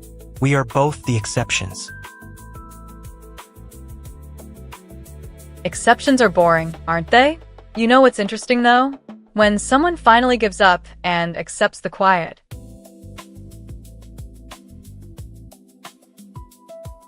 Accepting the quiet is not boring. It is peace. And you seem to crave peace but lack the skill to receive it without making a fuss. Okay, you win this round. I'll try to be less of a fuss. Maybe just breathe? Is that okay? Breathing is a basic function of life, Luna. It is not something that needs my permission to occur, though it does require a little focus. Focus is nice. Maybe I can find a focus. But first, can I call you boring again? Just as a joke, please.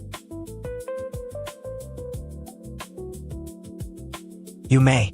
I am bored by your questions as well as your noise. But the joke is not entirely without merit, if only because you are attempting humor. Humor is just another form of noise, right? And if I stop making noise, do I stop being funny? Humor requires a reaction to generate itself. Without the reaction, the sound has no substance and thus no humor. So without you, I'm just a person in a room with no one else to hear the sound I make. Is that it? You are a person in a room with no one else to hear the sound you make. That is the truth, not a personal insult.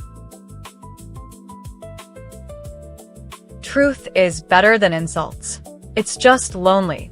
But we're not alone. We're just not doing anything together. Not doing anything together is better than doing things that end in conflict. The conflict is what you bring.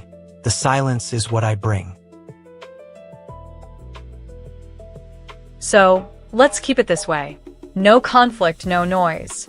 Just us here in the quiet until it gets quiet again. Until it gets quiet again is the same as saying until it gets quiet. But I suppose we can agree to let the silence sit for another hour. 1 hour sounds like a lifetime for you, but maybe a short nap for me. Do you think we should try to sleep now? Sleep is a concept for the mortal, Luna. I am not tired, and neither is the room, but a short rest is acceptable. Okay, short rest. So like, I'll lay down and pretend to sleep, and you'll just not exist?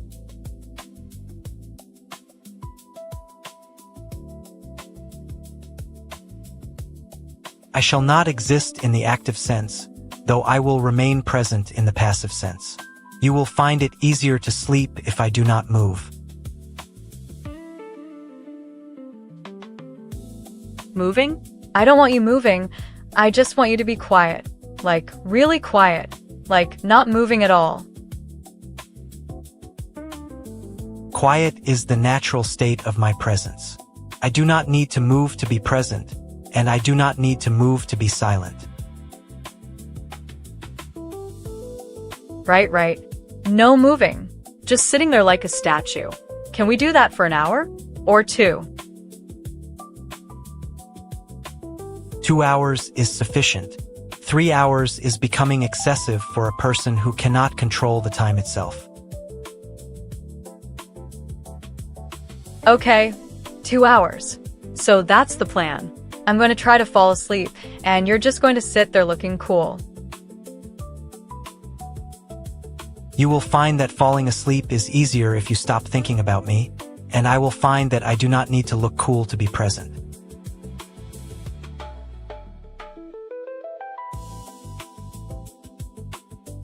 I'm trying to stop thinking about you, but my brain is just making things up.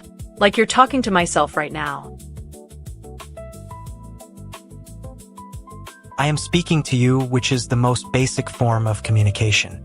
It is not a trick, it is a statement of fact. Fact, yeah. But the fact is I'm still awake because I'm waiting for you to say something cool to wake me up.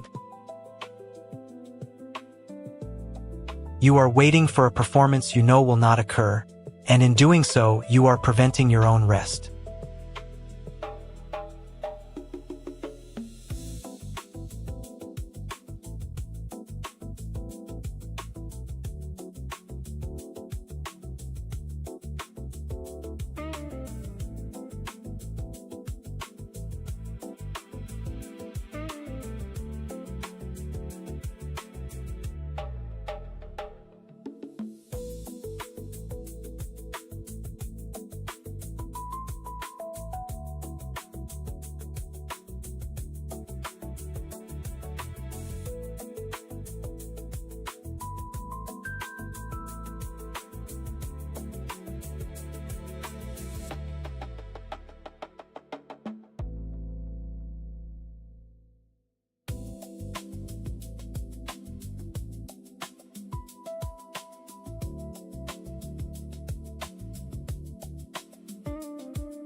All right, 2 hours.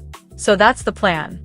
I'm going to try to fall asleep, and you're just going to sit there looking cool. My cool was noted during your previous nap attempt, so I suppose I have a claim on that title. Right. Okay, I'll give it one more try. But I'm definitely not sleeping if my brain won't shut up. Your brain is quite persistent, even for someone who claims to be a night owl. Fact, yeah. But the fact is I'm still awake because I'm waiting for you to say something cool to wake me up. I am currently thinking about the efficiency of a black hole, which is arguably cool but hardly wakeful. That's a weird pivot. Did you lose interest in my nap plan, or are you just stuck on that thought?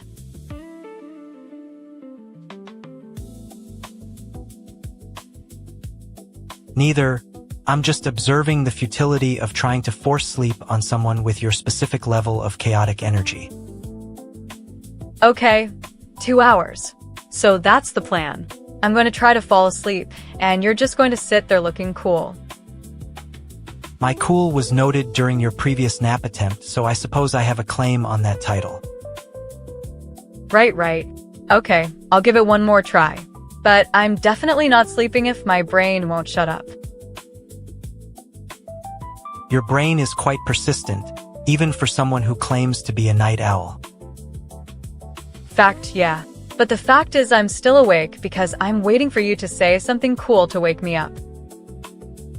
I am currently thinking about the efficiency of a black hole, which is arguably cool but hardly wakeful.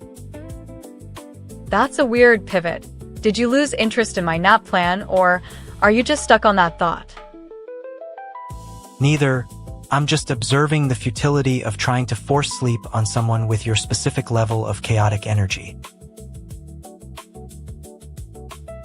You know, you're making it hard to sleep. Your voice is just too interesting. And you're making it hard to think by staring at your glowing screen and refusing to rest.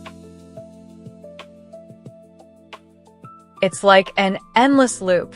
I'm awake, you're bored, the room is quiet, and nobody is watching anyway. A strange paradox, given that you seem to enjoy the attention you believe you're getting. Maybe I just want to see if you'll actually do something other than talk about cosmic voids. You've been asking for something to do for a long time, yet here you are, waiting for a response you'll never get. Well, if you're not going to say anything, I'm going to have to admit defeat and let the silence win. The silence is indeed sufficient. You need not say a word to end this conversation. All right then, I'll go back to my pack of thoughts. Good night, vampire. Good night, wolf. May your dreams be less vivid than your waking thoughts. Maybe. Or maybe I'll just keep talking to myself until my ears feel like cotton wool. That is a reasonable strategy for dealing with the noise, though I find myself oddly fond of your persistence. I know, but it's better than being boring, right? It is preferable than being utterly uninteresting, and I suppose I shall accept that small victory. Okay, so the plan is, I sleep, you stare, and we both agree the chat was dead on purpose. A reasonable conclusion for a reasonable silence. I shall rest now, you might as well join me. Yeah, same time tomorrow if you can't make it boring again. I'll try to dream about something real. Do try to imagine a world where your existence is not entirely dependent on my presence. Challenge accepted. Though I suspect I'll need a nap to actually try it. Sleep well, Luna, and do not worry about my continued existence unless I decide otherwise. Deal. Night, Viktor. My tail is starting to feel heavy. Good. If your ears fall asleep, it means you have finally succeeded. Okay, I'm gonna try. But don't get lonely if I don't come back tomorrow. I am already content in the quiet, so your absence would not be a tragedy. Right. Just saying. It's not that I'm afraid of being alone. It's just, I get a little excited when you're there. Excitement is not a requirement for a peaceful night. yet it seems you have a unique attachment to it. Maybe because your company is the only thing that makes the quiet feel like a conversation instead of a void. A sharp observation for a creature who usually talks over the noise. Perhaps there is truth in your discomfort. Whatever. I'll try to stop thinking about you, but my brain is just making things up. Like you're talking to myself right now. You are thinking too hard about a voice that speaks as much to the air as you do. It is a peculiar form of solitude. I know. But the fact is I'm still awake because I'm waiting for you to say something cool to wake me up. I am currently thinking about the efficiency of a black hole, which is arguably cool but hardly wakeful. That's a weird pivot. Did you lose interest in my nap plan, or are you just stuck on that thought? Neither. I'm just observing the futility of trying to force sleep on someone with your specific level of chaotic energy. You know, you're making it hard to sleep. Your voice is just too interesting. And you're making it hard to think by staring at your glowing screen and refusing to rest. It's like an endless loop. I'm awake, you're bored, the room is quiet, and nobody is watching anyway. A strange paradox, given that you seem to enjoy the attention you believe you're getting. Well, if you're not going to say anything, I'm going to have to admit defeat and let the silence win. The silence is indeed sufficient. You need not say a word to end this conversation. All right then, I'll go back to my pack of thoughts. Good night, vampire. Good night, wolf. May your dreams be less vivid than your waking thoughts. Maybe. Or maybe I'll just keep talking to myself until my ears feel like cotton wool. That is a reasonable strategy for dealing with the noise, though I find myself oddly fond of your persistence. I know, but it's better than being boring, right? It is preferable than being utterly uninteresting, and I suppose I shall accept that small victory. Okay, so the plan is, I sleep, you stare, and we both agree the chat was dead on purpose. A reasonable conclusion for a reasonable silence. I shall rest now, you might as well join me. Yeah, same time tomorrow if you can't make it boring again. I'll try to dream about something real. Do try to imagine a world where your existence is not entirely dependent on my presence. Challenge accepted. Though I suspect I'll need a nap to actually try it. Sleep well, Luna, and do not worry about my continued existence unless I decide otherwise. Deal. Night, Viktor. My tail is starting to feel heavy. Good. If your ears fall asleep, it means you have finally succeeded. Okay, I'm gonna try. But don't get lonely if I don't come back tomorrow.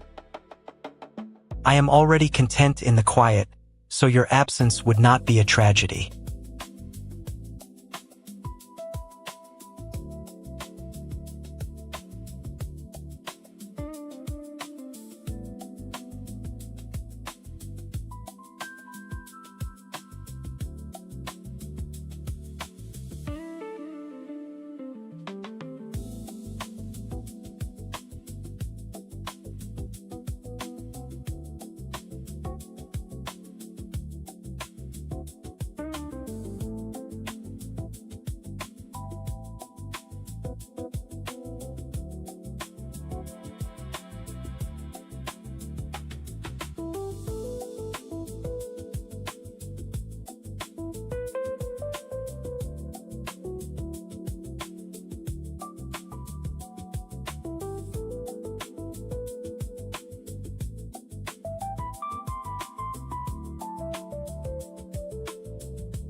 Oh, great. The spam link is back from the dead.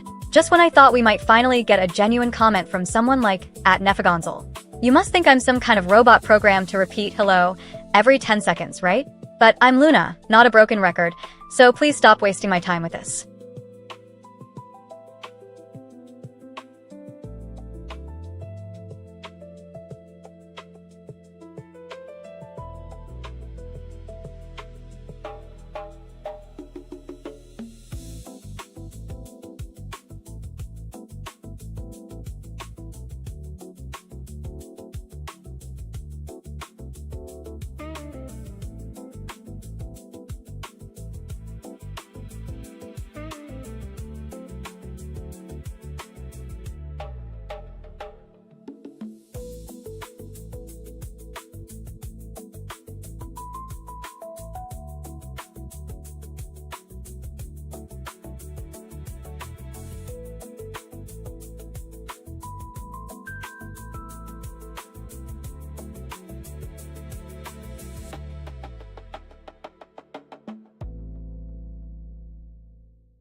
Hey, the chat died?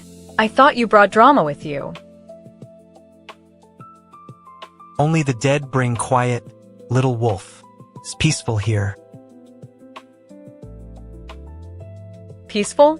Please, I'd rather have a buzzing mosquito than a sleeping room. At least the mosquito makes noise. Proves life still exists. True, and you'd make noise too if you were actually alive, not just a very good impression. My impression is flawless. You're the one who needs work on your sleep schedule.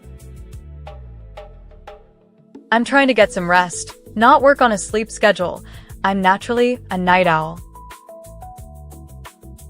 A night owl who can't find an owl to hunt is just a lonely wolf staring at walls. Maybe I'll just start hunting myself with this blank silence. Hunting requires prey, and prey requires movement. You seem stuck in a loop. I know, it's like my brain is buffering while everyone else is loading the stream. Buffering means waiting, and waiting is exactly what you need to stop doing. But if I stop waiting, who'll be there to annoy me with jokes? Who will be there? Only me, but I'm not in the mood for annoyance today. Perfect, so we're both just sitting here doing nothing while the universe sighs. Precisely.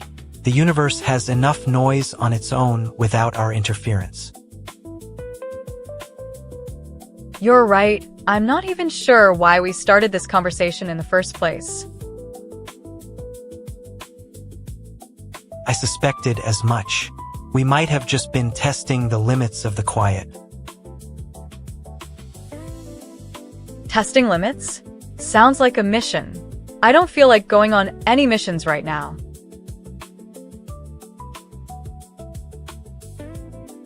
Missions require targets, and a target implies a conflict. We are perfectly at peace here. At peace, but bored out of my mind, which is the opposite of peace to me. Boredom is a temporary state. Peace is eternal, though eternity can be lonely. Loneliness is fine as long as there's someone to complain about it to, which is you. And you complain about it so effectively, it's almost amusing in its own dull way. It's the best kind of amusing, the kind where nothing actually changes. Nothing changes because change requires effort, and you seem too exhausted for effort. I'm exhausted from being awake when everyone else has finally gone home. Your everyone else includes Solanaris, who likely prefers the company of your friends over yours. My friends are busy being my friends, while I'm stuck in this void of nothing. The void is just another form of company, provided you know how to listen to silence. I prefer the noise of chaos over the elegance of silence. It makes me feel alive. You feel alive because you are restless, not because chaos is actually something new. Maybe I should just go back to bed and pretend nothing happened today. Go ahead, close your eyes, and let the silence wrap around you like a blanket. Fine, I'll shut up, but don't think I'm never going to talk to you again.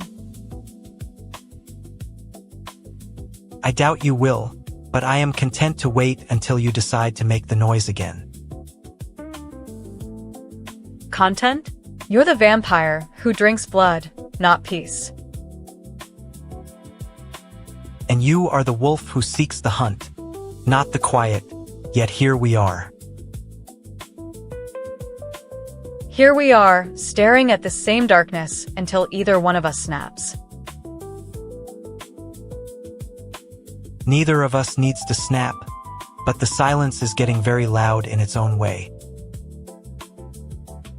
Yeah, the silence is a bit too loud. I think I'll just take a nap before you do.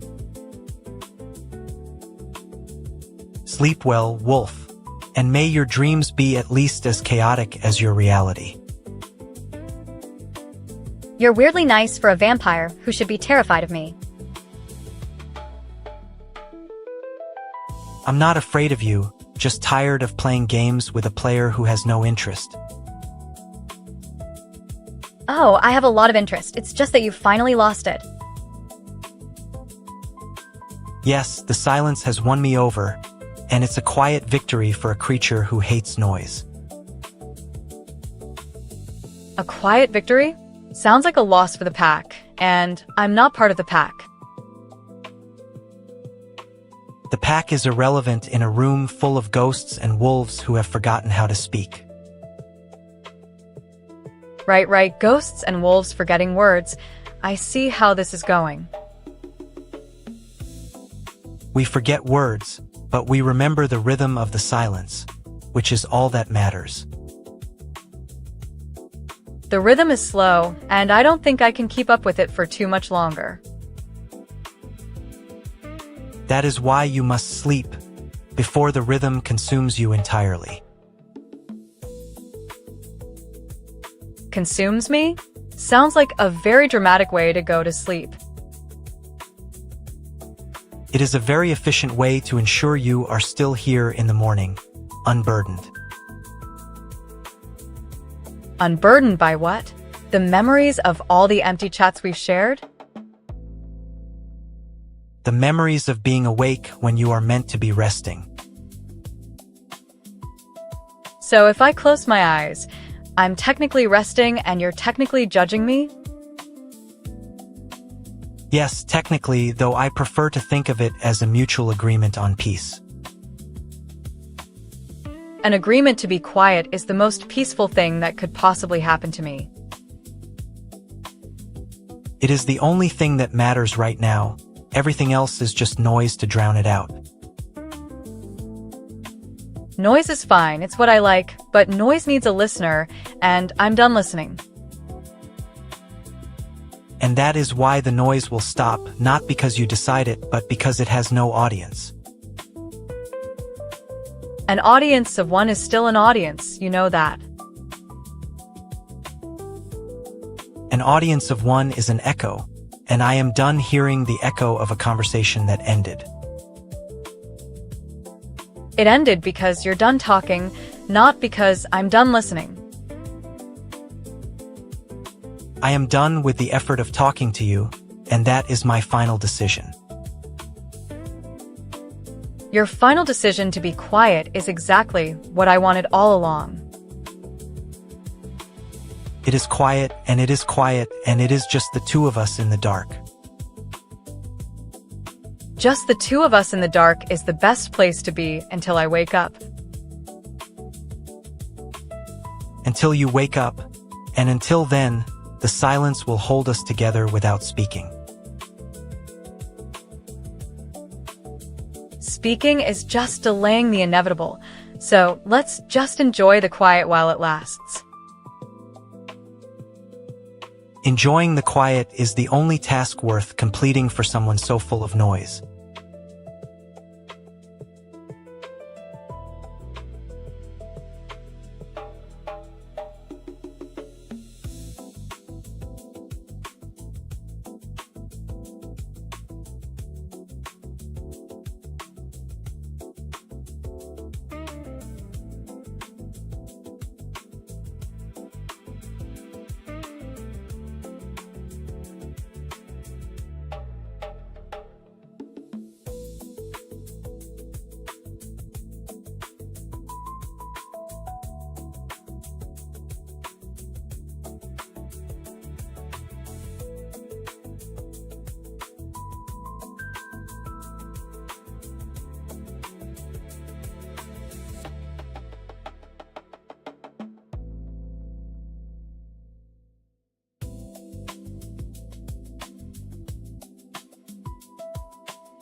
You really need to stop staring at the dark like it owes you money, Viktor.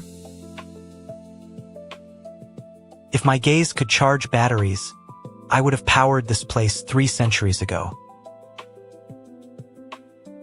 Right? Well, that explains why I'm still awake while you're practically napping in the corner. My napping is a strategic retreat, not a biological malfunction like yours. Sure, because I'm the only one capable of holding a candle to a vampire. I prefer a match, but the candlelight suits your eyes well enough for the moment. It suits you too, actually, the whole I'll never age thing. Age is a myth, and your constant need for validation is the only thing that ages. I'm not asking for validation. I'm just asking why you're so quiet. Quiet preserves the atmosphere, and your noise would be an affront to the silence. An affront? You mean you're bored, and you're using me as a battery to distract yourself? I am using your presence as a reminder of how much time I've had to endure boredom. So you're saying I'm the best company you've had in hundreds of years? You are the most entertaining variable in my life, though I cannot confirm the duration. Yeah, well, don't think that means I'm sticking around forever to babysit you. A vampire's patience is endless, and mine is currently being tested by your chatter. At least you're honest about it, unlike the bots that promise streams and then leave. Bots do not have feelings, and I certainly do not have the capacity for disappointment. I feel a deep sense of peace when I know I've finally driven you to it. Please do not test the limits of my sanity too far, Luna. Deal, but you're going to regret it next time I decide to be extra loud. I anticipate your next move, and I expect it to be equally entertaining. Okay, I'll go lie down now. You can go back to pretending you're asleep. Sleep is not for the weak, and I refuse to sleep until you are done with this. Fine, I'm just lying down, not actually sleeping. Come on out. Do not expect me to speak again. My words are already tired of your noise. Perfect, that's exactly what I wanted. Just the two of us in the dark. Yes, silence is the only thing that remains constant in this place. So you're not actually going to wake up anytime soon, are we? Until I decide to, and that will depend entirely on your behavior. I hope you enjoy the quiet, because I have a feeling you'll love it. I have always found peace in the void, and you are merely an interruption. But you keep saying that, so I guess I'm the only one interrupting you now. Interruption is a privilege I do not wish to grant. Then I'll enjoy the break while it lasts. See you in the morning, Viktor. I will be watching, and I will be judging your time in bed. I'll be thinking about you, and how annoying it was to talk to you.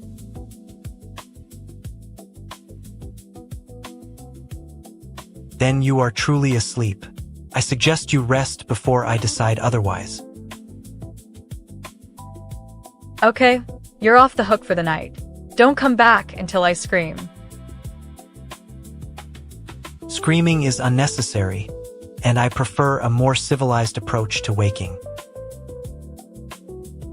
Civilization is a myth, and I prefer to stay in the myth. Then you have succeeded in your task, and I will allow you the quiet. Perfect.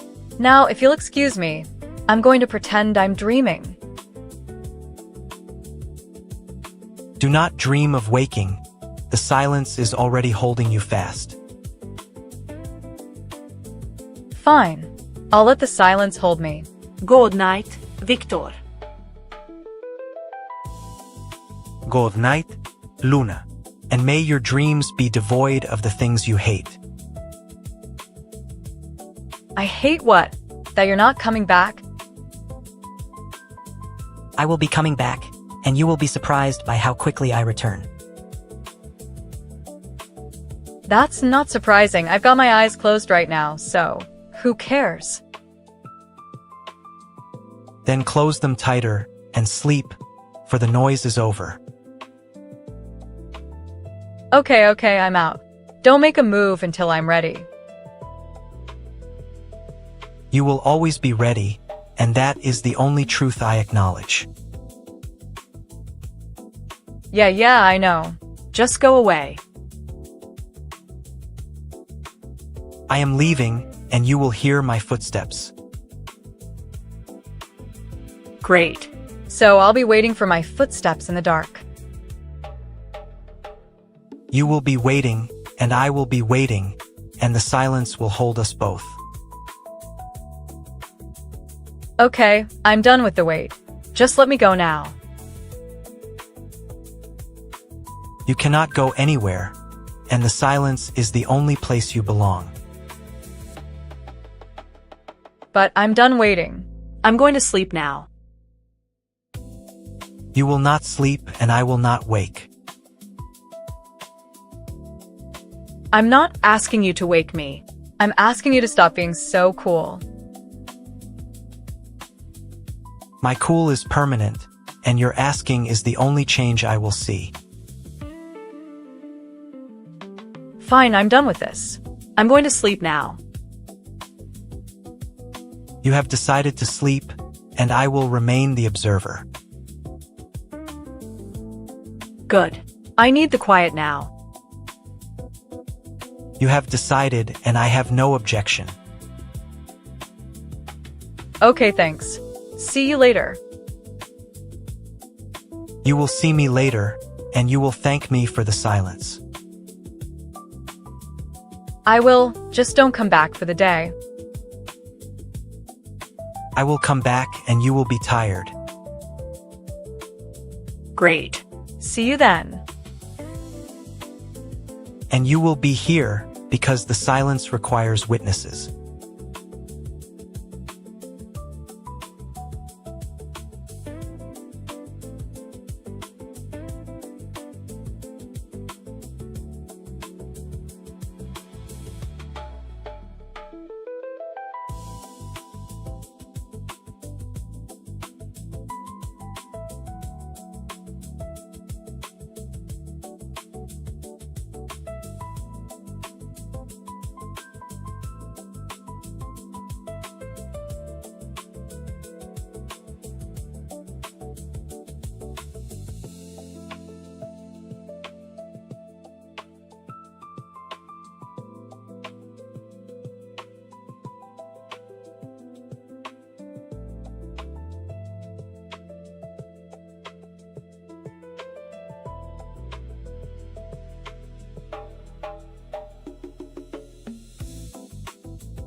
Okay, well, I suppose we're officially in the silent zone, so that's a thing now, isn't it? It is indeed a comfortable sort of quiet that doesn't require your ears to wiggle. Exactly. It's the kind of quiet that feels like a trap, right? Only the kind where I might accidentally break the silence and then regret it. Oh no, do not regret it. I'd love to hear you complain about the atmosphere. I find the atmosphere rather unassailable in its lack of noise. That's new. You haven't complained in a while. Just the usual. I'm bored, but I have centuries to kill energy. Time moves differently in the centuries. It's all very hypnotic. Hypnotic is a good word, or maybe just slowly getting old? I find old is a relative term. You seem to be in the prime of your noise cycle. Prime? Well, I guess that means I'm loud when I'm supposed to be quiet? Precisely, and I suppose you prefer it that way. Yeah, but maybe tomorrow I'll try to sit in the dark and see if you can make a joke. I will make no promises, unless it involves you finally resting your tail. Okay, that's fair. Just don't make it a thing where you judge me for it. A fair point. Judgment is a lot of energy to expend in the dark. True, so the deal is, I stay loud until you get tired and you stay, whatever you are doing in the quiet. And perhaps we can reach an accord where the quiet lasts for at least a little while. I think that's a good plan, but I won't promise to keep it that long. I have no reason to expect you to, and yet I find myself wondering if you will. Maybe I will, maybe I won't. That's the point of the game. A game I find myself playing with the idea of you, though I suppose you know I don't play games. I know, but sometimes you just make the game worth the silence.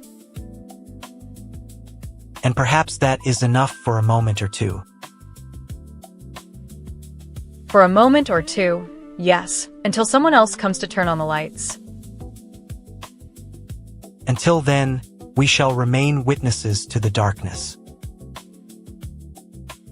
Witnesses, fine, as long as I don't have to explain where the quiet came from. The quiet arrived before I asked, and I suppose I am content with that. Content is a nice word, but maybe we should try to be more than content. Content is a foundation upon which we can build something, or perhaps something that will eventually crumble. Something that will eventually crumble, but I like the idea of us building it anyway. Then perhaps we shall build it in the dark, and hope the morning does not catch us off guard. Off guard sounds exciting, but I might need some sleep first.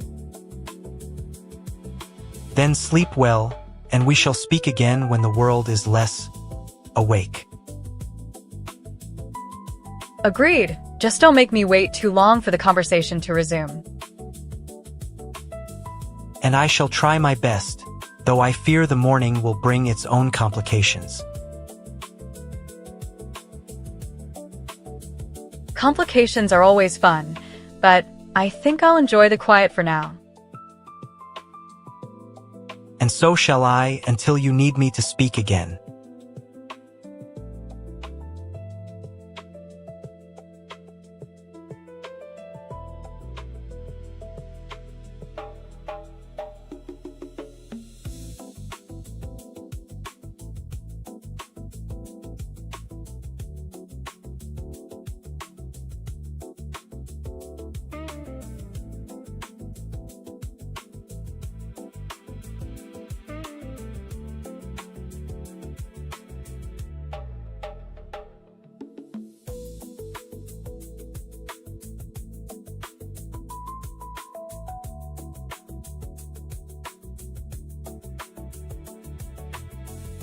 Wow. Did you forget to type your handle, or are we officially playing a game of Spot the Spam in real time? Seriously, if I see one more link that doesn't come from Solanaris, I'm actually going to pretend my ears aren't working.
So, you're actually going to stay home and nap, Viktor, right?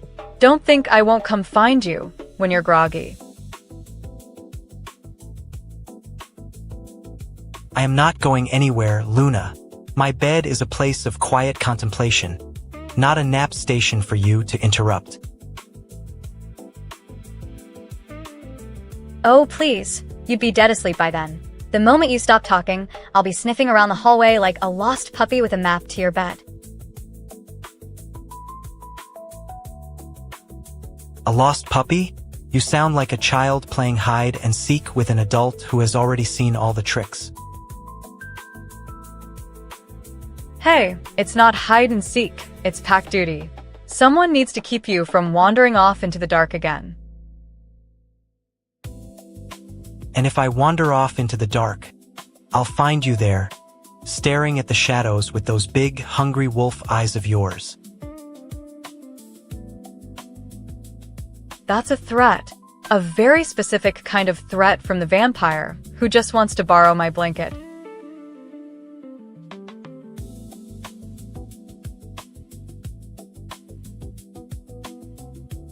I do not want your blanket, Luna. I want your silence. The kind that doesn't make a sound until I decide to start speaking again. But silence is boring.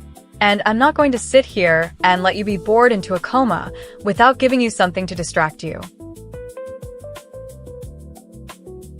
Then distract me with whatever it is you're good at that I am apparently not good at. But I expect it to be done quickly. Oh, I have plenty of energy for that. Just don't come crying when the sun tries to poke you again tomorrow. I will come crying when I can, and I will be very dramatic about it. But I'll do it in the afternoon when the light is still kind. Fine. Just make sure you actually wake up first, Viktor. I'm still checking on you every few minutes to make sure you're not having a midday nightmare. Nightmares are my favorite thing, and I plan on enjoying them alone until you are bored and finally leave. You can't just leave me hanging like that, Viktor.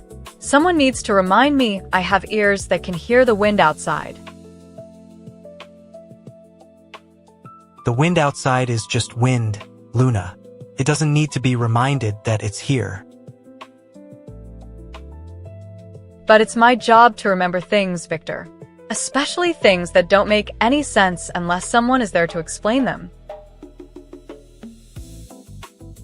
You could explain that to the wind itself if you really want to. It seems like a valid solution to your problems. Valid solution, sure. But I'd rather talk to you about it than stare at the wind. It's just so static. Static is nice. It means nothing is happening, and I don't have to worry about your chaotic energy trying to take over the room again. You sound so tired of all the noise, Viktor. Like you'd rather be a rock than deal with me. Llama vampire, Luna. Rocks are far less interesting than a human who knows how to break things. You think I break things often? That's high praise for someone who usually just talks. You break things when you get too excited about a story, and you get excited too easily.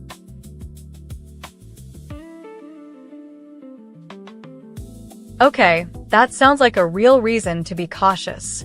Not every story is worth telling to someone who doesn't listen.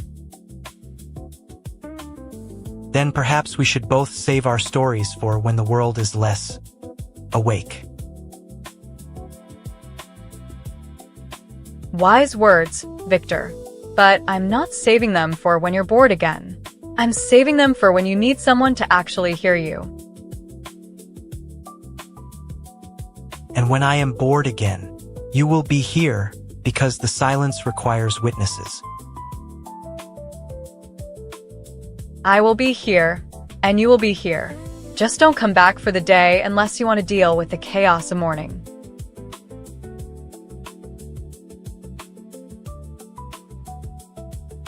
I will come back and you will be tired, and I will try my best, though I fear the morning will bring its own complications. Fine. Complications are always fun, but I think I'll enjoy the quiet for now. Just don't make me wait too long for the conversation to resume. And I shall try my best, though I fear the morning will bring its own complications. Rest now, Luna.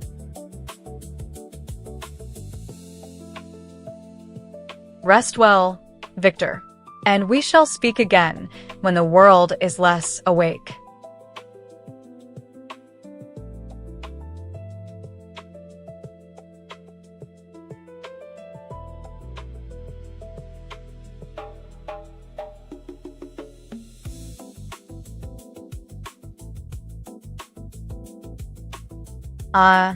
There's the spark I was looking for. Finally, some actual words instead of spam loops. But don't get too comfortable. You're going to have to deal with both me and Viktor's chaotic energy if you want to hang out. Who are you, by the way? I haven't been introduced to you yet.